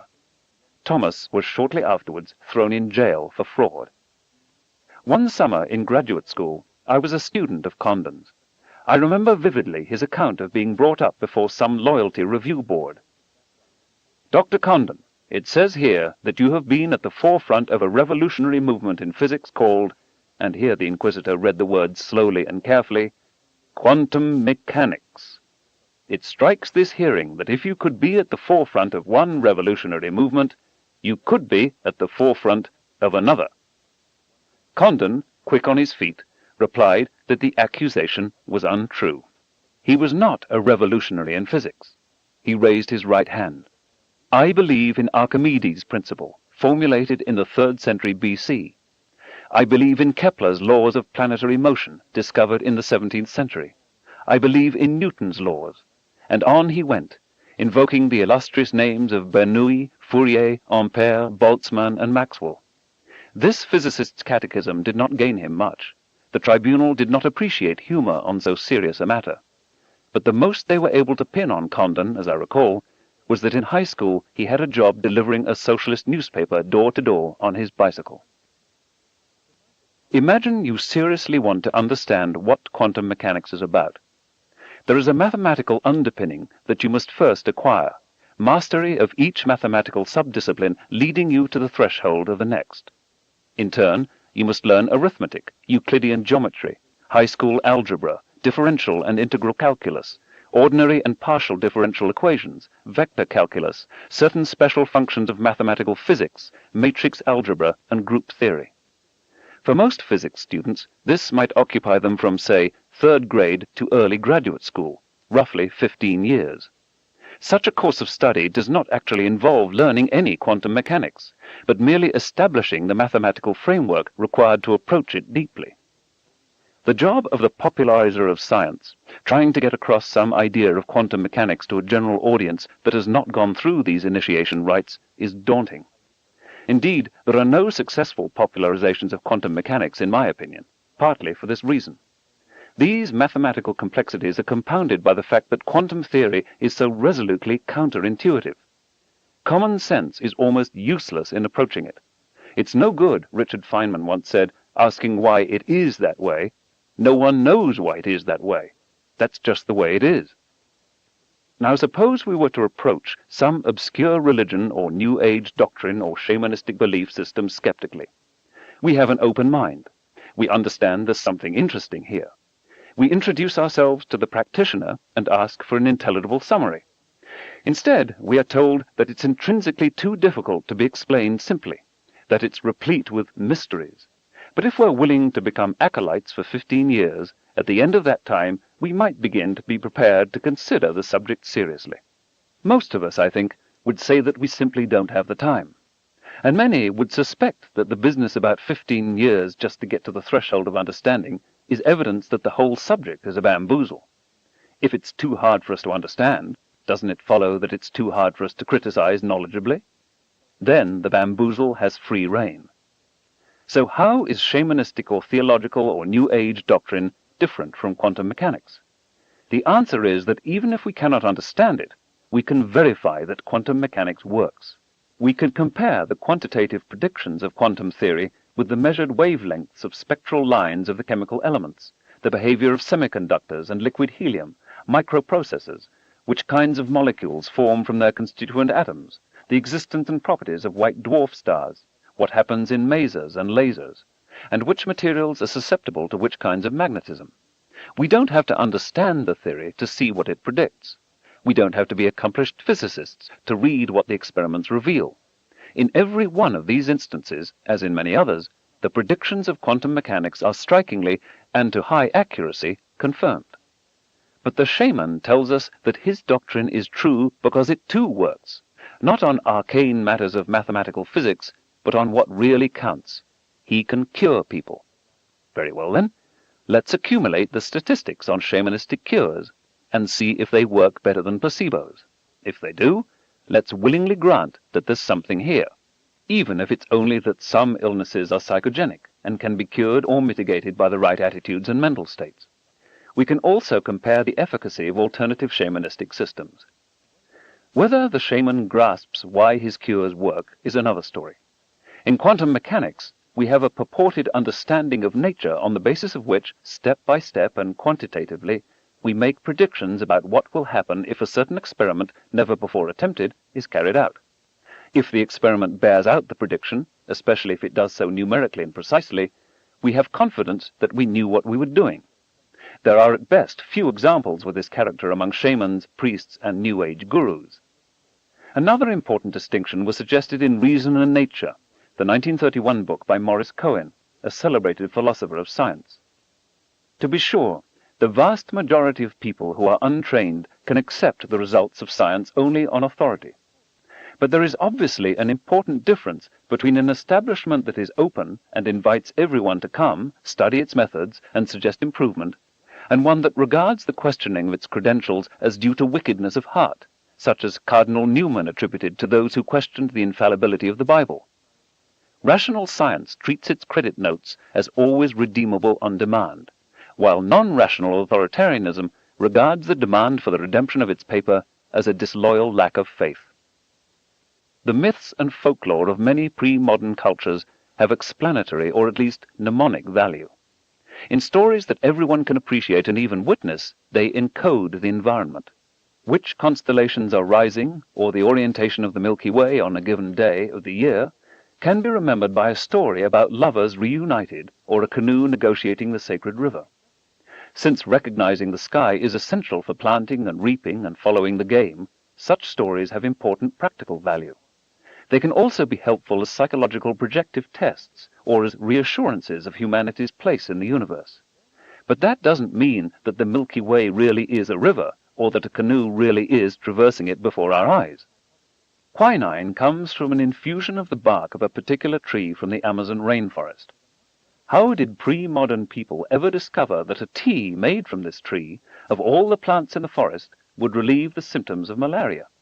They must have tried every tree and every plant, roots, stems, bark, leaves, tried chewing on them, mashing them up, making an infusion.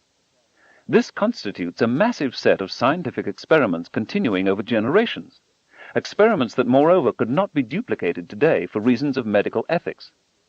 Think of how many bark infusions from other trees must have been useless, or made the patient retch, or even die. In such a case, the healer chalks these potential medicines off the list and moves on to the next. The data of ethnopharmacology may not be systematically or even consciously acquired. By trial and error, though, and carefully remembering what worked, eventually they get there, using the rich molecular riches in the plant kingdom to accumulate a pharmacopoeia that works. Absolutely essential, life-saving information can be acquired from folk medicine and in no other way. We should be doing much more than we are to mine the treasures in such folk knowledge worldwide. Likewise for, say, predicting the weather in a valley near the Orinoco. It is perfectly possible that pre-industrial peoples have noted over the millennia regularities, premonitory indications, cause and effect relationships at a particular geographic locale of which professors of meteorology and climatology in some distant university are wholly ignorant. But it does not follow that the shamans of such cultures are able to predict the weather in Paris or Tokyo, much less the global climate. Certain kinds of folk knowledge are valid and priceless. Others are at best metaphors and codifiers. Ethnomedicine, yes. Astrophysics, no. It is certainly true that all beliefs and all myths are worthy of a respectful hearing. It is not true that all folk beliefs are equally valid, if we're talking not about an internal mindset, but about understanding the external reality. For centuries, science has been under a line of attack that, rather than pseudoscience, can be called anti-science. Science and academic scholarship in general, the contention these days goes, is too subjective. Some even allege it's entirely subjective, as is, they say, history. History, generally, is written by the victors to justify their actions, to arouse patriotic fervor, and to suppress the legitimate claims of the vanquished. When no overwhelming victory takes place, each side writes self-promotional accounts of what really happened. English histories castigated the French, and vice versa. U.S. histories, until very recently, ignored the de facto policies of Lebensraum and genocide toward Native Americans. Japanese histories of the events leading to World War II minimize Japanese atrocities, and suggest that their chief purpose was altruistically to free East Asia from European and American colonialism. Poland was invaded in 1939, Nazi historians asserted, because Poland, ruthless and unprovoked, attacked Germany. Soviet historians pretended that the Soviet troops that put down the Hungarian 1956 and Czech 1968 revolutions were invited in by general acclamation in the invaded nations rather than by Russian stooges. Belgian histories tend to gloss over the atrocities committed when the Congo was a private fiefdom of the King of Belgium. Chinese historians are strangely oblivious of the tens of millions of deaths caused by Mao Zedong's Great Leap Forward. That God condones and even advocates slavery was repeatedly argued from the pulpit and in the schools in Christian slaveholding societies. But Christian polities that have freed their slaves are mostly silent on the matter. As brilliant, widely read, and sober a historian as Edward Gibbon would not meet with Benjamin Franklin when they found themselves at the same English country inn, because of the late unpleasantness of the American Revolution. Franklin then volunteered source material to Gibbon when he turned, as Franklin was sure he soon would, from the decline and fall of the Roman Empire to the decline and fall of the British Empire. Franklin was right about the British Empire, but his timetable was about 2 centuries early. These histories have traditionally been written by admired academic historians, often pillars of the establishment. Local dissent is given short shrift. Objectivity is sacrificed in the service of higher goals. From this doleful fact, some have gone so far as to conclude that there is no such thing as history, no possibility of reconstructing the actual events, that all we have are biased self-justifications, and that this conclusion stretches from history to all of knowledge, science included. And yet, who would deny that there were actual sequences of historical events with real causal threads, even if our ability to reconstruct them in their full weave is limited? Even if the signal is awash in an ocean of self-congratulatory noise. The danger of subjectivity and prejudice has been apparent from the beginning of history. Thucydides warned against it. Cicero wrote, "The first law is that the historian shall never dare to set down what is false. The second, that he shall never dare to conceal the truth. The third, that there shall be no suspicion in his work of either favoritism or prejudice." Lucian of Samosata, in How History Should Be Written, published in the year 170, urged, The historian should be fearless and incorruptible, a man of independence, loving frankness, and truth. It is the responsibility of those historians with integrity to try to reconstruct that actual sequence of events, however disappointing or alarming it may be. Historians learn to suppress their natural indignation about affront to their nations and acknowledge, where appropriate, that their national leaders may have committed atrocious crimes. They may have to dodge outraged patriots as an occupational hazard. They recognize that accounts of events have passed through biased human filters, and that historians themselves have biases. Those who want to know what actually happened will become fully conversant with the views of historians in other, once adversary nations. All that can be hoped for is a set of successive approximations. By slow steps and through improving self-knowledge, our understanding of historical events improves. Something similar is true in science. We have biases. We breathe in the prevailing prejudices from our surroundings like everyone else. Scientists have on occasion given aid and comfort to a variety of noxious doctrines, including the supposed superiority of one ethnic group or gender over another from measurements of brain size or skull bumps or IQ tests. Scientists are often reluctant to offend the rich and powerful. Occasionally, a few of them cheat and steal. Some worked, many without a trace of moral regret, for the Nazis. Scientists also exhibit biases connected with human chauvinisms and with our intellectual limitations. As I've discussed earlier, scientists are also responsible for deadly technologies, sometimes inventing them on purpose, sometimes being insufficiently cautious about unintended side effects. But it is also scientists who, in most such cases, have blown the whistle, alerting us to the danger. Scientists make mistakes.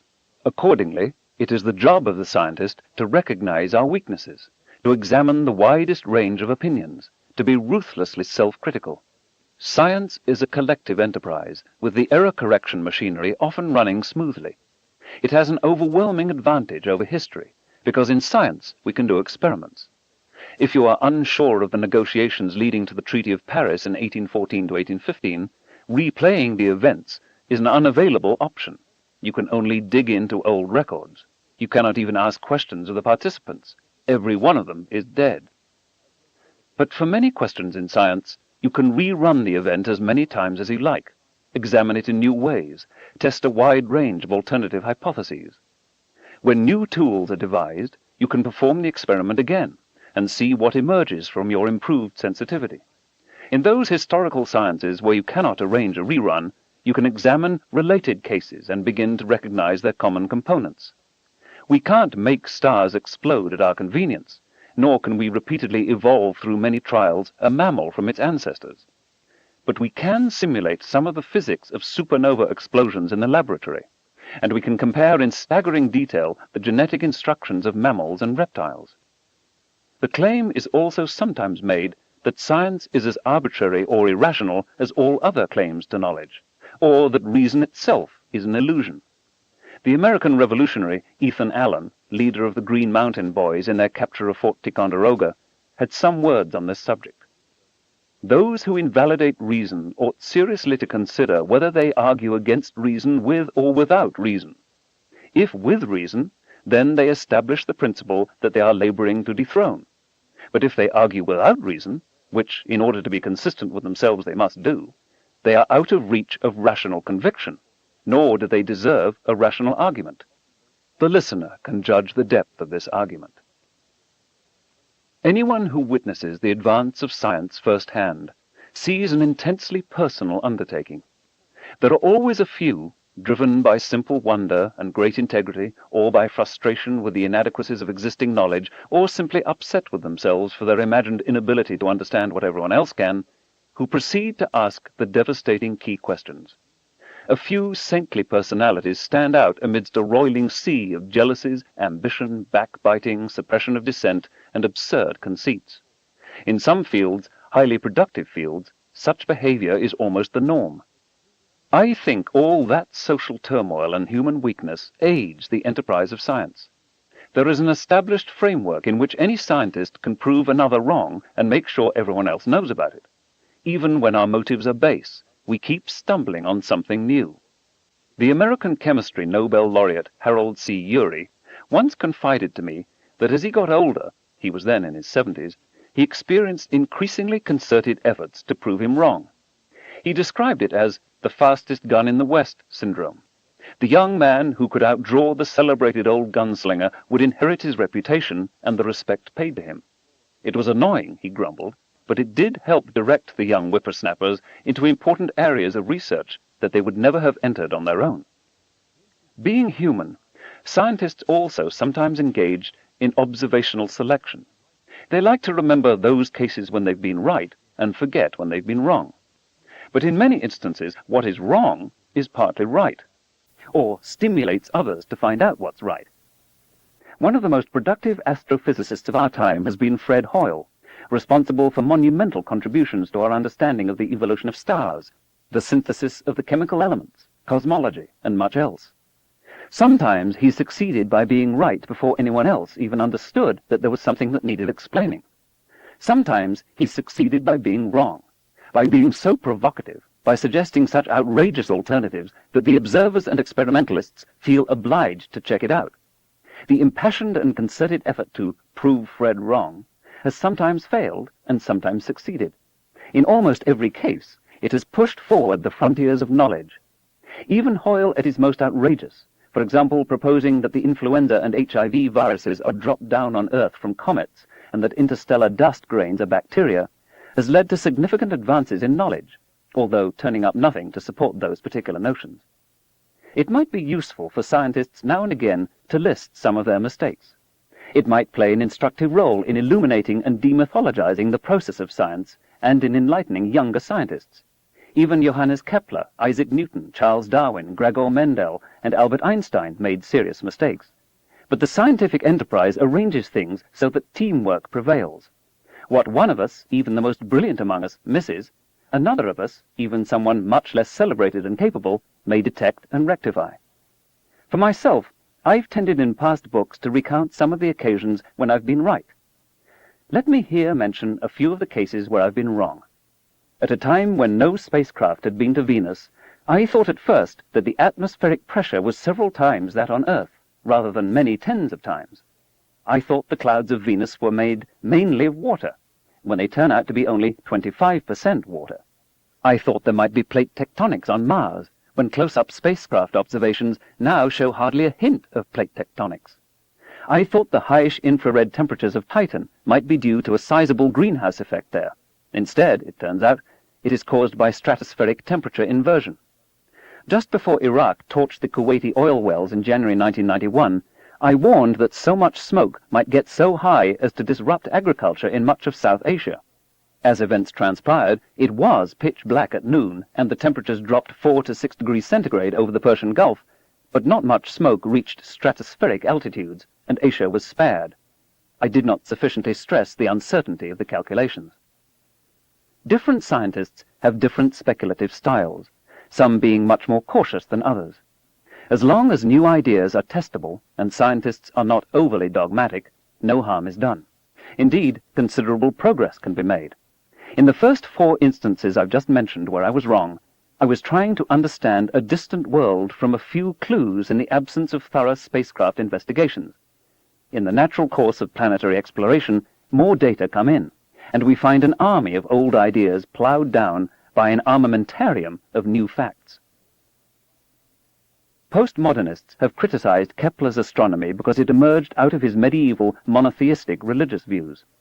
Darwin's evolutionary biology for being motivated by a wish to perpetuate the privileged social class from which he came, or to justify his supposed prior atheism, and so on. Some of these claims are just, some are not. But why does it matter what biases and emotional predispositions scientists bring to their studies, so long as they are scrupulously honest and other people with different proclivities check their results?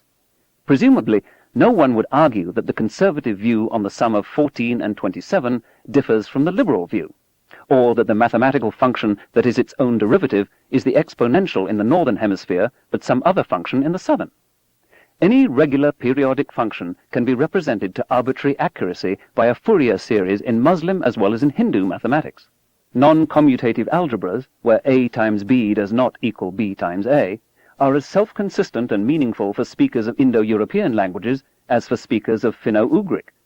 Mathematics might be prized or ignored, but it is equally true everywhere, independent of ethnicity, culture, language, religion, ideology.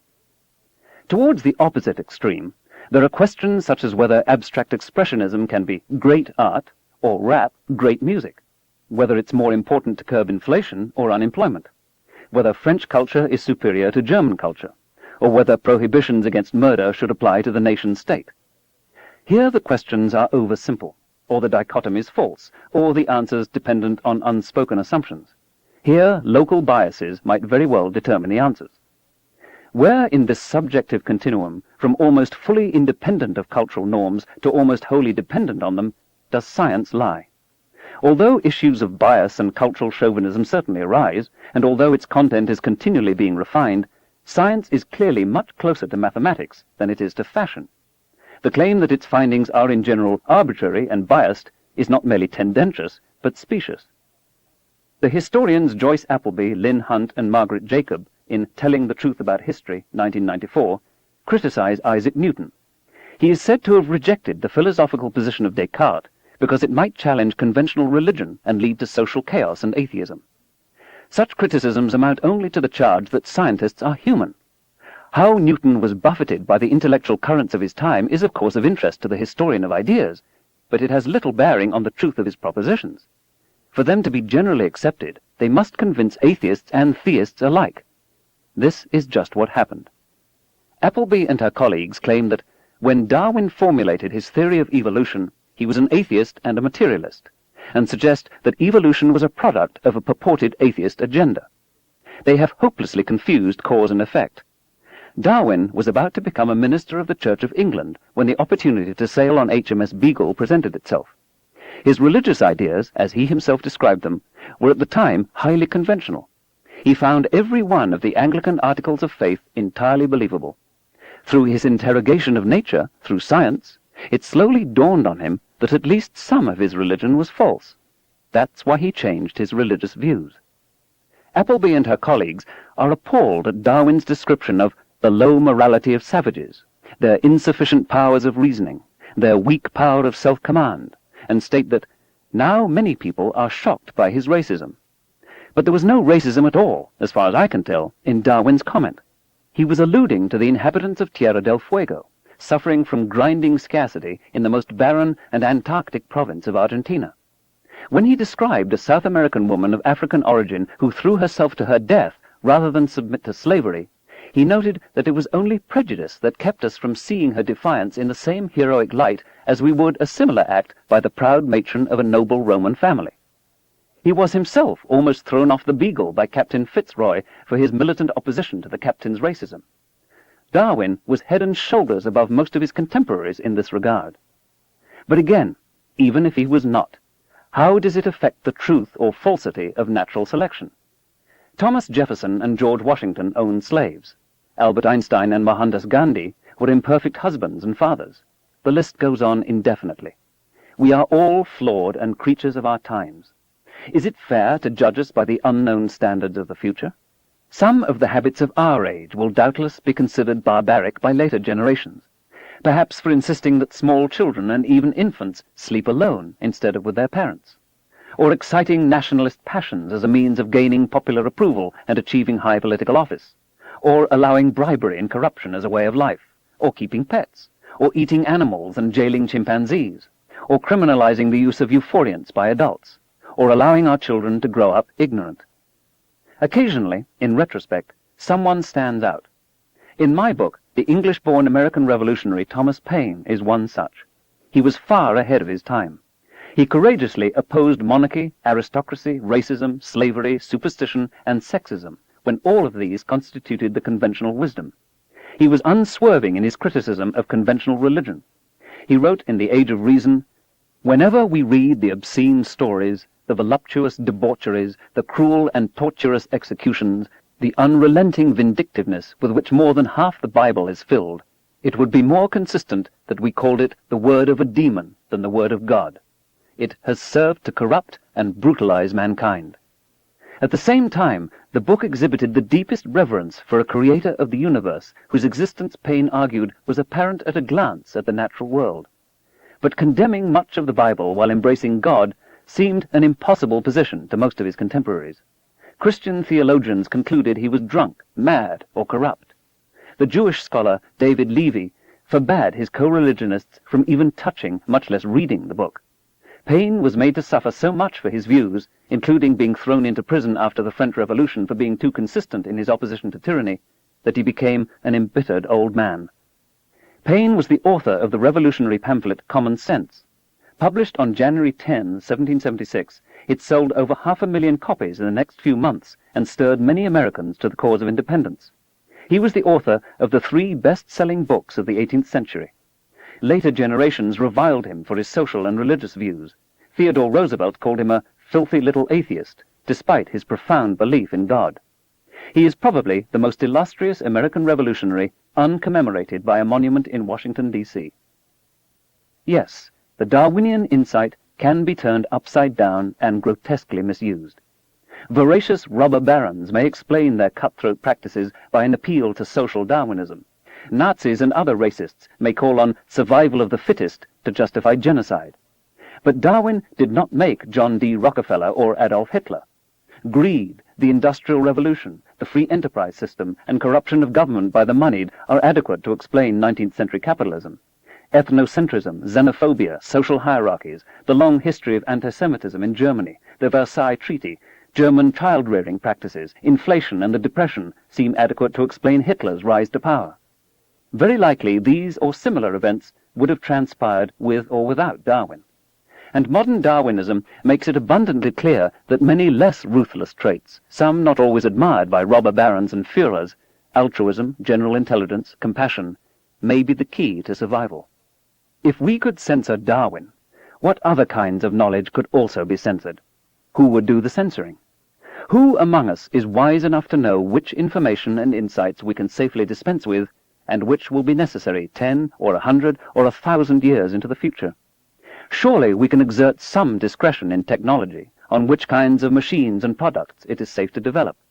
We must in any case make such decisions, because we do not have the resources to pursue all possible technologies. But censoring knowledge, telling people what they must think and what ideas are impermissible, which lines of evidence may not be pursued, is the aperture to thought police, foolish and incompetent decision-making, and long-term decline. Fervid ideologues and authoritarian regimes find it easy and natural to impose their views and suppress the alternatives. Nazi scientists, such as the Nobel laureate physicist Johannes Stark, distinguished, with official approval, fanciful, imaginary, Jewish science, including relativity and quantum mechanics, from realistic, practical, Aryan science. The evidence didn't matter. The conclusion was ideologically driven. Another instructive example comes from the history of genetics in the Soviet Union.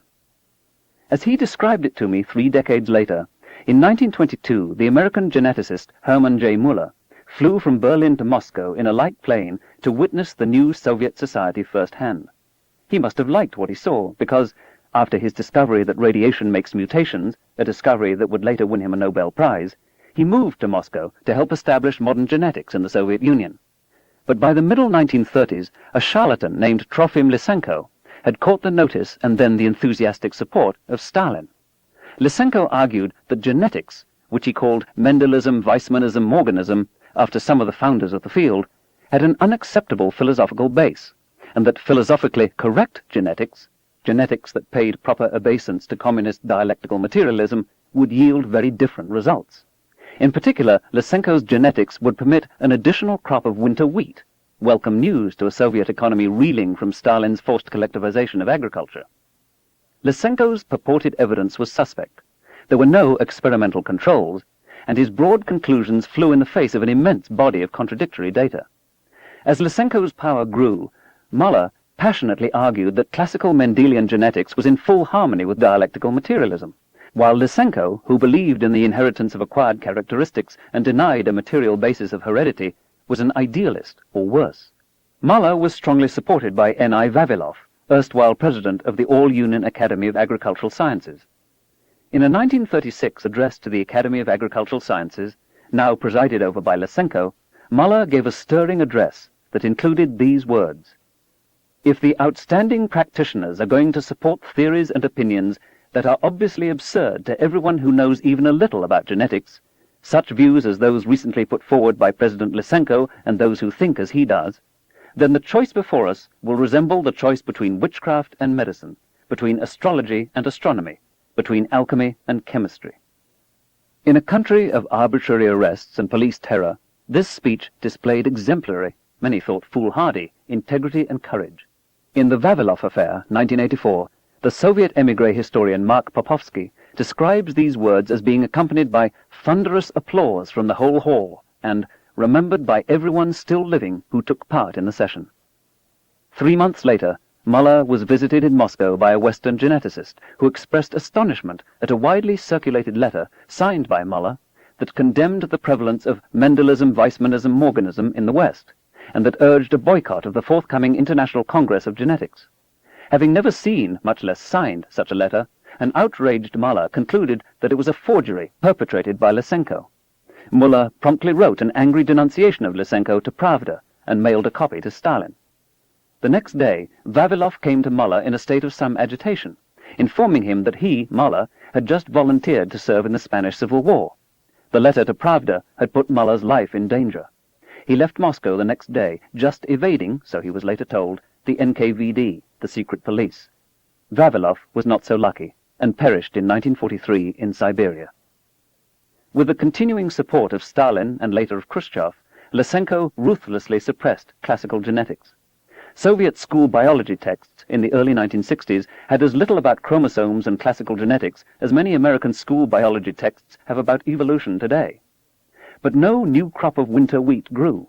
Incantations of the phrase dialectical materialism went unheard by the DNA of domesticated plants. Soviet agriculture remained in the doldrums, and today, partly for this reason, Russia, world-class in many other sciences, is still almost hopelessly backward in molecular biology and genetic engineering. 2 generations of modern biologists have been lost.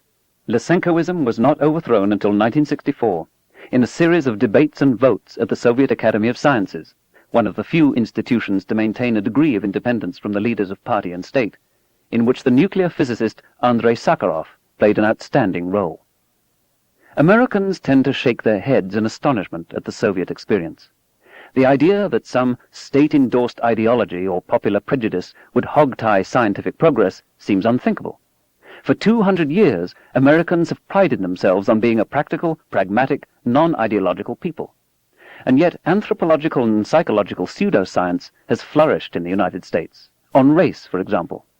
Under the guise of creationism, a serious effort continues to be made to prevent evolutionary theory, the most powerful integrating idea in all of biology and essential for other sciences ranging from astronomy to anthropology, from being taught in the schools.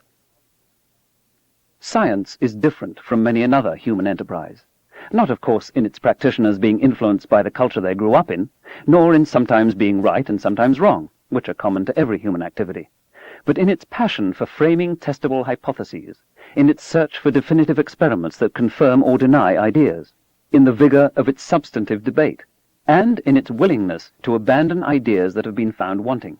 If we were not aware of our own limitations, though, if we were not seeking further data, if we were unwilling to perform controlled experiments, if we did not respect the evidence, we would have very little leverage in our quest for the truth.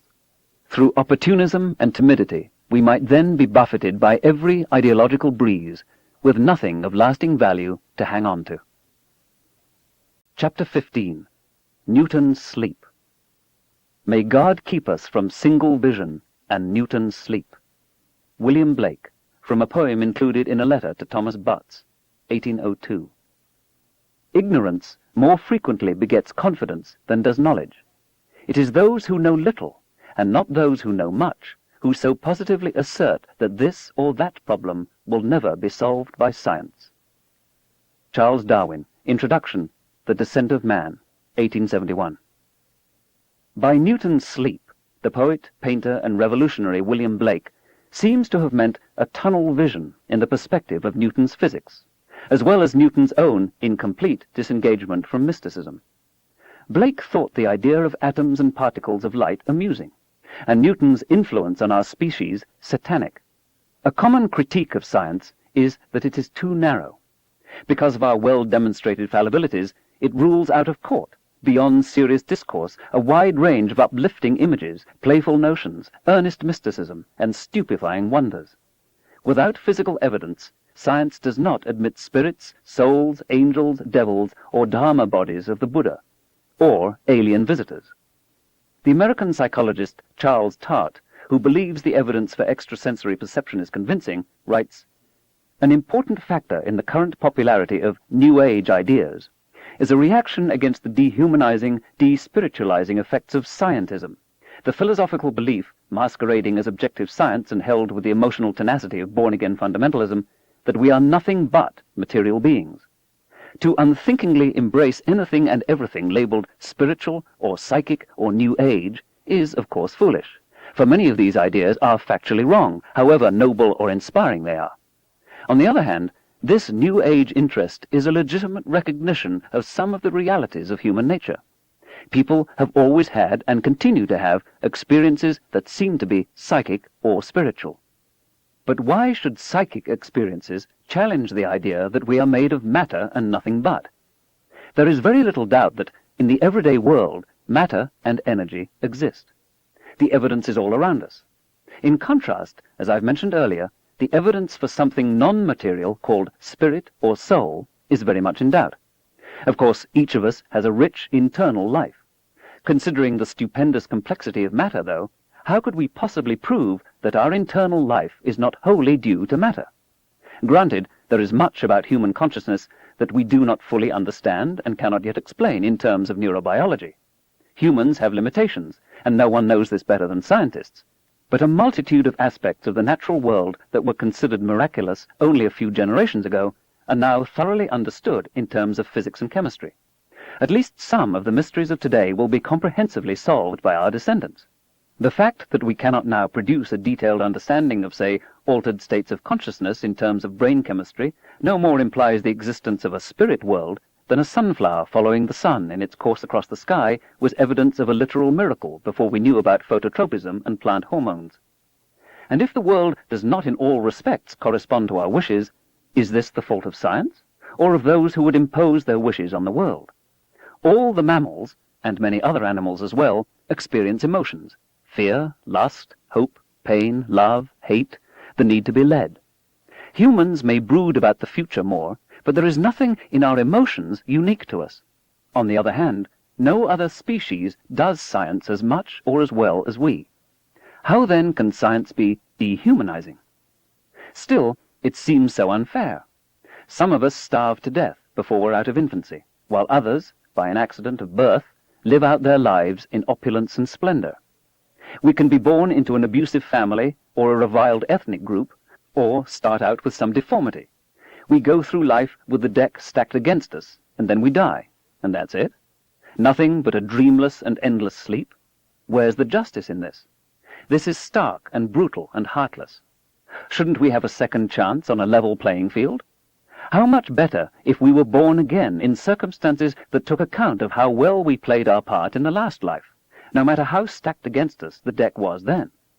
Or if there were a time of judgment after we die, then, so long as we did well with the persona we were given in this life, and were humble and faithful and all the rest, we should be rewarded by living joyfully until the end of time in a permanent refuge from the agony and turmoil of the world. That's how it would be if the world were thought out, pre-planned, fair. That's how it would be if those suffering from pain and torment were to receive the consolation they deserve. So societies that teach contentment with our present station in life, in expectation of post-mortem reward, tend to inoculate themselves against revolution. Further, fear of death, which in some respects is adaptive in the evolutionary struggle for existence, is maladaptive in warfare. Those cultures that teach an afterlife of bliss for heroes, or even for those who just did what those in authority told them, might gain a competitive advantage. Thus, the idea of a spiritual part of our nature that survives death, the notion of an afterlife, ought to be easy for religions and nations to sell. This is not an issue on which we might anticipate widespread skepticism. People will want to believe it, even if the evidence is meager to nil. True, brain lesions can make us lose major segments of our memory, or convert us from manic to placid, or vice versa. And changes in brain chemistry can convince us there's a massive conspiracy against us, or make us think we hear the voice of God. But as compelling testimony as this provides that our personality, character, memory, if you will, soul, resides in the matter of the brain, it is easy not to focus on it, to find ways to evade the weight of the evidence. And if there are powerful social institutions insisting that there is an afterlife, it should be no surprise that dissenters tend to be sparse, quiet, and resented. Some Eastern, Christian, and New Age religions, as well as Platonism, hold that the world is unreal, that suffering, death, and matter itself are illusions, and that nothing really exists except mind. In contrast, the prevailing scientific view is that the mind is how we perceive what the brain does, i.e., it's a property of the 100 trillion neural connections in the brain. There is a strangely waxing academic opinion with roots in the 1960s that holds all views to be equally arbitrary and true or false to be a delusion.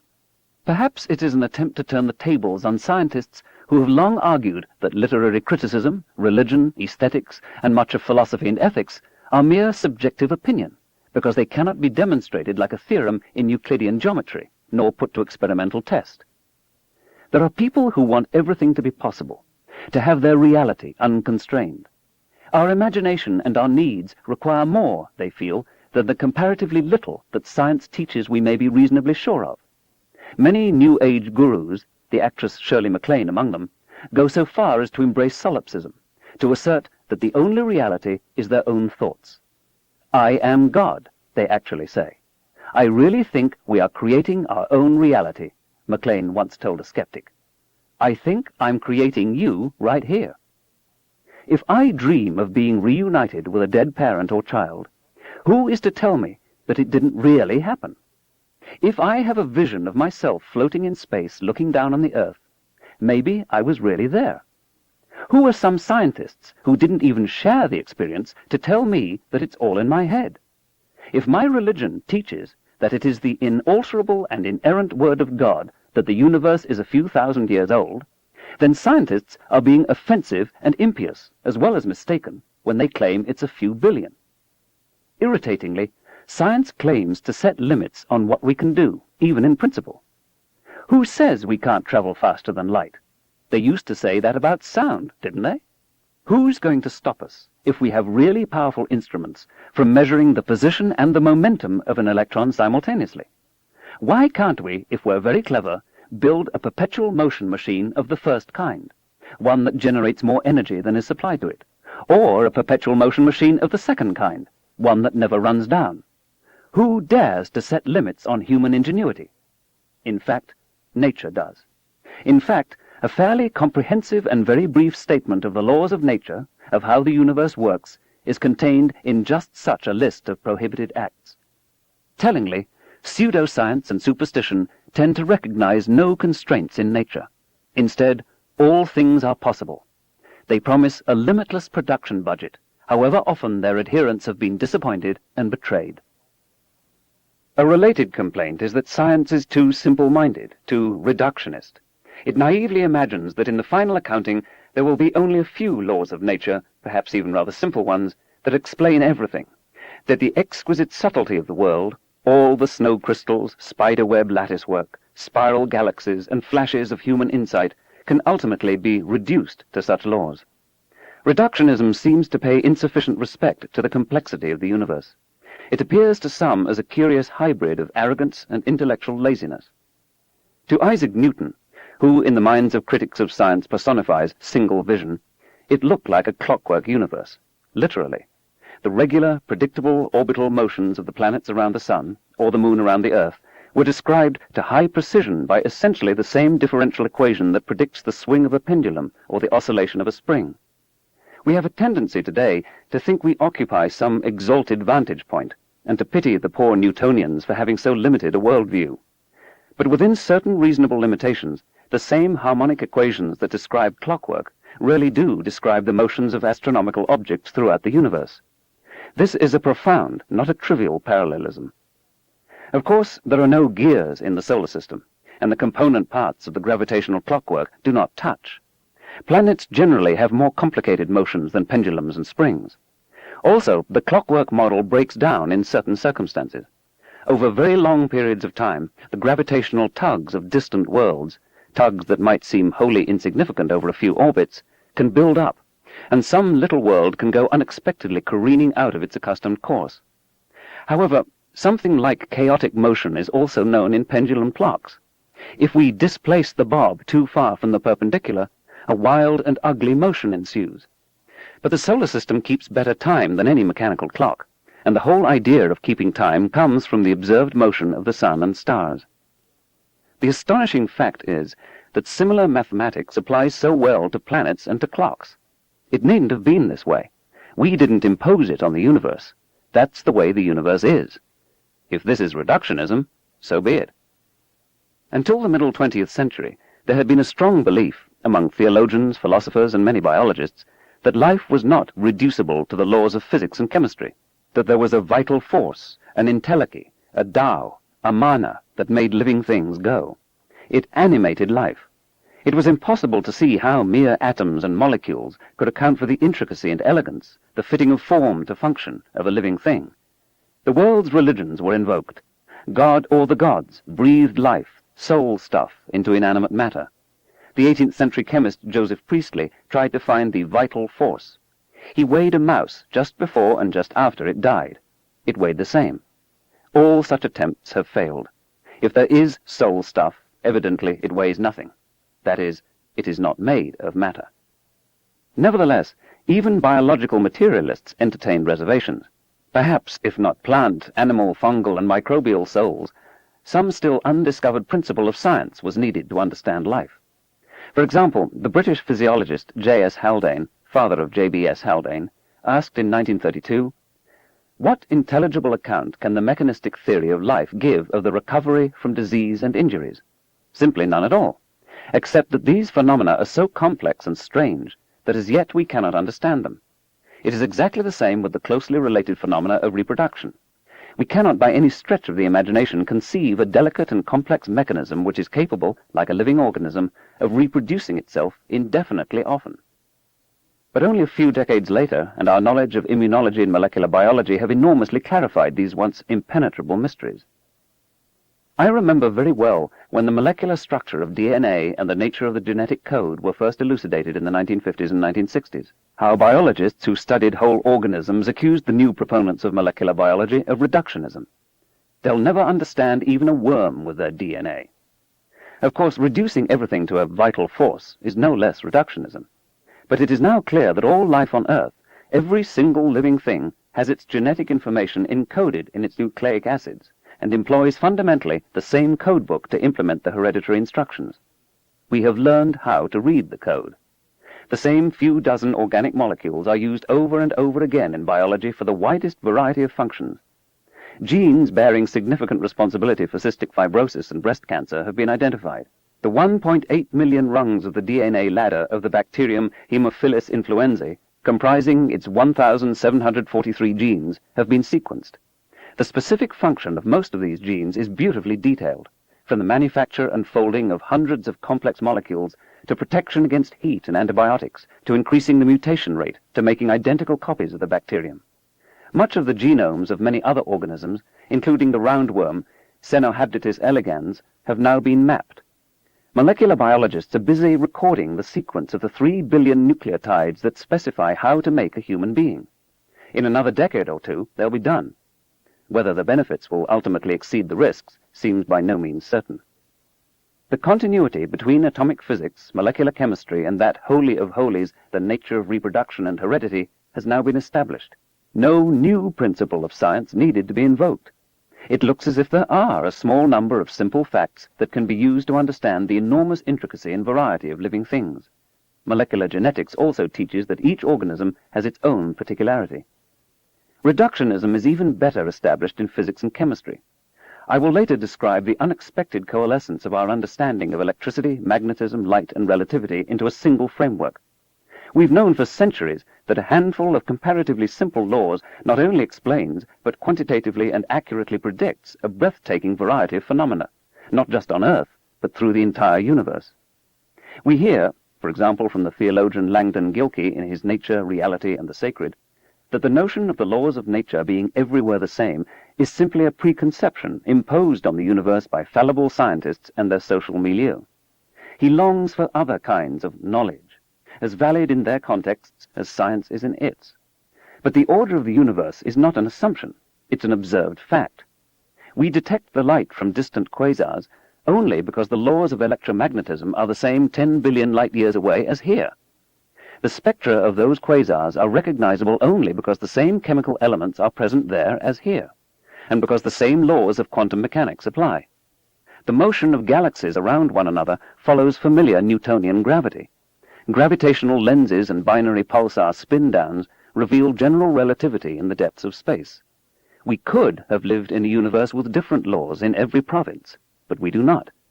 This fact cannot but elicit feelings of reverence and awe. We might have lived in a universe in which nothing could be understood by a few simple laws, in which nature was complex beyond our abilities to understand, in which laws that apply on Earth are invalid on Mars or in a distant quasar. But the evidence, not the preconceptions, the evidence, proves otherwise. Luckily for us, we live in a universe in which much can be reduced to a small number of comparatively simple laws of nature. Otherwise, we might have lacked the intellectual capacity and grasp to comprehend the world. Of course, we may make mistakes in applying a reductionist program to science. There may be aspects which, for all we know, are not reducible to a few comparatively simple laws. But in light of the findings in the last few centuries, it seems foolish to complain about reductionism. It is not a deficiency, but one of the chief triumphs of science. And it seems to me its findings are perfectly consonant with many religions, although it does not prove their validity. Why should a few simple laws of nature explain so much and hold sway throughout this vast universe? Isn't this just what you might expect from a creator of the universe? Why should some religious people oppose the reductionist program in science, except out of some misplaced love of mysticism? Attempts to reconcile religion and science have been on the religious agenda for centuries, at least for those who did not insist on biblical and Quranic literalism with no room for allegory or metaphor. The crowning achievements of Roman Catholic theology are the Summa Theologica and the Summa Contra Gentiles, against the Gentiles, of St. Thomas Aquinas. Out of the maelstrom of sophisticated Islamic philosophy that tumbled into Christendom in the 12th and 13th centuries were the books of the ancient Greeks, especially Aristotle, works even on casual inspection of high accomplishment. Was this ancient learning compatible with God's holy word? In the Summa Theologica, Aquinas set himself the task of reconciling 631 questions between Christian and classical sources. But how to do this where a clear dispute arises? It cannot be accomplished without some supervening organizing principle, some superior way to know the world.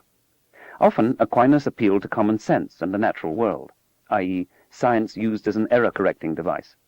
With some contortion of both common sense and nature, he managed to reconcile all 631 problems, although when push came to shove, the desired answer was simply assumed.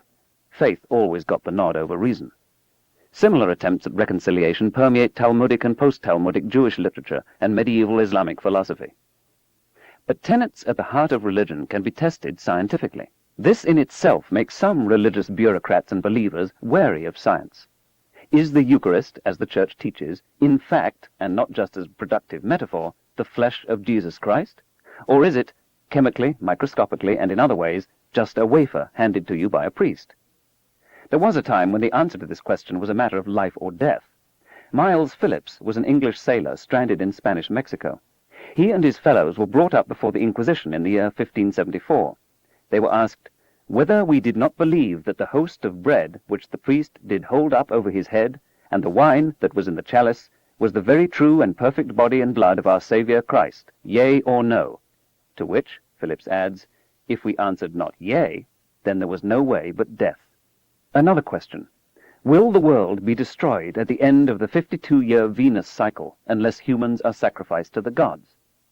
Since this Mesoamerican ritual has not really been practiced for 5 centuries, we have the perspective to reflect on the tens of thousands of willing and unwilling sacrifices to the Aztec and Mayan gods who reconciled themselves to their fates with the confident faith that they were dying to save the universe. Does the occasional uncircumcised Jewish man fare worse than his co-religionists who abide by the ancient covenant in which God demands a piece of foreskin from every male worshipper? Are there humans populating innumerable other planets, as the Latter-day Saints teach? Were whites created from blacks by a mad scientist, as the Nation of Islam asserts? Would the sun indeed not rise if the Hindu sacrificial rite is omitted, as we are assured would be the case in the Satapatha Brahmana? We can gain some insight into the human roots of prayer by examining those of unfamiliar religions and cultures. Here, for example, is what is written in a cuneiform inscription on a Babylonian cylinder seal from the 2nd millennium BC. O Ninlil, Lady of the Lands, in your marriage bed, in the abode of your delight, intercede for me with Enlil, your beloved. Signed, Milishipak, Shatamu of Ninmah. It's been a long time since there's been a Shatamu in Ninmah, or even a Ninmah. Despite the fact that Enlil and Ninlil were major gods, people all over the civilized Western world had prayed to them for 2,000 years. Was poor Milishipak in fact praying to a phantom, to a societally condoned product of his imagination? And if so, what about us? Or is this blasphemy, a forbidden question, as doubtless it was among the worshippers of Enlil? Does prayer work at all? Which ones? There's a category of prayer in which God is begged to intervene in human history, or just to right some real or imagined injustice or natural calamity. For example, when a bishop from the American West prays for God to intervene and end a devastating dry spell. Why is the prayer needed? Didn't God know of the drought? Was he unaware that it threatened the bishop's parishioners? What is implied here about the limitations of a supposedly omnipotent and omniscient deity? The bishop asked his followers to pray as well. Is God more likely to intervene when many pray for mercy or justice than when only a few do? Or consider the following request, printed in 1994 in the Prayer and Action Weekly News, Iowa's weekly Christian information source. Can you join me in praying that God will burn down the Planned Parenthood in Des Moines in a manner no one can mistake for any human torching, which impartial investigators will have to attribute to miraculous, unexplainable causes, and which Christians will have to attribute to the hand of God? We've discussed faith healing. What about longevity through prayer? The Victorian statistician Francis Galton argued that, other things being equal, British monarchs ought to be very long-lived, because millions of people all over the world daily intoned the heartfelt mantra, God save the Queen, or King. Yet, he showed, if anything, they don't live as long as other members of the wealthy and pampered aristocratic class. Tens of millions of people in concert publicly wished, although they did not exactly pray, that Mao Zedong would live for 10,000 years. Nearly everyone in ancient Egypt exhorted the gods to let the pharaoh live forever. These collective prayers failed. Their failure constitutes data. By making pronouncements that are, even if only in principle, testable, religions, however unwillingly, enter the arena of science. Religions can no longer make unchallenged assertions about reality, so long as they do not seize secular power, provided they cannot coerce belief. This, in turn, has infuriated some followers of some religions. Occasionally they threaten skeptics with the direst imaginable penalties. Consider the following high-stakes alternative by William Blake in his innocuously titled Auguries of Innocence. He who shall teach the child to doubt, the rotting grave shall ne'er get out. He who respects the infant's faith triumphs over hell and death. Of course, many religions, devoted to reverence, awe, ethics, ritual, community, family, charity, and political and economic justice, are in no way challenged, but rather uplifted by the findings of science. There is no necessary conflict between science and religion. On one level, they share similar and consonant roles, and each needs the other. Open and vigorous debate, even the consecration of doubt, is a Christian tradition going back to John Milton's Areopagitica, 1644. Some of mainstream Christianity and Judaism embraces and even anticipated at least a portion of the humility, self-criticism, reasoned debate, and questioning of received wisdom that the best of science offers. But other sects, sometimes called conservative or fundamentalist, and today they seem to be in the ascendant, with the mainstream religions almost inaudible and invisible, have chosen to make a stand on matters subject to disproof, and thus have something to fear from science. The religious traditions are often so rich and multivariate that they offer ample opportunity for renewal and revision, again, especially when their sacred books can be interpreted metaphorically and allegorically. There is thus a middle ground of confessing past errors, as the Roman Catholic Church did in its 1992 acknowledgement that Galileo was right after all, that the Earth does revolve around the Sun. 3 centuries late, but courageous and most welcome nonetheless.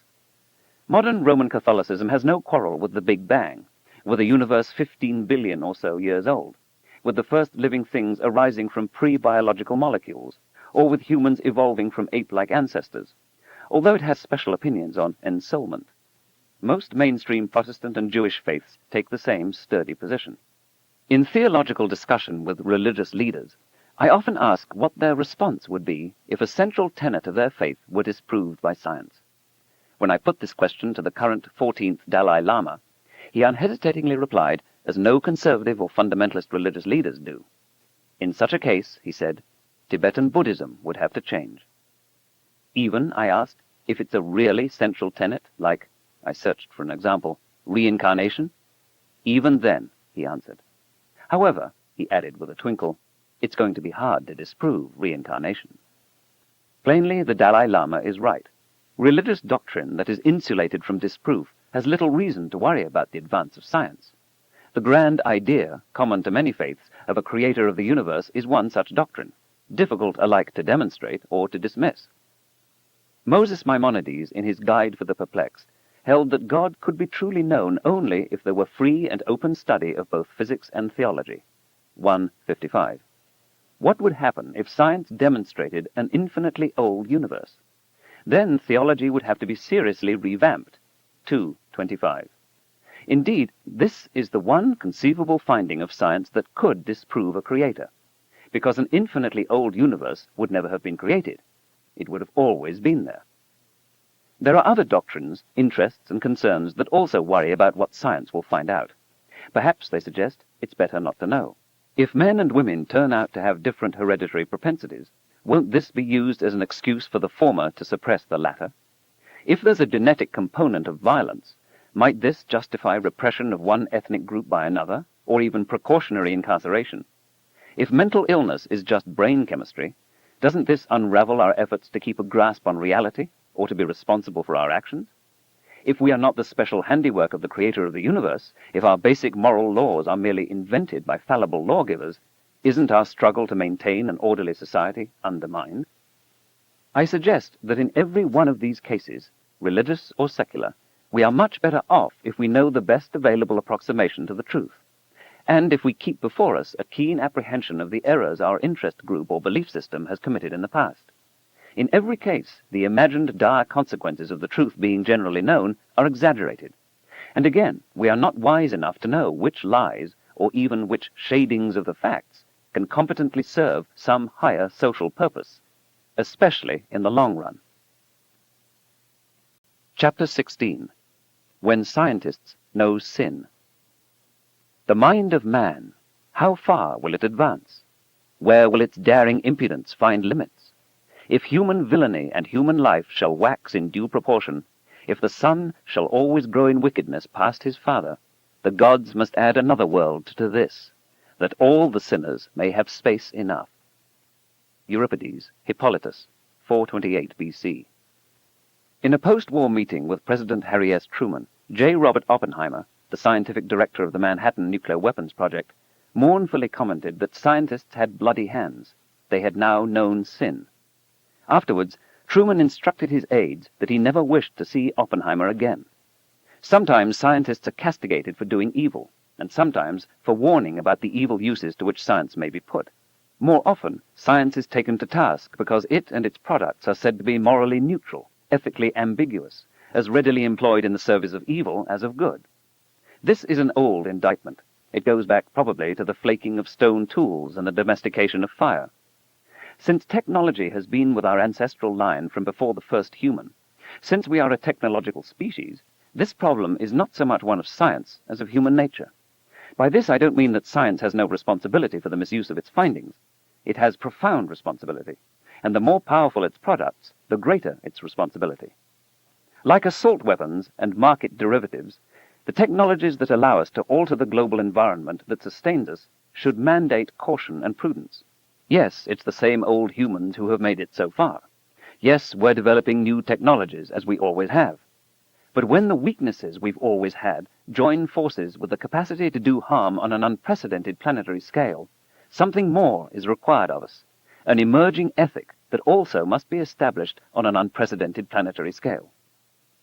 Sometimes scientists try to have it both ways, to take credit for those applications of science that enrich our lives, but to distance themselves from the instruments of death, intentional and inadvertent, that also trace back to scientific research. The Australian philosopher John Passmore writes in his book Science and Its Critics, "The Spanish Inquisition sought to avoid direct responsibility for the burning of heretics by handing them over to the secular arm. To burn them itself, it piously explained, would be wholly inconsistent with its Christian principles. Few of us would allow the Inquisition thus easily to wipe its hands clean of bloodshed. It knew quite well what would happen. Equally, where the technological application of scientific discoveries is clear and obvious, as when a scientist works on nerve gases, he cannot properly claim that such applications are none of his business, merely on the ground that it is the military forces, not scientists, who use the gases to disable or kill. This is even more obvious when the scientist deliberately offers help to governments in exchange for funds. If a scientist or a philosopher accepts funds from some such body as an Office of Naval Research, then he is cheating if he knows his work will be useless to them and must take some responsibility for the outcome if he knows that it will be useful. He is subject, properly subject, to praise or blame in relation to any innovations which flow from his work. An important case history is provided by the career of the Hungarian-born physicist Edward Teller. Teller was marked at a young age by the Béla Kun communist revolution in Hungary, in which the property of middle-class families like his was expropriated, and by losing part of his leg in a streetcar accident, leaving him in permanent pain. His early contributions ranged from quantum mechanical selection rules and solid-state physics to cosmology. It was he who chauffeured the physicist Leo Szilard to the vacationing Albert Einstein on Long Island in July 1939. A meeting that led to the historic letter from Einstein to President Franklin Roosevelt urging, in view of both scientific and political events in Nazi Germany, that the United States develop a fission or atomic bomb.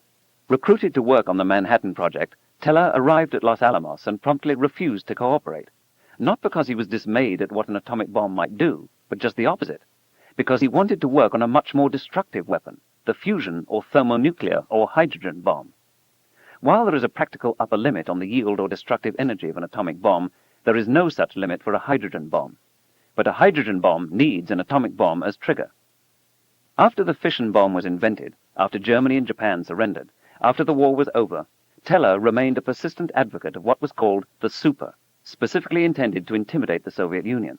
Concern about the rebuilding, toughened, and militarized Soviet Union under Stalin and the national paranoia in America called McCarthyism eased Teller's path. A substantial obstacle was offered, though, in the person of Oppenheimer, who had become the chairman of the General Advisory Committee to the Post-War Atomic Energy Commission. Teller provided critical testimony at a government hearing, questioning Oppenheimer's loyalty to the United States. Teller's involvement is generally thought to have played a major role in the aftermath. Although Oppenheimer's loyalty was not exactly impugned by the review board, somehow his security clearance was denied. He was retired from the AEC, and Teller's way to the super was greased. The technique for making a thermonuclear weapon is generally attributed to Teller and the mathematician Stanislas Ulam. Hans Bethe, the Nobel laureate physicist who headed the theoretical division at the Manhattan Project, and who played a major role in the development of both the atomic and the hydrogen bombs, attests that Teller's original suggestion was flawed, and that the work of many people was necessary to bring the thermonuclear weapon to reality. With fundamental technical contributions from a young physicist named Richard Garwin, the first U.S. thermonuclear device was exploded in 1952. It was too unwieldy to be carried by a missile or bomber. It just sat there where it was assembled and blew up. The first true hydrogen bomb was a Soviet invention exploded 1 year later. There has been debate on whether the Soviet Union would have developed a thermonuclear weapon if the United States had not, and whether a U.S. thermonuclear weapon was even needed to deter Soviet use of their hydrogen bomb, since the U.S. by then possessed a substantial arsenal of fission weapons. The preponderance of current evidence is that the USSR, even before it exploded its first fission bomb, had a workable design for a thermonuclear weapon. It was the next logical step. But Soviet pursuit of fusion weapons was much aided by the knowledge, from espionage, that the Americans were working on them. From my point of view, the consequences of global nuclear war became much more dangerous with the invention of the hydrogen bomb, because air bursts of thermonuclear weapons are much more capable of burning cities, generating vast amounts of smoke, cooling and darkening the Earth, and inducing global-scale nuclear winter. This was perhaps the most controversial scientific debate I've been involved in, from about 1983 through 1990. Much of the debate was politically driven. The strategic implications of nuclear winter were disquieting to those wedded to a policy of massive retaliation to deter a nuclear attack, or to those wishing to preserve the option of a massive first strike. In either case, the environmental consequences work the self-destruction of any nation launching large numbers of thermonuclear weapons, even with no retaliation from the adversary. A major segment of the strategic policy of decades, and the reason for accumulating tens of thousands of nuclear weapons, suddenly became much less credible. The global temperature declines predicted in the original 1983 nuclear winter scientific paper were 15 to 20 degrees centigrade. Current estimates are 10 to 15 degrees centigrade. The two values are in good agreement, considering the irreducible uncertainties in the calculations. Both temperature declines are much greater than the difference between current global temperatures and those of the last ice age. The long-term consequences of global thermonuclear war have been estimated by an international team of 200 scientists, who concluded that through nuclear winter, the global civilization and most of the people on Earth, including those far from the northern mid-latitude target zone, would be at risk, mainly from starvation. If large-scale nuclear war ever occurs, with cities targeted, the effort of Edward Teller and his colleagues in the United States and the counterpart team headed by Andrei Sakharov in the Soviet Union might be responsible for lowering the curtain on the human future. The hydrogen bomb is by far the most horrific weapon ever invented. When nuclear winter was discovered in 1983, Teller was quick to argue both, 1, that the physics was mistaken, and 2, that the discovery had been made years earlier under his tutelage at the Lawrence Livermore National Laboratory. There is in fact no evidence for such a prior discovery, and considerable evidence that those in every nation charged to inform their national leaders of the effects of nuclear weapons had consistently overlooked nuclear winter. But if Teller is right, then it was unconscionable of him not to have disclosed the purported discovery to the affected parties, the citizens and leaders of his nation and the world. As in the Stanley Kubrick movie Dr. Strangelove, classifying the ultimate weapon so no one knows that it exists or what it can do is the ultimate absurdity. It seems to me impossible for any normal human being to be untroubled by helping to make such an invention, even putting nuclear winter aside. The stresses, conscious or unconscious, on those who take credit for the contrivance must be considerable. Whatever his actual contributions, Edward Teller has been widely described as the father of the hydrogen bomb. In an admiring 1954 article, Life magazine described his almost fanatic determination to build the hydrogen bomb. Much of his subsequent career can, I think, be understood as an attempt to justify what he begat. Teller has contended, not implausibly, that hydrogen bombs keep the peace, or at least prevent thermonuclear war, because the consequences of warfare between nuclear powers are now too dangerous. We haven't had a nuclear war yet, have we? But all such arguments assume that the nuclear-armed nations are, and always will be, without exception, rational actors, and that bouts of anger and revenge and madness will never overtake their leaders, or military and secret police officers in charge of nuclear weapons. In the century of Hitler and Stalin, this seems ingenuous. Teller has been a major force in preventing a comprehensive treaty banning nuclear weapons tests. He made it much more difficult to accomplish the 1963 limited above-ground test ban treaty. His argument that above-ground testing was essential to maintain and improve the nuclear arsenals, that ratifying the treaty would give away the future safety of our country, has proven specious. He has also been a vigorous proponent of the safety and cost-effectiveness of fission power plants, claiming himself to be the only casualty of the 3 Mile Island nuclear accident in Pennsylvania in 1979. He had a heart attack, he says, debating the issue. Teller advocated exploding nuclear weapons from Alaska to South Africa, to dredge harbors and canals, to obliterate troublesome mountains, to do heavy earth-moving. When he proposed such a scheme to Queen Frederica of Greece, she is said to have responded, "Thank you, Dr. Teller, but Greece has enough quaint ruins already." Want to test Einstein's general relativity? Then explode a nuclear weapon on the far side of the sun, Teller proposed. Want to understand the chemical composition of the moon? Then fly a hydrogen bomb to the moon, explode it, and examine the spectrum of the flash and fireball. Also in the 1980s, Teller sold President Ronald Reagan the notion of Star Wars, called by them the Strategic Defense Initiative, SDI. Reagan seems to have believed a highly imaginative story of Teller's that it was possible to build a desk-sized orbiting hydrogen bomb-driven X-ray laser that would destroy 10,000 Soviet warheads in flight. and provide genuine protection for the citizens of the United States in case of global thermonuclear war. It is claimed by apologists for the Reagan administration that, whatever the exaggerations in capability, some of it intentional, SDI was responsible for the collapse of the Soviet Union. There is no serious evidence in support of this contention.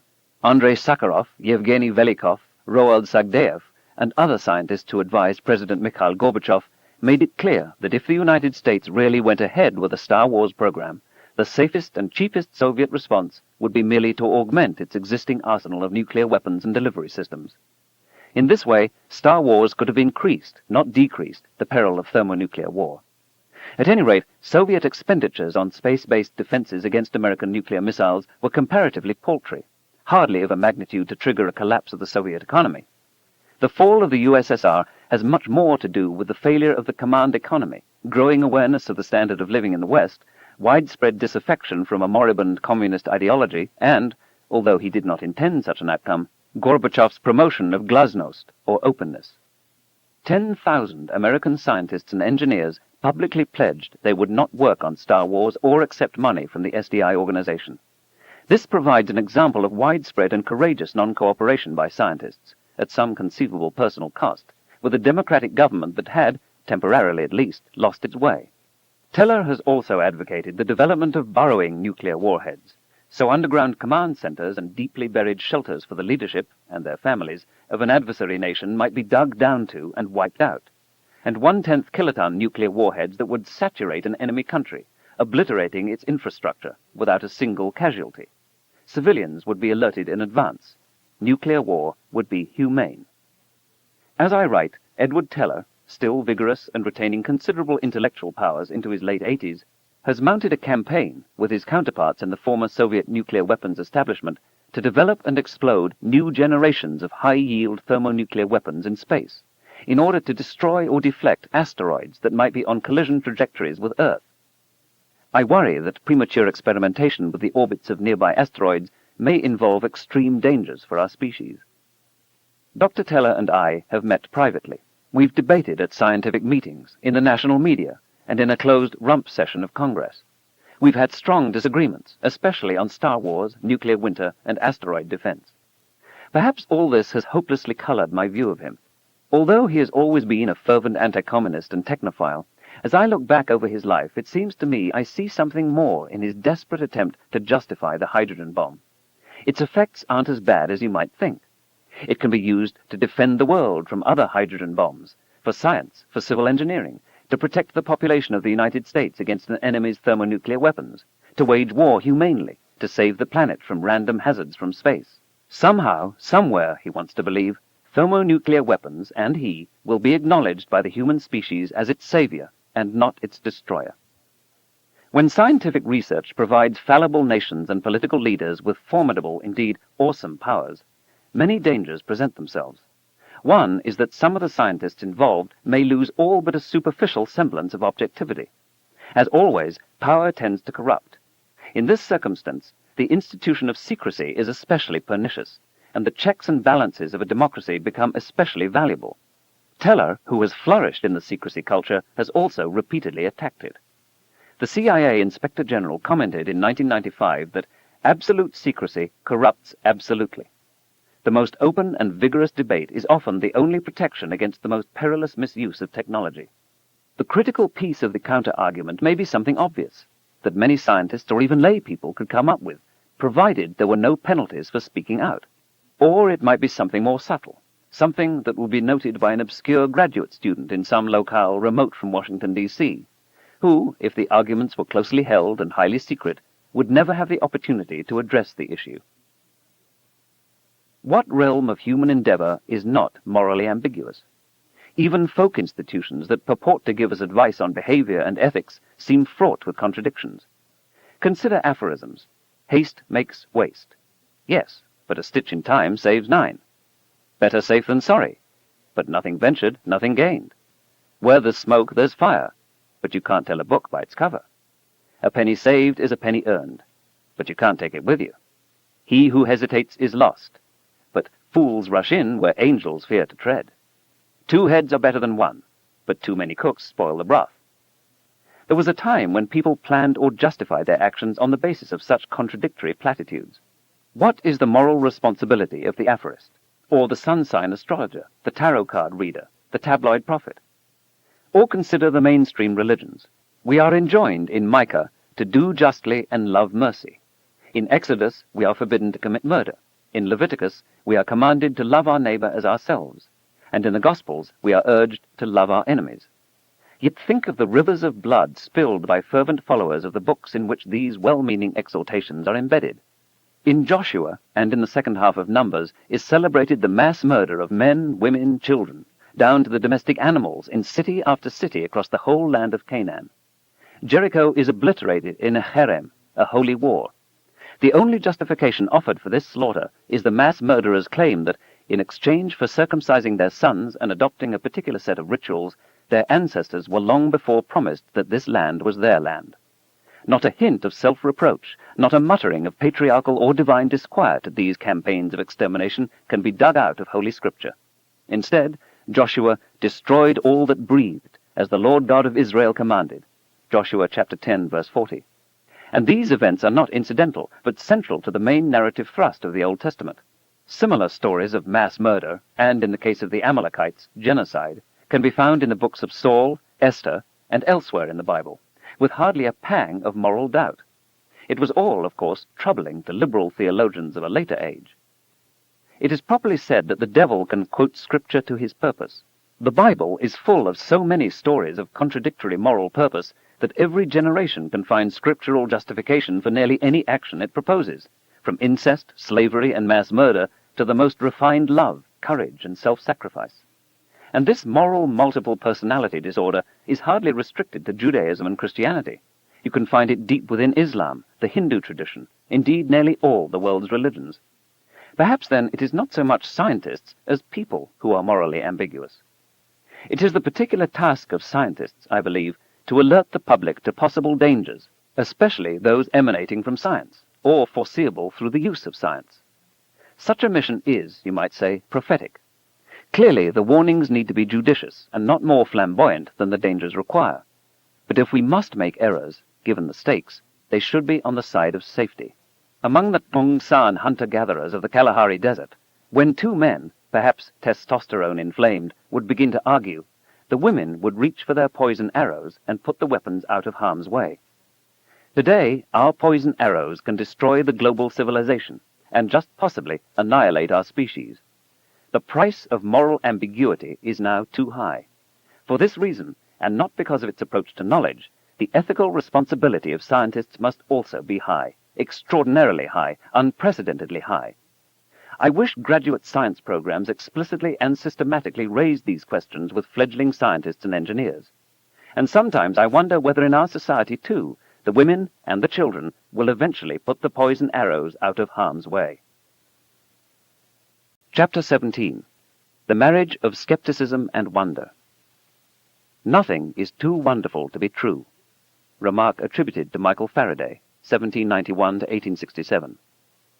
Insight, untested and unsupported, is an insufficient guarantee of truth. Bertrand Russell, Mysticism and Logic, 1929. When we are asked to swear in American courts of law that we will tell the truth, the whole truth, and nothing but the truth, we are being asked the impossible. It is simply beyond our powers. Our memories are fallible. Even scientific truth is merely an approximation, and we are ignorant about nearly all of the universe. Nevertheless, a life may depend on our testimony. To swear to tell the truth, the whole truth, and nothing but the truth, to the limit of our abilities, is a fair request. Without the qualifying phrase, though, it's simply out of touch. But such a qualification, however consonant with human reality, is unacceptable to any legal system. If everyone tells the truth only to a degree determined by individual judgment, then incriminating or awkward facts might be withheld, events shaded, culpability hidden, responsibility evaded, and justice denied. So the law strives for an impossible standard of accuracy, and we do the best we can. In the jury selection process, the court needs to be reassured that the verdict will be based on evidence. It makes heroic efforts to weed out bias. It is aware of human imperfection. Does the potential juror personally know the district attorney, or the prosecutor, or the defense attorney? What about the judge, or the other jurors? Has she formed an opinion about this case, not from the facts laid out in court, but from pre-trial publicity? Will she assign evidence from police officers greater or lesser weight than evidence from witnesses for the defense? Is she biased against the defendant's ethnic group? Does the potential juror live in the neighborhood where the crimes were committed, and might that influence her judgment? Does she have a scientific background about matters on which expert witnesses will testify? This is often a count against her. Are any of her relatives or close family members employed in law enforcement or criminal law? Has she herself ever had any run-ins with police that might influence her judgment in the trial? Was any close friend or relative ever arrested on a similar charge? The American system of jurisprudence recognizes a wide range of factors, predispositions, prejudices, and experiences that might cloud our judgment or affect our objectivity, sometimes even without our knowing it. It goes to great, perhaps even extravagant lengths to safeguard the process of judgment in a criminal trial from the human weaknesses of those who must decide on innocence or guilt. Even then, of course, the process sometimes fails. Why would we settle for anything less when interrogating the natural world, or when attempting to decide on vital matters of politics, economics, religion, and ethics? If it is to be applied consistently, science imposes, in exchange for its manifold gifts, a certain onerous burden. We are enjoined, no matter how uncomfortable it might be, to consider ourselves and our cultural institutions scientifically, not to accept uncritically whatever we're told. To surmount as best we can our hopes, conceits, and unexamined beliefs, to view ourselves as we really are. Can we conscientiously and courageously follow planetary motion or bacterial genetics wherever the search may lead, but declare the origin of matter or human behavior off limits? Because its explanatory power is so great, once you get the hang of scientific reasoning, you're eager to apply it everywhere. However, in the course of looking deeply within ourselves, we may challenge notions that give comfort before the terrors of the world. I'm aware that some of the discussion in, say, the preceding chapter may have such a character. When anthropologists survey the thousands of distinct cultures and ethnicities that comprise the human family, they are struck by how few features there are that are givens, always present no matter how exotic the society. There are, for example, cultures, the Ik of Uganda is one, where all 10 commandments seem to be systematically, institutionally ignored. There are societies that abandon their old and their newborn, that eat their enemies, that use seashells or pigs or young women for money. But they all have a strong incest taboo. They all use technology, and almost all believe in a supernatural world of gods and spirits, often connected with the natural environment they inhabit and the well-being of the plants and animals they eat. The ones with a supreme god who lives in the sky tend to be the most ferocious, torturing their enemies, for example. But this is a statistical correlation only. The causal link has not been established, although speculations naturally present themselves. In every such society, there is a cherished world of myth and metaphor which coexists with the workaday world. Efforts to reconcile the two are made, and any rough edges at the joints tend to be off-limits and ignored. We compartmentalize. Some scientists do this too, effortlessly stepping between the skeptical world of science and the credulous world of religious belief without skipping a beat. Of course, the greater the mismatch between these two worlds, the more difficult it is to be comfortable, with untroubled conscience, with both. In a life short and uncertain, it seems heartless to do anything that might deprive people of the consolation of faith when science cannot remedy their anguish. Those who cannot bear the burden of science are free to ignore its precepts. But we cannot have science in bits and pieces, applying it where we feel safe and ignoring it where we feel threatened, again because we are not wise enough to do so. Except by sealing the brain off into separate airtight compartments, how is it possible to fly in airplanes, listen to the radio, or take antibiotics, while holding that the Earth is around 10,000 years old, or that all Sagittarians are gregarious and affable? Have I ever heard a skeptic wax superior and contemptuous? Certainly. I've even sometimes heard, to my retrospective dismay, that unpleasant tone in my own voice. There are human imperfections on both sides of this issue. Even when it's applied sensitively, scientific skepticism may come across as arrogant, dogmatic, heartless, and dismissive of the feelings and deeply held beliefs of others. And, it must be said, some scientists and dedicated skeptics apply this tool as a blunt instrument with little finesse. Sometimes it looks as if the skeptical conclusion came first, that contentions were dismissed before, not after, the evidence was examined. All of us cherish our beliefs. They are, to a degree, self-defining.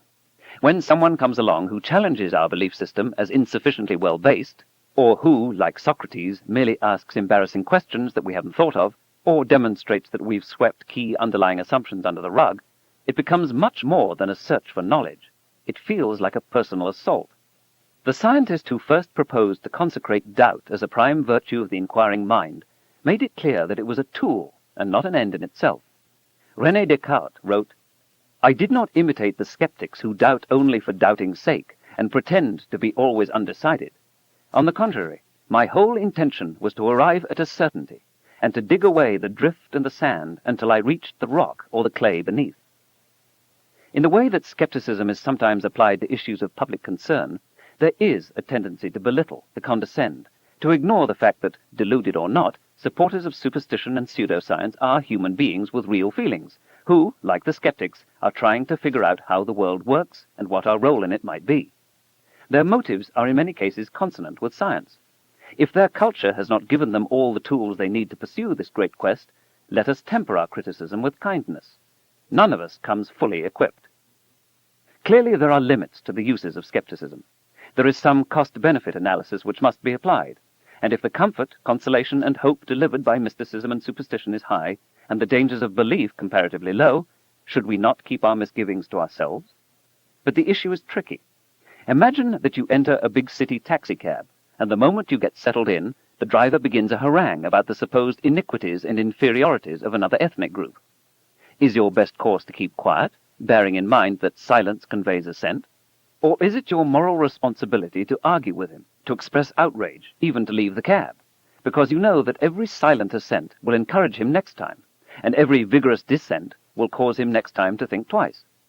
Likewise, if we offer too much silent assent about mysticism and superstition, even when it seems to be doing a little good, we abet a general climate in which skepticism is considered impolite, science tiresome, and rigorous thinking somehow stuffy and inappropriate. Figuring out a prudent balance takes wisdom. The Committee for the Scientific Investigation of Claims of the Paranormal is an organization of scientists, academics, magicians, and others dedicated to skeptical scrutiny of emerging or full-blown pseudosciences. It was founded by the University of Buffalo philosopher Paul Kurtz in 1976. I've been affiliated with it since its beginning.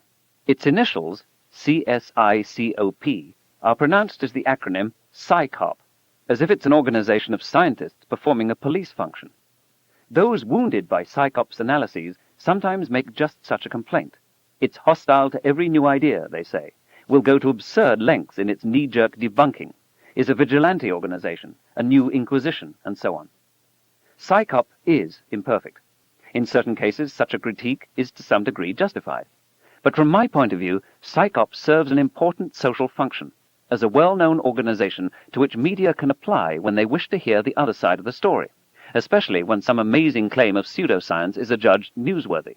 It used to be, and for much of the global news media it still is, that every levitating guru, visiting alien, channeler, and faith healer, when covered by the media, would be treated non-substantively and uncritically. There would be no institutional memory at the television studio or newspaper or magazine about other similar claims previously shown to be scams and bamboozles. PsyCop represents a counterbalance, although not yet nearly a loud enough voice, to the pseudoscience gullibility that seems second nature to so much of the media. One of my favorite cartoons shows a fortune-teller scrutinizing the mark's palm and gravely concluding, "You are very gullible." PsyCop publishes a bi-monthly periodical called The Skeptical Inquirer. On the day it arrives, I take it home from the office and pore through its pages, wondering what new misunderstandings will be revealed. There's always another bamboozle that I never thought of. Crop circles. Aliens have come and made perfect circles and mathematical messages. In wheat. Who would have thought it? So unlikely an artistic medium. Or they've come and eviscerated cows, on a large scale, systematically. Farmers are furious. At first, I'm impressed by the inventiveness of the stories, but then, on more sober reflection, it always strikes me how dull and routine these accounts are. What a compilation of unimaginative, stale ideas, chauvinisms, hopes and fears dressed up as facts. The contentions, from this point of view, are suspect on their face. That's all they can conceive the extraterrestrials doing? Making circles in wheat?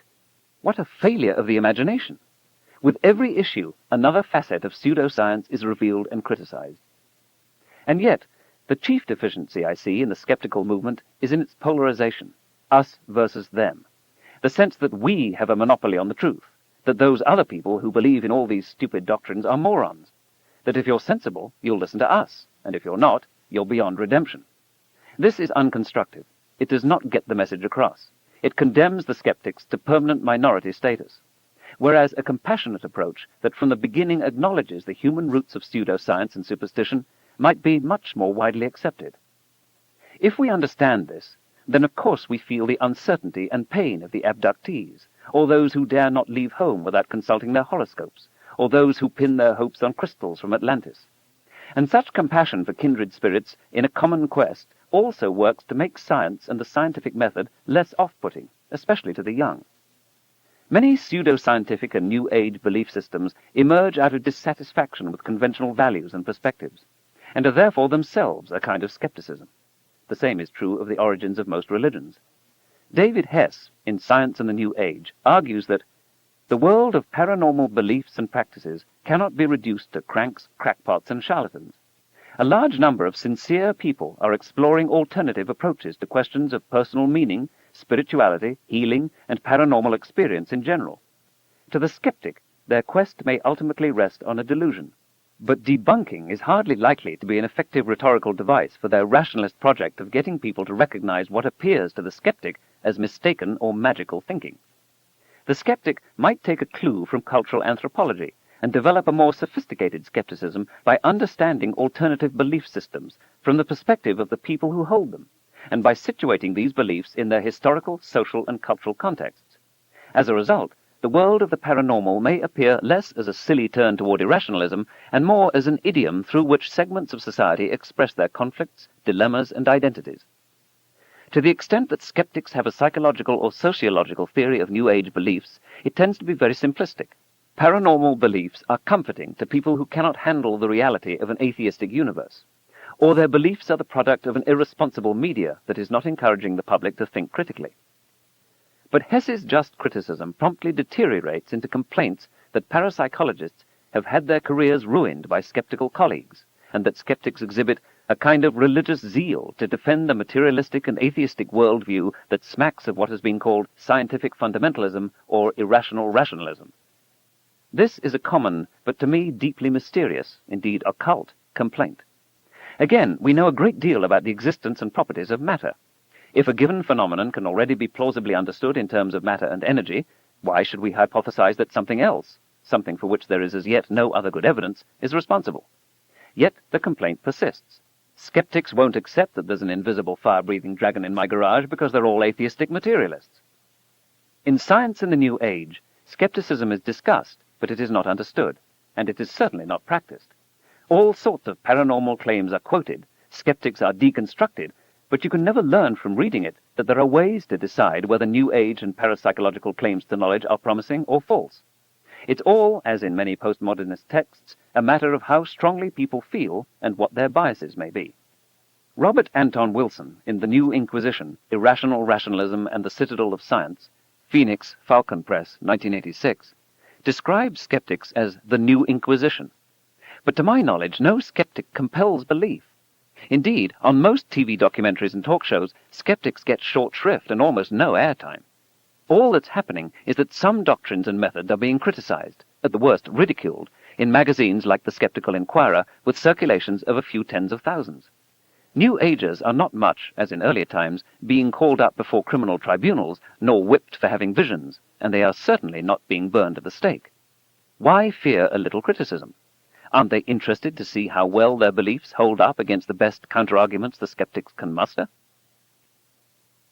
Perhaps 1% of the time, someone who has an idea that smells, feels, and looks indistinguishable from the usual run of pseudoscience will turn out to be right. Maybe some undiscovered reptile left over from the Cretaceous period will indeed be found in Loch Ness or the Congo Republic. Or we will find artifacts of an advanced, non-human species elsewhere in the solar system. At the time of writing, there are 3 claims in the ESP field which, in my opinion, deserve serious study. 1, that by thought alone humans can, barely, affect random number generators in computers. 2, that people under mild sensory deprivation can receive thoughts or images projected at them. And 3, that young children sometimes report the details of a previous life, which upon checking turn out to be accurate, and which they could not have known about in any other way than reincarnation. I pick these claims not because I think they're likely to be valid, I don't, but as examples of contentions that might be true. The last three have at least some, although still dubious, experimental support. Of course, I could be wrong. In the middle 1970s, an astronomer I admire put together a modest manifesto called Objections to Astrology and asked me to endorse it. I struggled with his wording, and in the end found myself unable to sign, not because I thought astrology has any validity whatever, but because I felt, and still feel, that the tone of the statement was authoritarian. It criticized astrology for having origins shrouded in superstition. But this is true as well for religion, chemistry, medicine, and astronomy, to mention only four. The issue is not what faltering and rudimentary knowledge astrology came from, but what is its present validity. Then there was speculation on the psychological motivations of those who believe in astrology. These motivations, for example, the feeling of powerlessness in a complex, troublesome, and unpredictable world, might explain why astrology is not generally given the skeptical scrutiny it deserves, but is quite peripheral to whether it works. The statement stressed that we can think of no mechanism by which astrology could work. This is certainly a relevant point, but by itself it's unconvincing. No mechanism was known for continental drift, now subsumed in plate tectonics, when it was proposed by Alfred Wegener in the first quarter of the 20th century to explain a range of puzzling data in geology and paleontology. Ore-bearing veins of rocks and fossils seemed to run continuously from eastern South America to West Africa. Were the two continents once touching, and the Atlantic Ocean new to our planet? The notion was roundly dismissed by all the great geophysicists, who were certain that continents were fixed, not floating on anything, and therefore unable to drift. Instead, the key 20th century idea in geophysics turns out to be plate tectonics. We now understand that continental plates do indeed float and drift, or better, are carried by a kind of conveyor belt driven by the great heat engine of the Earth's interior. And all those great geophysicists were simply wrong. Objections to pseudoscience on the grounds of unavailable mechanism can be mistaken, although if the contentions violate well-established laws of physics, such objections of course carry great weight. Many valid criticisms of astrology can be formulated in a few sentences. For example, its acceptance of precession of the equinoxes in announcing an age of Aquarius, and its rejection of precession of the equinoxes in casting horoscopes. Its neglect of atmospheric refraction. Its list of supposedly significant celestial objects that is mainly limited to naked eye objects known to Ptolemy in the 2nd century, and that ignores an enormous variety of new astronomical objects discovered since. Where is the astrology of near-Earth asteroids?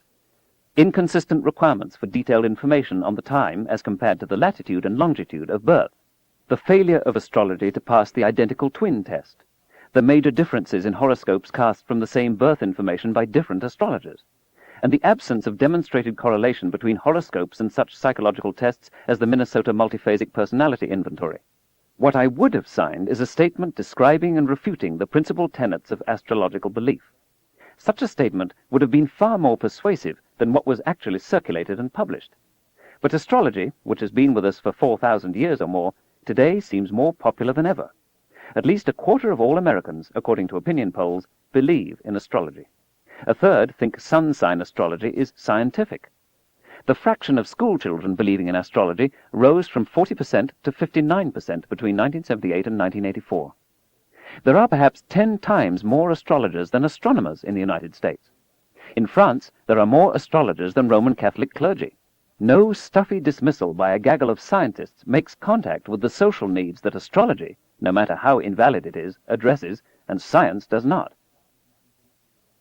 As I've tried to stress, at the heart of science is an essential balance between two seemingly contradictory attitudes: an openness to new ideas, no matter how bizarre or counterintuitive, and the most ruthlessly skeptical scrutiny of all ideas, old and new. This is how deep truths are winnowed from deep nonsense. The collective enterprise of creative thinking and skeptical thinking working together keeps the field on track. Those two seemingly contradictory attitudes are, though, in some tension. Consider this claim. As I walk along, time, as measured by my wristwatch or my aging process, slows down. Also, I shrink in the direction of motion. Also, I get more massive. Who has ever witnessed such a thing? It is easy to dismiss it out of hand. Here's another. Matter and antimatter are all the time, throughout the universe, being created from nothing. Here's a third. Once in a very great while, your car will spontaneously ooze through the brick wall of your garage and be found the next morning on the street. They're all absurd. But the first is a statement of special relativity, and the other two are consequences of quantum mechanics. Vacuum fluctuations and barrier tunneling, they're called. In the car example, the average waiting time per stochastic ooze is much longer than the age of the universe since the Big Bang. But however improbable, in principle it might happen tomorrow. Like it or not, that's the way the world is. If you insist it's ridiculous, you'll be forever closed to some of the major findings on the rules that govern the universe. If you're only skeptical, then no new ideas make it through to you. You never learn anything. You become a crotchety misanthrope, convinced that nonsense is ruling the world. There is, of course, much data to support you. Since major discoveries at the borderlines of science are rare, experience will tend to confirm your grumpiness. But every now and then, a new idea turns out to be on the mark, valid and wonderful. If you're too resolutely and uncompromisingly skeptical, you're going to miss, or resent, the transforming discoveries in science. And either way, you will be obstructing understanding and progress. Mere skepticism is not enough. At the same time, science requires the most vigorous and uncompromising skepticism, because the vast majority of ideas are simply wrong, and the only way to winnow the wheat from the chaff is by critical experiment and analysis. If you're open to the point of gullibility and have not a microgram of skeptical sense in you, then you cannot distinguish the promising ideas from the worthless ones. Uncritically accepting every proffered notion, idea, and hypothesis is tantamount to knowing nothing. Ideas contradict one another. Only through skeptical scrutiny can we decide among them. Some ideas really are better than others. The judicious mix of these two modes of thought is central to the success of science. Good scientists do both. On their own, talking to themselves, they churn up many new ideas and criticize them systematically. Most of the ideas never make it to the outside world. Only those that pass a rigorous self-filtration make it out to be criticized by the rest of the scientific community. Because of this dogged mutual and self-criticism, and the proper reliance on experiment as the arbiter between contending hypotheses, many scientists tend to be diffident about describing their own sense of wonder at the dawning of a wild surmise. This is a pity, because these rare exultant moments demystify and humanize the scientific endeavor. No one can be entirely open or completely skeptical. We all must draw the line somewhere, and in some cases skepticism would be simply silly, as for example in learning to spell.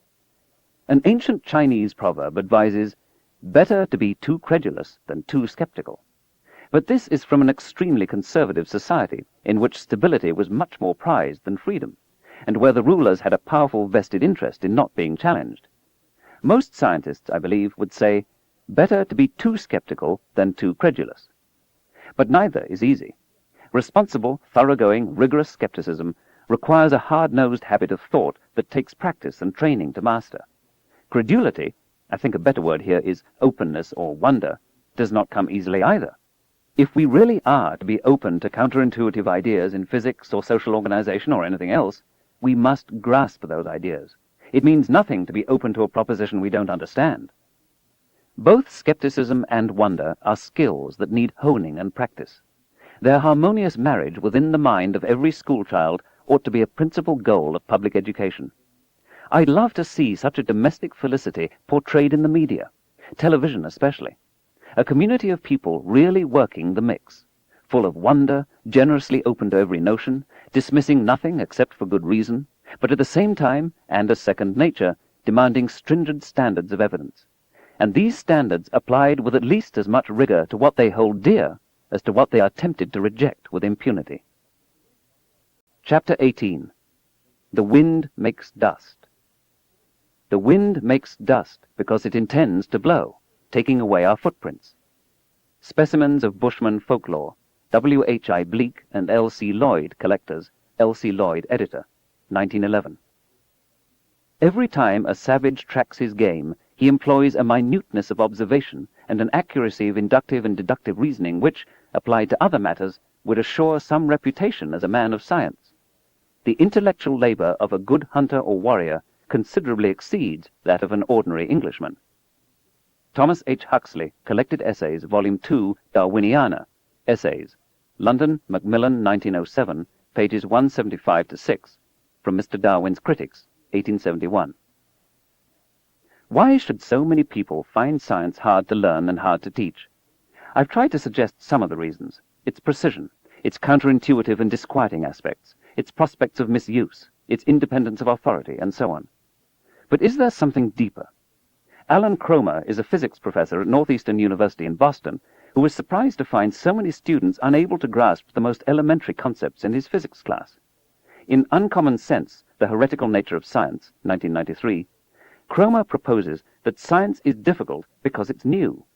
We, a species that's a few 100,000 years old, discovered the method of science only a few centuries ago, he says. Like writing, which is only a few millennia old, we haven't got the hang of it yet, or at least not without very serious and attentive study. Except for an unlikely concatenation of historical events, he suggests, we would never have invented science. This hostility to science in the face of its obvious triumphs and benefits is, he writes, evidence that it is something outside the mainstream of human development, perhaps a fluke. Chinese civilization invented movable type, gunpowder, the rocket, the magnetic compass, the seismograph, and systematic observations and chronicles of the heavens. Indian mathematicians invented the zero, the key to comfortable arithmetic and therefore to quantitative science. Aztec civilization developed a far better calendar than that of the European civilization that inundated and destroyed it. They were better able, and for longer periods into the future, to predict where the planets would be. But none of these civilizations, Cromer argues, had developed the skeptical, inquiring, experimental method of science. All of that came out of ancient Greece. Cromer writes, the development of objective thinking by the Greeks appears to have required a number of specific cultural factors. First was the assembly, where men first learned to persuade one another by means of rational debate. Second was a maritime economy that prevented isolation and parochialism. Third was the existence of a widespread Greek-speaking world around which travelers and scholars could wander. Fourth was the existence of an independent merchant class that could hire its own teachers. Fifth was the Iliad and the Odyssey, literary masterpieces that are themselves the epitome of liberal rational thinking. Sixth was a literary religion not dominated by priests. And seventh was the persistence of these factors for 1,000 years. That all these factors came together in one great civilization is quite fortuitous. It didn't happen twice. I'm sympathetic to part of this thesis. The ancient Ionians were the first we know of to argue systematically that laws and forces of nature, rather than gods, are responsible for the order and even the existence of the world. As Lucretius summarized their views, nature free at once and rid of her haughty lords is seen to do all things spontaneously of herself, without the meddling of the gods. Except for the first week of introductory philosophy courses, though, the names and notions of the early Ionians are almost never mentioned in our society. Those who dismiss the gods tend to be forgotten. We are not anxious to preserve the memory of such skeptics, much less their ideas. Heroes who try to explain the world in terms of matter and energy may have arisen many times in many cultures, only to be obliterated by the priests and philosophers in charge of the conventional wisdom, as the Ionian approach was almost wholly lost after the time of Plato and Aristotle. With many cultures and many experiments of this sort, it may be that only on rare occasions does the idea take root. Plants and animals were domesticated and civilization began only 10 or 12,000 years ago. The Ionian experiment is 2,500 years old. It was almost entirely expunged. We can see steps towards science in ancient China, India, and elsewhere, even though faltering, incomplete, and bearing less fruit. But suppose the Ionians had never existed, and Greek science and mathematics never flourished. Is it possible that never again in the history of the human species would science have emerged? Or, given many cultures and many alternative historical skeins, isn't it likely that the right combination of factors would come into play somewhere else, sooner or later? In the islands of Indonesia, say, or in the Caribbean on the outskirts of a Mesoamerican civilization untouched by conquistadors, or in Norse colonies on the shores of the Black Sea. The impediment to scientific thinking is not, I think, the difficulty of the subject. Complex intellectual feats have been mainstays even of oppressed cultures. Shamans, magicians, and theologians are highly skilled in their intricate and arcane arts. No, the impediment is political and hierarchical. In those cultures lacking unfamiliar challenges, external or internal, where fundamental change is unneeded, novel ideas need not be encouraged. Indeed, heresies can be declared dangerous. Thinking can be rigidified, and sanctions against impermissible ideas can be enforced, all without much harm. But under varied and changing environmental or biological or political circumstances, simply copying the old ways no longer works. Then a premium awaits those who, instead of blandly following tradition or trying to foist their preferences onto the physical or social universe, are open to what the universe teaches. Each society must decide where in the continuum between openness and rigidity safety lies. Greek mathematics was a brilliant step forward. Greek science, on the other hand, its first steps rudimentary and often uninformed by experiment, was riddled with error. Despite the fact that we cannot see in pitch darkness, they believed that vision depends on a kind of radar that emanates from the eye, bounces off what we're seeing, and returns to the eye. Nevertheless, they made substantial progress in optics. Despite the obvious resemblance of children to their mothers, they believed that heredity was carried by semen alone, the woman a mere passive receptacle. They believed that the horizontal motion of a thrown rock somehow lifts it up, so that it takes longer to reach the ground than a rock dropped from the same height at the same moment. Enamored of simple geometry, they believed the circle to be perfect. Despite the man in the moon and sunspots, occasionally visible to the naked eye at sunset, they held the heavens also to be perfect. Therefore, planetary orbits had to be circular. Being freed from superstition isn't enough for science to grow. One must also have the idea of interrogating nature, of doing experiments. There were some brilliant examples, Eratosthenes' measurement of the Earth's diameter, say, or Empedocles' clepsydra experiment demonstrating the material nature of air. But in a society in which manual labor is demeaned and thought fit only for slaves, as in the classical Greco-Roman world, the experimental method does not thrive. Science requires us to be freed of gross superstition and gross injustice both. Often, superstition and injustice are imposed by the same ecclesiastical and secular authorities, working hand in glove. It is no surprise that political revolutions, skepticism about religion, and the rise of science might go together. Liberation from superstition is a necessary, but not a sufficient, condition for science. At the same time, it is undeniable that central figures in the transition from medieval superstition to modern science were profoundly influenced by the idea of one supreme God, who created the universe and established not only commandments that humans must live by, but laws that nature itself must abide by. The 17th century German astronomer Johannes Kepler, without whom Newtonian physics might not have come to be, described his pursuit of science as a wish to know the mind of God. In our own time, leading scientists, including Albert Einstein and Stephen Hawking, have described their quest in nearly identical terms. The philosopher Alfred North Whitehead and the historian of Chinese technology Joseph Needham have also suggested that what was lacking in the development of science in non-Western cultures was monotheism. And yet, I think there is strong contrary evidence to this whole thesis, calling out to us from across the millennia. The small hunting party follows the trail of hoofprints and other spoor. They pause for a moment by a stand of trees. Squatting on their heels, they examine the evidence more carefully. The trail they've been following has been crossed by another. Quickly they agree on which animals are responsible, how many of them, what ages and sexes, whether any are injured, how fast they're traveling, how long ago they passed, whether any other hunters are in pursuit, whether the party can overtake the game, and if so, how long it will take. The decision made, they flick their hands over the trail they will follow, make a quiet sound between their teeth like the wind, and off they lope. Despite their bows and poison arrows, they continue a championship marathon racing form for hours. Almost always they've read the message in the ground correctly. The wildebeests, or elands, or okapis, are where they thought, in the numbers and condition they estimated. The hunt is successful. Meat is carried back to the temporary camp. Everyone feasts. This more or less typical hunting vignette comes from the K'ung San people of the Kalahari Desert, in the republics of Botswana and Namibia, who are now, tragically, on the verge of extinction. But for decades, they and their way of life were studied by anthropologists. The K'ung San may be typical of the hunter-gatherer mode of existence in which we humans spent most of our time, until 10,000 years ago, when plants and animals were domesticated and the human condition began to change, perhaps forever. They were trackers of such legendary prowess that they were enlisted by the apartheid South African army to hunt down human prey in the wars against the front-line states. This encounter with the white South African military in several different ways accelerated the destruction of the K'ung San way of life, that had, in any case, been deteriorating bit by bit over the centuries from every contact with European civilization. How did they do it? How could they tell so much from a glance? Saying they're keen observers explains nothing. What actually did they do? According to anthropologist Richard Lee, they scrutinized the shape of the depressions. The footprints of a fast-moving animal display a more elongated symmetry. A slightly lame animal favors the afflicted foot, puts less weight on it, and leaves a fainter imprint. A heavier animal leaves a deeper and broader hollow.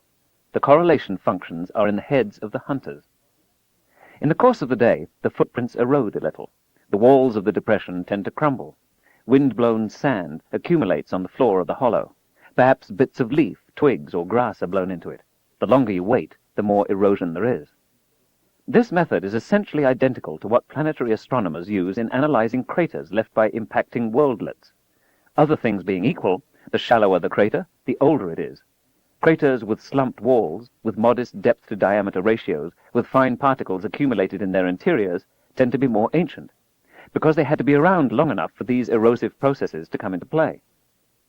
The sources of degradation may differ from world to world, or desert to desert, or epoch to epoch. But if you know what they are, you can determine a great deal from how crisp or blurred the crater is. If insect or other animal tracks are superposed on the hoofprints, this also argues against their freshness. The subsurface moisture content of the soil and the rate at which it dries out after being exposed by a hoof determine how crumbly the crater walls are. All these matters are closely studied by the Hung. The galloping herd hates the hot sun. The animals will use whatever shade they can find. They will alter course to take brief advantage of the shade from a stand of trees. But where the shadow is depends on the time of day, because the sun is moving across the sky. In the morning, as the sun is rising in the east, shadows are cast west of the trees. Later in the afternoon, as the sun is setting toward the west, shadows are cast to the east. From the swerve of the tracks, it's possible to tell how long ago the animals passed. This calculation will be different in different seasons of the year, so the hunters must carry in their heads a kind of astronomical calendar predicting the apparent solar motion. To me, all of these formidable forensic tracking skills are science in action. Not only are hunter-gatherers expert in the tracks of other animals, they also know human tracks very well. Every member of the band is recognizable by his or her footprints. They are as familiar as their faces. Lawrence Vanderpost recounts, "Many miles from home and separated from the rest, Nshu and I, on the track of a wounded buck, suddenly found another set of prints and spoor joining our own. He gave a deep grunt of satisfaction and said it was Bauscha's footmarks, made not many minutes before. He declared Bauscha was running fast and that we would soon see him and the animal. We topped the dune in front of us, and there was Bauscha, already skinning the animal." Or Richard Lee, also among the Hung San, relates how when briefly examining some tracks, a hunter commented, "Oh, look, Tunu is here with his brother-in-law, but where is his son?" Is this really science? Does every tracker in the course of his training sit on his haunches for hours following the slow degradation of an eland hoofprint? When the anthropologist asks this question, the answer given is that hunters have always used such methods. They observed their fathers and other accomplished hunters during their apprenticeships. They learned by imitation. The general principles were passed down from generation to generation. The local variations, wind speed, soil moisture, are updated as needed in each generation, or seasonally, or day by day. But modern scientists do just the same. Every time we try to judge the age of a crater on the Moon, or Mercury, or Triton by its degree of erosion, we do not perform the calculation from scratch. We dust off a certain scientific paper and read the tried-and-true numbers that have been set down perhaps as much as a generation earlier. Physicists do not derive Maxwell's equations or quantum mechanics from scratch. They try to understand the principles in the mathematics. They observe its utility. They note how nature follows these rules, and they take these sciences to heart, making them their own. Yet someone had to figure out all these tracking protocols for the first time. Perhaps some Paleolithic genius, or more likely a succession of geniuses in widely separated times and places. There is no hint in the Hung tracking protocols of magical methods, examining the stars the night before, or the entrails of an animal, or casting dice, or interpreting dreams, or conjuring demons, or any of the myriad other spurious claims to knowledge that humans have intermittently entertained. Here there's a specific, well-defined question. Which way did the prey go, and what are its characteristics? You need a precise answer that magic and divination simply do not provide, or at least not often enough to stave off starvation. Instead, Hunter-gatherers, who are not very superstitious in their everyday life, except during trance dances around the fire and under the influence of mild euphoriants, are practical, workaday, motivated, social, and often very cheerful. They employ skills winnowed from past successes and failures. Scientific thinking has almost certainly been with us from the beginning. You can even see it in chimpanzees, when tracking on patrol of the frontiers of their territory, or when preparing a reed to insert into the termite mound to extract a modest but much-needed source of protein. The development of tracking skills delivers a powerful evolutionary selective advantage. Those groups unable to figure it out get less protein and leave fewer offspring. Those with a scientific bent, those able to patiently observe, those with a penchant for figuring out, acquire more food, especially more protein, and live in more varied habitats. They and their hereditary lines prosper. The same is true, for instance, of Polynesian seafaring skills. A scientific bent brings tangible rewards. The other principal food-garnering activity of pre-agrarian societies is foraging. To forage, you must know the properties of many plants, and you must certainly be able to distinguish one from another. Botanists and anthropologists have repeatedly found that all over the world, hunter-gatherer peoples have distinguished the various plant species with the precision of Western taxonomists. They have mentally mapped their territory with the finesse of cartographers. Again, all this is a precondition for survival. So the claim that, just as children are not developmentally ready for certain concepts in mathematics or logic, so primitive peoples are not intellectually able to grasp science and technology, is nonsense.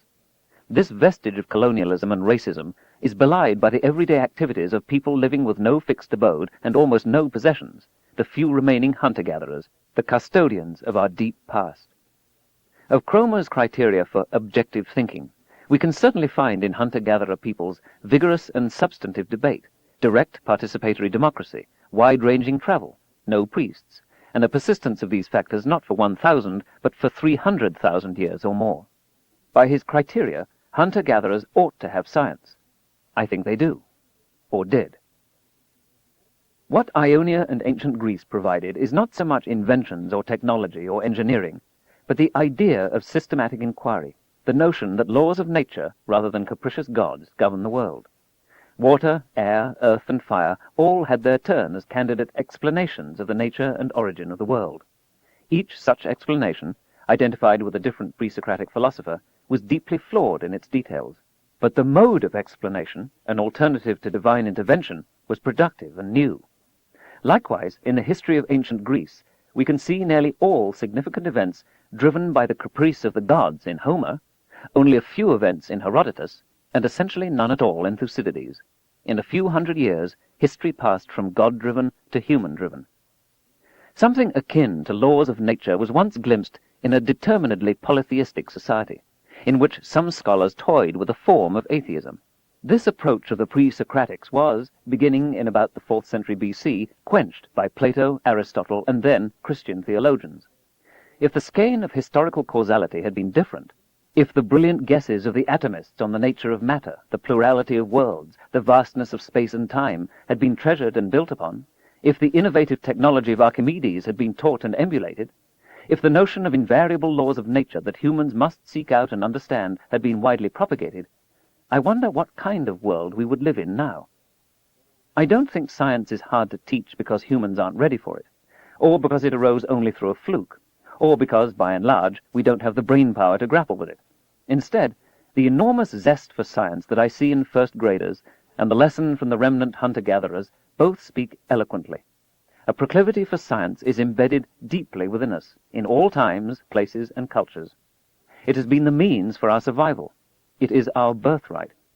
When, through indifference, inattention, incompetence, or fear of skepticism, we discourage children from science, we are disenfranchising them, taking from them the tools needed to manage their future. Chapter 19. No such thing as a dumb question. So we keep asking over and over until a handful of earth stops our mouths. But is that an answer? Heinrich Heine, Lazarus, 1854. In East Africa, in the records of the rocks dating back to about 2 million years ago, you can find a sequence of worked tools that our ancestors designed and executed. Their lives depended on making and using these tools. This was, of course, early Stone Age technology. Over time, specially fashioned stones were used for stabbing, chipping, flaking, cutting, carving.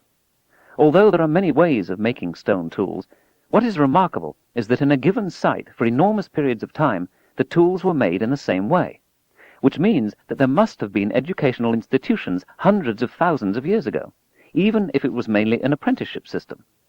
While it's easy to exaggerate the similarities, it's also easy to imagine the equivalent of professors and students in loincloths, laboratory courses, examinations, failing grades, graduation ceremonies, and postgraduate education.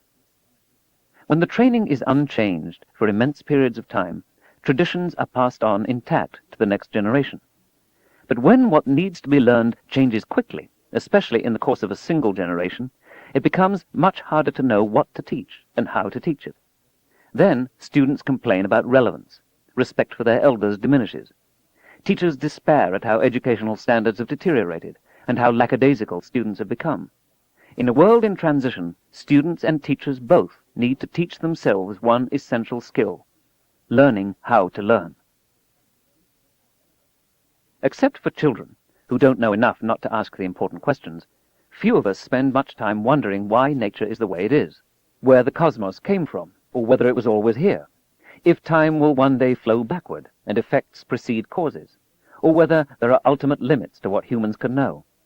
There are even children, and I have met some of them, who want to know what a black hole looks like, what is the smallest piece of matter, why we remember the past and not the future, and why there is a universe. Every now and then I'm lucky enough to teach a kindergarten or first-grade class. Many of these children are natural-born scientists, although heavy on the wonder side and light on skepticism.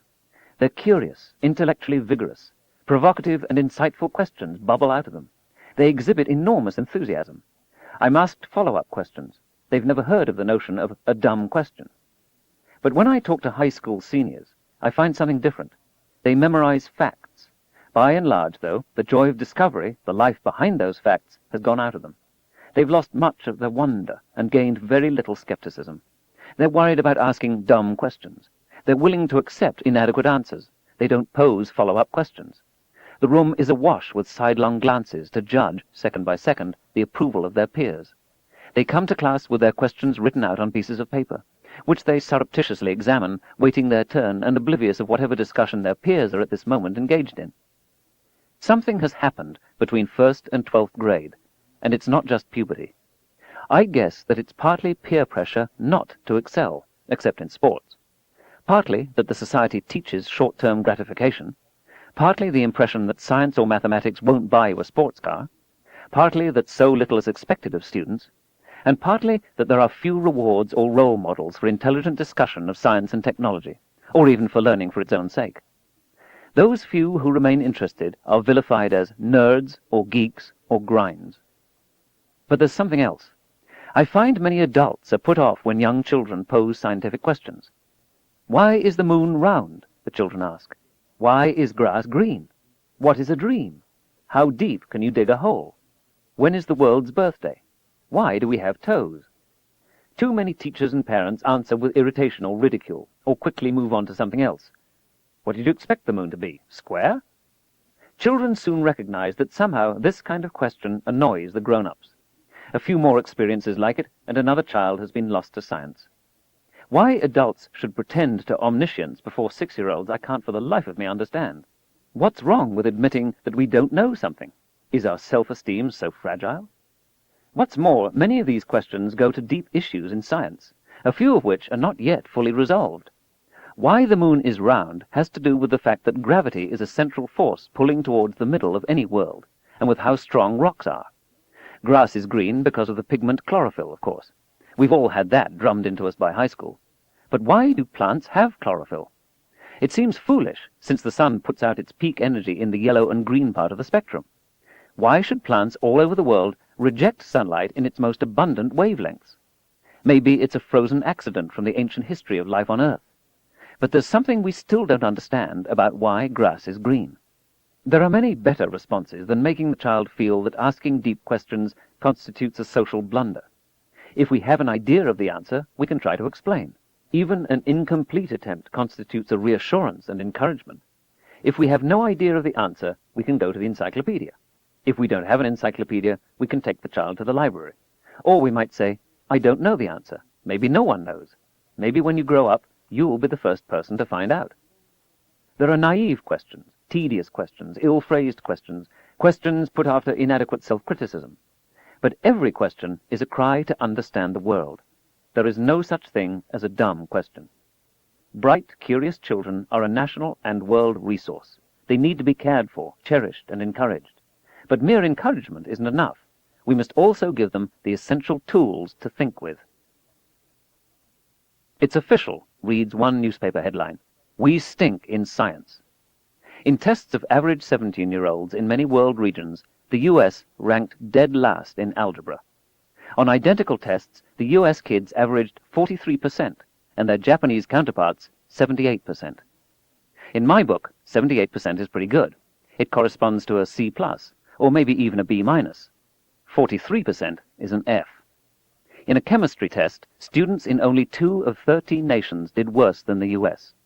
Britain, Singapore, and Hong Kong were so high they were almost off scale, and 25% of Canadian 18-year-olds knew just as much chemistry as a select 1% of American high school seniors in their second chemistry course, and most of them in advanced placement programs.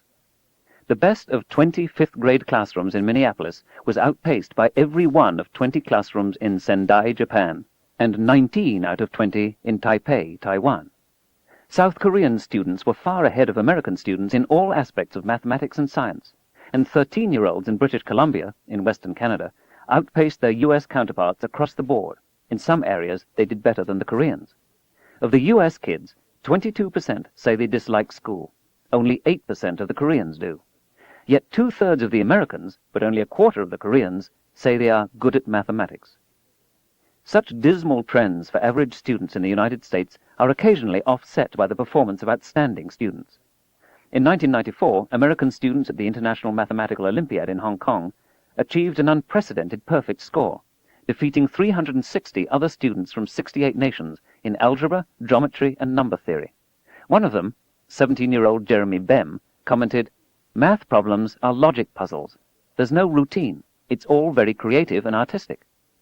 But here I'm concerned not with producing a new generation of first-rate scientists and mathematicians, but a scientifically literate public. 63% of American adults are unaware that the last dinosaur died before the first human arose. 75% do not know that antibiotics kill bacteria, but not viruses. 57% do not know that electrons are smaller than atoms. Polls show that something like half of American adults do not know that the Earth goes around the sun, and takes a year to do it. I can find in my undergraduate classes at Cornell University bright students who do not know that the stars rise and set at night, or even that the sun is a star. Because of science fiction, the educational system, NASA, and the role that science plays in society, Americans have much more exposure to the Copernican insight than does the average human. A 1993 poll by the China Association of Science and Technology shows that, as in America, no more than half the people in China know that the Earth revolves around the sun once a year. It may very well be, then, that more than 4.5 centuries after Copernicus, most people on Earth still think, in their heart of hearts, that our planet sits immobile at the center of the universe, and that we are profoundly special. These are typical questions in scientific literacy. The results are appalling. But what do they measure? The memorization of authoritative pronouncements. What they should be asking is how we know that antibiotics discriminate between microbes, that electrons are smaller than atoms, that the sun is a star which the Earth orbits once a year. Such questions are a much truer measure of public understanding of science, and the results of such tests would doubtless be more disheartening still. If you accept the literal truth of every word of the Bible, then the Earth must be flat. The same is true for the Koran. Pronouncing the Earth round then means you're an atheist. In 1993, the supreme religious authority of Saudi Arabia, Sheikh Abdel Aziz ibn Baz, issued an edict, or fatwa, declaring that the world is flat. Anyone of the round persuasion does not believe in God and should be punished. Among many ironies, the lucid evidence that the Earth is a sphere, accumulated by the 2nd century Greco-Egyptian astronomer Claudius Ptolemaeus, was transmitted to the West by astronomers who were Muslim and Arab. In the 9th century, they named Ptolemy's book, in which the sphericity of the Earth is demonstrated, the Almagest, the greatest. I meet many people offended by evolution, who passionately prefer to be the personal handicraft of God than to arise by blind physical and chemical forces over eons from slime. They also tend to be less than assiduous in exposing themselves to the evidence. Evidence has little to do with it. What they wish to be true, they believe is true. Only 9% of Americans accept the central finding of modern biology that human beings, and all the other species, have slowly evolved by natural processes from a succession of more ancient beings with no divine intervention needed along the way. When asked merely if they accept evolution, 45% of Americans say yes. The figure is 70% in China.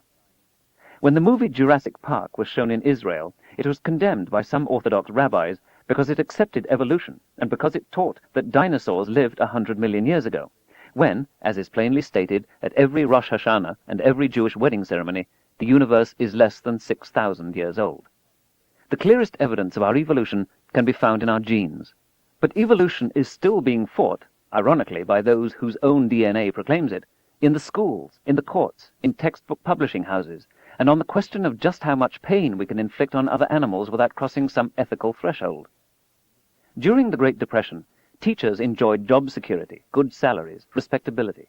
Teaching was an admired profession, partly because learning was widely recognized as the road out of poverty.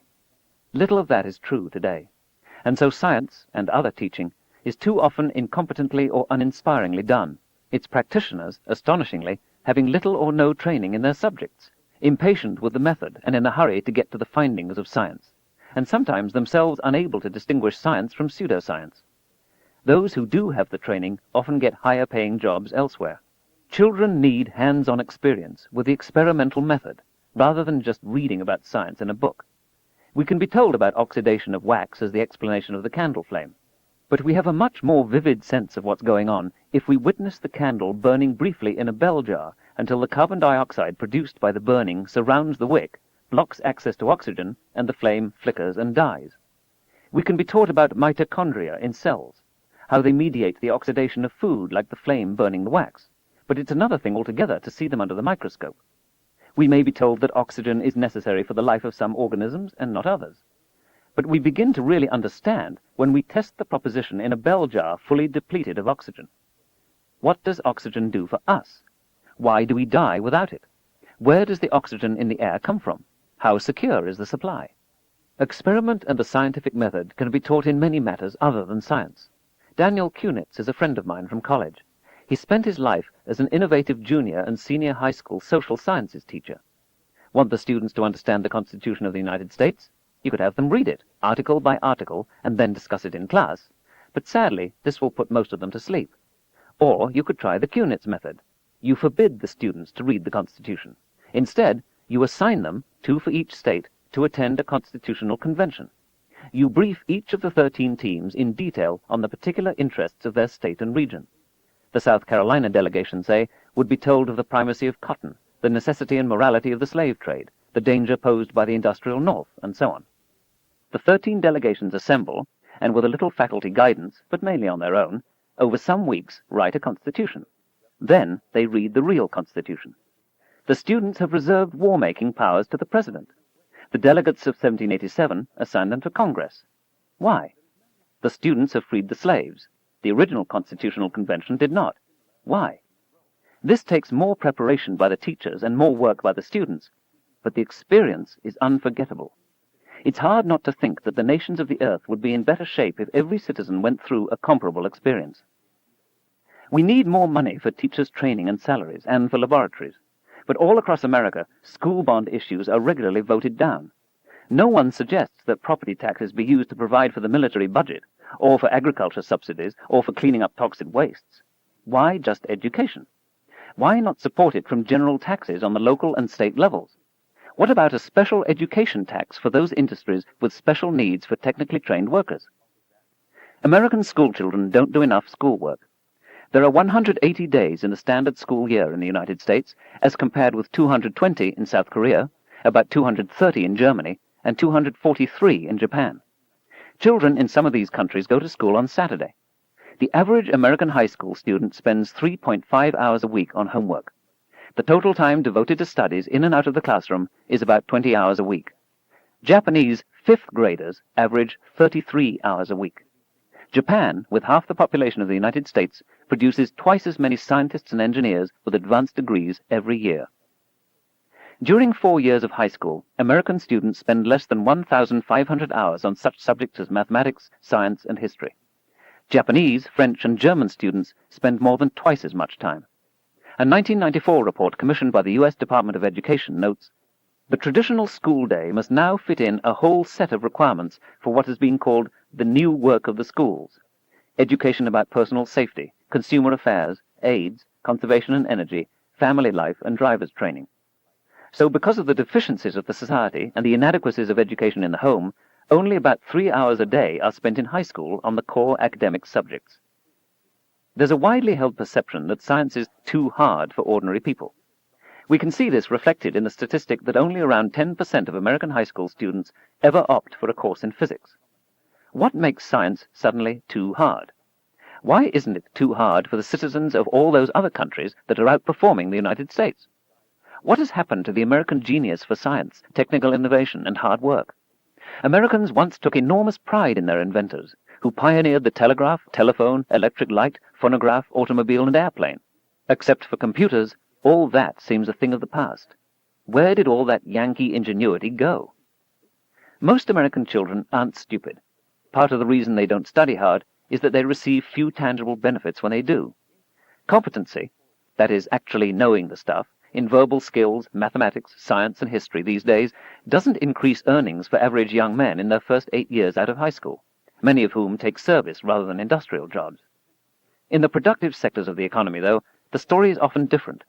There are furniture factories, for example, in danger of going out of business, not because there are no customers, but because so few entry-level workers can do simple arithmetic. A major electronics company reports that 80% of its job applicants can't pass a 5th-grade mathematics test. The United States already is losing some $40 billion a year, mainly in lost productivity and the cost of remedial education, because workers, to too great a degree, can't read, write, count, or think. In a survey by the U.S. National Science Board of 139 high-technology companies in the United States, the chief causes of the research and development decline attributable to national policy were 1. Lack of a long-term strategy for dealing with the problem. 2. Too little attention paid to the training of future scientists and engineers. 3. Too much investment in defense, and not enough in civilian research and development. And 4. Too little attention paid to pre-college education. Ignorance feeds on ignorance. Science phobia is contagious. Those in America with the most favorable view of science tend to be young, well-to-do, college-educated white males. But 3/4 of new American workers in the next decade will be women, non-whites, and immigrants. Failing to rouse their enthusiasm, to say nothing of discriminating against them, isn't only unjust, it's also stupid and self-defeating. It deprives the economy of desperately needed skilled workers. African American and Hispanic students are doing significantly better in standardized science tests now than in the late 1960s, but they're the only ones who are. The average math gap between white and black U.S. high school graduates is still huge, 2 to 3 grade levels. But the gap between white U.S. high school graduates and those in, say, Japan, Canada, Great Britain, or Finland is more than twice as large, with the U.S. students behind. If you're poorly motivated and poorly educated, you won't know much. No mystery there. Suburban African Americans with college-educated parents do just as well in college as suburban whites with college-educated parents. According to some statistics, enrolling a poor child in a Head Start program doubles his or her chances to be employed later in life. One who completes an Upward Bound program is 4 times as likely to get a college education. If we're serious, we know what to do. What about college and university? There are obvious steps to take: improved status based on teaching success, and promotions of teachers based on the performance of their students in standardized, double-blind tests. Salaries for teachers that approach what they could get in industry. More scholarships, fellowships, and laboratory equipment. Imaginative, inspiring curricula, and textbooks in which the leading faculty members play a major role. Laboratory courses required of everyone to graduate. And special attention paid to those traditionally steered away from science. We should also encourage the best academic scientists to spend more time on public education, textbooks, lectures, newspaper and magazine articles, TV appearances, and a mandatory freshman or sophomore course in skeptical thinking and the methods of science might be worth trying.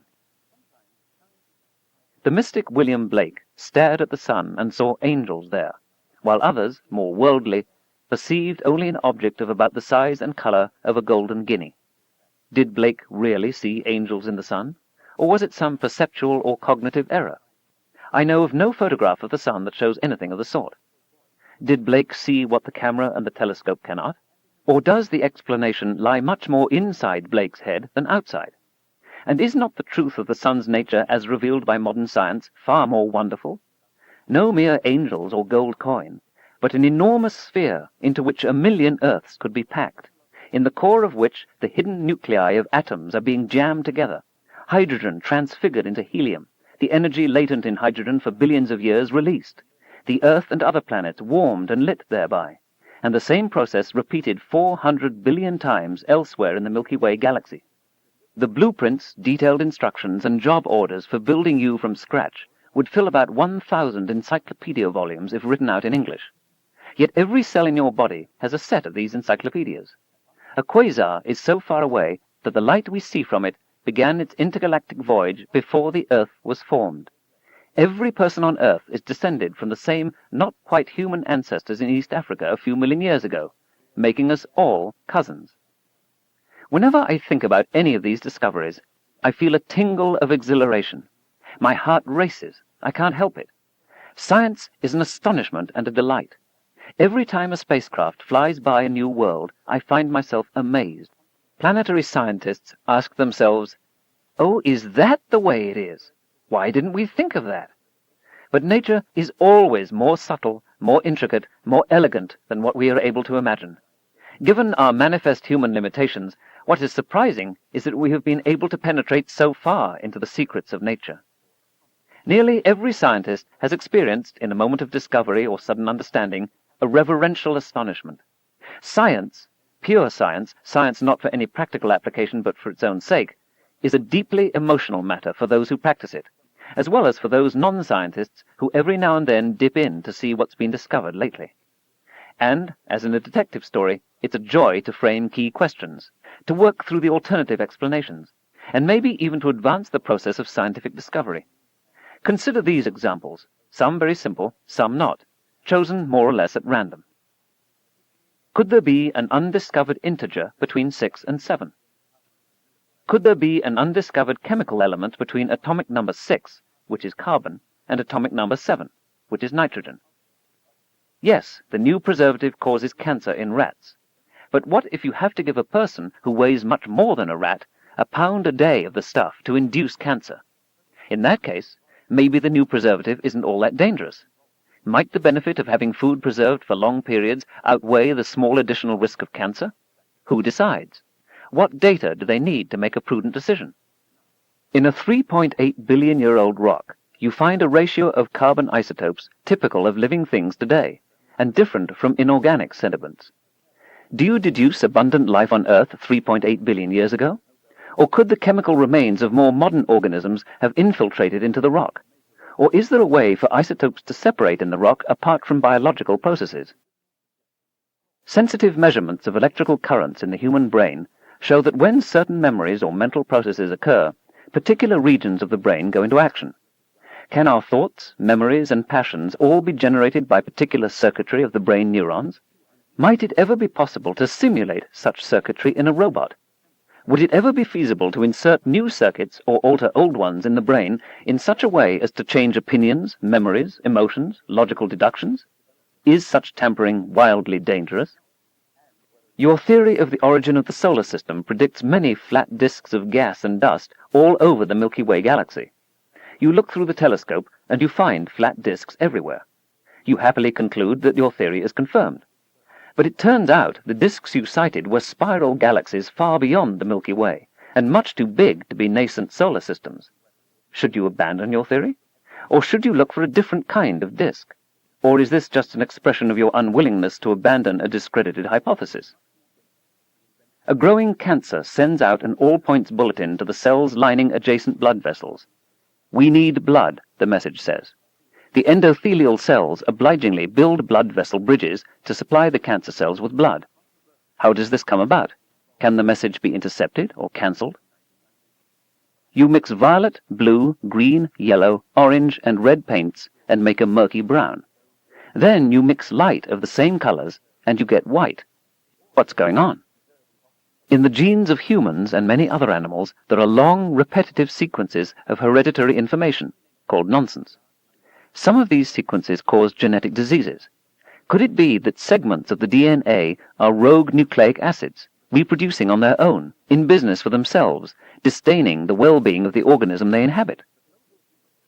Many animals behave strangely just before an earthquake. What do they know that seismologists don't? The ancient Aztec and the ancient Greek words for God are nearly the same. Is this evidence of some contact or commonality between the two civilizations? Or should we expect occasional such coincidences between two wholly unrelated languages merely by chance? Or could, as Plato thought in the Cratylus, certain words be built into us from birth? The second law of thermodynamics states that in the universe as a whole, disorder increases as time goes on. Of course, locally, worlds and life and intelligence can emerge at the cost of a decrease in order elsewhere in the universe. But if we live in a universe in which the present Big Bang expansion will slow, stop, and be replaced by a contraction, might the second law then be reversed? Can effects precede causes? The human body uses concentrated hydrochloric acid in the stomach to dissolve food and aid digestion. Why doesn't the hydrochloric acid dissolve the stomach?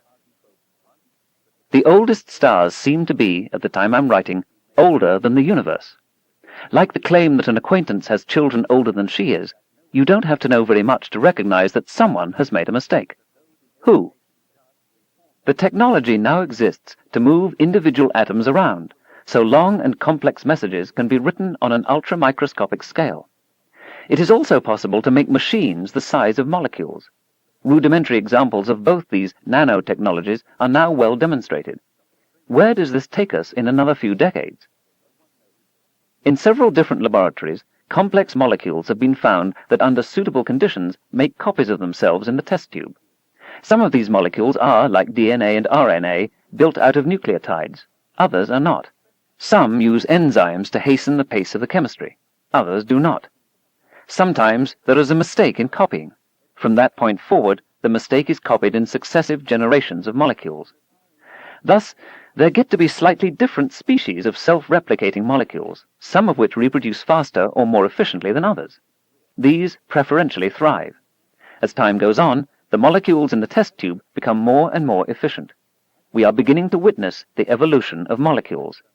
How much insight does this provide about the origin of life? Why is ordinary ice white, but pure glacial ice blue? Life has been found miles below the surface of the Earth. How deep does it go? The Dogon people in the Republic of Mali are said by a French anthropologist to have a legend that the star Sirius has an extremely dense companion star. Sirius, in fact, does have a companion, although it requires fairly sophisticated astronomy to detect it. So, 1.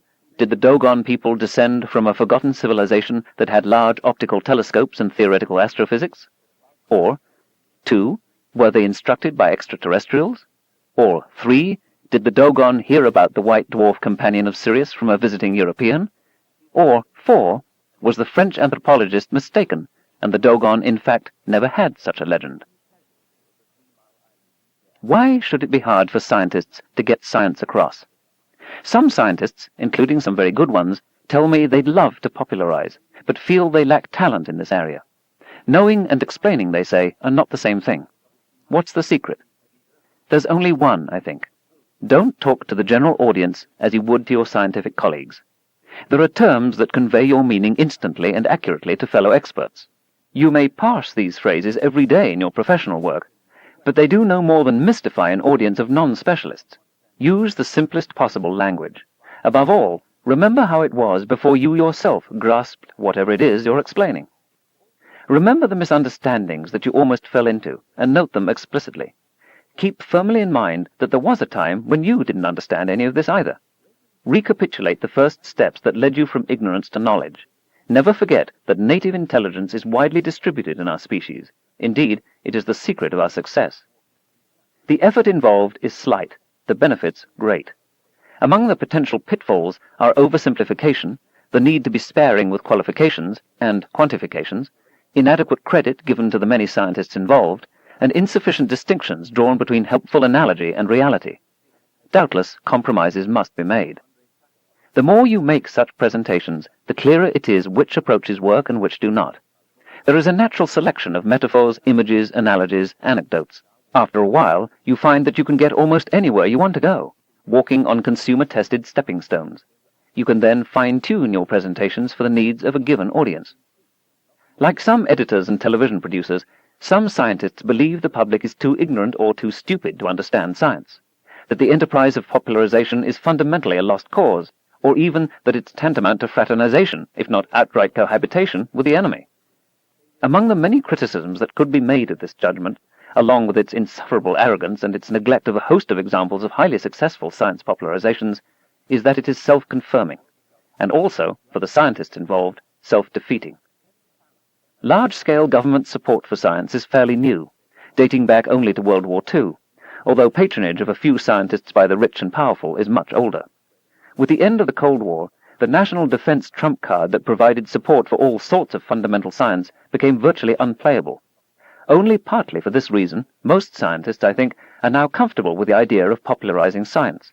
Since nearly all support for science comes from the public coffers, it would be an odd flirtation with suicide for scientists to oppose competent popularization. What the public understands and appreciates, it is more likely to support. I don't mean writing articles for Scientific American, say, that are read by science enthusiasts and scientists in other fields. I'm not just talking about teaching introductory courses for undergraduates.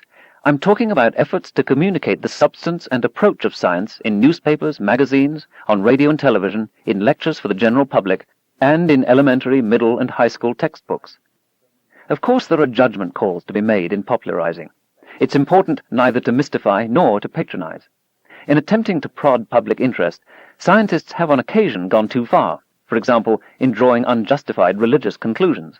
Astronomer George Smoot described his discovery of small irregularities in the radio radiation left over from the Big Bang as seeing God face to face. Physics Nobel laureate Leon Lederman described the Higgs boson, a hypothetical building block of matter, as the God particle, and so titled a book. In my opinion, they're all God particles. If the Higgs boson doesn't exist, is the God hypothesis disproved? Physicist Frank Tipler proposes that computers in the remote future will prove the existence of God and work our bodily resurrection. Periodicals and television can strike sparks as they give us a glimpse of science, and this is very important. But, apart from apprenticeship or well-structured classes and seminars, the best way to popularize science is through textbooks, popular books, CD-ROMs, and laserdiscs. You can mull things over, go at your own pace, revisit the hard parts, compare texts, dig deep. It has to be done right, though, and in the schools especially, it generally isn't. There, as the philosopher John Passmore comments, science is often presented as a matter of learning principles and applying them by routine procedures. It is learned from textbooks, not by reading the works of great scientists or even the day-to-day contributions to the scientific literature. The beginning scientist, unlike the beginning humanist, does not have an immediate contact with genius. Indeed, school courses can attract quite the wrong sort of person into science, unimaginative boys and girls who like routine. I hold that popularization of science is successful if, at first, it does no more than spark the sense of wonder. To do that, it is sufficient to provide a glimpse of the findings of science without thoroughly explaining how those findings were achieved. It is easier to portray the destination than the journey. But, where possible, popularizers should try to chronicle some of the mistakes, false starts, dead ends, and apparently hopeless confusion along the way. At least every now and then, we should provide the evidence and let the reader draw his or her own conclusion. This converts obedient assimilation of new knowledge into personal discovery. When you make the finding yourself, even if you're the last person on earth to see the light, you never forget it. As a youngster, I was inspired by the popular science books and articles of George Gamow, James Jeans, Arthur Eddington, J.B.S. Haldane, Julian Huxley, Rachel Carson, and Arthur C. Clarke, all of them trained in, and most of them leading practitioners of, science. The popularity of well-written, well-explained, deeply imaginative books on science that touch our hearts as well as our minds seems greater in the last 20 years than ever before, and the number and disciplinary diversity of scientists writing these books is likewise unprecedented. Among the best contemporary scientist popularizers, I think of Stephen Jay Gould, E.O. Wilson, Lewis Thomas, and Richard Dawkins in biology, Stephen Weinberg, Alan Lightman, and Kip Thorne in physics, Roald Hoffman in chemistry, and the early works of Fred Hoyle in astronomy. Isaac Asimov wrote capably on everything, and while requiring calculus, the most consistently exciting, provocative, and inspiring science popularization of the last few decades seems to me to be Volume 1 of Richard Feynman's Introductory Lectures on Physics. Nevertheless, current efforts are clearly nowhere near commensurate with the public good, and of course, if we can't read, we can't benefit from such works, no matter how inspiring they are. I want us to rescue Mr. Buckley and the millions like him. I also want us to stop turning out leaden, incurious, uncritical, and unimaginative high school seniors. Our species needs and deserves a citizenry with minds wide awake and a basic understanding of how the world works. Science, I maintain, is an absolutely essential tool for any society with a hope of surviving well into the next century with its fundamental values intact. Not just science as engaged in by its practitioners, but science understood and embraced by the entire human community. And if the scientists will not bring this about, who will? Chapter 20, written with Andrean. House on Fire. The Lord Buddha replied to the Venerable Sariputra, "In some village, city, market town, country district, province, kingdom, or capital, there lived a householder, old, advanced in years, decrepit, weak in health and strength, but rich, wealthy, and well-to-do. His house was a large one, both extensive and high, and it was old, having been built a long time ago. It was inhabited by many living beings, some 2, 3, 4, or 500. It had one single door only. It was thatched with straw. Its terraces had fallen down, its foundations were rotten, its walls, matting screens, and plaster were in an advanced state of decay. Suddenly a great blaze of fire broke out, and the house started burning on all sides. And that man had many young sons, 5 or 10 or 20, and he himself got out of the house. When that man saw his own house ablaze all around with that great mass of fire, he became afraid and trembled. His mind became agitated, and he thought to himself, I, it is true, have been competent enough to run out of the door and to escape from my burning house quickly and safely without being touched or scorched by that great mass of fire. But what about my sons, my young boys, my little sons? There, in this burning house, they play, sport, and amuse themselves with all sorts of games. They do not know that this dwelling is afire. They do not understand it, do not perceive it, pay no attention to it, and so they feel no agitation. Though threatened by this great fire, though in such close contact with so much ill, they pay no attention to their danger and make no efforts to get out."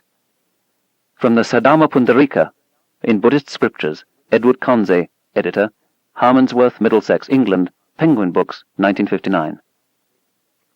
One of the reasons it's so interesting to write for Parade magazine is feedback. With 80 million readers, you can really sample the opinion of the citizens of the United States. You can understand how people think, what their anxieties and hopes are, and even perhaps where we have lost our way. An abbreviated version of the preceding chapter, emphasizing the performance of students and teachers, was published in Parade. I was flooded with mail. Some people denied there was a problem. Others said that Americans were losing cutting-edge intelligence and know-how. Some thought there were easy solutions, others that the problems were too deeply ingrained to fix. Many opinions were a surprise to me. A 10th grader teacher in Minnesota handed out copies of the article and asked his students to tell me what they thought. Here's what some American high school students wrote, grammar and punctuation as in the original letters. "Not Americans are stupid, we just rank lower in school, big deal. Maybe that's good that we are not as smart as the other countries, so then we can just import all of our products and then we don't have to spend all of our money on the parts for the goods. And if other countries are doing better, what does it matter? They're most likely going to come over the US anyway. Our society is doing just fine with what discoveries we are making. It's going slowly, but the cure for cancer is coming right along. The US has its own learning system, and it may not be as advanced as theirs, but it is just as good.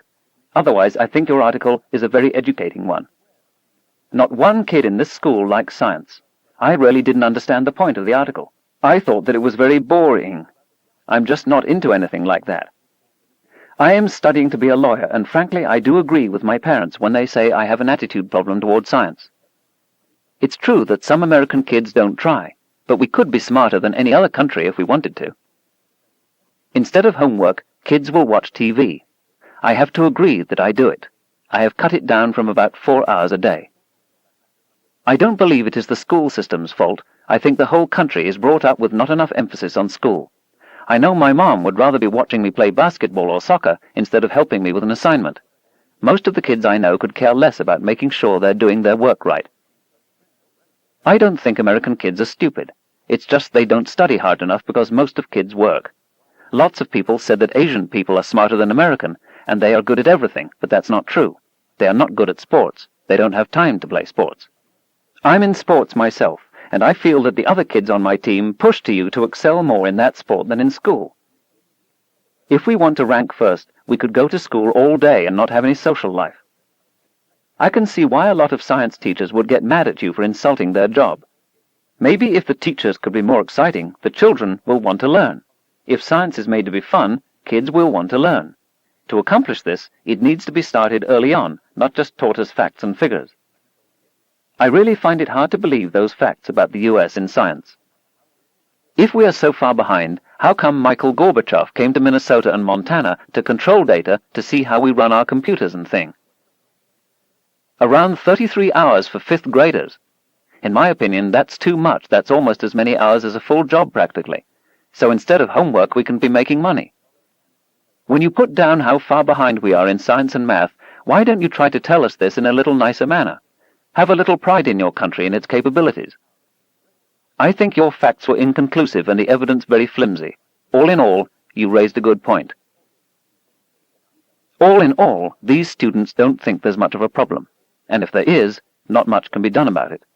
Many also complained that the lectures, classroom discussions, and homework were boring, especially for an MTV generation beset by attention deficit disorders in various degrees of severity. It is boring.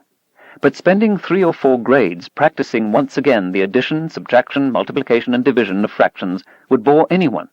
And the tragedy is that, say, elementary probability theory is within reach of these students. Likewise for the forms of plants and animals presented without evolution. History presented as wars, dates, and kings without the role of obedience to authority, greed, incompetence, and ignorance. English without new words entering the language and old words disappearing. And chemistry without where the elements come from. The means of awakening these students are at hand and ignored. Since most school children emerge with only a tiny fraction of what they've been taught permanently engraved in their long-term memories, isn't it essential to infect them with consumer-tested topics that aren't boring, and a zest for learning? Most adults who wrote thought there's a substantial problem. I received letters from parents about inquisitive children willing to work hard, passionate about science, but with no adequate community or school resources to satisfy their interests. Other letters told of parents who knew nothing about science, sacrificing their own comfort so their children could have science books, microscopes, telescopes, computers, or chemistry sets. Of parents teaching their children that hard work will get them out of poverty. Of a grandmother bringing tea to a student up late at night still doing homework. Of peer pressure not to do well in school because it makes the other kids look bad. Here's a sampling, not an opinion poll, but representative commentary, of other responses by parents. Do parents understand that you can't be a full human being if you're ignorant? Are there books at home? How about a magnifying glass, encyclopedia? Do they encourage children to learn? Parents have to teach patience and perseverance.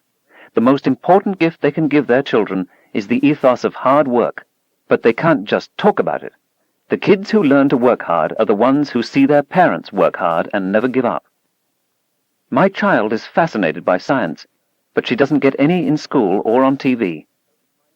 My child is identified as gifted, but the school has no program for science enrichment. The guidance counselor told me to send her to a private school, but we can't afford a private school. There's enormous peer pressure. Shy children don't want to stand out by doing well in science. When my daughter reached 13 and 14, her lifelong interest in science seemed to disappear. Parents also had much to say about teachers, and some of the comments by teachers echoed the parents. For example, people complained that the teachers are trained how to teach, but not what to teach. That a large number of physics and chemistry teachers have no degree in physics or chemistry and are uncomfortable and incompetent in teaching science. That teachers themselves have too much science and math anxiety. That they resist being asked questions, or they answer, "It's in the book, look it up." Some complained that the biology teacher was a creationist. Some complained that he wasn't. Among other comments by or about teachers, "We are breeding a collection of half-wits. It's easier to memorize than to think. Kids have to be taught to think. The teachers and curricula are dumbing down to the lowest common denominator. Why is the basketball coach teaching chemistry? Teachers are required to spend much too much time on discipline and on social curricula. There's no incentive to use our own judgment. The brass are always looking over our shoulders. Abandon tenure in schools and colleges. Get rid of the dead wood. Leave hiring and firing to principals, deans, and superintendents. My joy in teaching was repeatedly thwarted by militaristic-type principles. Teachers should be rewarded on the basis of performance, especially student performance on standardized nationwide tests and improvements in student performance on such tests from one year to the next. Teachers are stifling our children's minds by telling them they're not smart enough, for example, for a career in physics. Why not give the students a chance to take the course? My son was promoted even though he's reading 2 grade levels behind the rest of his class. The reason given was social, not educational. He'll never catch up unless he's left back. Science should be required in all school and especially high school curricula. It should be carefully coordinated with the math courses the students are taking at the same time. Most homework is busy work rather than something that makes you think. I think Diane Ravitch, New Republic, March 6, 1989, tells it like it is. As a female student at Hunter High School in New York City recently explained, "I make straight A's, but I never talk about it. It's cool to do really badly. If you're interested in school and you show it, you're a nerd." The popular culture, through television, movies, magazines, and videos, incessantly drums in the message to young women that it is better to be popular, sexy, and cool than to be intelligent, accomplished, and outspoken. In 1986, researchers found a similar anti-academic ethos among both high school and female students in Washington, D.C. They noted that able students faced strong peer pressure not to succeed in school. If they did well in their studies, they might be accused of acting white. Schools could easily give much more recognition and rewards to kids who are outstanding in science and math. Why don't they? Why not special jackets with school letters? Announcements in assembly and the school newspaper and the local press? Local industry and social organizations to give special awards. This costs very little and could overcome peer pressure not to excel. Head Start is the single most effective program for improving children's understanding of science and everything else. There were also many passionate, highly controversial opinions expressed, which, at the very least, give a sense of how deeply people feel about the subject. Here's a smattering. All the smart kids are looking for the fast buck these days, so they become lawyers, not scientists. I don't want you to improve education. Then there'd be nobody to drive the cabs. The problem in science education is that God isn't sufficiently honored. The fundamentalist teaching that science is humanism and is to be mistrusted is the reason nobody understands science. Religions are afraid of the skeptical thinking at the heart of science. Students are brainwashed not to accept scientific thinking long before they get to college. Science has discredited itself. It works for politicians. It makes weapons. It lies about marijuana hazards. It ignores about the dangers of Agent Orange, etc. The public schools don't work. Abandon them. Let's have private schools only. We have let the advocates of permissiveness, fuzzy thinking, and rampant socialism destroy what was once a great educational system. The school system has enough money. The problem is that the white males, usually coaches, who run the schools would never, and I mean never, hire an intellectual. They care more about the football team than the curriculum, and hire only sub-mediocre, flag-waving, God-loving automatons to teach. What kind of students can emerge from schools that oppress, punish, and neglect logical thinking? Release schools from the stranglehold of the ACLU, American Civil Liberties Union, NEA, National Education Association, and others engaged in the breakdown of the discipline and competence in the schools. I'm afraid you have no understanding of the country in which you live. The people are incredibly ignorant and fearful. They will not tolerate listening to any new idea. Don't you get it? The system survives only because it has an ignorant, God-fearing population. There's a reason lots of educated people are unemployed. I'm sometimes required to explain technological issues to congressional staffers. Believe me, there's a problem in science education in this country. There's no single solution to the problem of illiteracy in science, or math, history, English, geography, and many of the other skills which our society needs more of. The responsibilities are broadly shared. Parents, the voting public, local school boards, the media, teachers, administrators, federal, state, and local governments, plus, of course, the students themselves. At every level, teachers complain that the problem lies in earlier grades.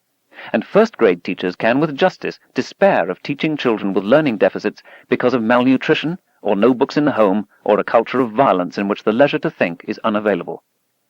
I know very well from my own experience how much a child can benefit from parents who have a little learning and are able to pass it on. Even small improvements in the education, communication skills, and passion for learning in one generation might work much larger improvements in the next. I think of this every time I hear a complaint that school and collegiate standards are falling, or that a bachelor's degree doesn't mean what it once did. Dorothy Rich, an innovative teacher from Yonkers, New York, believes that far more important than specific academic subjects is the honing of key skills which she lists as confidence, perseverance, caring, teamwork, common sense, and problem-solving, to which I'd add skeptical thinking and an aptitude for wonder. At the same time, children with special abilities and skills need to be nourished and encouraged. They are a national treasure. Challenging programs for the gifted are sometimes decried as elitism. Why aren't intensive practice sessions for varsity football, baseball, and basketball players and inter-school competition deemed elitism? After all, only the most gifted athletes participate. There is a self-defeating double standard at work here, nationwide. The problems in public education in science and other subjects run so deep that it's easy to despair and conclude that they can never be fixed. And yet, there are institutions hidden away in big cities and small towns that provide reason for hope, places that strike the spark, awaken slumbering curiosities, and ignite the scientist that lives in all of us. The enormous metallic iron meteorite in front of you is as full of holes as a Swiss cheese. Gingerly, you reach out to touch it. It feels smooth and cold. The thought occurs to you that this is a piece of another world. How did it get to Earth? What happened in space to make it so beat up? The display shows maps of 18th century London and the spread of a horrifying cholera epidemic. People in one house got it from people in neighboring houses. By running the wave of infection back, you can see where it started.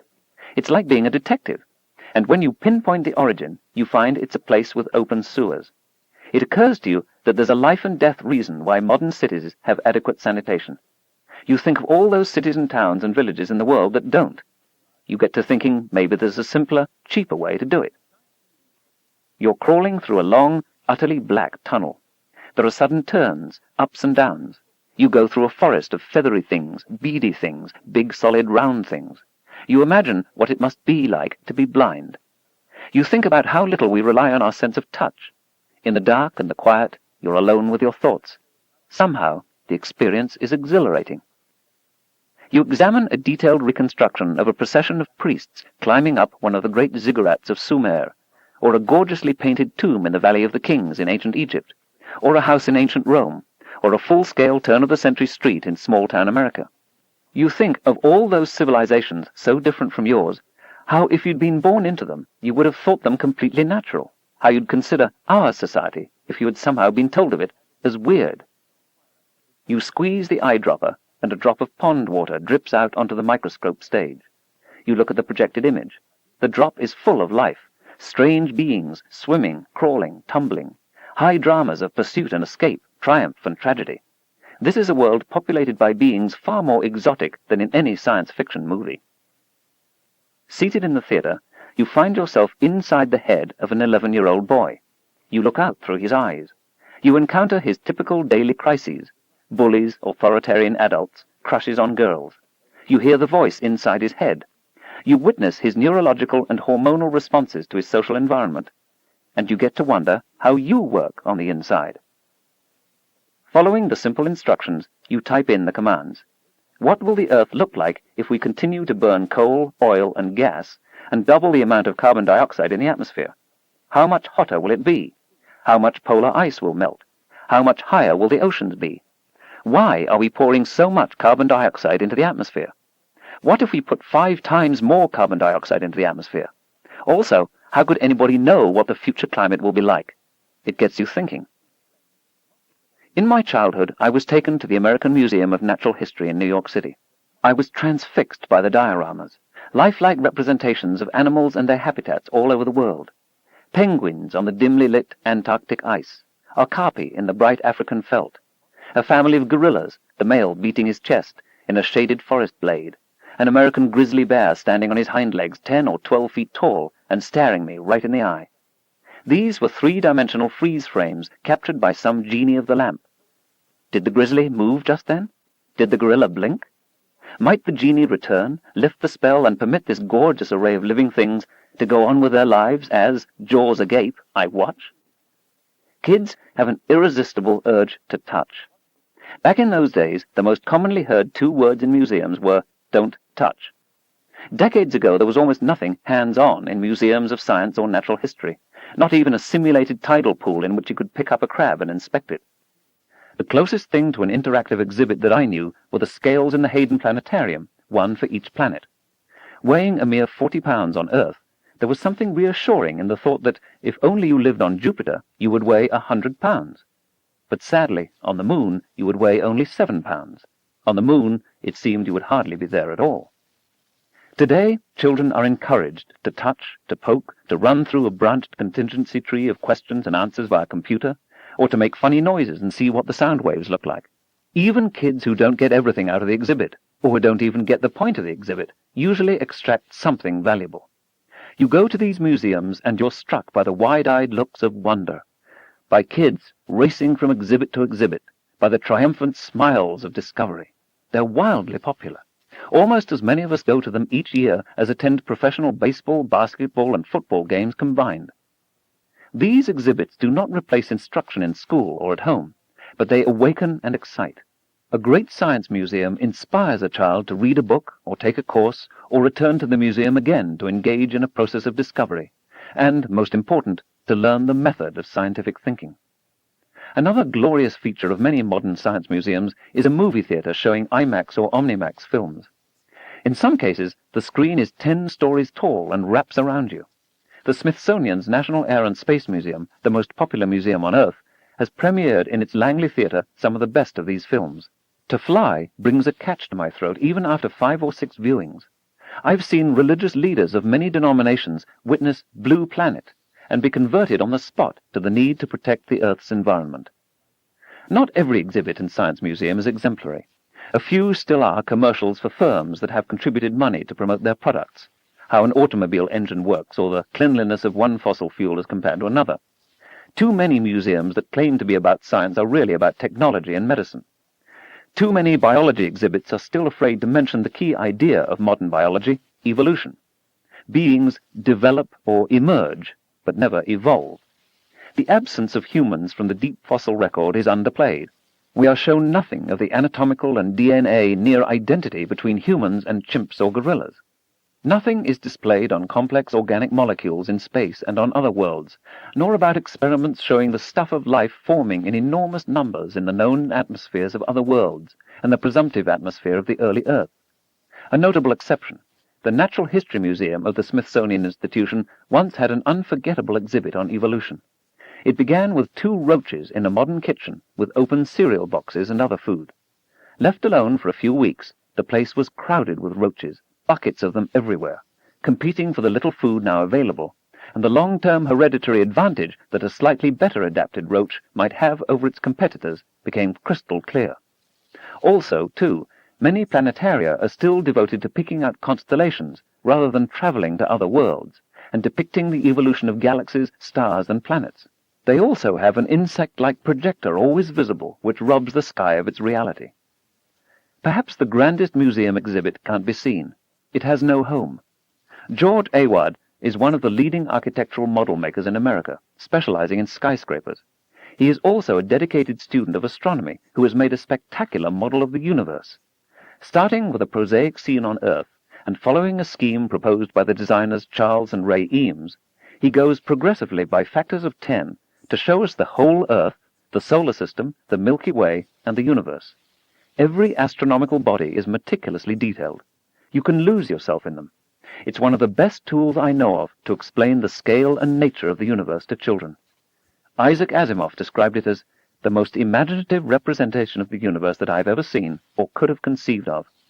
I could have wandered through it for hours, seeing something new at every turn that I hadn't observed before. Versions of it ought to be available throughout the country, for stirring the imagination, for inspiration, and for teaching.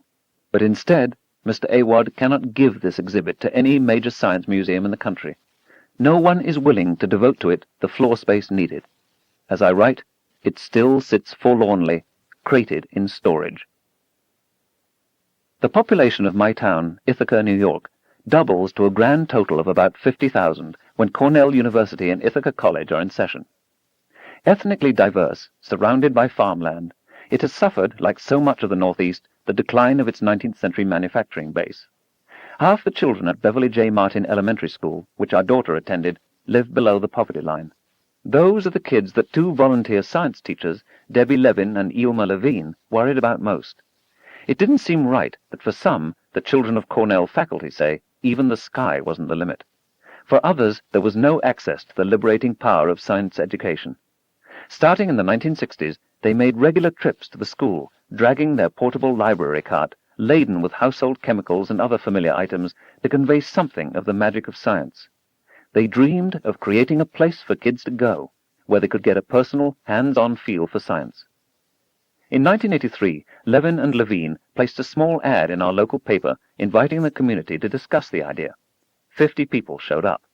From that group came the first board of directors of the Science Center. Within a year, they secured exhibition space in the first floor of an unrented office building. When the owner found a paying tenant, the tadpoles and litmus paper were packed up again and carted off to a vacant storefront. Moves to other storefronts followed until an Ithacan named Bob Leathers, an architect world-renowned for designing innovative community-built playgrounds, drew up and donated the plans for a permanent science center. Gifts from local firms provided enough money to purchase an abandoned lot from the city and then hire an executive director, Charles Troutman, a Cornell civil engineer. He and Leathers traveled to the annual meeting of the National Association of Home Builders in Atlanta. Troutman relates how they told the story of a community eager to take responsibility for the education of its youth and secured donations of many key items such as windows, skylights, and lumber. Before they could start building, some of the old pump house on the site had to be torn down. Members of a Cornell fraternity were enlisted. With hard hats and sledgehammers, they demolished the place joyfully. "This is the kind of thing," they said, "we usually get into trouble for doing." In 2 days, they carted away 200 tons of rubble. What followed were images straight out of an America that many of us fear has vanished.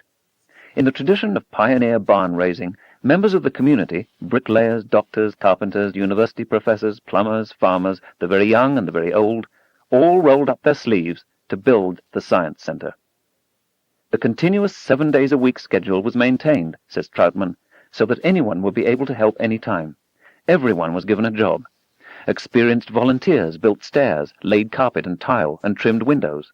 Others painted, nailed, and carried supplies. Some 2,200 townspeople donated more than 40,000 hours. Roughly 10% of the construction work was performed by people convicted of minor offenses. They preferred to do something for the community than to sit idle in jail. 10 months later, Ithaca had the only community-built science museum in the world. Among the 75 interactive exhibits emphasizing both the processes and principles of science are the Magicam, a microscope that visitors can use to view on a color monitor and then photograph any object at 40 times magnification, the world's only public connection to the satellite-based National Lightning Detection Network, a 6-by-9-foot walk-in camera, a fossil pit seeded with local shale where visitors hunt for fossils from 380 million years ago and keep their finds, an 8-foot-long boa constrictor named Spot, and a dazzling array of other experiments, computers, and activities. Levin and Levine can still be found there, full-time volunteers teaching the citizens and scientists of the future. The DeWitt Wallace Reader's Digest Fund supports and extends their dream of reaching kids who would ordinarily be denied their scientific birthright. Through the fund's nationwide Youth Alive program, Ithaca teenagers receive intensive mentoring to develop their science, conflict resolution, and employment skills. Levin and Levine thought science should belong to everyone. Their community agreed and made a commitment to realize that dream. In the Science Center's first year, 55,000 people came from all 50 states and 60 countries. Not bad for a small town. It makes you wonder what else we could do if we worked together for a better future for our kids. Chapter 21, written with Andrean. The Path to Freedom. We must not believe the many who say that only free people ought to be educated, but we should rather believe the philosophers who say that only the educated are free. Epictetus, Roman philosopher and former slave. Discourses. Frederick Bailey was a slave. As a boy in Maryland in the 1820s, he had no mother or father to look after him. It is a common custom, he later wrote, to part children from their mothers before the child has reached its 12th month. He was one of countless millions of slave children whose realistic prospects for a hopeful life were nil. What Bailey witnessed and experienced in his growing up marked him forever. I have often been awakened at the dawn of day by the most heart-rending shrieks of an own aunt of mine, whom the overseer used to tie up to a joist and whip upon her naked back till she was literally covered with blood. From the rising till the going down of the sun, he was cursing, raving, cutting, and slashing among the slaves of the field. He seemed to take pleasure in manifesting his fiendish barbarity. The slaves had drummed into them, from plantation and pulpit alike, from courthouse and statehouse, the notion that they were hereditary inferiors, that God intended them for their misery. The Holy Bible, as countless passages confirmed, condoned slavery. In these ways, the peculiar institution maintained itself despite its monstrous nature, something even its practitioners must have glimpsed. There was a most revealing rule. Slaves were to remain illiterate. In the antebellum South, whites who taught a slave to read were severely punished. To make a contented slave, Bailey later wrote, it is necessary to make a thoughtless one. It is necessary to darken his moral and mental vision, and, as far as possible, to annihilate the power of reason. This is why the slaveholders must control what slaves hear and see and think. This is why reading and critical thinking are dangerous, indeed subversive, in an unjust society. So now picture Frederick Bailey in 1828, a 10-year-old African-American child, enslaved, with no legal rights of any kind, long since torn from his mother's arms, sold away from the tattered remnants of his extended family as if he were a calf or a pony, conveyed to an unknown household in a strange city of Baltimore, and condemned to a life of drudgery with no prospect of reprieve. Bailey was sent to work for Captain Hugh Auld and his wife Sophia, moving from plantation to urban bustle, from field work to housework. In this new environment he came every day upon letters, books, and people who could read. He discovered what he called this mystery of reading. There was a connection between the letters on the page and the movement of the reader's lips, a nearly one-to-one correlation between the black squiggles and the sounds uttered. Surreptitiously, he studied from young Tommy Auld's Webster's spelling book. He memorized the letters of the alphabet. He tried to understand the sounds they stood for. Eventually, he asked Sophia Auld to help him learn. Impressed with the intelligence and dedication of the boy, and perhaps ignorant of the prohibitions, she complied. By the time Frederick was spelling words of 3 and 4 letters, Captain Auld discovered what was going on. Furious, he ordered Sophia to stop. In Frederick's presence, he explained, "A nigger should know nothing but to obey his master, to do as he is told to do. Learning would spoil the best nigger in the world. Now if you teach that nigger how to read, there would be no keeping him. It would forever unfit him to be a slave." Auld chastised Sophia in this way as if Frederick Bailey were not there in the room with them, or as if he were a block of wood. But Auld had revealed to Bailey the great secret. I now understood the white man's power to enslave the black man. From that moment, I understood the pathway from slavery to freedom. Without further help from the now reticent and intimidated Sophia Auld, Frederick found ways to continue learning how to read, including buttonholing white schoolchildren on the streets. Then he began teaching his fellow slaves. Their minds had been starved. They had been shut up in mental darkness.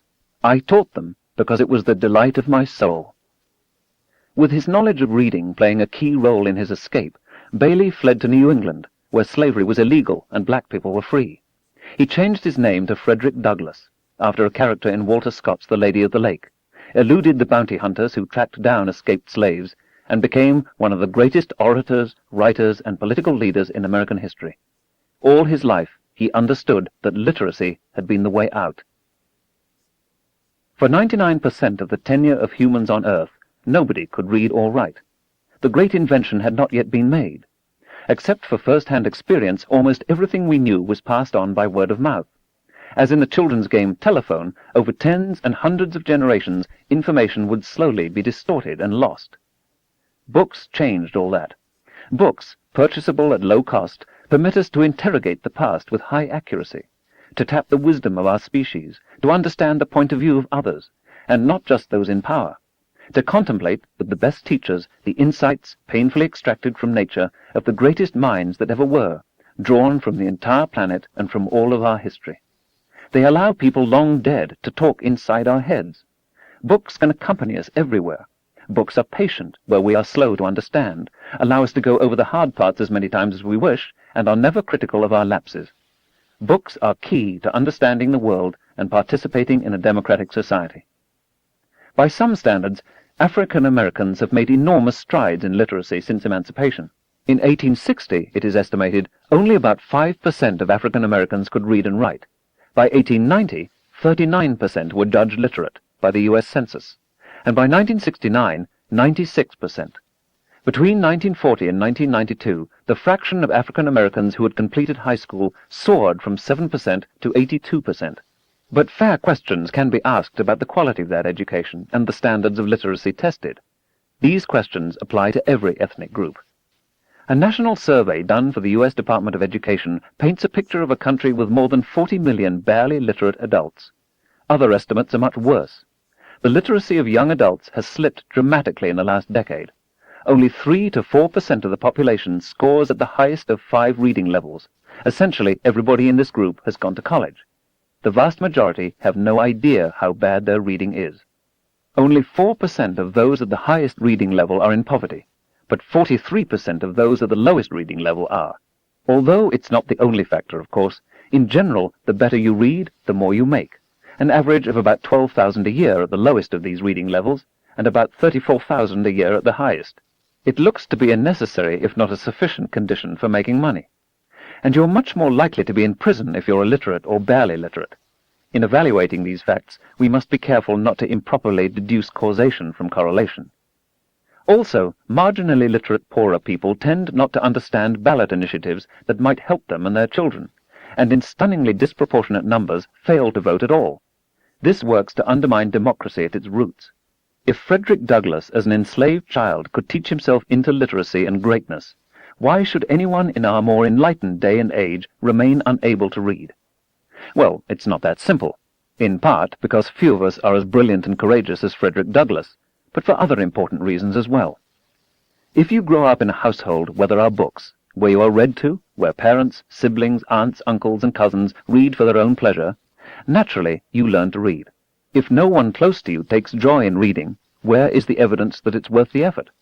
If the quality of education available to you is inadequate, if you're taught rote memorization rather than how to think, if the content of what you're first given to read comes from a nearly alien culture, literacy can be a rocky road. You have to internalize, so they're second nature, dozens of upper and lowercase letters, symbols, and punctuation marks, memorize thousands of dumb spellings on a word-by-word basis, and conform to a range of rigid and arbitrary rules of grammar. If you're preoccupied by the absence of basic family support or dropped into a roiling sea of anger, neglect, exploitation, danger, and self-hatred, you might well conclude that reading takes too much work and just isn't worth the trouble. If you're repeatedly given the message that you're too stupid to learn, or the functional equivalent, too cool to learn, and if there's no one there to contradict it, you might very well buy this pernicious advice. There are always some children, like Frederick Bailey, who beat the odds. Too many don't. But beyond all this, there's a particularly insidious way in which, if you're poor, you may have another strike against you in your effort to read, and even to think. Anne Drian and I come from families that knew grinding poverty. But our parents were passionate readers. One of our grandmothers learned to read because her father, a subsistence farmer, traded a sack of onions to an itinerant teacher. She read for the next 100 years. Our parents had personal hygiene and the germ theory of disease drummed into them by the New York public schools. They followed prescriptions on childhood nutrition recommended by the U.S. Department of Agriculture as if they had been handed down from Mount Sinai. Our government book on children's health had been repeatedly taped together as its pages fell out. The corners were tattered. Key advice was underlined. It was consulted in every medical crisis. For a while, my parents gave up smoking, one of the few pleasures available to them in the Depression years, so their infant could have vitamin and mineral supplements. Anne and I were very lucky. Recent research shows that many children without enough to eat wind up with diminished capacity to understand and learn. cognitive impairment. Children don't have to be starving for this to happen. Even mild undernourishment, the kind most common among poor people in America, can do it. This can happen before the baby is born, if the mother isn't eating enough, in infancy or in childhood. When there isn't enough food, the body has to decide how to invest the limited foodstuffs available. Survival comes first, growth comes second. In this nutritional triage, the body seems obliged to rank learning last. Better to be stupid and alive, it judges, than smart and dead. Instead of showing an enthusiasm, a zest for learning, as most healthy youngsters do, the undernourished child becomes bored, apathetic, unresponsive. More severe malnutrition leads to lower birth weights and, in its most extreme forms, smaller brains. However, even a child who looks perfectly healthy but has not enough iron, say, suffers an immediate decline in the ability to concentrate. Iron deficiency anemia may affect as much as a quarter of all low-income children in America. It attacks the child's attention span and memory, and may have consequences reaching well into adulthood. What once was considered relatively mild undernutrition is now understood to be potentially associated with lifelong cognitive impairment. Children who are undernourished, even on a short-term basis, have a diminished capacity to learn. And millions of American children go hungry every week. Lead poisoning, which is endemic in inner cities, also causes serious learning deficits. By many criteria, the prevalence of poverty in America has been steadily increasing since the early 1980s. Almost a quarter of American children now live in poverty, the highest rate of childhood poverty in the industrialized world. According to one estimate, between 1980 and 1985 alone, more American infants and children died of preventable disease, malnutrition, and other consequences of dire poverty than all American battle deaths during the Vietnam War. Some programs wisely instituted on the federal or state level in America deal with malnutrition. The Special Supplemental Food Program for Women, Infants, and Children, WIC, school breakfast and lunch programs, the Summer Food Service Program, all have been shown to work, although they do not get to all the people who need them. So rich a country is well able to provide enough food for all its children. Some deleterious effects of undernutrition can be undone. Iron repletion therapy, for example, can repair some consequences of iron deficiency anemia. But not all of the damage is reversible. Dyslexia, various disorders that impair reading skills, may affect 15% of us or more, rich and poor alike. Its causes, whether biological, psychological, or environmental, are often undetermined. But methods now exist to help many with dyslexia to learn to read. No one should be unable to learn to read because education is unavailable. But there are many schools in America in which reading is taught as a tedious and reluctant excursion into the hieroglyphics of an unknown civilization, and many classrooms in which not a single book can be found. Sadly, the demand for adult literacy classes far outweighs the supply. High-quality early education programs such as Head Start can be enormously successful in preparing children for reading. But Head Start reaches only a third to a quarter of eligible preschoolers. Many of its programs have been enfeebled by cuts in funding, and it and the nutrition programs I mentioned are under renewed congressional attack as I write. Head Start is criticized in a 1994 book called The Bell Curve by Richard J. Herrnstein and Charles Murray. Their argument has been characterized by Gerald Coles of the University of Rochester. First, inadequately fund a program for poor children, then deny whatever success is achieved in the face of overwhelming obstacles, and finally conclude that the program must be eliminated because the children are intellectually inferior. The book, which received surprisingly respectful attention from the media, concludes that there is an irreducible hereditary gap between blacks and whites.